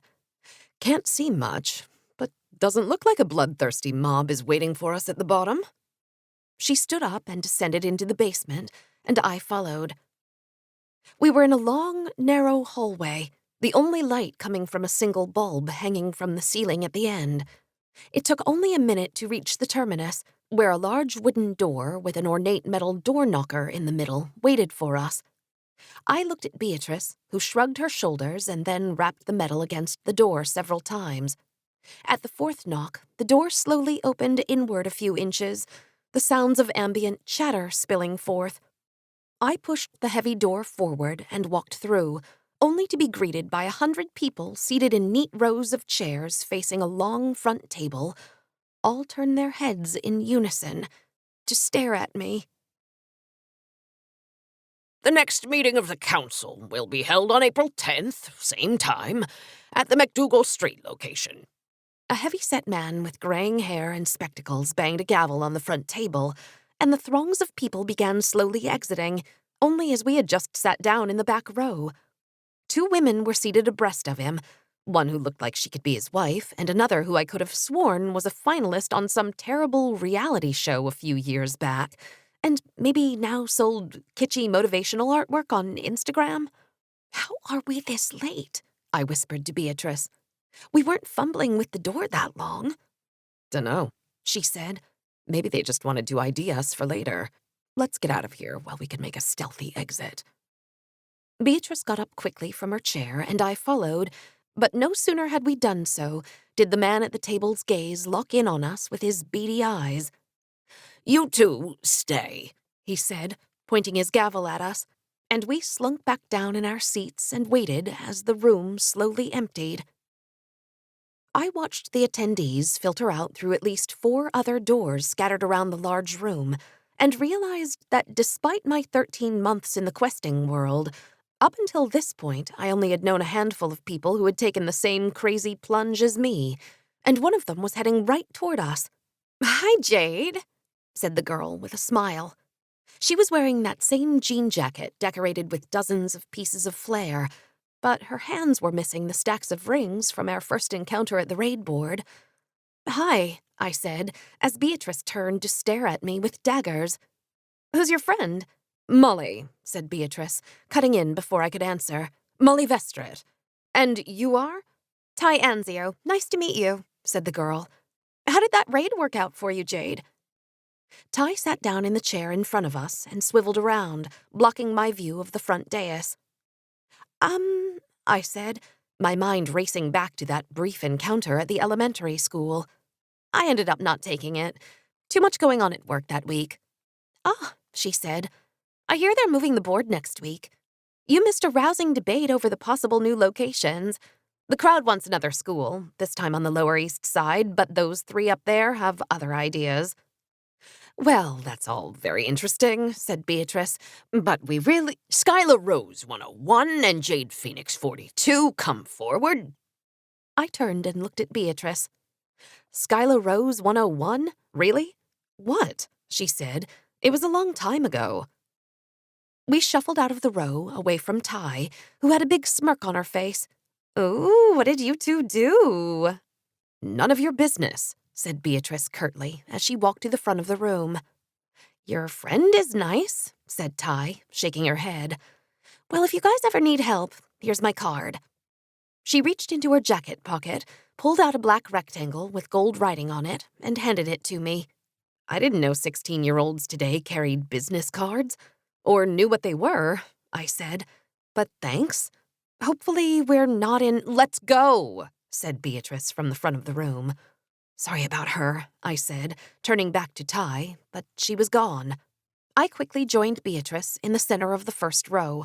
The table stood only a few feet in front of us, which meant that the horrible body odor from the rotund man in the middle had nowhere to go before it reached us. I winced at the smell, and Beatrice elbowed me in the ribs before giving me a dirty look. Said the man. Let's get down to business. You two know why you are here? No clue, said Beatrice. No, sir, I said, as if I was addressing my old boss at the library. Gerald, get on with it already, said the reality TV starlet. Just read it to them so we can get out of here. I have a million things I need to be doing. Gerald's maybe wife glared at the younger woman. Hold your tongue, Sarah. This is important. It's not every day that the guild asks us to. They've asked us to read a piece of paper, you dolt. It's not a test for a guild seat, so just enough, both of you, said Gerald, banging his gavel before shuffling some papers around on the table. Now, where was I? So, you two have been summoned here today so that we, as the esteemed council member to my left was so inartfully saying, can deliver a message from the guild. My eyes widened, and I turned to gauge Beatrice's reaction, but she just kept staring ahead at the three council members, unfazed. Skylar Rose 101 and Jade Phoenix 42, Gerald said, reading off a brown piece of parchment. You are hereby charged by the Board of the Dutch West India Company, doing business as the Worshipful Company of Alchemists, i.e. the Guild, with the kidnapping of a guild asset and theft of guild property. Return the kidnapped asset and stolen property listed in Schedule A within 1 week of this summons, or you will be indefinitely banned from participating in any quests or raids, along with forfeiture of all tokens. Call 679-241-5125 for drop-off location when ready. Gerald put down the parchment, picked up an envelope, and held it out in front of him. Beatrice quickly rose from her chair and snapped it from his hands, before tearing it open savagely and pulling out a piece of computer paper with small black text printed on it. I peered over her shoulder and quickly read the words, and my heart started palpitating. Schedule A, it said in printed black letters at the top. Below that were 2 underlined column headers, each with a single line underneath. Guild asset, said the first, and below that was printed Francesca Lewis. Guild property, said the second, and below that was printed 1 wooden box 2 feet by 2 feet by 2 feet with a metal latch.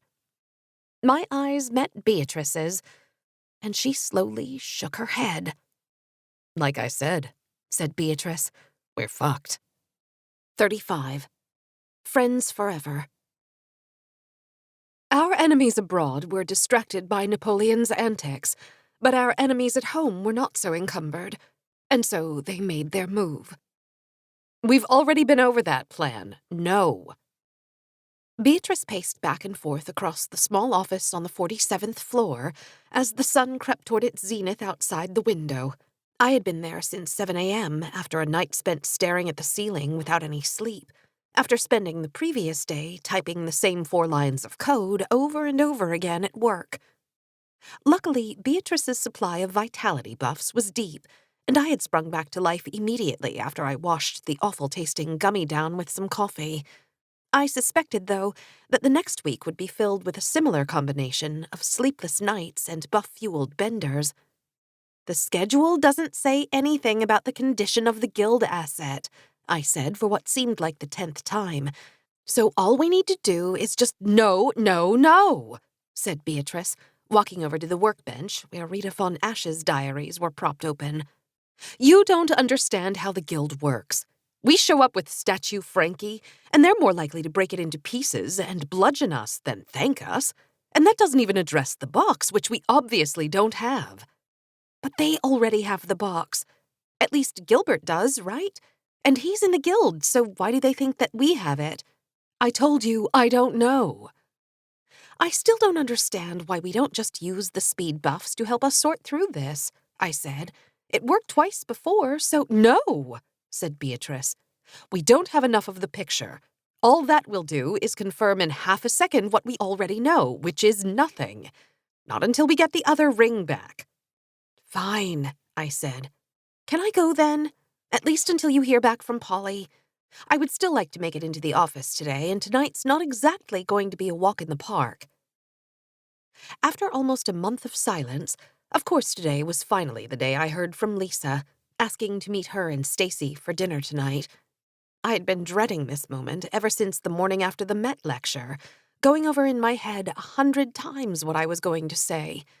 But it was Beatrice who eventually put my mind at ease, when, one night in the library a few weeks ago, she had slid a small vial across our table. Her memory serum. Well, a new version of it. You can go if you want, said Beatrice, her nose buried in one of the diaries. But don't you want to test out the serum first? It wasn't really meant for older memories. The modifications I made should fix that, but I can't say for sure. And how would I do that? I said.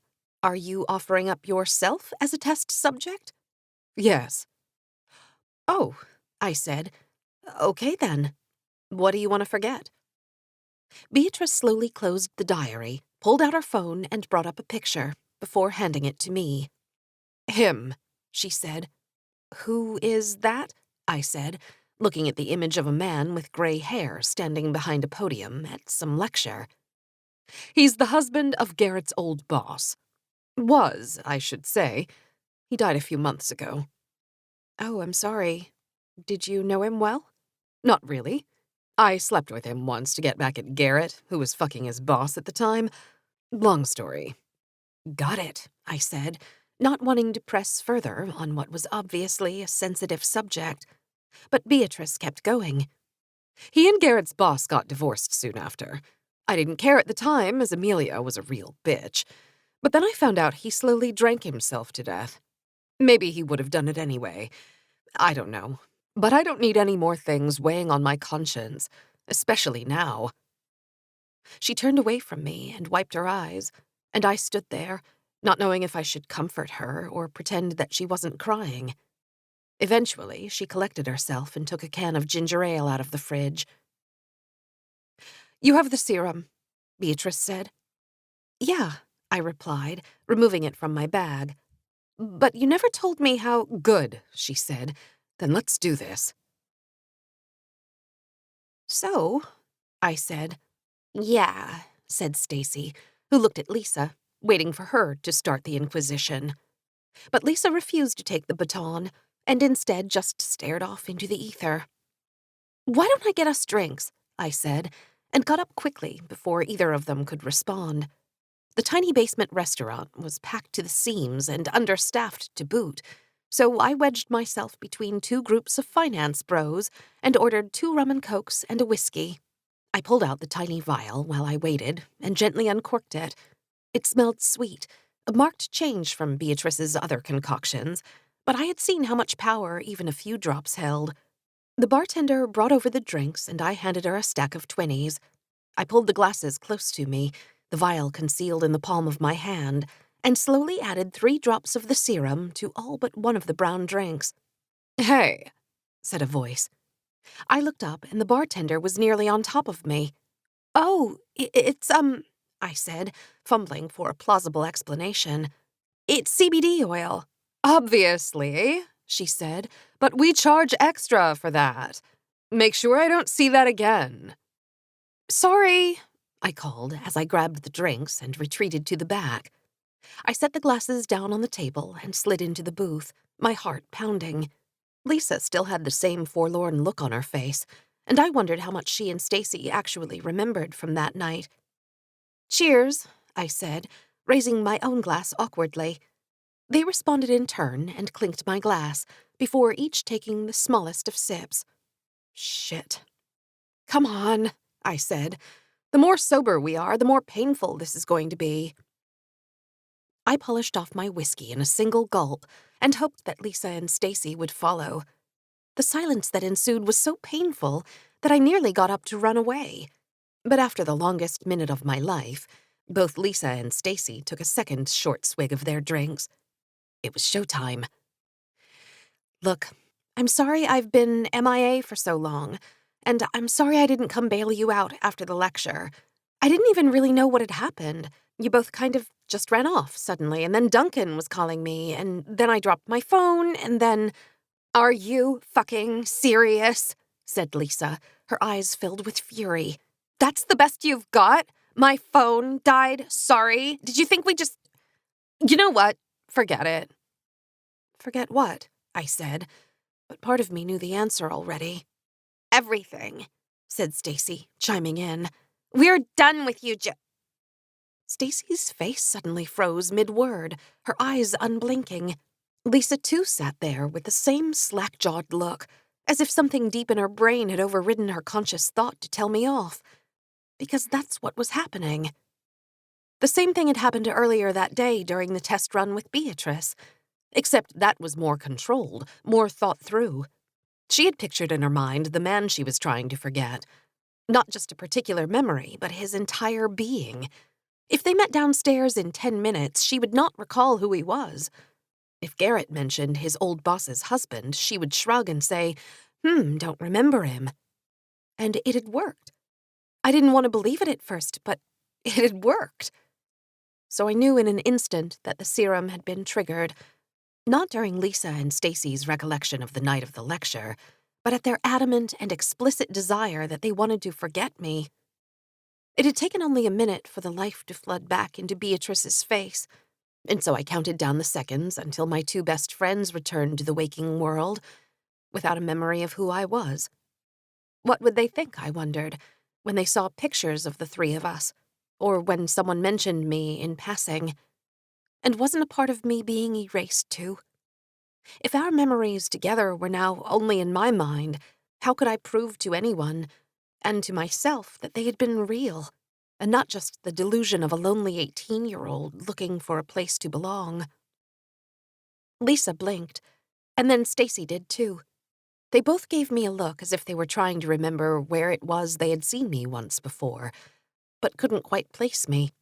I'm sorry, said Lisa, but could we get another round of drinks? This one tastes a bit off.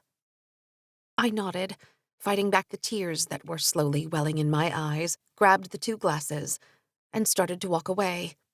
Hey, said Stacy, and I looked back. Take this one too, she said, pointing to my own empty glass. It was here when we sat down. I stood there, unmoving, as the full reality of what I had done finally snapped into place. Hello, said Lisa, waving her hand to get my attention before turning back to Stacy. I swear the service in this city has been going downhill for years now. I grabbed my glass without another word and walked out of their lives. 36. What's past is prologue. They forgot one thing, though. Never do in the open what can be better accomplished in the shadows. It is raining. How fitting. But time is short, and my window to leave the island is closing. So today will have to be the day. I wrap the compendium in cloth several times over, before placing it in the familiar worn wooden box with several metal weights, and grab my umbrella. It is a short walk to the stables, and my horse is saddled and ready to go. Luckily for me, he has seen too many winters for the British to find him useful, but he still suits my purposes, and I hope the hands will still take care of him after I leave the island. I secure the box to the saddle, and the animal winces as I lead him into the cold and the wet. But he will have to bear it now, and he will have to bear it later, just as I will, and just as the boxes have always done.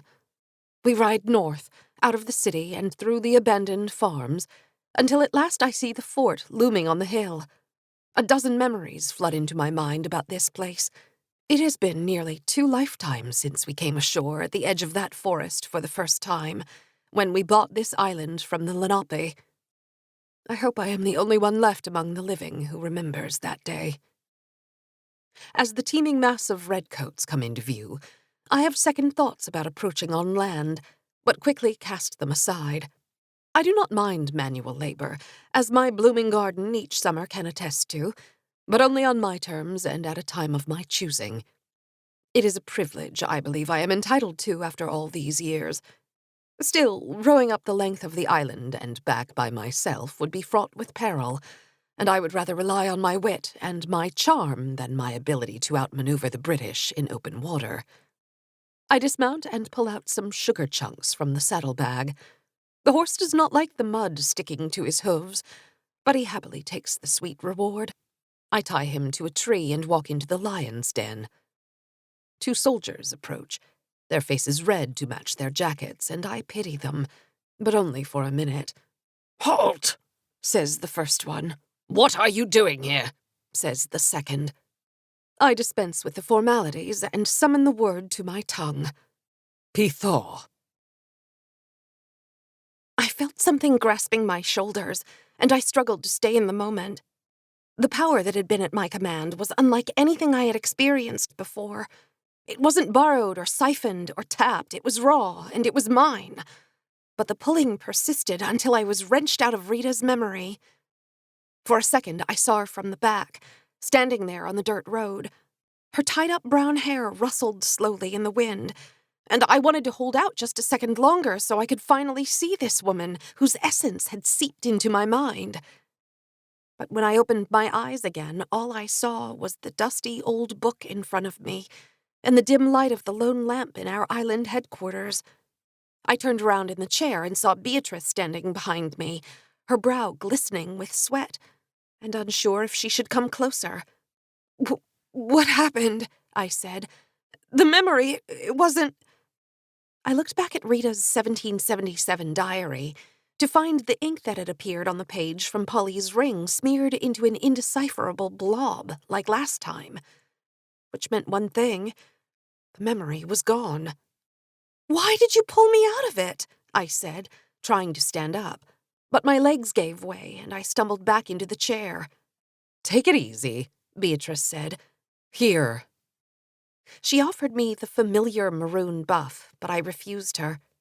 We were both beginning to rely too heavily on them, and I worried that I was treading Kate's path all over again. "I'm fine, it's just— I didn't get far enough." She was heading north. I recounted Rita's memory to Beatrice, and her face fell when I reached the end. "Oh," she said, "I wanted to let you go further, but this time it was different. With the other diary, you kind of were just asleep on the page. That's how it started out this time, at least. Then your hands started moving, making these really weird gestures, and then you started talking." "Pithaw," I said without thinking, and Beatrice drew back, but nothing happened. "She did something to the soldiers, on her own. They were dead, but not dead, if that makes sense." "Not really? I've never heard of anyone using alchemy like that, like the magic was inherent to them. This is why, more than ever, we need to get that compendium." "Agreed," I said. Our latest harebrained idea had been to find Rita's compendium, which would, and this was all wishful thinking, include the antidote for the stone curse I had inflicted on Frankie. Rita's last diary entry from 1777 had stated briefly that she had hid compendium in the usual place before she had left New York to join her husband at Valley Forge. Reading that passage over again now, with the knowledge of the memory rings, had been a revelation, and Beatrice had practically run to Polly's apartment to take back the ring after her own ring hadn't worked. But I convinced her to play it cool, to not let Polly in on the fact that the ring was more than just a band of silver, lest she demand something in return. Fortunately, by the time I had stumbled back, teary-eyed, to the 47th floor last night after my disastrous dinner, the ring was there. And when it had dissolved into a pool of silver ink and then into the familiar handwriting this morning, it seemed like things were starting to go our way. I wish I could have seen just a little bit more, seen who she gave the compendium to. Maybe it's still sitting in a library somewhere, just like her diary. I know, but I didn't want to let you keep going and have it be her who woke up. You think that's what the rings are? Some sort of distributed consciousness that will bring Rita back to life? Maybe, said Beatrice. I don't know. That's why I wanted to let Polly try the memory this time. Probably better that she didn't. The girl already knows too much. But I'm glad we don't have another diary. I don't want to find out that I was right. So now what? I asked. We're quickly running out of leads. I wouldn't call it a lead. What were the chances that Rita knew about the meadow blood, knew how to reverse its effects, and just happened to write it down in neat handwriting for us to discover 200 years later? I mean, I found the thing in a cave on a Greek island you've never heard of. It was worth a shot, I said. Even if it didn't have the cure, it would still have been a good chip to barter with, seeing as how Rita's gold token is probably lost in the ether as well. I know, said Beatrice. Maybe City Hall will surprise us and find the property records we requested.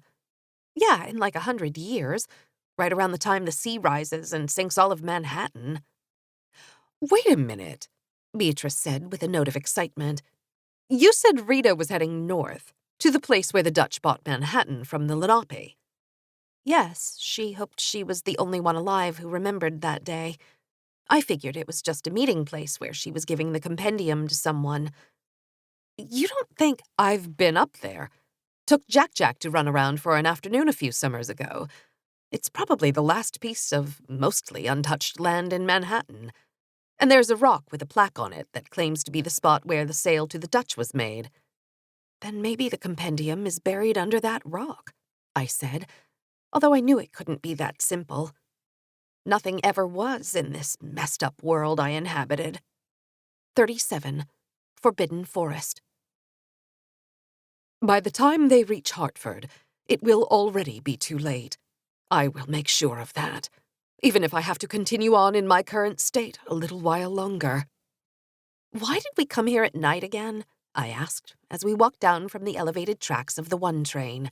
It was nearly midnight. Another day gone, another day closer to our doom. Because, said Beatrice, do you want to be the bottom-of-the-hour story on the local news? 2 women arrested for digging up historic rock. No thanks. Good point. We walked west and then south before reaching an odd sight, a pair of magnificent stone staircases set between 2 buildings that led up to the rest of Inwood. This city, Beatrice muttered as she began her climb. I followed, taking deep breaths on the flat landings interspersed throughout and ticking off the steps as I went. By the time I made it to the top, my count had reached 110 and I was drenched with sweat, despite the cold night air. I hope that's the most exercise we have to do tonight, I said, as we continued onward toward the park. Not likely, said Beatrice. And don't think we're going to take the easy way out either. No buffs, no ring, if we can help it. Fine, I said. The streets were deserted, and I felt like we were invaders from across the sea, come to plunder this land's treasure. We had taped shovels to the inside of our long winter coats, but the adhesive was failing, and so I brought my arm tight against the side of my body. Finally, we reached the edge of the park. I considered the threshold we were about to cross. It was as if the forest beyond had finally said no more to the city and used the last of its strength to throw up a barrier against further human encroachment. Still, we stepped into the park with little fanfare and continued onward. How are you doing? Beatrice said after a few minutes. I'm fine, I said. I feel like this shovel is about to fall out of my coat, but otherwise— No, not right now. I meant How are you dealing with the aftermath of accidentally erasing yourself from your friends' lives? Oh, I said, I don't know. I haven't exactly had the chance to process it. Maybe when this is all over and I can finally catch my breath, but for now I've forced myself to just keep looking forward. I guess that makes sense. But make sure you look back eventually, she said. I nodded but didn't respond, and Beatrice took the hint to drop it. After all we had been through, these random moments of kindness from her still surprised me. Even though I had saved her life, even though I had proven myself, there was always a nagging thought that this would be the encounter that would set Beatrice off. But I pushed such speculation to the back of my mind, along with the blank stares on Lisa and Stacy's faces, and tried to focus on the task at hand. We passed an empty baseball field before the path curled into the trees, around the edge of a field that abutted the marshy water of an inlet from the Harlem River, and we closed in our quarry. The rock had been unceremoniously plopped in the middle of the path, and we approached it gingerly. A lone street lamp cast a dim glow across the plaque affixed to the boulder, just enough to make out the words. According to legend, on this side of the principal Manhattan Indian village, Peter Minuit in 1626 purchased Manhattan Island for trinkets and beads, then worth about 60 guilders. This boulder also marks the spot where a tulip tree grew to a height of 165 feet and a girth of 20 feet. It was, until its death in 1938, at the age of 280 years, the last living link with the Regawonk Indians who lived here. I finished reading and opened my coat. The shovel fell free onto the dirt, and I stooped down slowly to pick it up, feeling a familiar pang of unease. After all, this was now the second historic rock in a month that I was attempting to unearth. And given the size of the thing, moving it without any alchemic assistance looked to be a tall order. Beatrice, too, appeared to have misgivings, as she was still considering the text of the plaque. Should we get on with the digging? She asked. Maybe if we started here. She scratched a circle in the dirt a few feet away from the rock. We could tunnel under the rock without having to move it. I stared at the dirt, my mind trying to recall that day when when Rita must have stood on this spot. Despite the incomplete memory, something felt off about what we were attempting to do. It was then that it started to rain. A cold rain, like the one I remembered from that late December morning. No, I said, this isn't right. What do you mean? Said Beatrice, who had unsheathed her shovel from her own coat and was testing the stiffness of the dirt. She didn't hide it here. Don't be ridiculous. Of course she did. You said that. I know what I said. I know what I remember, too, and this doesn't fit. She didn't pack a shovel. So? Said Beatrice.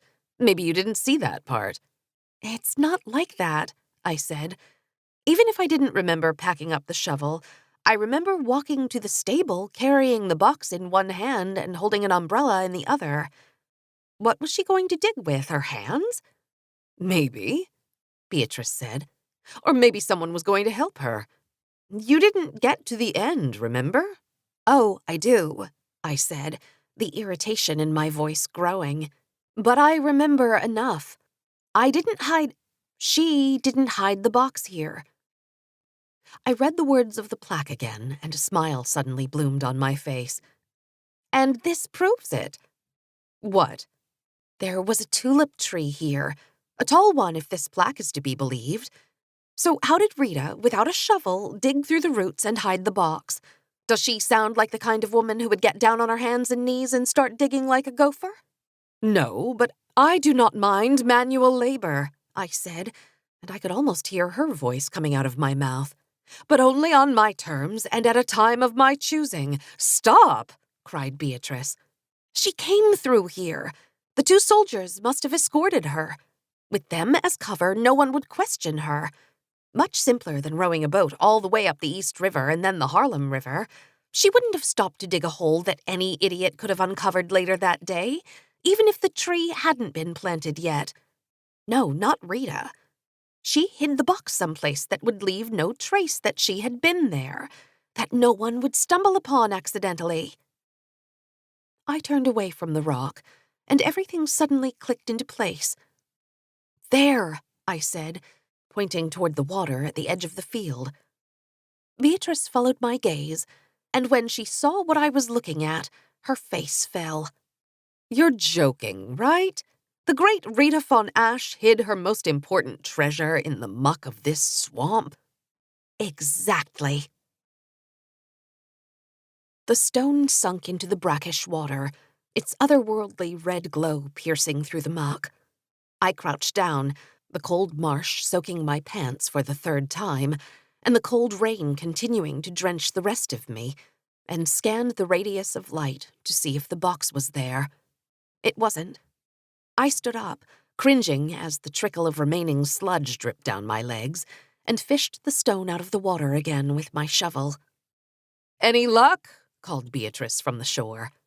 "Nope," I replied as I waded even further into the morass, the red rock beating back the darkness like the file of Galadriel.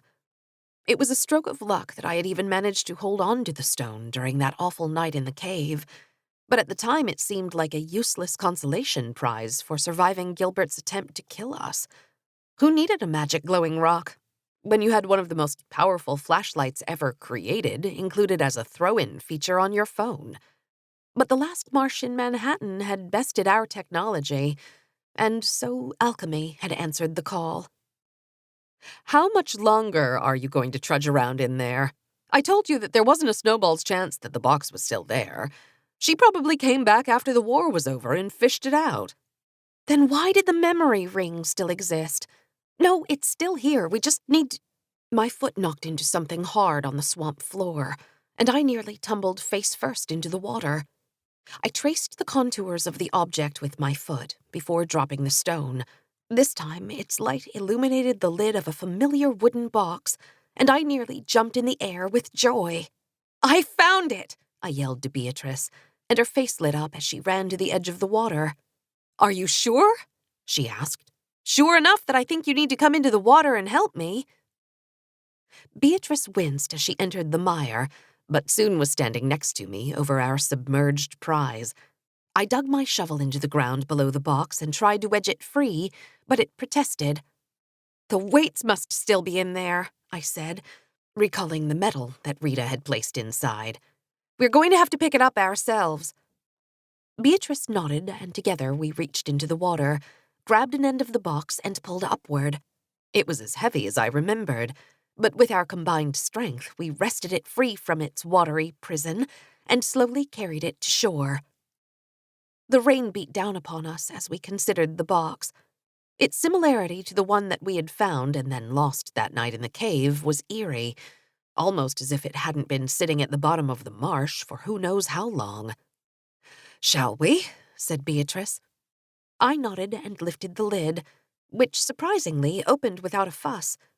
And inside, just as Rita had placed it, was an object wrapped in cloth, along with the metal weights. "I don't believe it," I said, shaking my head. "Well, don't believe it just yet," Beatrice said, as she retrieved the object and peeled back the wrapping to reveal a brown leather tome. "That's just how it looked! Incredible!" I said. The weights, too, looked exactly as they had in the memory, and I removed them carefully from the bottom of the box and dumped them on the wet grass. I closed the box, laying the linen on top, and Beatrice put the compendium down on the lid. It hadn't aged in the slightest from the day it was hidden, its cover still the same shade of brown. I wondered if it was the box or the linen shroud or something else entirely that had protected the book from the ravages of time. We huddled close together to block the rain from soaking our newly found treasure, and I pulled back the cover to reveal the first page, which was blank. I turned the page to find a second blank page, and then again to find a third, a fourth, and so on. The book must have been hundreds of pages long, but I had a sinking feeling in my stomach that I could sit here for hours flipping through it and find not a hint of writing. "What the hell?" Beatrice said. "It's completely empty." She shook her head and repeated the fruitless exercise, before closing it and throwing her hands up in disgust. I knew it couldn't be that simple, I said. I knew it! I knew it! I knew it! I stared at the book and wanted to light the damned thing on fire before drop-kicking it into the swamp. "Calm the fuck down," said Beatrice. "Let's just get out of here and we can regroup at the office. Maybe there's something we're missing." "Fine," I said, as I ran my fingers down the edges of the pages, which ran together as if the book had never been opened. It was then that I felt it, a small bump, barely perceptible among the scores of vacant sheets. I searched for it again to make sure my mind wasn't playing tricks on me, and found it a second time. "What is it?" asked Beatrice. "There's something in here. We just need to—" I opened the book near the spot and slowly turned the pages until I found them. A trio of them was stuck together, but my fingers worked them apart quickly. The first page was blank, along with the second, but the third had several lines of handwritten letters at the bottom in a familiar script. "The discovery of Rafus Cucullatus in 1598 by the VOC was a revelation, but like most discoveries of the last several centuries, it quickly succumbed to the savage appetites of a populace hungry for new magic. Untold dodo bird specimens were wasted by virile men hoping to be imbued with the power of ancient times. It was not until the wife of a board member secreted away a pinch of the ground-up beak for her ailing daughter that the bird's true potential was realized. The restorative properties were soon demonstrated to be almost unparalleled, capable even of reversing the effects of relics now lost to us." I looked up from the page, and my eyes met Beatrice's, who nodded silently. We were cold, tired, and soaked to our cores, and to top it off, we now had to locate the remnants of a bird 400 years extinct in just 4 days. Not to mention that we still didn't know where the other wooden box was. Even with alchemy fueling our bodies and our minds, it all seemed too much to bear. A growing part of me just wanted to give up, to let the guild kick us out, and then I could go back and pick up the deteriorating pieces of my old life. But as I learned long ago, for every action there is an equal and opposite reaction. And as I struggled to pick up the wooden box, I saw that opposing force running toward us from the tulip tree rock. 38. Non-stop.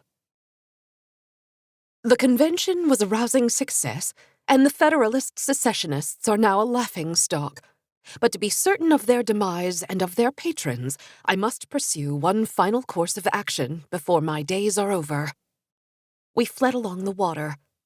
Not with the quickness of the speed buffs, which were stupidly in a box in our island headquarters, but with the urgency of a gazelle trying to outrun a hungry lion. The hooded figure pursued us with equal zeal, and I braved a half-second glance back to see him slowly gaining. Beatrice ran a few paces ahead while I lagged behind, thanks to the wooden box. "I can't keep this up!" I shouted to Beatrice, my forearms burning from the strain. "It's too heavy!" Beatrice suddenly stopped short, and I nearly collided with her from behind. I could see the edge of the park and the city streets just up ahead. She turned, and there was something small and smoking in her hand. "Keep going," she said, and I saw the fire in her eyes. "I'll catch up to you." Okay, was all I could muster as I left her there alone. I reached the street and started retracing our route from earlier. Beatrice would be fine, I tried to convince myself.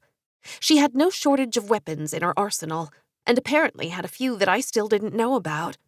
And if she really got into trouble, she could always use whatever strength was left in the ring. I, on the other hand, had nothing of the sort, unless my mom's locket had somehow been gifted with alchemic powers when I had fed it to that rat all those months ago. The streets were eerily quiet, devoid of people and cars, and I realized with a sinking feeling that we were trapped here until the next train arrived. I ran along 215th Street until I saw 2 flickering lights appear in the distance. The stairs, which meant that the subway platform was only a few blocks further. I crossed the street and was about to descend to the lower depths of Inwood when I heard a shout from behind me. I turned and saw Beatrice sprinting toward me, her face red with exertion, Go! Go! She cried, grabbing the box from me. We don't have much time. She rushed past me and disappeared down the stairs. I followed, my arms relieved to be free of the burden, but my legs now protesting as I tried taking the steps 2 at a time. What did you do? I yelled ahead. Threw a special firecracker at him, she said. Hopefully it set him on fire. Keep moving. I reached the landing halfway to the bottom and heard the whistle of an approaching train. It was an unbelievable stroke of luck, but one that was immediately eclipsed by my very next step. I felt my foot barely scrape the edge of the stair before my body tumbled downward. The next landing quickly rose up to meet me, and I held out my hands to brace myself for the impact. I heard a crunch erupt from my right wrist as I hit the pavement and cried out in pain. Beatrice was almost at the bottom, but had stopped and was now gripping the banister, looking past me with a look of horror on her face. I slowly swiveled my head around to see the figure, smoke billowing from his still-burning cloak, standing at the top of the stairs. I summoned what little strength I had left and tried pushing myself up with my left hand, but the night's exertion had completely drained my reserves and I slumped back down. The train whistled again in the distance, and I watched as Beatrice turned toward the platform and then back at me and our pursuer above. "Help me," I croaked, before trying and failing again to get to my feet. The 7 seconds it took for Beatrice to make her decision ticked off like they were days, but when I saw her set the box down and leap up the stairs toward me, all remaining doubts I had about her were erased. As she slung my limp arm around her shoulder and hoisted me up, a crack erupted above us. What was that?" I said with a whimper. "Don't know," said Beatrice, "but we need to get the hell out of here, now." Somehow she braced me against her body and dragged me down the rest of the stairs, grabbing the box on the way. We reached the bottom and I finally steadied myself. The subway tracks loomed in front of us, and I finally saw the train chugging slowly down the elevated platform to the north. "Can you make it the rest of the way?" asked Beatrice, who had broken into a jog. "If we're not on that train—" I put one foot in front of the other, ignoring the throbbing pain in my hand and the protests of my body and the terror flooding my mind, and nodded. The ceiling was ugly. That much I had concluded from my 30 minutes of ceaseless staring. The carpet was also ugly, a dull gray that had maybe once been brown before the years of unclean dirt and grime had ossified on top, but it was oddly comforting. I don't know if I had slept in the hours since we had stumbled into the office, as the pain in my wrist made it hard to keep track of anything else but its constant presence. It had eventually died down to a dull hum that ignited whenever I tried to lift my arm, and so I had waited patiently on the carpet until Beatrice returned from the other side of the door. A vitality buff would be welcome, but I doubted it would do anything more than get me to my feet, and what I needed now more than anything was nothing. I just wanted to be able to close my eyes and let everything fade away. But the events of the evening kept playing over and over again in my mind, like a tape stuck on loop in an old VCR.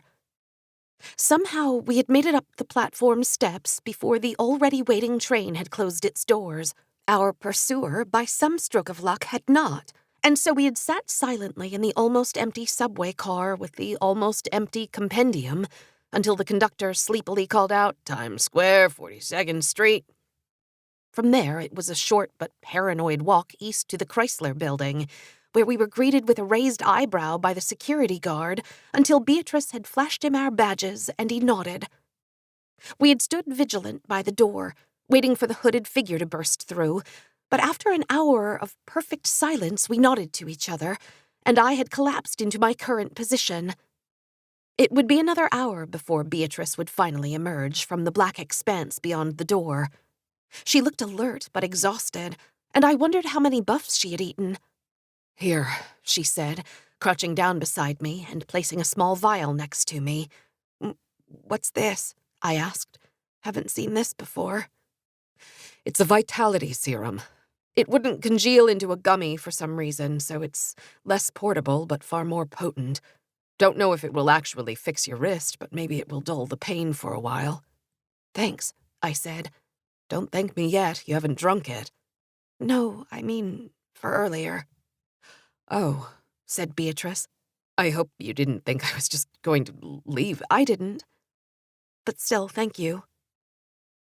I waited for Beatrice to launch into a speech about how now we were even, or that we were something closer than partners, more like sisters, but she just stood over me with a dispassionate expression on her face. "What? What can I say except you're welcome?" "No, that's enough," I said, pushing myself up to a sitting position with my good hand and picking up the vial. The liquid was brownish-gray, which was fitting, and I swirled it around for a few seconds before Beatrice took it back to unstopper it for me.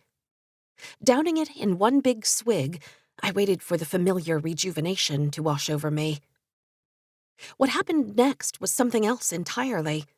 It started in my stomach, a warm, soothing feeling like the one you felt when drinking a mug of hot cocoa after a cold day out in the snow.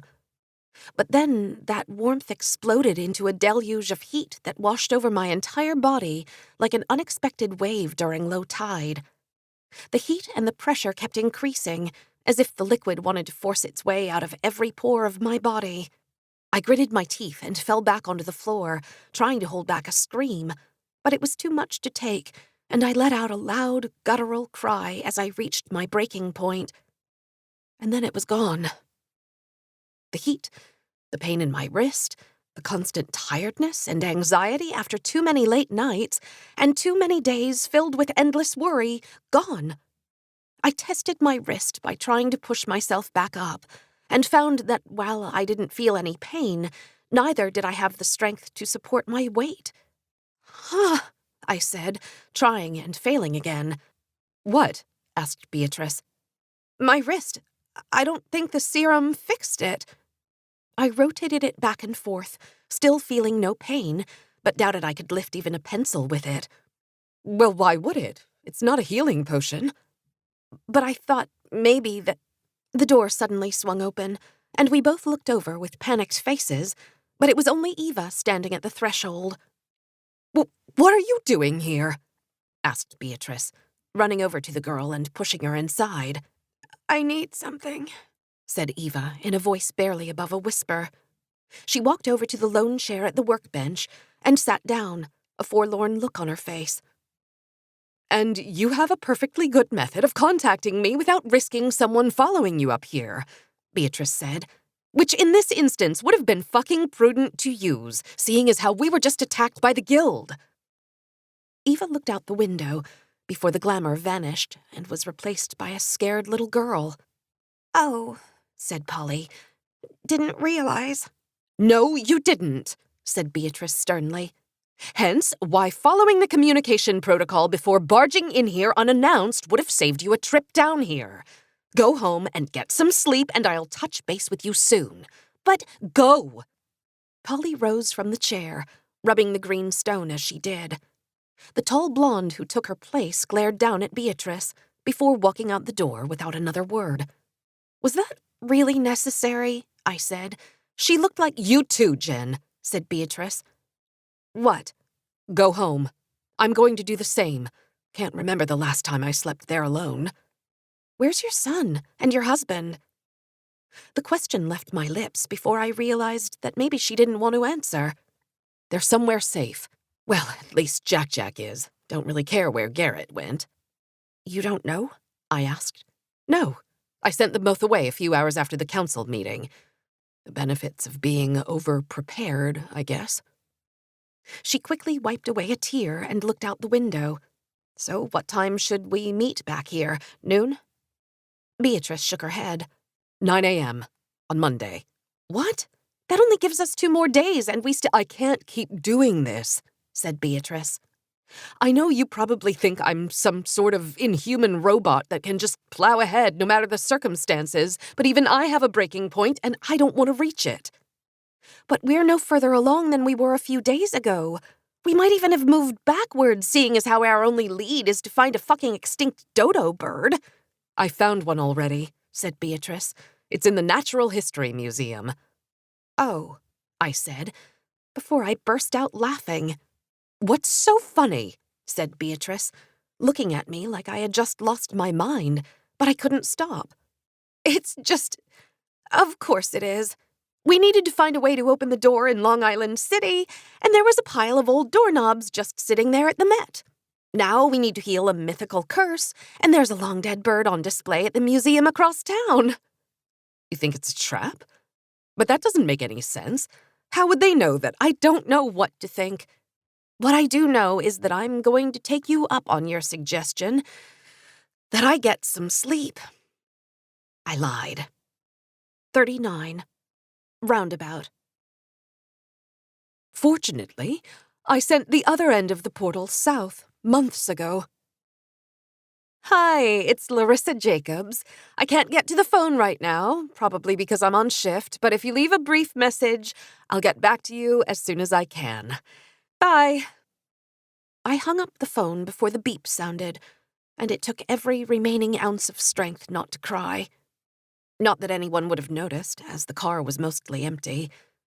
I had already ridden the train all the way to the end at Pelham Bay Park before we turned around at the terminus and slowly rumbled along the elevated track back toward Manhattan. Why had I decided, after all these years, that this was the moment that I wanted to hear my mom's voice again? It wasn't as though if I left her a message, she would call back in a few hours and tell me everything was going to be okay. Even when she was alive, that would sometimes take days. I didn't understand it then, why she worked double shifts so often that there were weeks where we saw each other for a few minutes at most. To be honest, I still really didn't understand it. But that message was one of the only things I had left of her, besides some photos and the locket. The train screeched to a halt at Hunts Point, and I pushed aside old voices and memories as Ty Anzio entered the car. We ignored each other for a solid 40 minutes while the train resumed its southward trek. She was dressed in gray sweats, the hood of her sweatshirt pulled tightly around her hair. It would be another half hour until our official meeting time, and when I saw her doze off in her seat, I took the cue and I closed my eyes, trying to rest my overtaxed mind. But such efforts were useless, and instead my thoughts drifted back to the black business card with the gold writing that had led me here. The Chrysler Building elevator hadn't even reached the 20th floor before I had pulled the card out of my bag and began typing the number into my phone. It's Jade from the raid board and the council meeting. I need help, I had texted as I exited into the empty lobby. It had been nearly 8, when the earliest of the worker bees would be trudging in with sleepy eyes holding cups of coffee purchased from the cart outside. But then I had realized that it was actually Saturday. One less email to send then, I had thought, as I had been calling out sick from work since the day after the council meeting, and would continue to do so until this whole business was behind us. It's early, the reply had said, and then, what do you need? Something to cure a wound with an otherworldly glow. The lie was a good one, and I thought of Steve and that scar on his stomach all those months ago. How had he actually gotten that scar, I wondered. A silence of minutes had ensued, until finally the response came. Be in the 3rd car on the 6th train at Brooklyn Bridge at 10:30. Don't acknowledge me before then. That's where I had sat, and that's where I awoke when the conductor finally called out, "Brooklyn Bridge, City Hall, next and final stop on this train." I looked over at the middle door to see Ty standing against the metal poles, and I slowly got up and joined her as the train ended its long journey. Stepping out onto the platform, I felt Ty's hand immediately pull me back into the car, and before I could protest, the doors closed. The train rolled out of the station, and I started to ask Ty what we were doing here, but she held her hand up. We continued on into a dark tunnel, only to emerge a few minutes later in the most magnificent subway station I had ever seen. Tiles decorated the walls up to the arched ceilings, where honest-to-goodness skylights and chandeliers were interspersed throughout. I took in the sights, the train banking slowly around the curved tracks when suddenly the door in front of us opened. "This is where we get off," said Ty, who hopped out onto the platform without a fuss. I looked at her as the train car finished its turn through the curve, and she shook her head at my hesitation, as if I were her mom and had just embarrassed her in front of her friends. "Come on," I muttered to myself, before counting to 3, closing my eyes and jumping out of the train. That proved to be a mistake. I felt my feet hit the platform at a horrid angle, and down I went, my hands instinctively reaching out to brace my fall before I remembered the sorry state of my wrist and pulled them back. My shoulder hit first, and then my head, and I yelled out in pain. "Shh," said Ty, who ran over to me and helped me to my feet. "Don't want the conductor to hear us and stop the train." "Sorry," I said, getting my bearings. My head throbbed and my shoulder twitched, but I ignored both and followed Ty to a nearby stairwell. We walked halfway up until the platform was completely out of sight, at which point I collapsed against the wall. "Couldn't we have met at a coffee shop?" I asked.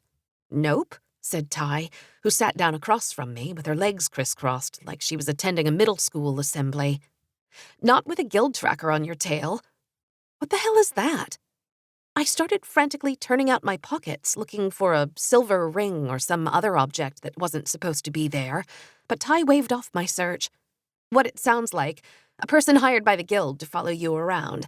And from the one they've got following you, it looks like you are at the center of the guild's radar." "Great," I muttered. "Luckily for you, he doesn't know about that malfunctioning door, so he's still riding a car behind, waiting for you to get off." "Oh, thanks, I guess." "You're welcome." Everyone always forgets about this place. There are private tours a couple of times a month, but you'd be surprised how many people riding the 6 through the turnaround don't even notice that there's this entire station hiding in plain sight. "I could believe that," I said. "Same way people don't realize magic is real." "Yeah, exactly," Ty said, clapping her thighs before staring at me more intently. "You look like shit, by the way. Did you actually get stabbed with a relic, or were you just out all night partying?" "Neither," I said, making a mental note of her relic reference. "Was out all night, but not to drink. And the cure I need isn't for me, it's for a friend." "I see," said Ty. "That blonde you were with the other night, Molly?" "Yep," I said, continuing the lie. "So, can you help me?" Obviously. That's why we're here. I happen to know a guy who trades in the sort of thing you're looking for." "He has ground-up dodo bird beaks?" I said, as Ty raised her eyebrows. "I mean," I stammered, cursing myself for giving away the farm. "Someone once told me that it was the ultimate curative." "That's the rumor, at least," said Ty. "But I hope you didn't think you were just going to waltz into the Natural History Museum and take theirs." "I wasn't," I lied. "But why not?" "Because it's a fake. The real one was stolen years ago. Now the only one left that anyone knows about is at Oxford, but good luck getting through their security." "Oh. So then what does your guy have?" "You'll see. Just make sure you arrive right when he opens tomorrow night. He's very particular about punctuality." "Tomorrow night? I don't think my friend has that kind of time." "I don't know what to tell you, Jade, but the market isn't even open today, so looks like you don't have a choice. Besides, it gives you some time to enjoy this beautiful, forgotten piece of New York's history." Ty pushed herself up to her feet and stretched her hands over her head and turned to walk up the steps and out of the station. "Wait!" I shouted to her. "What about the guild tracker? He's eventually going to find me again, right?" Ty smiled before pulling something shiny out from the front pocket of her sweatshirt. "Not if you're wearing this." 40. A Glamorous Life. The journey through the blackness took a toll on me. I do not know if I will be able to go back that way in my current state, but I must press on to the south.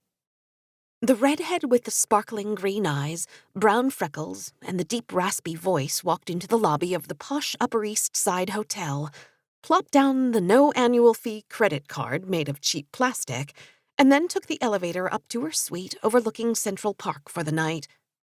She tapped her room key against the sensor, walked through the spacious sitting room and into the marble bathroom, where a floor-to-ceiling mirror proudly reflected her smiling features. But then the smile wavered slightly, and the woman brought her hand up slowly to the small green stone hanging around her neck over a silver locket. She squeezed it gently between her thumb and index finger, and then vanished. In her place was me. I looked at myself in the mirror for a brief second, before squeezing the stone again and closing my eyes. When I opened them, the reflection of the redhead once more stared back. I gazed at the glamour in the mirror for nearly 10 minutes, trying to spot some trace of me underneath the alchemy, but the illusion was impenetrable, just as Ty said it would be. I had grabbed the necklace from her hand, like a child being offered a piece of candy after a day spent eating nothing but broccoli. She had explained how to activate it, and then watched as I placed it slowly around my neck and pinched the stone. The sensation was like nothing I had ever felt before, as if someone had dumped a never-emptying bucket of water on me. "Hello, my name is Jade," I had said with someone else's voice, extending someone else's hand, and Ty had rolled her eyes before shaking it. "Nice to meet you." I had repeated the vocal exercise until I could utter more than those simple phrases, without the cognitive dissonance threatening to overwhelm my already overtaxed mind. "Don't overdo it," she had warned me. "What do you mean?" I had asked, still marveling at my new appearance. "Spend too much time as the glamour and you begin to lose sense of yourself. At least, that's what my mom told me when she gave it to me. I've only used that one sparingly. There was something thrilling about walking around as a fully-fledged woman, but maybe it won't affect you as much since you're old." "Hey, I'm only 28, I had said, "and I'll only use it when I'm out in public." Even so, try to take a break every so often, and don't get caught up in your own reflection. I had ignored Ty's advice, and instead had spent the entire day as Jade. After getting used to the feeling of having an invisible sheet of fluid draped around my entire body, the experience was oddly freeing. Jade didn't have two friends whose memories she had accidentally erased. She didn't have a long-distance boyfriend who was about to dump her. She didn't have a soul-crushing job or a partner who at any moment could betray her to save herself. Most of all, Jade didn't have a guild summons hanging around her neck like an anchor.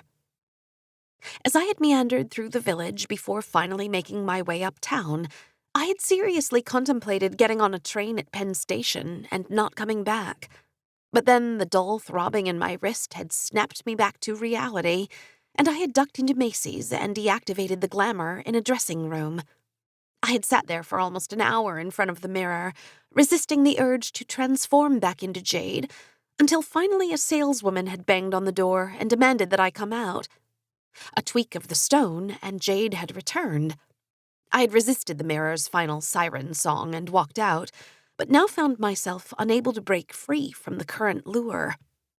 It was then that Ty's last warning finally reverberated in my mind, and I pulled myself away from the bathroom mirror, walked into the bedroom, and collapsed backward onto the bed. My phone buzzed after a few minutes, and I pulled it out to see a response from Beatrice to my warning earlier in the day that we were being followed. K was all it read, and I tossed the phone aside in exasperation. Fine, I thought. She can take care of herself. I closed my green eyes and moved my injured hand slowly up to the green stone. It was only for a split second, but I could swear I felt the glamour tighten around me, as if Jade didn't want to disappear. Except that was ridiculous. As much as I had lived as Jade when I played Warriors of Olympus, or when I began the quests, there was no Jade. It had always been just me. But before I could send her back into the stone, my hand suddenly fell slack against my stomach, and my mind drifted away into the abyss of sleep. The market stirred with a raucous energy, even though it was Sunday night. Everywhere I looked, crates of fruits or vegetables were being pushed on hand trucks and forklifts with such velocity that several times I nearly found myself knocked to the ground. The woman who had sold me my pass into the market had regarded me with suspicion, and now I understood why. This was not a quaint farmer's market where you could leisurely browse for organic fruits and vegetables while sipping an oat milk latte. No, this was one of the way stations responsible for feeding millions of New Yorkers, and 99% of them probably had no idea that it even existed. Just as the City Hall station had, the market reminded me of magic and alchemy, this important, fundamental truth of the world that remained just out of sight. I picked up my pace as I searched the rows for the aisle number that Ty had given me. Somehow, half an hour had already passed since I had entered Hunt's Point, and yet I hadn't even made it halfway across the massive expanse.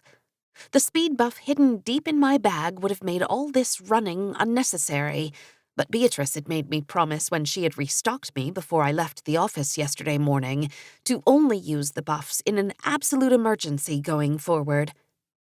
Finally, with only a few minutes to spare, I reached the designated aisle and pulled the glamour free from under my sweater, activating it without breaking stride.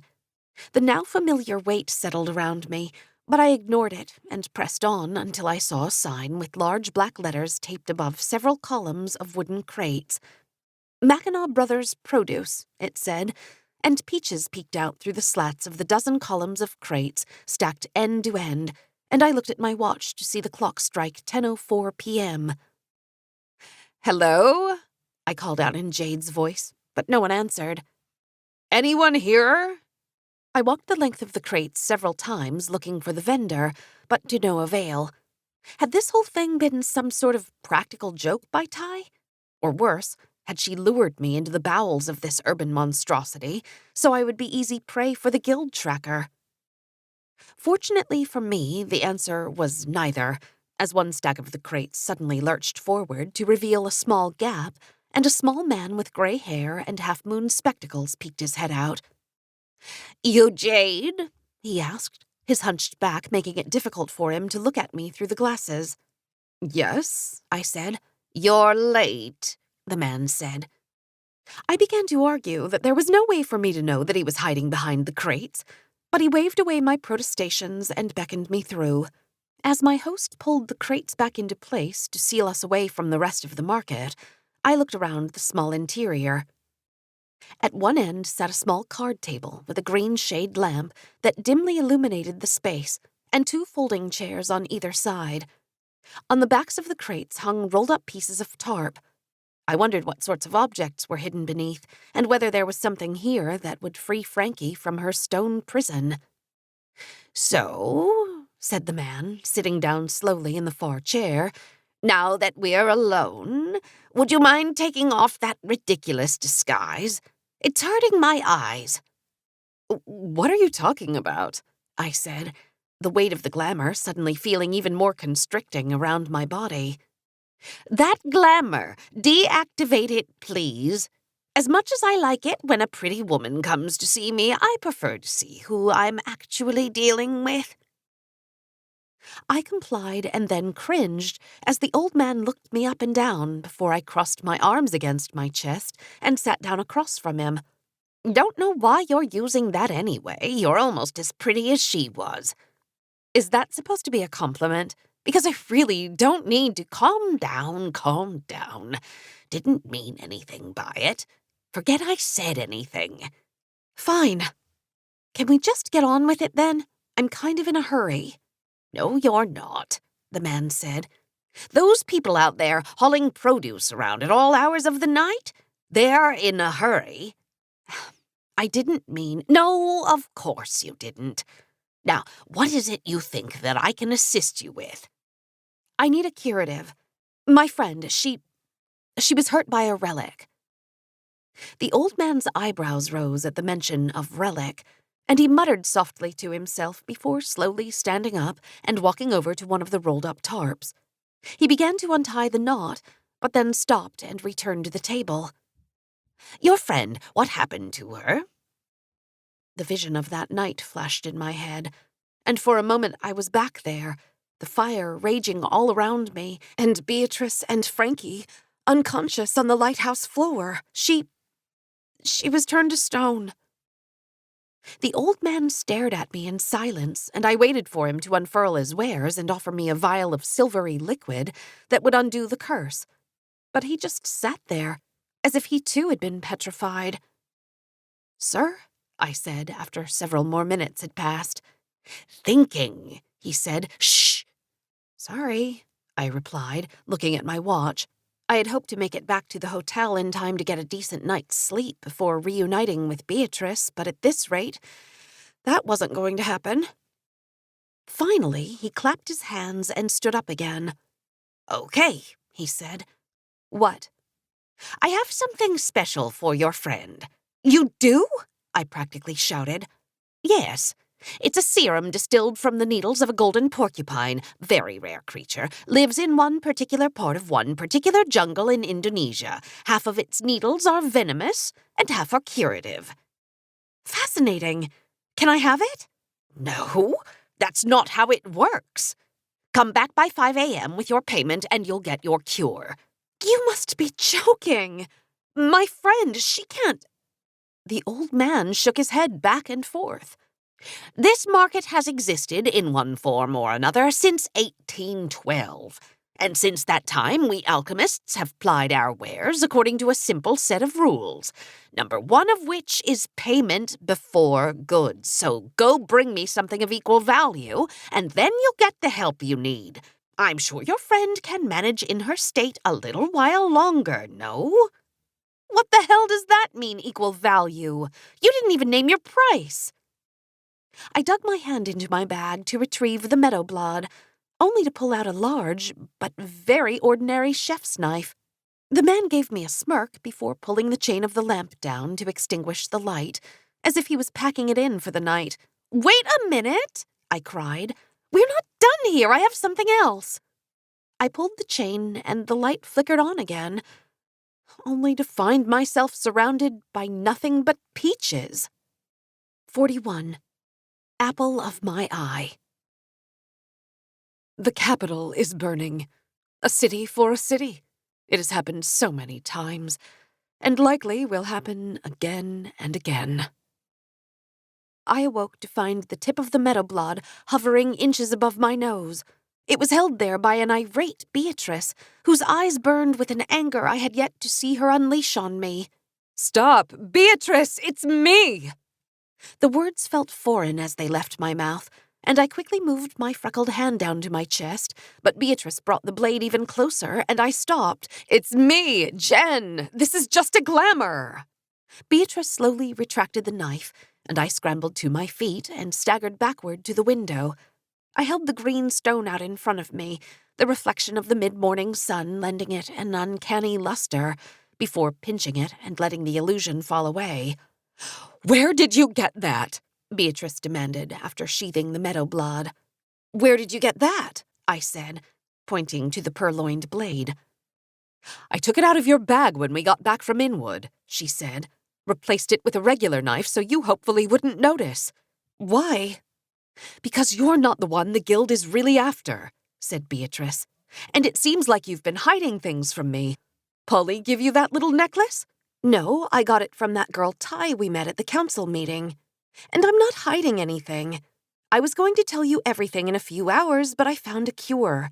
From a vendor in Hunts Point Produce Market.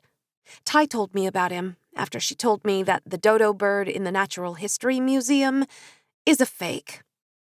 "Oh?" said Beatrice. "I thought you were going home to recuperate, not go rogue on me again and seek out another teenager you just met to help."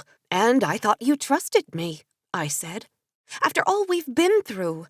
But when I got back here last night, I found the doorknob gone, and so I took the only other thing of value I could find." "Please tell me you didn't—" I nodded and pulled the small vial out of my bag and offered it to Beatrice. "Are there any left?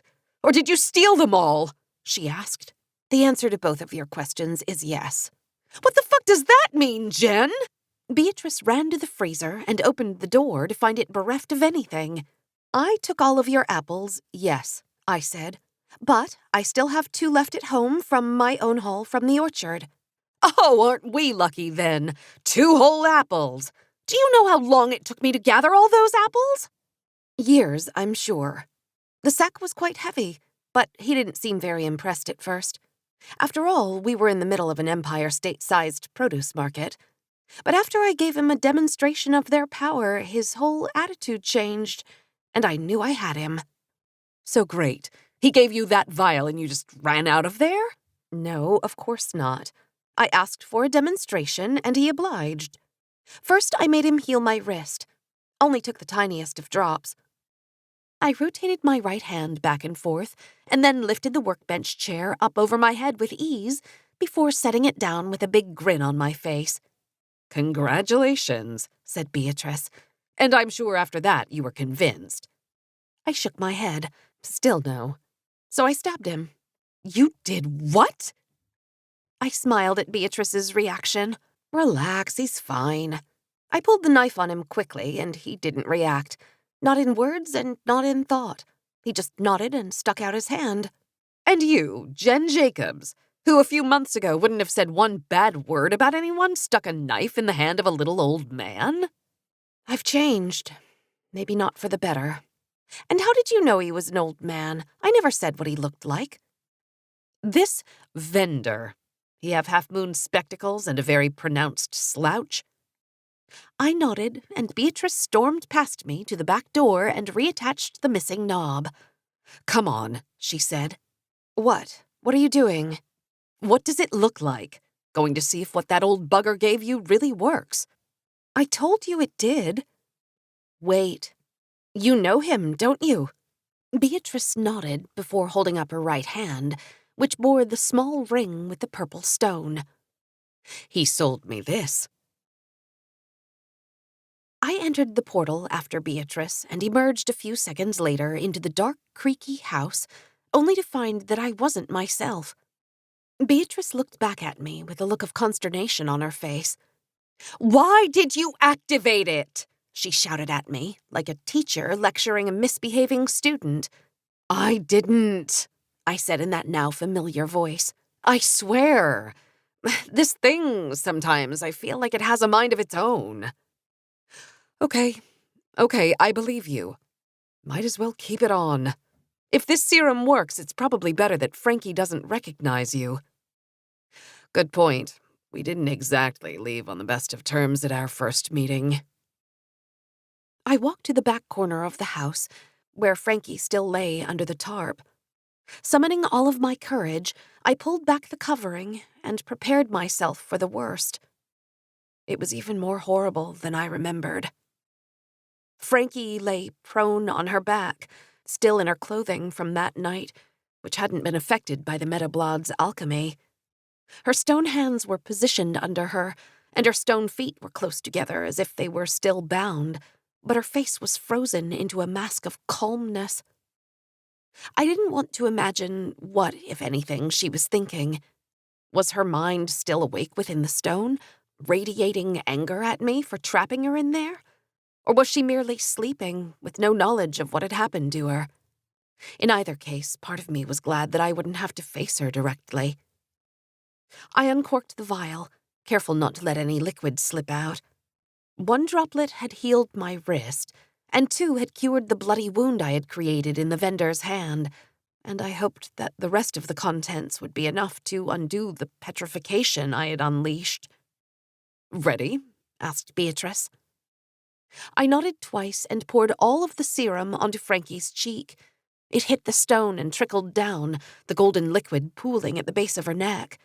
We waited with bated breath for what seemed like hours for something to happen, until finally the serum dissolved into the stone. "Look!" I cried, and the pale hues of Frankie's skin began to blossom amongst the cold gray. The color spread until her entire head was free from the prison, and I saw her eyes begin to move slightly back and forth before she finally opened them. "Can you hear me?" asked Beatrice, and Frankie's green eyes shifted toward her. She nudged her head up and then down ever so slightly, but in that moment it felt like an enormous weight had been lifted off of my shoulders. "You're safe now," I said in Jade's voice. "We are here to help you." Frankie turned her gaze to me, and I swore that she looked right through the glamour and saw me underneath. "Let's help her up," I said to Beatrice, and we each grabbed one of Frankie's arms, only to feel cold stone underneath her clothes. "Something's not right," said Beatrice, as we watched Frankie's face writhe in pain before she opened her mouth. "The pearl in the triangle is gold." Her voice was barely above a whisper, and as soon as the last word left her lips, Frankie closed her eyes and the stone retook her. "No!" I cried, as the red strands of Frankie's hair turned gray, and she became still once again. "It was supposed to work!" My fists pounded the wooden floorboards, and I sobbed uncontrollably until Beatrice finally pulled me away from her. "Get a hold of yourself. She's gone." "That's not true. We just need more of that healing serum. Maybe we can trade the old Enough," said Beatrice, who threw the tarp back over Frankie. "It's one dead end after another. First we dredged up a 100-year-old book out of a swamp only to find the thing practically blank. Then you somehow pull that miracle serum out of your ass and it actually worked, but only for 5 fucking minutes, just long enough for dear old Frankie to recite us a cryptic riddle. And you'll probably tear your hair out over the next 2 days, trying to figure out what the hell the pearl in the triangle means. It must be where the golden token is located. By all means try, but I'm done." Beatrice stormed off to the portal and disappeared, leaving me alone with my failure. The empty serum bottle lay next to the tarp, and I picked it up to peer through the small opening. There was a drop or two collected at the bottom, which alone was probably worth more than all the money in my bank account. I restoppered the vial and tucked it into one of the still full cardboard boxes that were strewn about the room. My phone suddenly buzzed in my pocket, and I pulled it out, expecting to find the daily reminder I had made for myself to call in sick to work, but instead it was a text from Duncan. "Dinner tonight at 8. Shit. Was it Monday already? The last thing I wanted to do now was have a heart-to-heart with Duncan. What was I going to say? Maybe his offer to move to Hong Kong was still on the table. Only a month ago I had contemplated accepting it to escape from Beatrice, but now I found myself in need of it again. "I'll be there," I responded, before leaving Frankie to her endless sleep. I found Beatrice staring out the window when I returned to the office, the glamour tucked in my pocket, to avoid any accidental activation mid-transit. "Look, I thought about what you said. In college, I used to think I'd have an office like this. High floor, big windows looking out over the city, the mere mortals below hurrying to and fro while I watched from up here, above it all. I thought that was power. But that was before the quests, though. Before someone gave me the call number to Rita's diary." "And then what happened?" I asked. "After I learned the truth, I realized I had been trying to climb up the wrong ladder, that the real power was wielded in the shadows, wielded by the ones who had mastered the secrets of alchemy or had it handed to them by their forebears, and I wanted desperately to ascend to their heights." "We still can," I said. "No, it's over. I have half a mind to walk back through that door and burn the whole house to the ground, drown myself in memory serum, and try to have as happy of a life as I can with my jackass husband and my kid before the guild tracks me down." "That doesn't sound like the woman I know." "The woman I know—" Beatrice turned back from the window and glared at me with venomous eyes. "Oh, give it a rest, Jen. You never really knew me. I may play the tough-ass bitch that takes what she wants, but deep down, you're still that scared little girl hiding in the closet," I said, and Beatrice gasped. How do you know about that?" "And you're the woman who's had enough. You're the woman who went toe-to-toe with the guild, with nothing but perseverance and ingenuity on her side. You're a mom with a son to protect. And you're the only person I've got left in my life." I tried to hold my stoic facade together until Beatrice decided whether I'd given the most inspirational speech she'd ever heard or the craziest. She closed the gap between us in 2 strides and wrapped her arms around me, and I found myself comforting the woman who had threatened to kill me, but had also saved me. So, now what? Beatrice asked, as she slowly pulled back and pretended that she hadn't just hugged me. I don't know, I said. But I'm sure we'll figure something out. 42. Live, lie, repeat. The British blockade is holding, but I have bought passage aboard a Dutch ship bound for New Orleans. If the winds hold, we will make it there in time. So, do you two know what you're having? The waiter said as he set down our glasses of whiskey, one with ice and one neat. I'll have the caprese salad to start, and then the sea bass for my main, I said, handing back the paper-thin menu. Same, said Duncan, as if he couldn't be bothered to give the meal anything more than the minimum amount of attention. The waiter nodded and shuffled away, leaving us to our drinks and our awkward silence. I finally broke it by clinking my glass against the other one, which had remained on the table, before taking a sip of the cold spirit. I said, bringing his attention back to the glass, which he reluctantly took a sip of. Look, Dunk, I'm sorry. About standing you up in Paris, about avoiding your calls the last month, about not giving this relationship the attention it deserved, about taking you for granted. Enough, he said. I didn't ask you here to dinner just to hear this pathetic groveling, Jen. I at least owed you the courtesy of a face-to-face breakup after all we've been through. I see. So it's really over. Did you really think otherwise? No, I said. I didn't. I'm not that dumb. I just thought that after what you had said in Miami, that there was still a tiny chance that whatever chance of us staying together evaporated after you couldn't even be bothered to pick up the phone and call me. What was I supposed to think? You're right. About everything. I should have called you right when... Duncan's face suddenly froze, and I felt a wave of relief wash over me. I didn't know how much longer I could keep up the groveling, but I was running out of ways to say I was sorry. The scheme had been Beatrice's idea when I told her about the dinner. I was reluctant at first after the fiasco with Lisa and Stacy, but she had assured me that if I used her original short-term serum, I wouldn't run the risk of another colossal mind wipe. Still, I had reservations. What was the point of confirming my worst suspicions about Duncan if we were just going to break up anyway? Because, Beatrice had said, you deserve the truth, and this is the only way he'll give it to you. So I had shown up 20 minutes early to dinner, ordered us both drinks at the bar, and slid the small ice cube containing a single drop of memory serum inside. Don't hold back, Beatrice had said. Every suspicion you've ever had, every missed phone call, every half-baked excuse, call him out on it. If he doesn't give in at first, keep repeating until he does.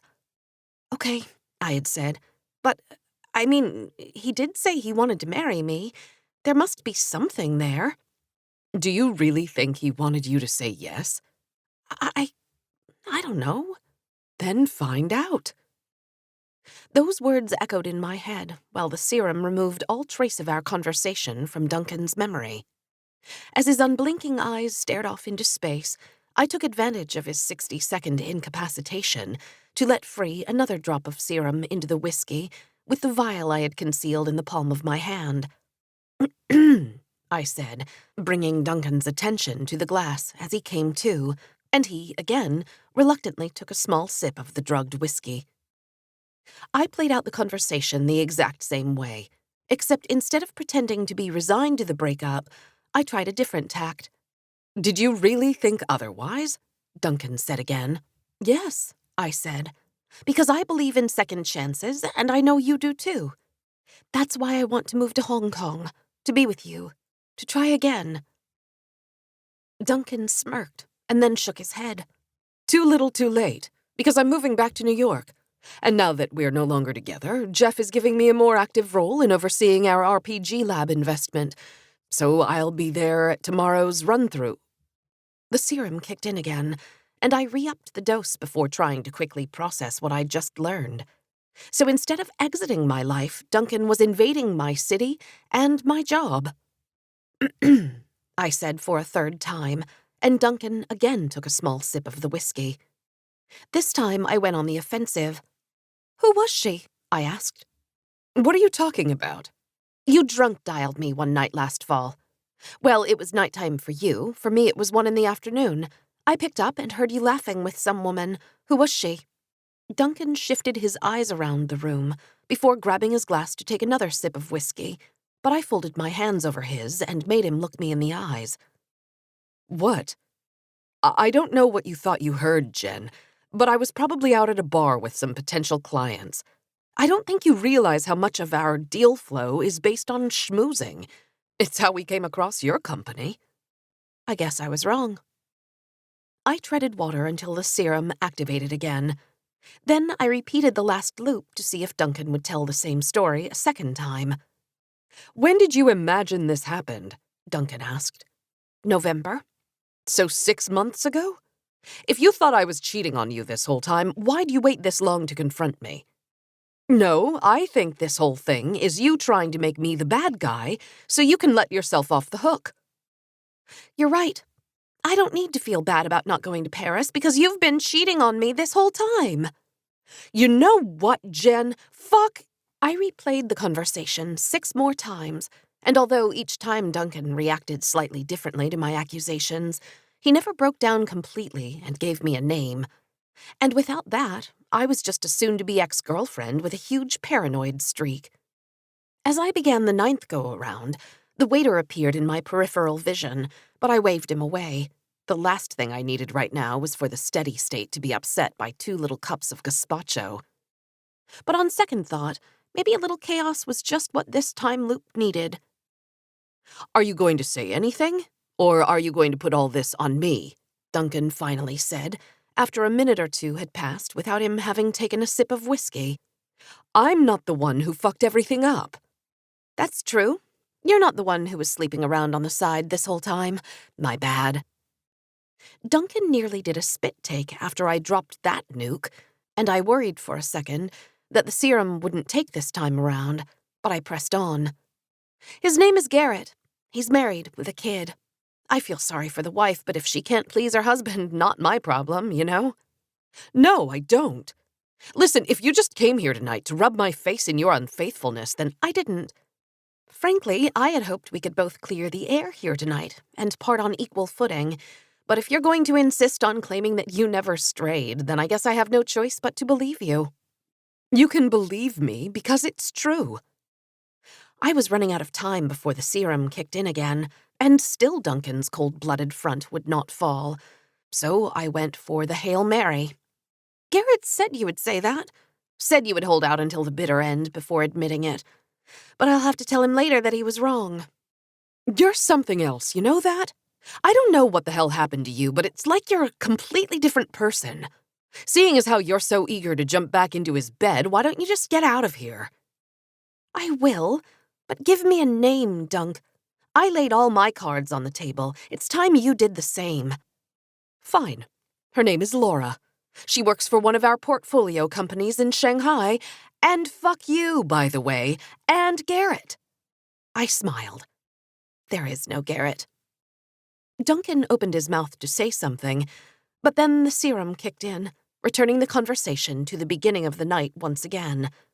But I now had a game-changing arrow in my quiver. As my fake infidelity was wiped clean from Duncan's mind, I added another serum drop into his nearly empty whiskey and waited to knock the arrow and let it fly.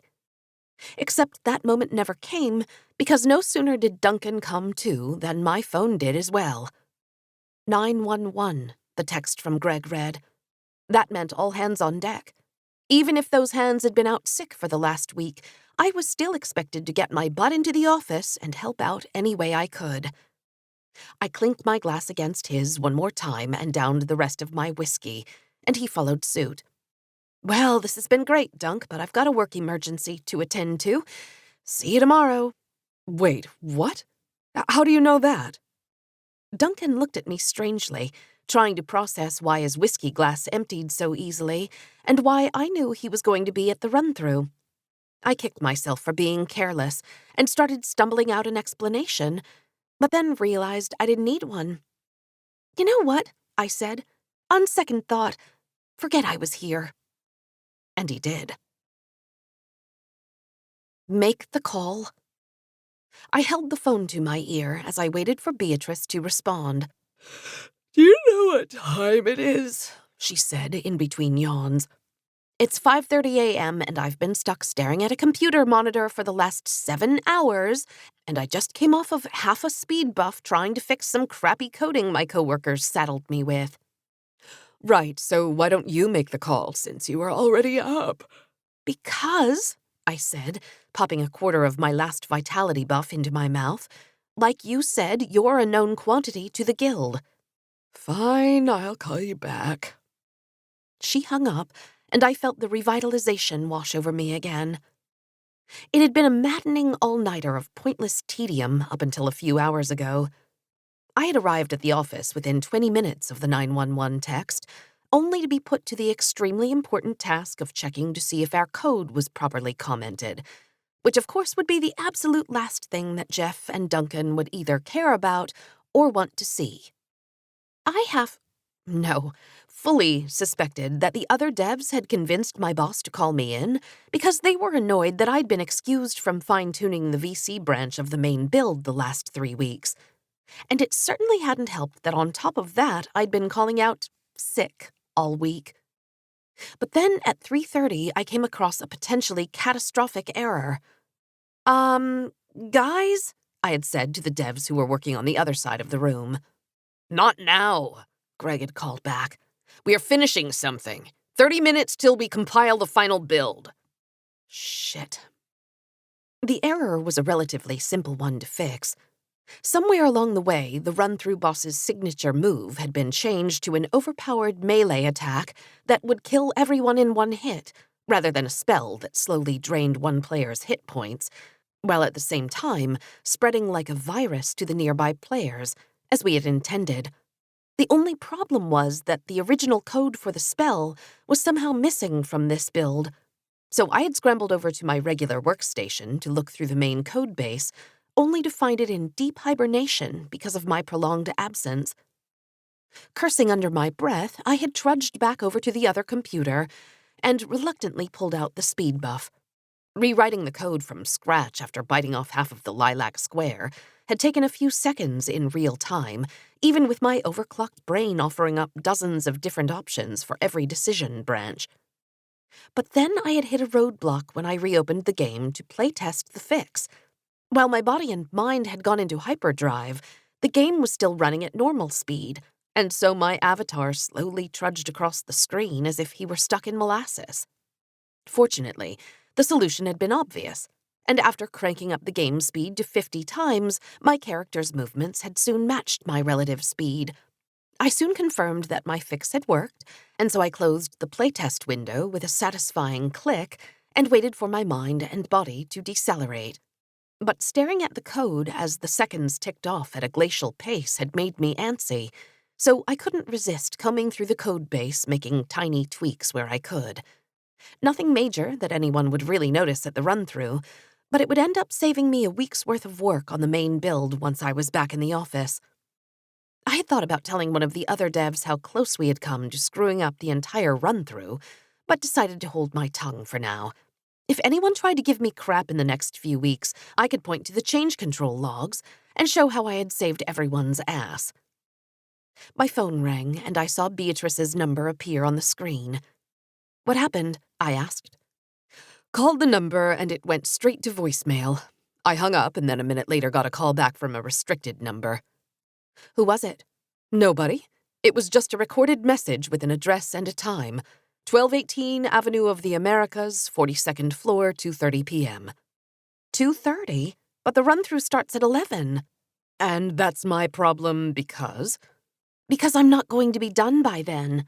It's going to take at least 3 hours, maybe more, depending on how stable the current build is." "Fascinating. I'll just call the guild back and ask them if we could push the summons until 4. I'm sure it's fine. They're a very understanding organization." "Not funny. I'm going to get fired if I duck out early." "So? Duncan was probably going to get you fired soon anyway. At least now you can leave on your own terms." "You know what? You're right. Why even stay for the run-through? I may as well march down to my boss's office and leave my resignation. I'm going back to sleep. See you at 2:20 outside the building. 43. A certain set of skills. The voyage has given me time to think. Maybe too much time. I always forget how sentimental I get before the end. So as you can see, we've got our party assembled here at the outskirts of Haven's Forge. This will be one of the 5 main cities that players will explore once they get past the first few hours of the game. What's different about Heroes Bane is that these cities are huge. We're talking millions of different NPCs you can talk to, which makes...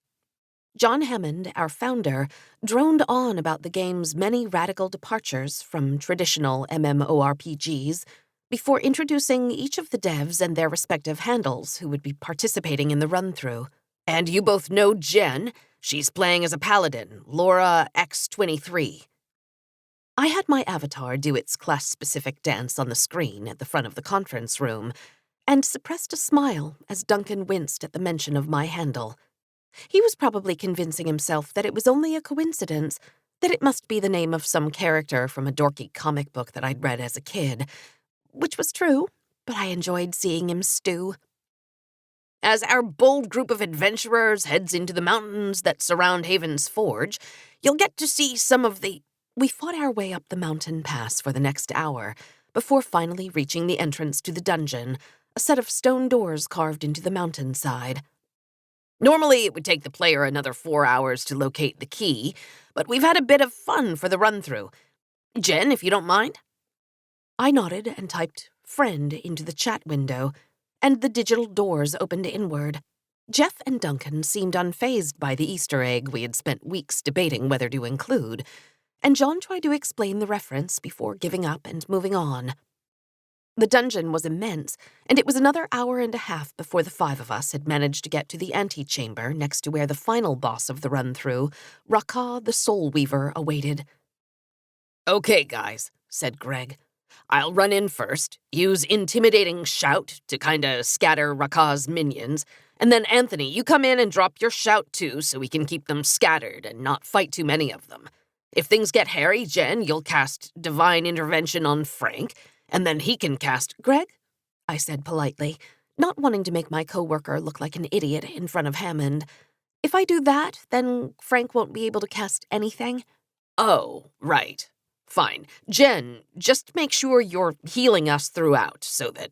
I tuned out the rest of the discussion and glanced at my watch. It was almost 1, and if we cleared out this boss in 15 minutes, even with the debrief after, I still would have about 40 minutes to head uptown to meet Beatrice. Our plan seemed to be working fine. Rakah waited off in the corner, as he was programmed to do, letting his minions try to take us down. They were unsuccessful, as video game minions so often are, and once there were only a few left, the big boss rumbled forward on his 4 enormous legs and began casting his signature attack. Now, we've improved the lag compensation in the engine to handle even the most intense graphics, like our friend Rakah here. So, Bill, could you please crank up the lag? One of the devs in the corner who wasn't playing nodded, and my eyes went wide. In my speed-addled state this morning, I had completely bypassed testing for lag, which would have taken too many real-time minutes to finish before the compile deadline. Plus, I was almost positive that my one little change wouldn't be affected by lag anyway. Spoiler alert, it was. Rakah's movement suddenly became stiff and blocky, and my own avatar now moved across the screen as if I was suddenly playing on a dial-up connection. What's going on? Greg typed in the chat that only the players could see. This never happened before, ever since we changed the attack to an insta-kill. Shit. It was now crystal clear that the error I had fixed was in fact put there by design to pass the lag simulation they knew Hammond was going to run.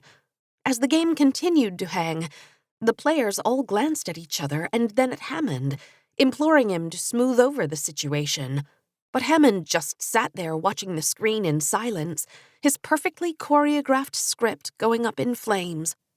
That's when I took matters into my own hands and silently activated the locket around my avatar's virtual neck, which pulled our entire party into a shimmering portal just as Rakaw's attack landed on Greg. What happened? Typed Anthony into the group chat. I got our asses out of there is what, I responded. We emerged from the portal into the middle of a bustling square in Haven's Forge full of NPCs milling about their business. Shit, I'm dying, typed Greg.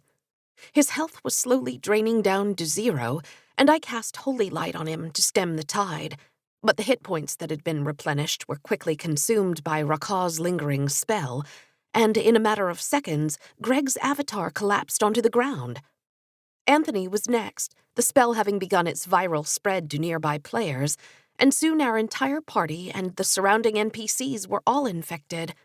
We respawned on the spot, only to be reinfected by the NPCs who couldn't die, and therefore were free to spread the spell to us over and over again. Why don't we take our lunch break now while we sort this out? Hammond finally interjected as he ushered Jeff and Duncan out of the room before they could say something.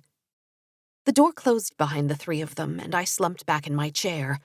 It would only be a matter of time before someone looked at the logs from this morning and saw that— I figured it out, said Bill.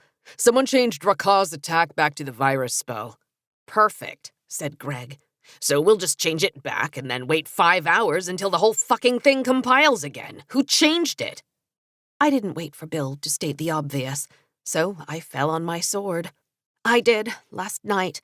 Thought it was a mistake. There were no comments in the code, and I— Fan-fucking-tastic, Jen, said Anthony. Bad enough that you decided to call out sick while we've been busting our asses so we can impress your boyfriend, but in the 5 minutes you were here, you managed to completely screw up everything. I didn't mean to. I can fix it. You will do no such thing, said Greg, who glared at me while taking up a seat next to Bill. You've done enough. We'll take care of it, somehow. The devs continued to squabble with each other while the minutes ticked away. Soon Hammond would be back with Jeff and Duncan, and my job, relationship, and partnership with Beatrice would be gone within the hour. It was almost a relief that Lisa and Stacy had no idea who I was, as it was one less set of people to disappoint. I know, said Greg. We can just reset and then— No, that won't get rid of the virus, Bill responded. You'll just die again, and again, and again. My eyes perked up at the mention of virus. If they wouldn't let me touch the code base, then I would just force my way in. I pulled out the untouched focus buff from my bag, along with the remaining piece of the speed buff. The former was green, and a putrid smell hit my nostrils as I tore it in half. Beatrice's earlier warning echoed in my head, but I ignored it and smushed the two halves together before popping the multicolored concoction into my mouth. The room slowed to a crawl, and I went to work. But where before I had seen thousands of possibilities arrayed before me, here only one path presented itself, and my mind had no choice but to follow it. The lines of code flew onto the screen from my fingertips like a virtuoso constructing her masterwork. My virus would hook itself into our procedural generation engine and flood the city with undead ghouls who, by definition, could not be infected with Rakaw's curse. This would provide the necessary buffer for our party to run away, like King Arthur away from the French. In only a minute of real time, the 1,000-line virus was finished, and I sent it off into the build to work its magic. After another 10 seconds, I could see the ghouls beginning to appear as red dots on the overworld map, my coworkers still obliviously arguing with each other. I glanced at my watch. It was 1:40, and that meant that I could still make it uptown in time. So I scratched a message on a Post-it note, stuck it on top of Greg's keyboard, and walked out of the conference room just as Hammond was escorting Duncan and Jeff back in. They couldn't see me, of course, the speed buff still working its alchemy. Later, I would wish that I had doubled over Duncan with a punch to the gut, but the focus buff had other ideas, such as how we were going to survive the summons. We had plenty of individual pieces to bargain with, but on their own, they wouldn't be enough to stem the guild's wrath. But just like with the virus, my brain pieced together a plan, and it flowed effortlessly from my head into an essay-length text to Beatrice. The midday sun hit my eyes, and I recoiled from the light. Throngs of people were out and about on their lunch hours, and I weaved through them with ease until I reached the street and climbed into an empty cab. 48th and 6th, I yelled to the startled driver. It was then that the focus buff gave me one final parting gift, and I scrambled to write down the pearl of wisdom before my brain conked out like an overclocked processor. But it slipped from my fingers as time resumed its normal flow around me, and I collapsed into unconsciousness. "You brought everything?" I asked, my footsteps clacking against the floor of the marble lobby as I trailed behind Beatrice, who was carrying a large cardboard box. "Yes," said Beatrice, "although I'm still not convinced this is the right play." "Me neither, but when I was hopped up on the buffs, it all made sense. At least I think it did. The last 30 minutes are pretty foggy in my mind." "Great," said Beatrice. The cab driver was nonplussed to find me passed out when we had arrived, but fortunately, Beatrice had been waiting there to retrieve me. As she pulled me from the car, she had forced the remaining portion of the vitality buff into my mouth as instructed, but that had barely made a dent in the pounding headache I was currently experiencing. "You able to find out whose office we're going to?" I asked, as we gave fake IDs to the guard at the security desk, who let us pass through the turnstile with a nod. "Nope, nothing. Either for the 42nd floor or any of the 5 floors above and below it." "Well, that's reassuring." The elevator door opened, and we walked inside. Beatrice's eyes darted around the empty cab until she spotted something in the back left corner. "Stand under there and activate the glamour," she said. "What?" "The camera is up there, so stand under it so you won't be seen." "Ah, right. But why the glamour?" "Because I'm trying to protect you, dummy," said Beatrice. "The guild only knows your handle, not your face." "Don't they, though?" I asked, as I moved to the corner and rubbed the stone. "Those 3 at the council meeting probably told them." "The guild doesn't care about the council. Bunch of self-important idiots. They were lucky they got to help out at all." "Oh.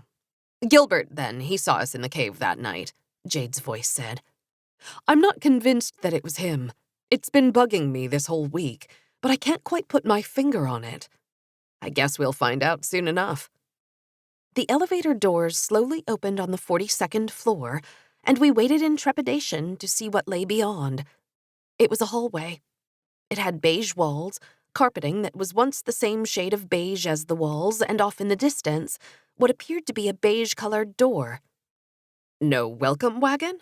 I said, stepping out of the elevator. "Guess not," said Beatrice.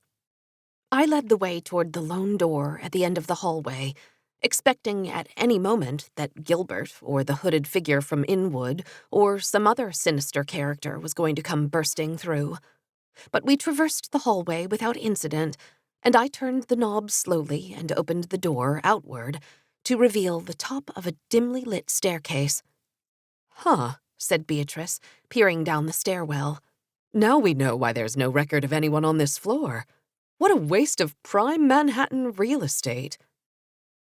I helped Beatrice carry the box down the stairs, where another beige door awaited us at the bottom. Beyond it was another beige hallway, this one only a few feet long, capped by yet another door. We walked forward, and Beatrice nodded at me. My heart pounded in my chest like a boxer thumping a punching bag as I opened the door and stepped through the precipice into a sun-drenched room with floor-to-ceiling windows and a massive wooden table at the center. A black-haired woman stood with her back to us at the far end of the table, and after a few seconds, she slowly turned around. "Good afternoon, ladies," said Dahlia DeWick. 44. Behind the curtain. "Treaty negotiations are going smoothly. There should be an agreement within a fortnight, or so I hear. It will take some time, however, for the news to reach anyone other than me." You!" I stammered, before Beatrice nudged me in the ribs. "Shh," she said, as she set the box down on the table and waited for Dahlia DeWick to respond. Said Dahlia, who was holding a crystal tumbler with some sort of brown liquid at the bottom. "Why are there only 2 of you?" I'm sorry, said Beatrice. Are we in the right place?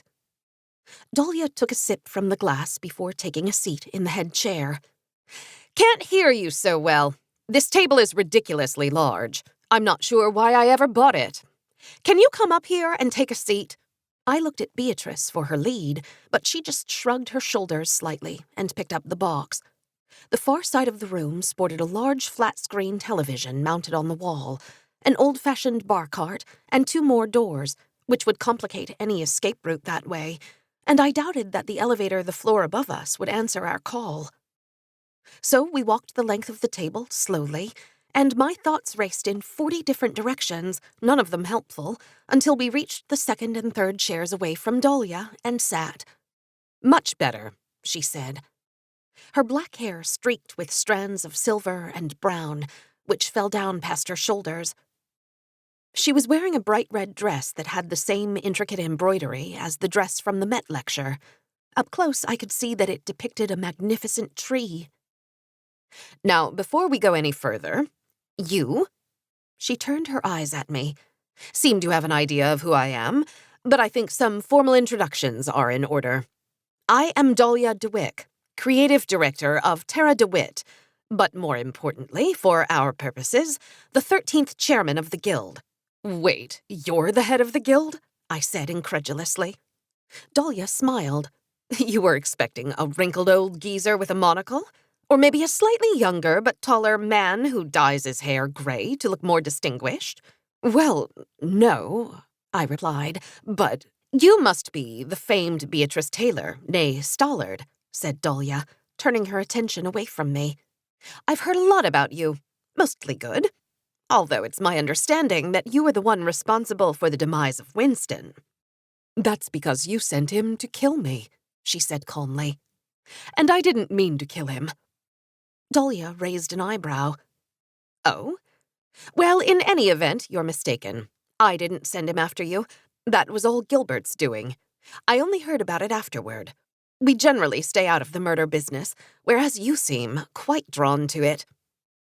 Another jab landed, and I wondered whether the dam would break and Beatrice would unleash her fury. But instead, Dahlia shifted her focus back to me.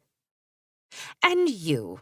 Well, I'm afraid I don't really know who you are, other than Ms. Taylor's latest trainee. I'm Jade Peters, I said, gripping the leather armrests with my fingernails. And I'm no trainee. If you say so, said Dahlia. But that leaves one person missing. Where's Francesca? She's somewhere safe, said Beatrice. I see, said Dahlia. But where are my manners? Would you ladies care for a drink? She gestured to the bar cart in the corner, which held crystal decanters of various shapes. No, I began before Beatrice cut me off. Thank you. We'll have whatever you're drinking. A fine choice, said Dahlia, finishing her glass off. Although I can assure you that the other bottles are not poisoned either. She stood up from the table and returned with a decanter full of the same brown liquid that had been in her glass moments ago, along with 2 tumblers. Those Dahlia filled, along with her own, with what I assumed was whiskey, and we each grabbed one with trepidation. To a fruitful discussion, said Dahlia, raising her glass, which I now saw had a small bird etched into one of its facets. I pantomimed her gesture, as did Beatrice, and then took a sip of the liquor. It felt smooth, yet also hot against my throat. It tasted smoky, but somehow also sweet, and it smelled like 1,000 different memories that had come bursting out of my brain. What is this? I asked, taking another sip. Something from the Guild's private collection, said Dahlia. At this point, we've lost track of the year it was made, but if I had to guess, it probably dates back to the early 1800s. And you just have it lying around here, like a bottle of supermarket whiskey? Beatrice said incredulously. Of course not. I had it brought over from the Guildhall specifically for the occasion. But let's get back to business, shall we? You were saying that Ms. Lewis is somewhere safe. When were you planning on releasing her to our custody? First things first, said Beatrice. Call off your dogs. Gilbert, the tracker, whoever else you have stalking us. I can assure you I don't know what you're talking, and then you'll explain why you attacked us in the cave, and again in the park. Dahlia stared at us, as if her gaze could pierce into our minds, and my heart skipped a beat at the thought that she had acquired the apples from the old man at Hunt's Point. But after a few moments, she shook her head and let out a big sigh. I'm afraid you are sadly mistaken on all fronts, she said. No one from the guild attacked you, either in a cave or a park, and we certainly aren't tracking you. Then why don't you tell us? Dahlia held up her hand, and Beatrice stopped. Let's just start from the beginning. You two took on a raid last month to uncover information from a tattoo on Frankie's back, correct? Yes, we said in unison. But what you didn't know was that you were working on behalf of our adversary, who has been trying for years to locate our keeper. Frankie? I asked. Dahlia nodded. And a keeper is, Beatrice chimed in, a protector of guild secrets. The responsibility is passed down from parent to child, much like our guild seats. So you're saying that whoever posted the raid was trying to steal something from the guild? I said, the pieces slowly falling into place. Exactly. And they got you two to do their dirty work. We, of course, intercepted the first set of coordinates you turned in, but we didn't know if you had figured out the rest. So that's why Gilbert was at the Met that night, said Beatrice. What? Said Dahlia, a tiny note of worry in her voice. No, he wasn't. He was staking out the door in Long Island City. I saw him there. After we took the doorknobs. I can assure you that wasn't him, said Dahlia. You two have a long history. Perhaps you were just imagining things. Maybe, said Beatrice. Or maybe you're just full of So, I interjected, if Gilbert was watching the door, then he saw us enter it? Yes, said Dahlia. He tried to follow, but couldn't open it. That's because we removed the knob from the other side, said Beatrice. Ah, said Dahlia. That explains that mystery. But that doesn't explain who attacked us, I said. If Gilbert couldn't get through the door, then how did someone attack us in the cave? The lighthouse has 4 doors, said Beatrice. Well, had 4 doors before someone burned it to the ground. They must have come through that door that still had a knob. So someone else has access to the waypoint, said Dahlia, who finished her drink with a gulp. Is that what it was? I asked. Yes, said Dahlia. Our keeper is responsible for guarding the location of the waypoint and its keys. But apparently, somewhere along the way, one of them strayed in their mission. Continue. We unlocked one of the doors with one of the knobs from the museum, passed through another portal, and ended up in a cave, where we found this. I reached into the box, retrieved Rita's diary from inside, and slid it across the table. Dahlia eyed it silently for a few seconds before cracking open the cover and flipping through the pages slowly. This diary, it has been missing for a long time. She set it down in front of me, and I picked it back up and flipped to the first page. Who was Rita von Asch? I asked. She was the 6th chairman of the guild. It was a particularly taxing time for the company. The guild had splintered during the War for Independence, and this, she patted the cover of the diary, recounts some of Rita's efforts to rebuild our ranks in the war's aftermath. I see. Was this also hers?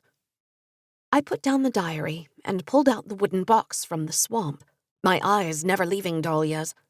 Her features strained to hold back the excitement in her eyes, and she rose from her chair to walk to the box. And thank you for returning this. It's not what you think it is, I said. What do you mean? Said Dahlia, as she opened the box and pulled out one page of parchment with a small paragraph of writing. This is the only page that was in the box, said Beatrice, written in Rita's handwriting. We were hoping you could help us make sense of it. Dahlia pored over the front and back of the page, as if the rest of the compendium would magically unfold itself from within the paper. Where did you get this? She said slowly. "We think you well know where we got it," said Beatrice, "seeing as how one of your thugs tried to attack us immediately after we found it." "Again, I don't know what you're talking about. There's no one from the guild following you or tracking you or whatever you may think is happening.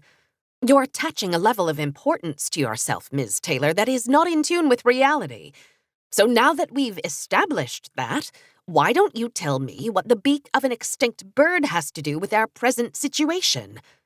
"It's Frankie," I said slowly. "What about her?" "She's... I turned her to stone." Dahlia's hand suddenly strained against the table, and I was afraid that she was somehow going to crack through the wood. But after a few moments, she eased back and sat down. "You turned her to stone," said Dahlia, repeating my words back to me as if I was a child telling an obvious lie about why the cookie jar was empty. "Explain." I nodded and recounted the rest of our misadventure in the cave. Dahlia's eyes perked up at the mention of the missing box, but she let me continue uninterrupted, and I described how we had been rendered unconscious and had woken up to find a bound Frankie lying on the cave floor, the box gone. I clamped down my emotions as I narrated our escape, neglecting to mention Beatrice's ring and my decision in the fire to stab Frankie with a meadowblad rather than let her burn to death. The ordeal finished, I picked up my glass and relieved it of the rest of its contents. "A fine tale, to be sure," said Dahlia, "but not the truth." "What do you mean?" I asked, wondering if she had picked up on my strategic omissions. "You expect me to believe that hoi polloi like you have one of the legendary relics." "We don't need you to believe anything," said Beatrice, "because yes, I am the keeper of the meadowblad."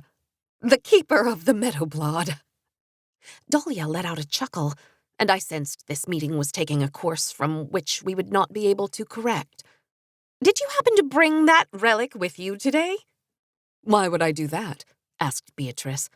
"So you can just take it from me?" "How convenient," said Dahlia. "But yes, I would have. Regardless, if you actually possessed the blad like you claim, we wouldn't be in this mess to begin with." "What do you mean? This audience has gone on long enough. You two have 24 hours to return Frankie to me in whatever state she's currently in, along with the meadowblad. We'll settle your debt to the guild then." "You can have the girl," said Beatrice, "but you're daft if you think I'm giving you the meadowblad." "I see," said Dahlia. "So be it. But before you go, let me leave you with a history lesson. Have you heard of Cortana, the Sword of Mercy?" "Can't say that I have," said Beatrice. "The blade itself dates back to the time of Tristan." "Yes, that Tristan. It's also one of the swords used in the coronation of a new British monarch. Well, it was, until it went missing in the early 1600s and had to be remade by the London Worshipful Company of Cutlers. I'll leave you to ponder who took it and whether you think you're capable of succeeding where the British royal family failed." We stood up, and Beatrice began putting the book and wooden box away when Dahlia started shaking her head. "What are you doing?" "We're leaving," Beatrice replied curtly. "What does it look—" "No, I meant with those," Dahlia said, pointing to the trove we had brought. "Those are guild property, so you'll be leaving them here, if you don't mind." Beatrice clutched the diary against her chest, and I looked back and forth between the two of them, wanting more than anything to duck under the table. The battle of wills continued for another minute before Beatrice finally relented and put the book back down on the table. "Fine," she said, stacking the diary on top of the wooden box. Said Dahlia. "I believe you're forgetting something." "What is that?" asked Beatrice. "That ring below your wedding band? It's ours too." Beatrice opened her mouth to say something, but thought better of it, and silently removed her wedding band and then the last memory ring, which she plunked down on the table. "Anything else?" said Beatrice, the anger in her voice rising. "Would you like my first—" I grabbed her hand and she stopped. Let's just get out of here, I whispered. It's been a pleasure, ladies, said Dahlia. We'll be in touch about tomorrow. You can see yourselves out. 45. Stalking horse. More often than not, it is the small things that end up causing the biggest of impacts. For instance, I was recently the guest of the Villeret family, and before I departed I made sure to unlock a particular window in the back of the home. Today the young scion arrived at General Jackson's encampment, having escaped from the British out that same window. Jackson departed soon afterward to take the fight to the enemy. Will you turn that stupid thing off? Beatrice scowled at me as we walked into a coffee shop in Times Square and found the lone empty table near the back. What? I said. How do you expect me to change back when there's all these people? We're in the middle of a crowded hellhole within another crowded hellhole. No one is giving us a second glance. Fine, I said, rubbing the stone with one hand as I attempted to cover my head with the other. I felt the glamour melt away once again. It was your idea in the first place to wear it. And your point is? I don't know why you're so— Can we just sit here for a minute without launching into another therapy session? Fine, I said. I'll go get us some coffee. I returned a few minutes later with 2 steaming cups of sludge, doused with too much cream and sugar, and set them down on the table. Beatrice eyed them with suspicion before taking a sip and nearly spitting it back out. What did you put in here? She asked, her features recoiling. It tastes like burnt trash. I took a sampling myself and nearly had the same reaction. With just a hint of tart. It must be because of that whiskey she gave us. Should have stuck with water. What we should have stuck with was the original plan, which was silence. Instead, you let her take almost everything of Rita's that we have. Exactly, I said. You brought the page from the 1777 diary, like I asked? Yes, said Beatrice, and kept it stowed in my pocket, also like you asked, but I don't see the— Oh, very clever. This page has the memory ink, which used to be the ring, which is still linked to both the other ring and the memory ink in the other diary, both of which Dahlia now has on her person. I smiled. But insane, she continued. So now we're just going to follow Dahlia around and hope something fruitful comes about? You're not exactly James Bond. What if she spots us? She won't, because thanks to you, she still has no idea what I look like. And she won't spot you because you're not coming with me. This just keeps getting better and better. Since you seem to have everything figured out to a T, what shall I do, wise one? You're going to go find that golden token. It was 3 a.m., and the lone waitress in the 24-hour diner on Madison Avenue, where I was camped out, was reluctantly refilling my mug with decaf coffee for the umpteenth time. I gave her a sheepish smile and promised her a big tip come morning, and she walked away, muttering to herself. The coffee tasted like charred toast, but it was oddly soothing in a weird sort of way. As I lifted the cup up to my mouth, I felt the familiar, gentle pull of the parchment paper on my arm. It had been a little too easy to trail Dahlia with my makeshift compass. She had emerged from the hulking office building sometime around 5 and into a black sedan. This I had known when the diary page had started gently trying to pull itself free from under my sleeve. Fortunately, I had been waiting next to a bike share stand and quickly grabbed a red-painted bike and began my pursuit up 6th Avenue. Her car eventually stopped outside a Tony boutique, and I hung back a block as I saw Dahlia open the door and walk into the store. Several minutes later, she had exited carrying several small bags, and the car had resumed its journey northward until it turned west and stopped in front of an even tonier apartment building, just a stone's throw from the Met. So began 3 hours of circling the building, waiting to see if Dahlia would show herself again and lead me to someplace interesting.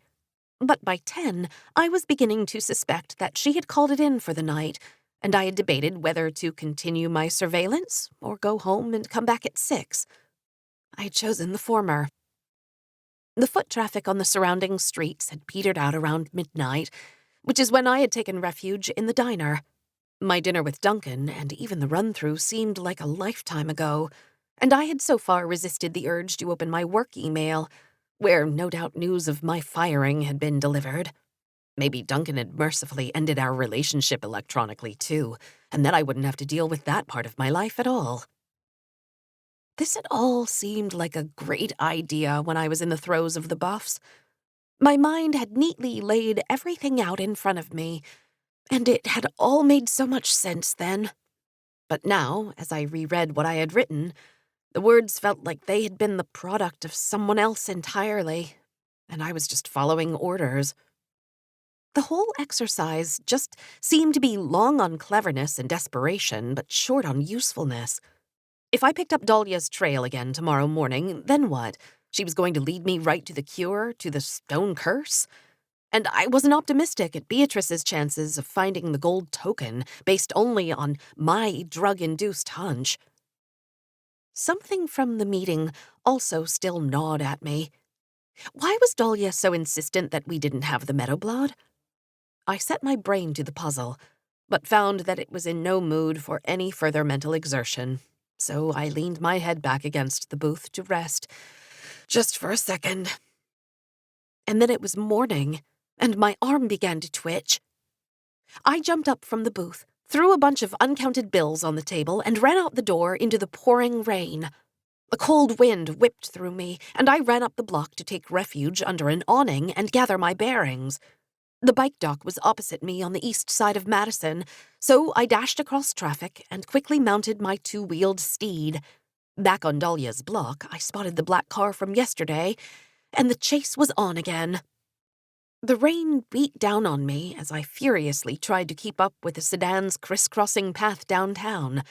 Finally, it turned west onto 51st Street and pulled into a parking garage mid-block. I stowed the bike and continued on foot, watching from afar as Dahlia walked up the ramp from the garage with a big red umbrella. The tension on my arm threatened to cut off my circulation, but I trailed after her nevertheless. She veered off the sidewalk and walked under a wooden trellis, which led to one of the more peculiar things I had seen during my years living in Manhattan. Up a short flight of stairs was a gorgeous little pocket park, with rows of trees and potted plants creating a veritable forest in the middle of Midtown. At the back was an enormous waterfall cascading down a wall of stone, which looked ominous in the rain. My arm beckoned me further, but I retreated back out and across the street, lest Dahlia spot me. I spent the next 20 minutes battling both the rain and the cheap umbrella I had purchased from one of the street vendors that always magically appeared as soon as the first drops began to fall. Finally, my arm jerked forward again. I waited for Dahlia's red umbrella to appear from the park, but then my arm shifted in the opposite direction, and then back again as a man with slicked back hair in a blue blazer holding a green umbrella in one hand and carrying one of Dahlia's bags in the other crossed under the trellis and began walking west. Was this the famed Gilbert that had dogged our steps for so long? I quickly snapped a picture and sent it to Beatrice to confirm, while my arm continued its schizophrenic movement. It was then that I realized what was happening. Dahlia had split up the items she had taken from us. I glanced across the park, and a foolish thought entered my head. That foolish thought became action as I crossed the street and entered the park. It was practically empty, the rain likely driving everyone indoors, but of Dahlia and her red umbrella I saw no sign. The tension on my paper compass faded to a dull twitch the further I went into the park, and I doubled back to the street. How had I missed her? The man in the blue blazer, meanwhile, had not gotten very far, so I gave chase. He descended into the subway at Lexington and down the long escalator to the E.M. platform. As I slowly followed behind him, 2 trains entered the station, one heading to Queens and one heading downtown. I tried to break through the barricade of the unmoving people in front of me, but they held firm, even as we stepped onto the platform. As throngs of commuters jostled against me in their rush to get to either train, the glamour stone sprung free from under my shirt, along with my mother's locket. and I foolishly grabbed both of them with my bare hands, only to feel the ripple of jade wash over me. But I didn't have time to worry about the consequences of my public transformation, as the door's closing chimes rang in stereo. I held my arm out in front of me, felt it drift to the right, and quickly pushed myself into the train car and into a woman with blonde hair who had entered a step ahead of me. "So sorry," I said to the woman, who was locked arm in arm with an older man with a very pronounced slouch. But when she turned around, I froze dead in my tracks, as Eva's green eyes met mine. 46. Back door. "The treaty has been signed. I could tell the British, and they may give up their campaign and sail home. I could tell Jackson, and he may throw himself at their mercy. Or I could tell no one." "Watch where you're going," Eva said, a scowl on her face. "Sorry," I said again. Eva considered me for a few seconds as I held my breath, wondering if she could see through the glamour somehow. But then she just shook her head and led the man further into the car. I retreated to the other end but peered through the crowd, trying to get a glimpse of the man in the blue blazer, but the train was packed with rush-hour commuters. Finally, after 3 more stops, the mass of people had diminished, and my jaw dropped at what I saw. The old man on Eva's arm was none other than her dad, Steve. It had only been a year since I met him that night in the church basement, but he looked as if he had aged 20. His hair was grayed at the roots, his eyes were sunken, and he sat with a pronounced hunch. I turned away quickly and located the man with the blue blazer on the opposite bench. It couldn't be a coincidence that the 3 of them were here on the same train, in the same subway car, sitting a few feet away from each other. And I had a sinking feeling that this clandestine meetup had something to do with me. At 14th Street, the car emptied further before a new glut of people spilled inward, and I was jostled away from my spying post. When I recalibrated myself, I saw that the man was now sitting next to Eva, his eyes staring down at the floor. I brought my phone out for more reconnaissance, only to see a text from Beatrice. "It's him," it read, and I felt my pulse quicken. "He's sitting next to Polly on Subway. With her dad, I'm in pursuit," I wrote back, but the message bounced. I looked back at the man I now knew was Gilbert, and I felt a chill ripple through me. It was as Beatrice had described him.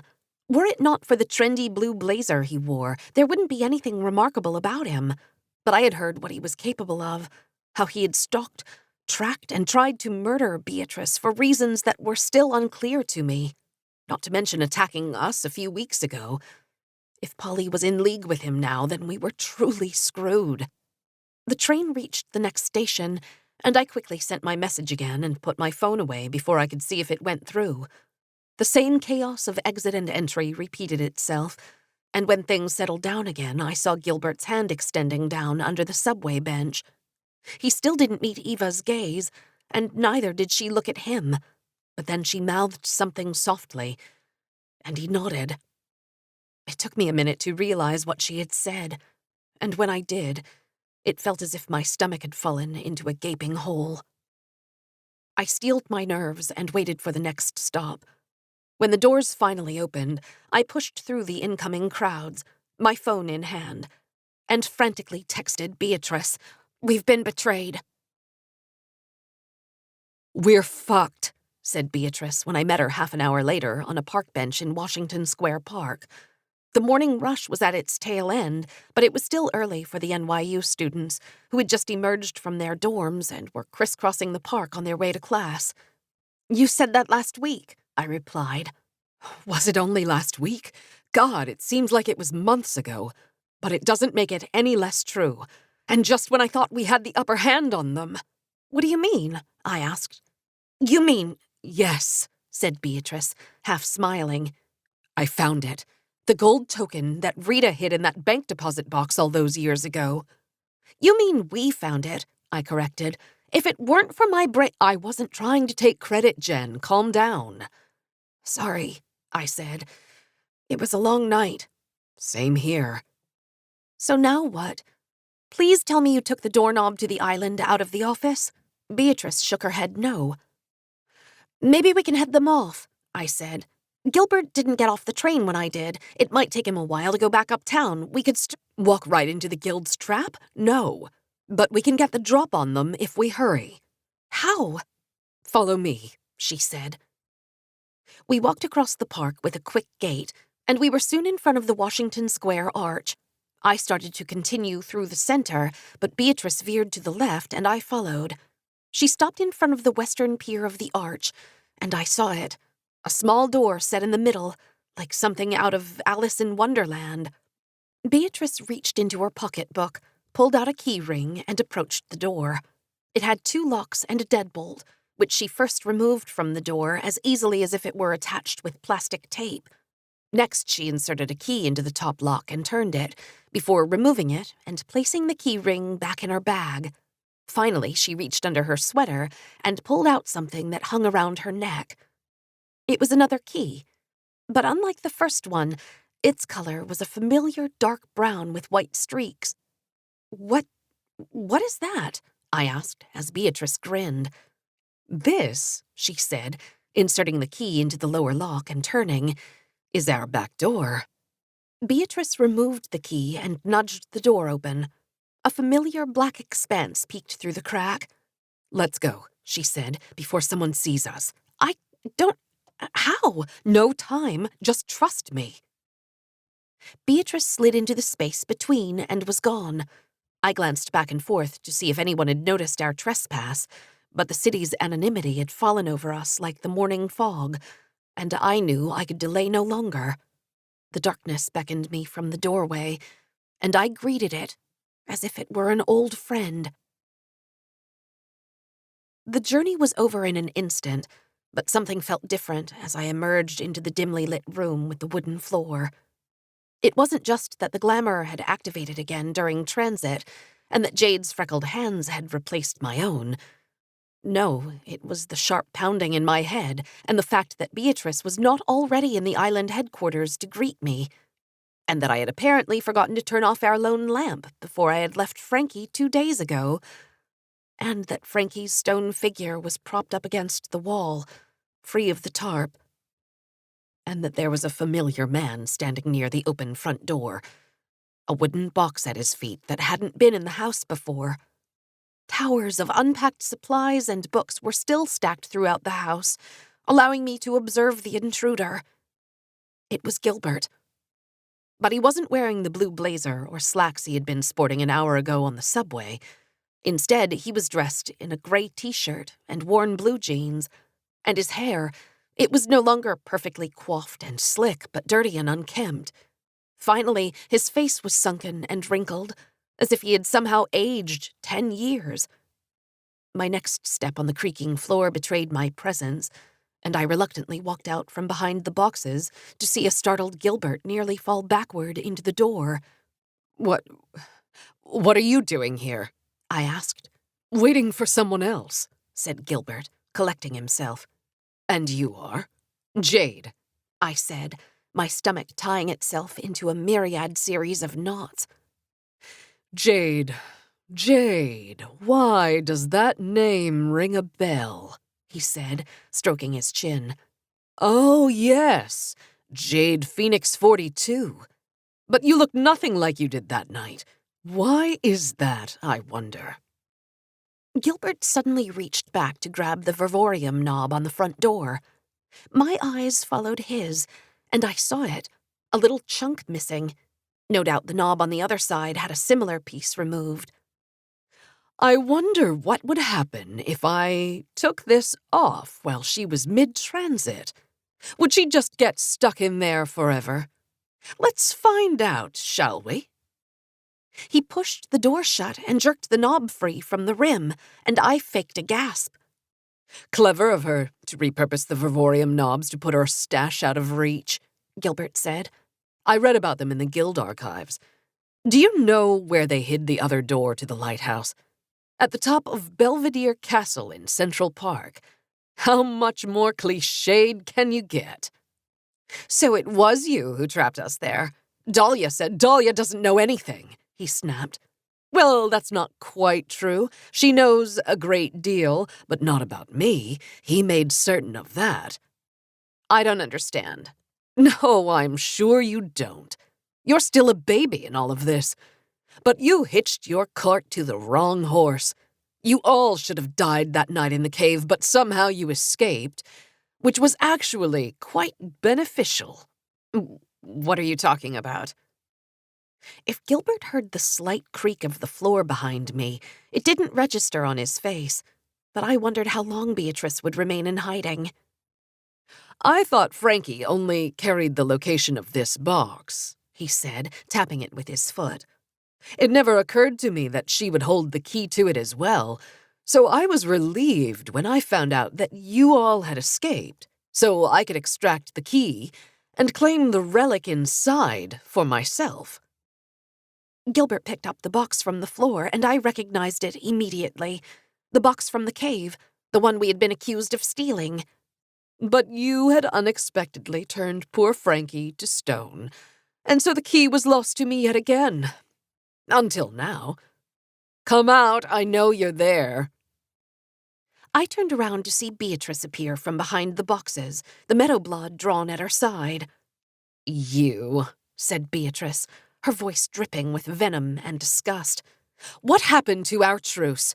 I knew I should have gone after you when I had the chance. That you weren't going to leave me alone, that I never had a truce with you, said Gilbert, who was suddenly clutching a small stone on a chain around his neck. Trinity. 47. Seeing double. The battle was a rout. Jackson is ascendant, and the guild's enemies are on their last legs. Tomorrow will be a celebration worthy of a queen. I blinked, and Gilbert was gone. Another man stood in his place. He was younger by at least a score, but he had the same gaunt look in his face that Gilbert had worn. I looked back at Beatrice, and she had turned white as a ghost. No, she said, it can't. You're dead. Yes, well, the thing about killing someone, said the man who had been Gilbert, as I've learned recently, is that you need to make sure it actually takes. But now that you're here, we can... I don't mean to interrupt, I said, but who the fuck are you? Tell her, Beatrice, said the man. Tell her what you did. His name is Doug, and he was my first trainee. The name rang in my head, and I recalled my confrontation at the bar when I had accused her of killing Kate. And? Doug gestured for her to continue. And I killed him. You? At least I thought I did. You would have, if someone hadn't intervened to reverse what your lipstick had done. Who? Asked Beatrice, who was now visibly shaking. Maybe I'll tell you after we sort out our business here, or as I watch the life slowly drain out of you. I don't fucking think so, said Beatrice, and she charged past me, the meadowblood leading the way. But Doug was faster, gracefully shifting his torso out of the path of the knife, and in the same movement extending his elbow outward to hit Beatrice squarely in the gut. She staggered backward from the blow and fell to the ground, the meadowblood slipping free from her hand and landing at my feet. I picked up the relic and pointed it at Doug, but it felt like I was threatening him with a tree branch. Beatrice grunted and pushed herself up from the floor, clutching her stomach, while the soft glow of the amethyst stone in her ring began to spread up her arm. Don't, said Doug. Wouldn't want you to waste any more of her strength. The purple light vanished in an instant, and we stood in silence at the mercy of the man who had cheated death. Now let's get to it, shall we? A crooked grin permeated Doug's face as he stooped down slowly to pick up the wooden box, all trace of his earlier calisthenics gone. Had he actually anticipated Beatrice's attack, or was it a stroke of pure luck? He placed the box back down a foot or so from Frankie, and then dug something out of his pants pocket. A small vial of black ink. Where did you get that? Beatrice asked, her voice trembling. Where do you think? Doug snapped at her. From Polly.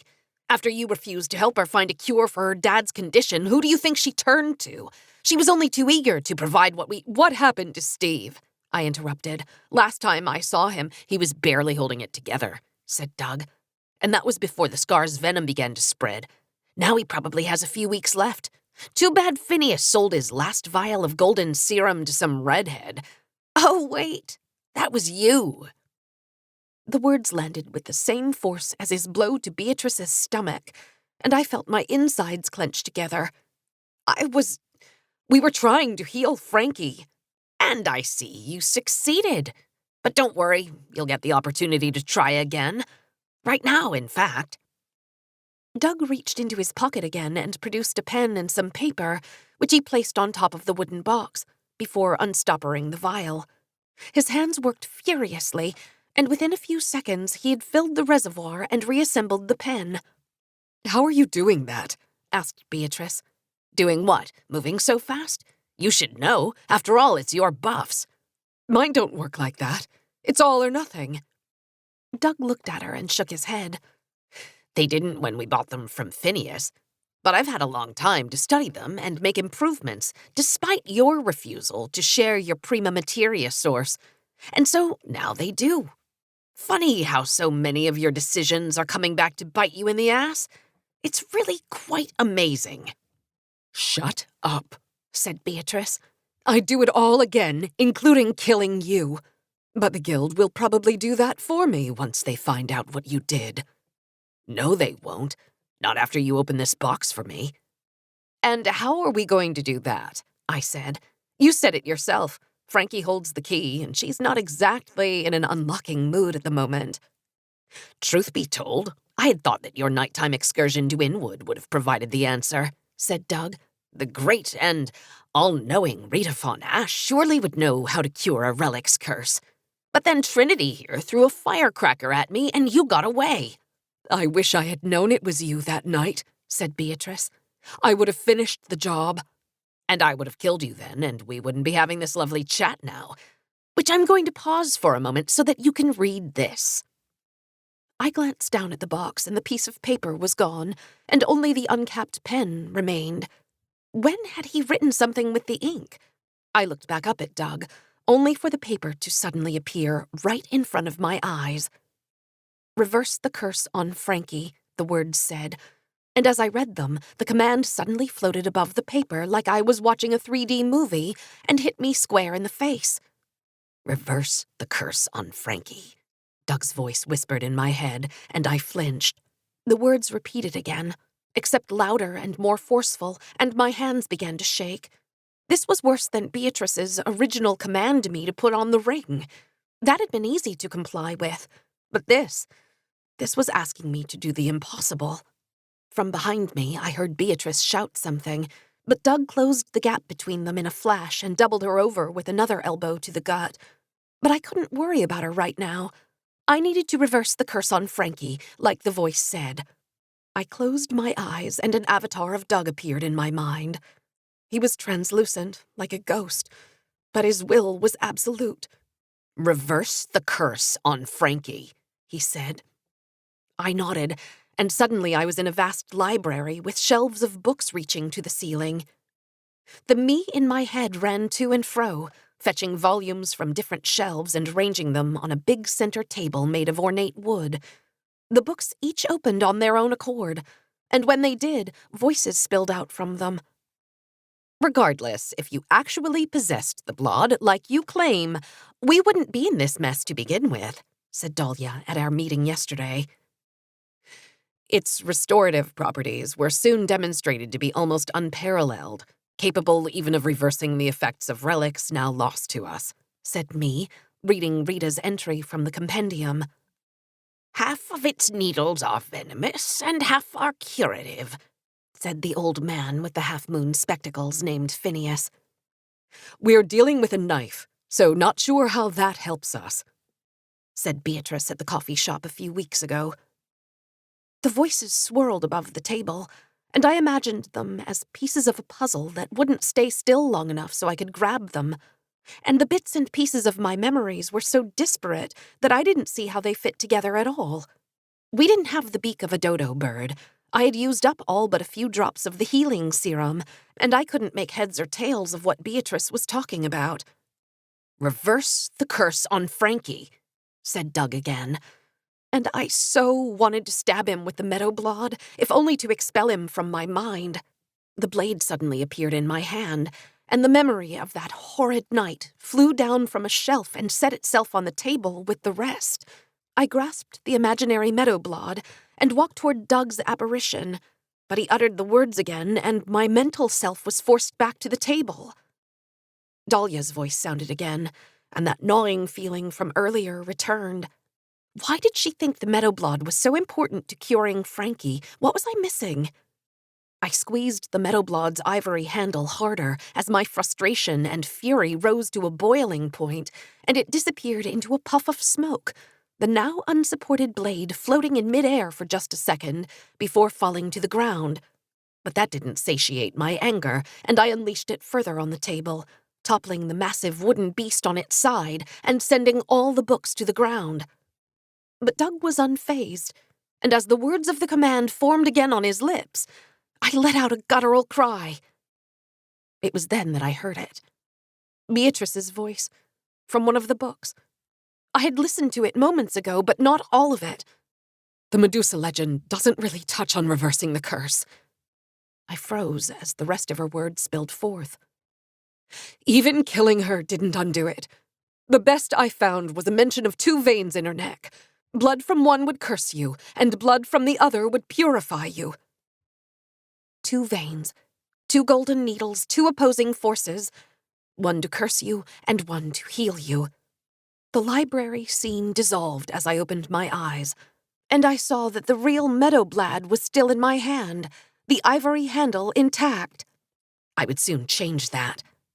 Beatrice was slumped on the ground, and I walked over to her and propped her up against the wall. "What are you doing?"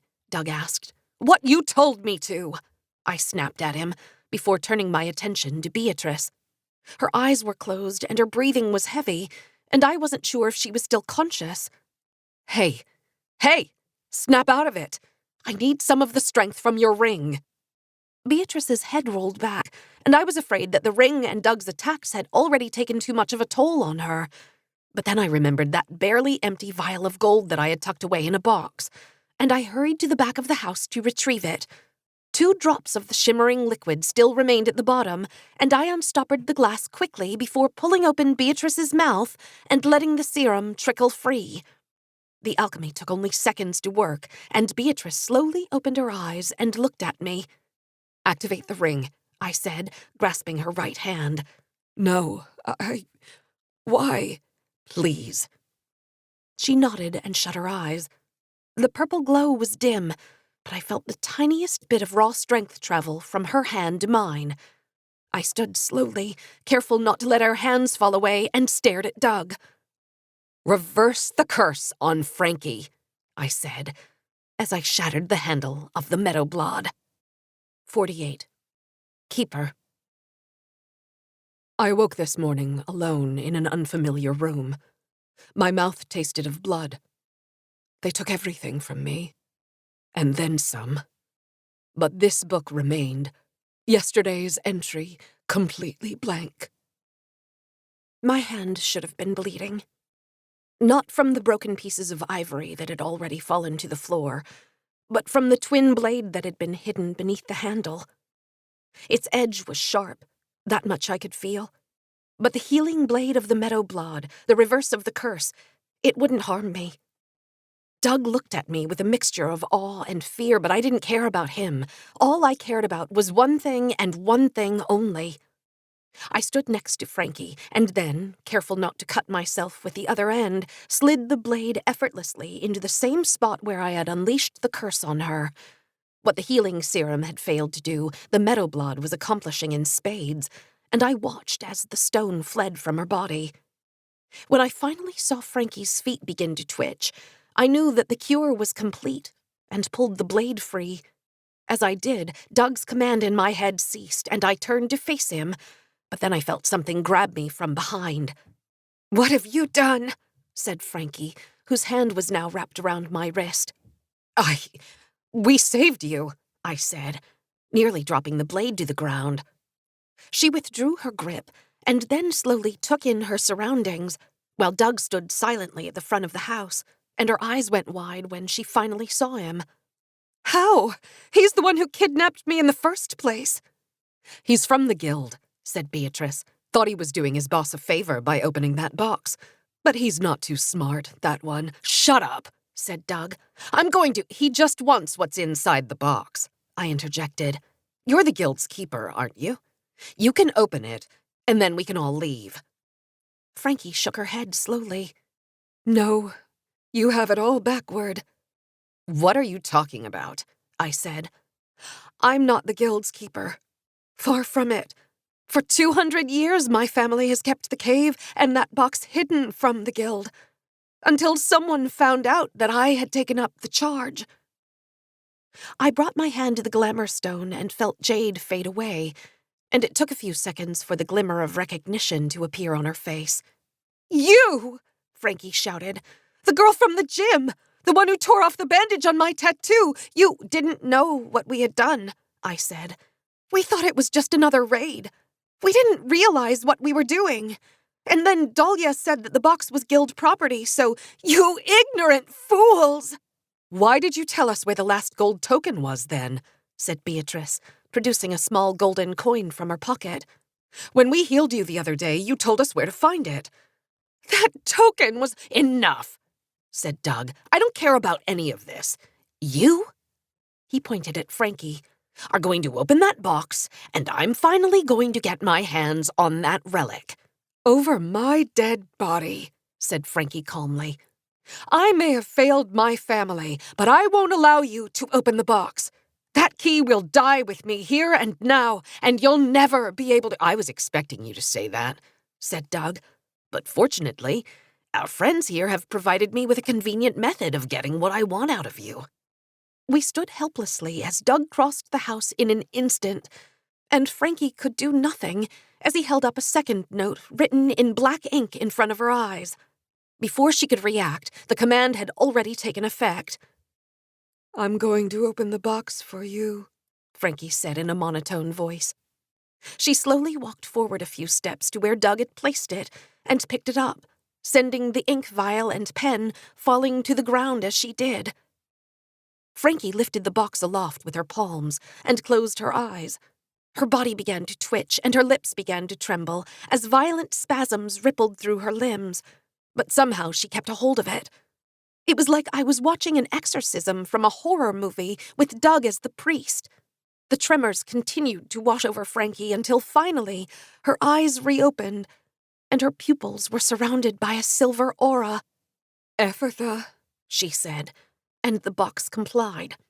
A gust of air burst forth from the opened lid, spreading to every corner of the house, and I felt a strange sensation around my neck as the glamour suddenly reactivated. "And now I'm going to die," Frankie said in the same monotone, as she collapsed onto the ground, the box tumbling from her hands. "Well done," said Doug. "Well done. And now the relic is mine, and Gilbert and Dahlia and the guild will—" "What did you do to her?"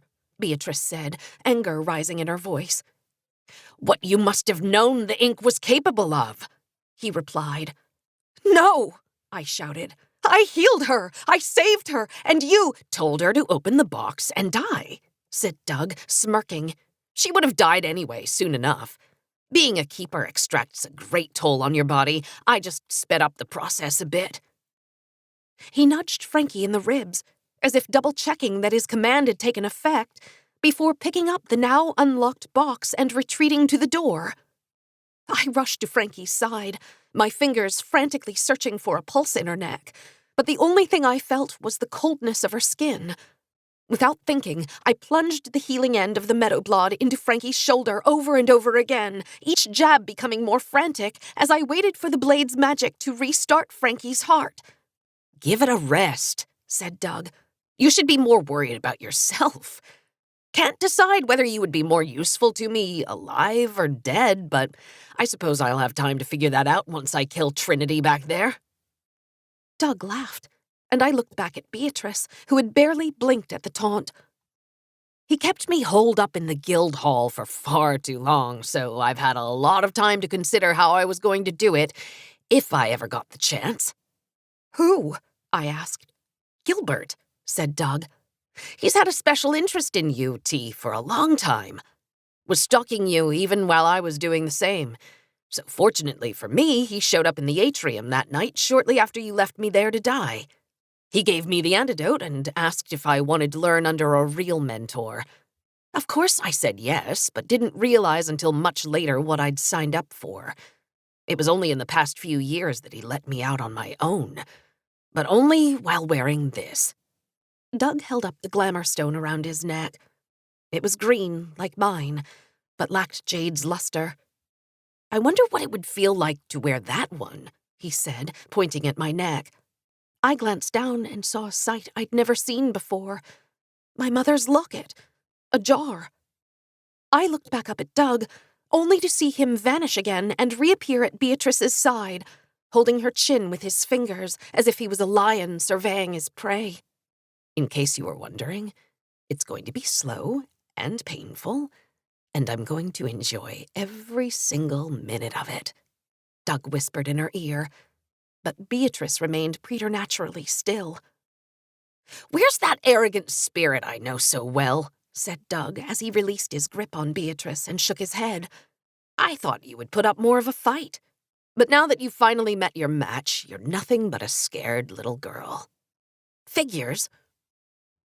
Doug turned around and walked over to the wooden box, and I saw Beatrice clench her fists tightly. I searched for some sort of signal in her eyes, but she just stood there staring at Doug as he bent down to pick up his treasure. He slowly opened the lid, his face erupting into a vicious smile. But the glee was only temporary. "No," he said, closing the lid and opening it again. "This isn't right. It's not—" The purple blur hit Doug at full speed, pinning him against the wall and sending the wooden box careening across the room. When the dust settled, I saw Beatrice with her arms locked around him, her body completely surrounded by the purple aura. "Hurry," said Beatrice. "Don't know how much longer I can hold him." Doug struggled to break free from her grasp, but Beatrice's strength was equal to his own, and I stood there, frozen with fear. "Jen!" Beatrice yelled. "What the hell are you waiting for? Do it!" I looked at her, and suddenly I was back in the lighthouse again, a raging inferno all around me, 2 lives hanging in the balance. Except I was no longer the morally righteous, foolishly naive woman I had been. The quests and the guild had seemed that. And Beatrice and Doug, and even Duncan. They had all shaped me into a different sort of instrument, one that had no reservation of doing whatever it took to survive. I pulled the blade free from Frankie's shoulder in one long arc before reversing my grip. It should have been slick with her blood, but the metal was perfectly pristine, shining brightly somehow in the dim room. I pressed the edge into my palm as I closed my fingers around it, took a deep breath, and then charged at the man and the woman who had upended my life. It all happened in an instant. Beatrice spun Doug around and then released him, his forward momentum impaling him on the outstretched blade. The recognition of his impending demise slowly dawned on his face as he looked down to see the meadow blood plunged into his stomach. Grey stone erupted from the wound, and Doug frantically tried to pull the blade free, but the alchemy was quicker, and his hand stopped short only a few inches from the meadow blood.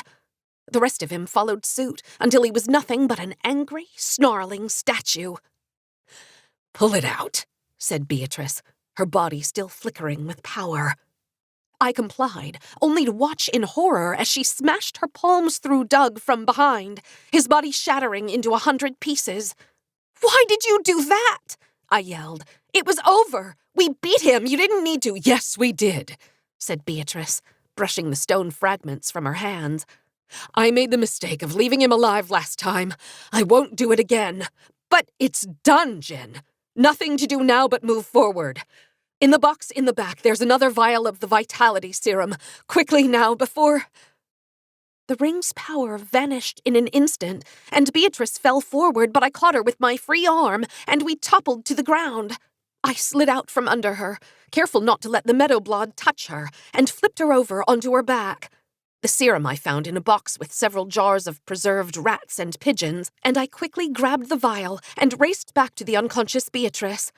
Propping her head up on my legs, I removed the wax stopper and poured the brownish-gray liquid into her mouth. Beatrice gritted her teeth as the serum began its savage work restoring her body. After a few minutes, she finally opened her eyes and stared straight up at me, a look of shock on her face. "Jen," she whispered, "your locket." "I know," I said. "Somehow it opened during the commotion." "No, it's not that. It's... Look inside." I pulled the front open all the way to find a shiny golden circle with a small bird-like creature etched in the middle, nestled in the interior of the locket. My fingers pried it free easily, and when I looked down at my palm, I was holding a gold token. 49, 2 of a kind. "My memory is hazy, but this much I know. I will make them pay for what they have done, even if it takes a lifetime." We stared at each other with matching looks of bewilderment on our faces as Beatrice produced an identical token from her pocket. "What? How is that possible?" I said. "Where did you get that locket?" Beatrice asked. "It was my mom's. She gave it to me on my 11th birthday, and I've worn it ever since she died. Where did you get that token?" "Where you thought it was. The 19th century townhouse on Pearl Street, with the triangle carved into the stone wall. The token was buried underneath." "Ah," I said. So much had happened since yesterday that I didn't feel like patting myself on the back for finding where the token from Rita's memory had been hidden. How it had made its way to that townhouse from deposit box number 42 was a mystery I didn't feel like solving. Besides, it was Frankie who we had to thank for finding it, and now, because of Doug, we never would be able to. My eyes drifted toward her unmoving body on the floor, and I suppressed a sob. I could blame Doug for killing her, and blame the Guild for sending us after her in the first place, and wipe my hands of everything. I could justify my absolution with that twisted pretzel logic, and pretend that I had done nothing wrong, but that would be the first step onto the path that Beatrice had taken long ago. And as much as we had bonded over the weeks, I didn't want to end up like her. I looked down at the token that had been hanging around my neck for half of my life, and thought of my mom. Was the locket just some old piece of jewelry she had lying around, or did she know what was hidden inside? I didn't want to think about what that meant. The token, like the meadow blod, gave off an otherworldly shine. Unlike its wooden, iron, and bronze cousins, this one lacked the number 1 etched in the center. Instead, there was a beakless bird that looked like a cross between a pigeon and a hawk. "What is this on the token? A dodo bird missing its beak?" "No," said Beatrice. "It's an Illyrian." "A what?" "A mythical bird. Only 2 were said to exist at a time. Every 60 years they lay 2 eggs, and then when the eggs hatch, the parent Illyrians drown themselves. It's the Guild's sigil. Don't ask me why." "Oh," I said. "So now what?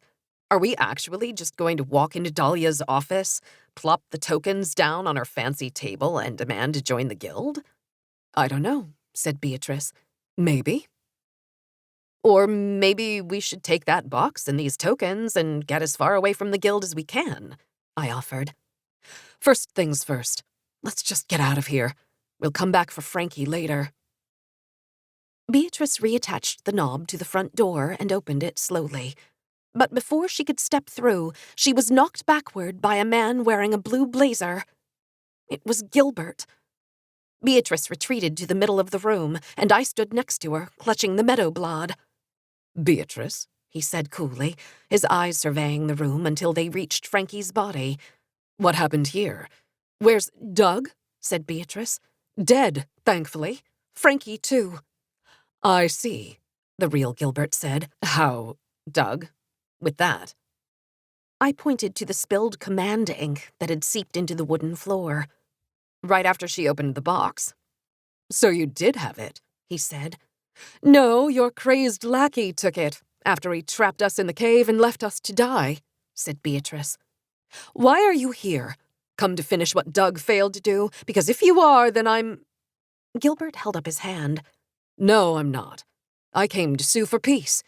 And to stop Doug, but it seems like you handled that on your own."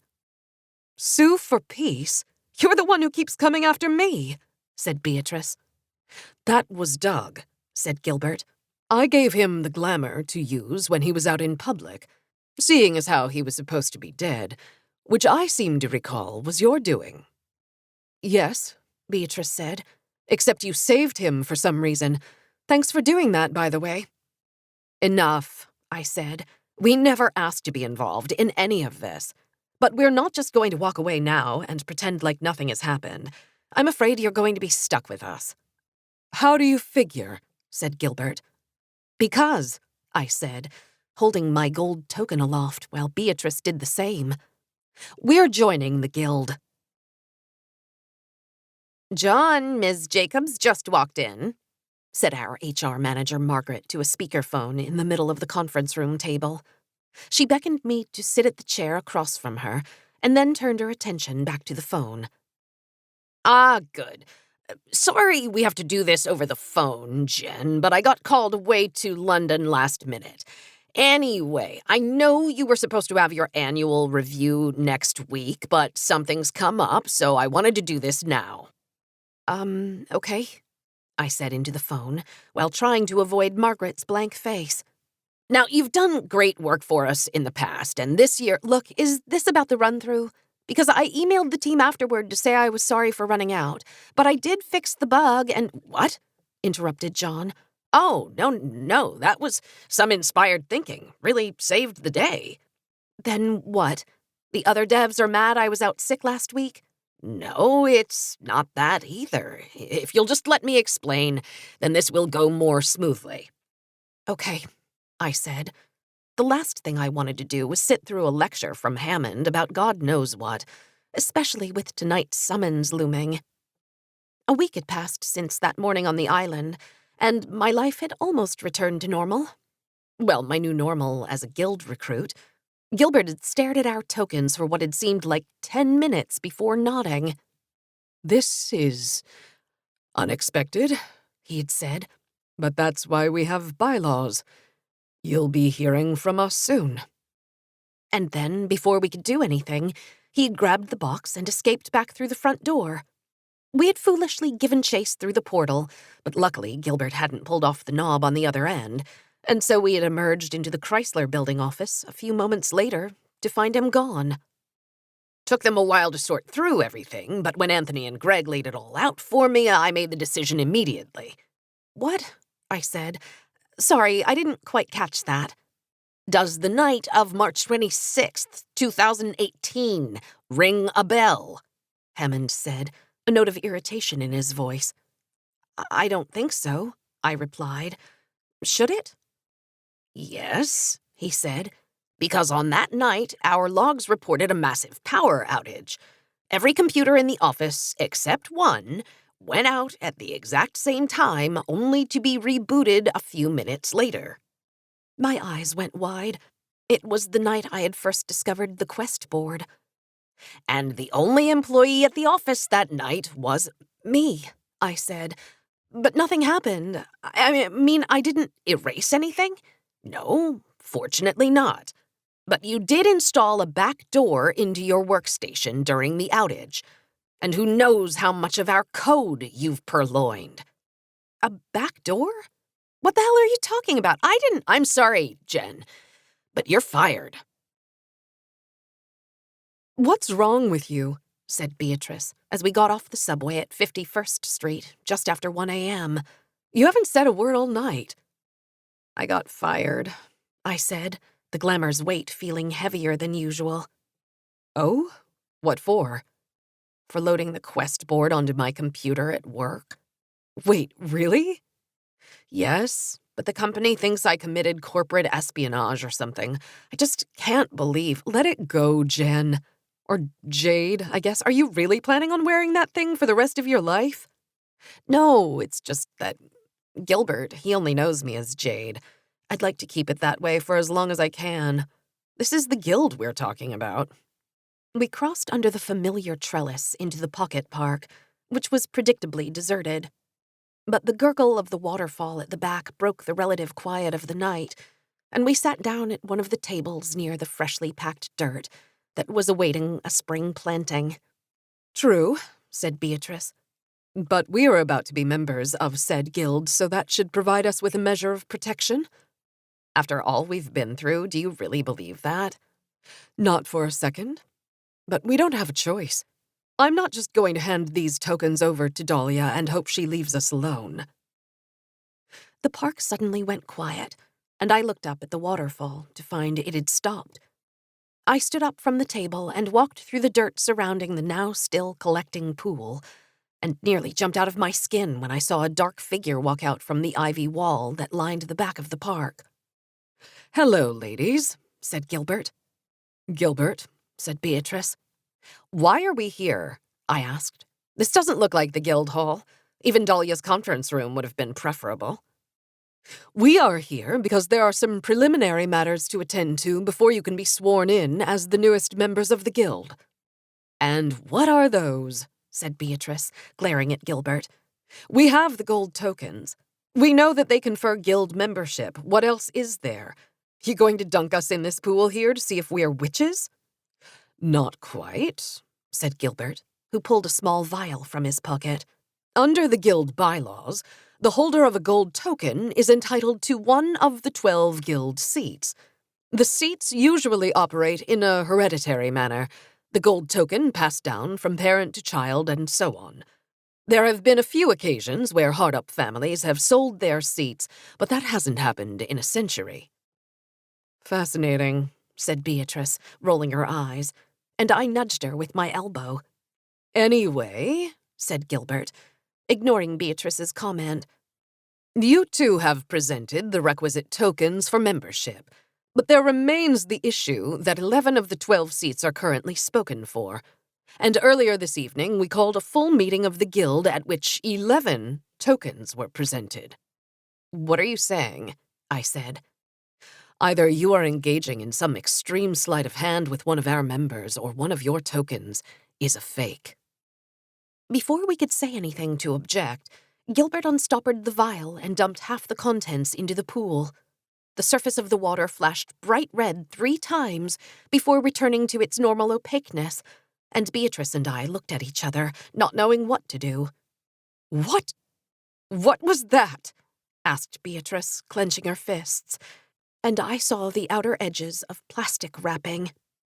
"That," said Gilbert, "will tell us which of your tokens is true. Now, Beatrice, if you wouldn't mind, toss your token into the pool." "Fine," she said, producing it from her pocket and flicking it into the air. The token hit the water with a plop and sunk to the bottom. I looked at her and she shrugged her shoulders, and we waited for something momentous to happen. After a few moments I saw it, a faint glow at the bottom of the pool. It grew brighter by the second, but the light that radiated from the token wasn't gold. It was green. Then everything exploded. The blast knocked me backward onto the dirt, and a few seconds later I was hit with a frigid wall of water. Ignoring the ringing in my ears, I wiped the mud from my face and slowly sat up and looked over to see if Beatrice was all right. Except she was gone. "Ah," said Gilbert, who was seemingly unharmed. "Wasn't expecting that." "Well, I was, just not that forceful." He walked over and extended his hand to me, and I reluctantly took it, his clammy palm sending a shiver up my arm. "Seems like your friend made off clean and left you here to take the fall," he said coldly. No, she didn't know. You don't have to answer for her. Not unless your token also tries to blow me up, shall we?" Somehow there was still water remaining in the pool, and we walked to the edge together, where Gilbert emptied the remainder of the vial. The water flashed red 3 times again, and he gestured for me to surrender my token just as Beatrice had done. I silently complied and held my breath. Nothing happened. No glow. No exploding tsunami of water, not even a gurgle from the pool. Okay, yours is good, said Gilbert nonchalantly. You can retrieve it. What? I don't understand. What was that liquid? That? Just a little something to weed out fakes. Yours didn't react, so it's the real deal. Oh, I said, stepping over the lip of the retaining wall around the pool and into the cold water. The token gleamed up at me, like a coin in a wishing well, and I thrust my hand into the pool and quickly pulled it out. So now what? Is there some sort of ceremony or something? Gilbert raised an eyebrow. Something like that. But are you sure you want to go through with this? Once you join the guild, there is literally no turning back. It's for life. Now, if you are willing to part with the token, I could offer you a handsome sum of money. Now it was my turn to be surprised. Define handsome. Enough money that you wouldn't have to work another day in your life if you didn't want to. You'd, of course, also have to agree to let us wipe your memory of the past year, but the money would more than make up for that, I think. I see. The offer was tempting for sure. I was unemployed, my oldest friends literally didn't remember me, my newest friend was now probably in permanent hiding, and my life had been threatened more times in the past year than I cared to think about. Gilbert was literally offering me a fresh start, the chance to chart whatever course I wanted. But all the money in the world, I suspected, wouldn't buy me peace of mind, even if I couldn't remember the truth about magic or what Beatrice and I had been through. And what about Beatrice? Could I really just leave her to fend for herself? Walk away from everything and go sip scotch on a beach somewhere for the rest of my life? I clutched the gold token in one hand, and my mom's now empty locket with the other. Keep your money, I said. I'm in. Epilogue. Chairman of the Board. The south tower of the guild's headquarters was situated such that Dahlia DeWick could just see the tops of the trees beginning to bloom at the edge of Central Park. Although her apartment further south provided a much more expansive view, there was something more satisfying about the view here. Perhaps it was because that while hundreds, if not thousands, of people could say that they had apartments that abutted Central Park, only Dahlia could say that she overlooked the park from an actual fortress. The tower's windows, along with the rest of the windows of the building, were coated with sheets of a particularly remarkable material. It had all the benefits of a two-way mirror, allowing Dahlia to look out onto the street below and points westward, while blocking all passers-by from peering into the seemingly abandoned Madison Avenue Armory. The Guild's previous headquarters, an unassuming brownstone on East 68th Street, had outgrown its suitability after a developer bought up the rest of the block and tore everything down in the late 1950s. The Armory, too, had almost been torn down completely, but the Guild had managed to whip up a number of frenzied protests, which was enough to sway the Landmarks Preservation Commission to designate a remaining portion of the building as a landmark in October 1966. The Guild moved in later that month and had been there ever since. Dahlia walked away from the window and over to the magnificent wooden desk on the other side of the room and sat down in the cushioned chair. Two identical wooden boxes rested on the middle of the desk's top surface, one of them empty and one of them full. She couldn't remember the last time she had seen the two vessels together, but that was by design. A design that had worked too well, unfortunately, resulting in layers of setbacks that only now Dahlia had just managed to undo. Well, almost. The door to the study opened, and Gilbert walked in. "We have a problem," he said. "What? One of our new recruits had a fake token? I could have told you that without having to call roll, but you insisted that—" "Yes, but it's more than that. The fake, it was laced with alkahest. Would have blown up the North Tower and everyone in it if I hadn't screened it first." "Oh," she said, "that is a problem. And yet you waited until the morning to come tell me. I assume you have the bitch stashed somewhere so we can interrogate her?" "Not exactly. She fled almost immediately." "Of course," said Dahlia. Do you think that was one of her designs? Beatrice? She's quite capable, but not of something like this.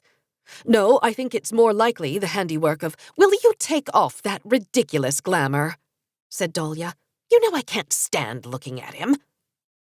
Fine, fine, said Gilbert, who pulled the stone out from underneath his shirt and squeezed it.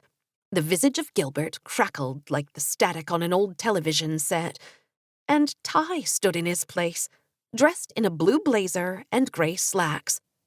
Happy now, Mother? Said her daughter. Yes, and honestly, I think it's nearly time to retire those glamours. The other one ended up doing a number on Doug, it would seem. That, and you made me keep him confined to the Mooney House basement for several years, said Ty. Enough. It's over now. Next time you plan on taking on such an ambitious project, take a day or 30 and really think it all the way through. Deal, said Ty, whose eyes drifted to the silver ring on her desk. Is that? Yes, it is. From 1815, if I'm not mistaken, but the diary we'll know for sure. Dahlia rose from the chair and scanned the volumes on the third shelf of the massive bookcase behind the desk. Before finding the one she was searching for, she placed the book down on the desk and opened to an empty page about 2/3 of the way through. The ring began to wobble before shooting forward onto the page. After a few seconds, it dissolved slowly into a circle of silver liquid, and then began rearranging itself into neatly written words that filled the sheet. Dahlia lowered her head toward the page and sank into the past. Mother, said Ty, when she re-emerged from the memory and slowly sat back up, her head pounding. Are you all right? Yes, I'm fine. It's just— I'd forgotten how it feels. It's a strange experience, reading about what I did back then. It's almost like Rita was a completely different person, that these just are the missives of a woman long dead. But the memory in that ring, that is as raw as if it happened to me yesterday. And it was something I really didn't want to relive ever again. Dahlia opened the lid of the box that had been locked for so long, before tilting it on its side, and watched as hundreds of silver rings spilled onto the desk. Incredible, said Ty. It's all there. The compendium. Not quite, said Dahlia. There remains the matter of the physical book itself. I'm sure Beatrice has it. She did have the one entry you left unhidden.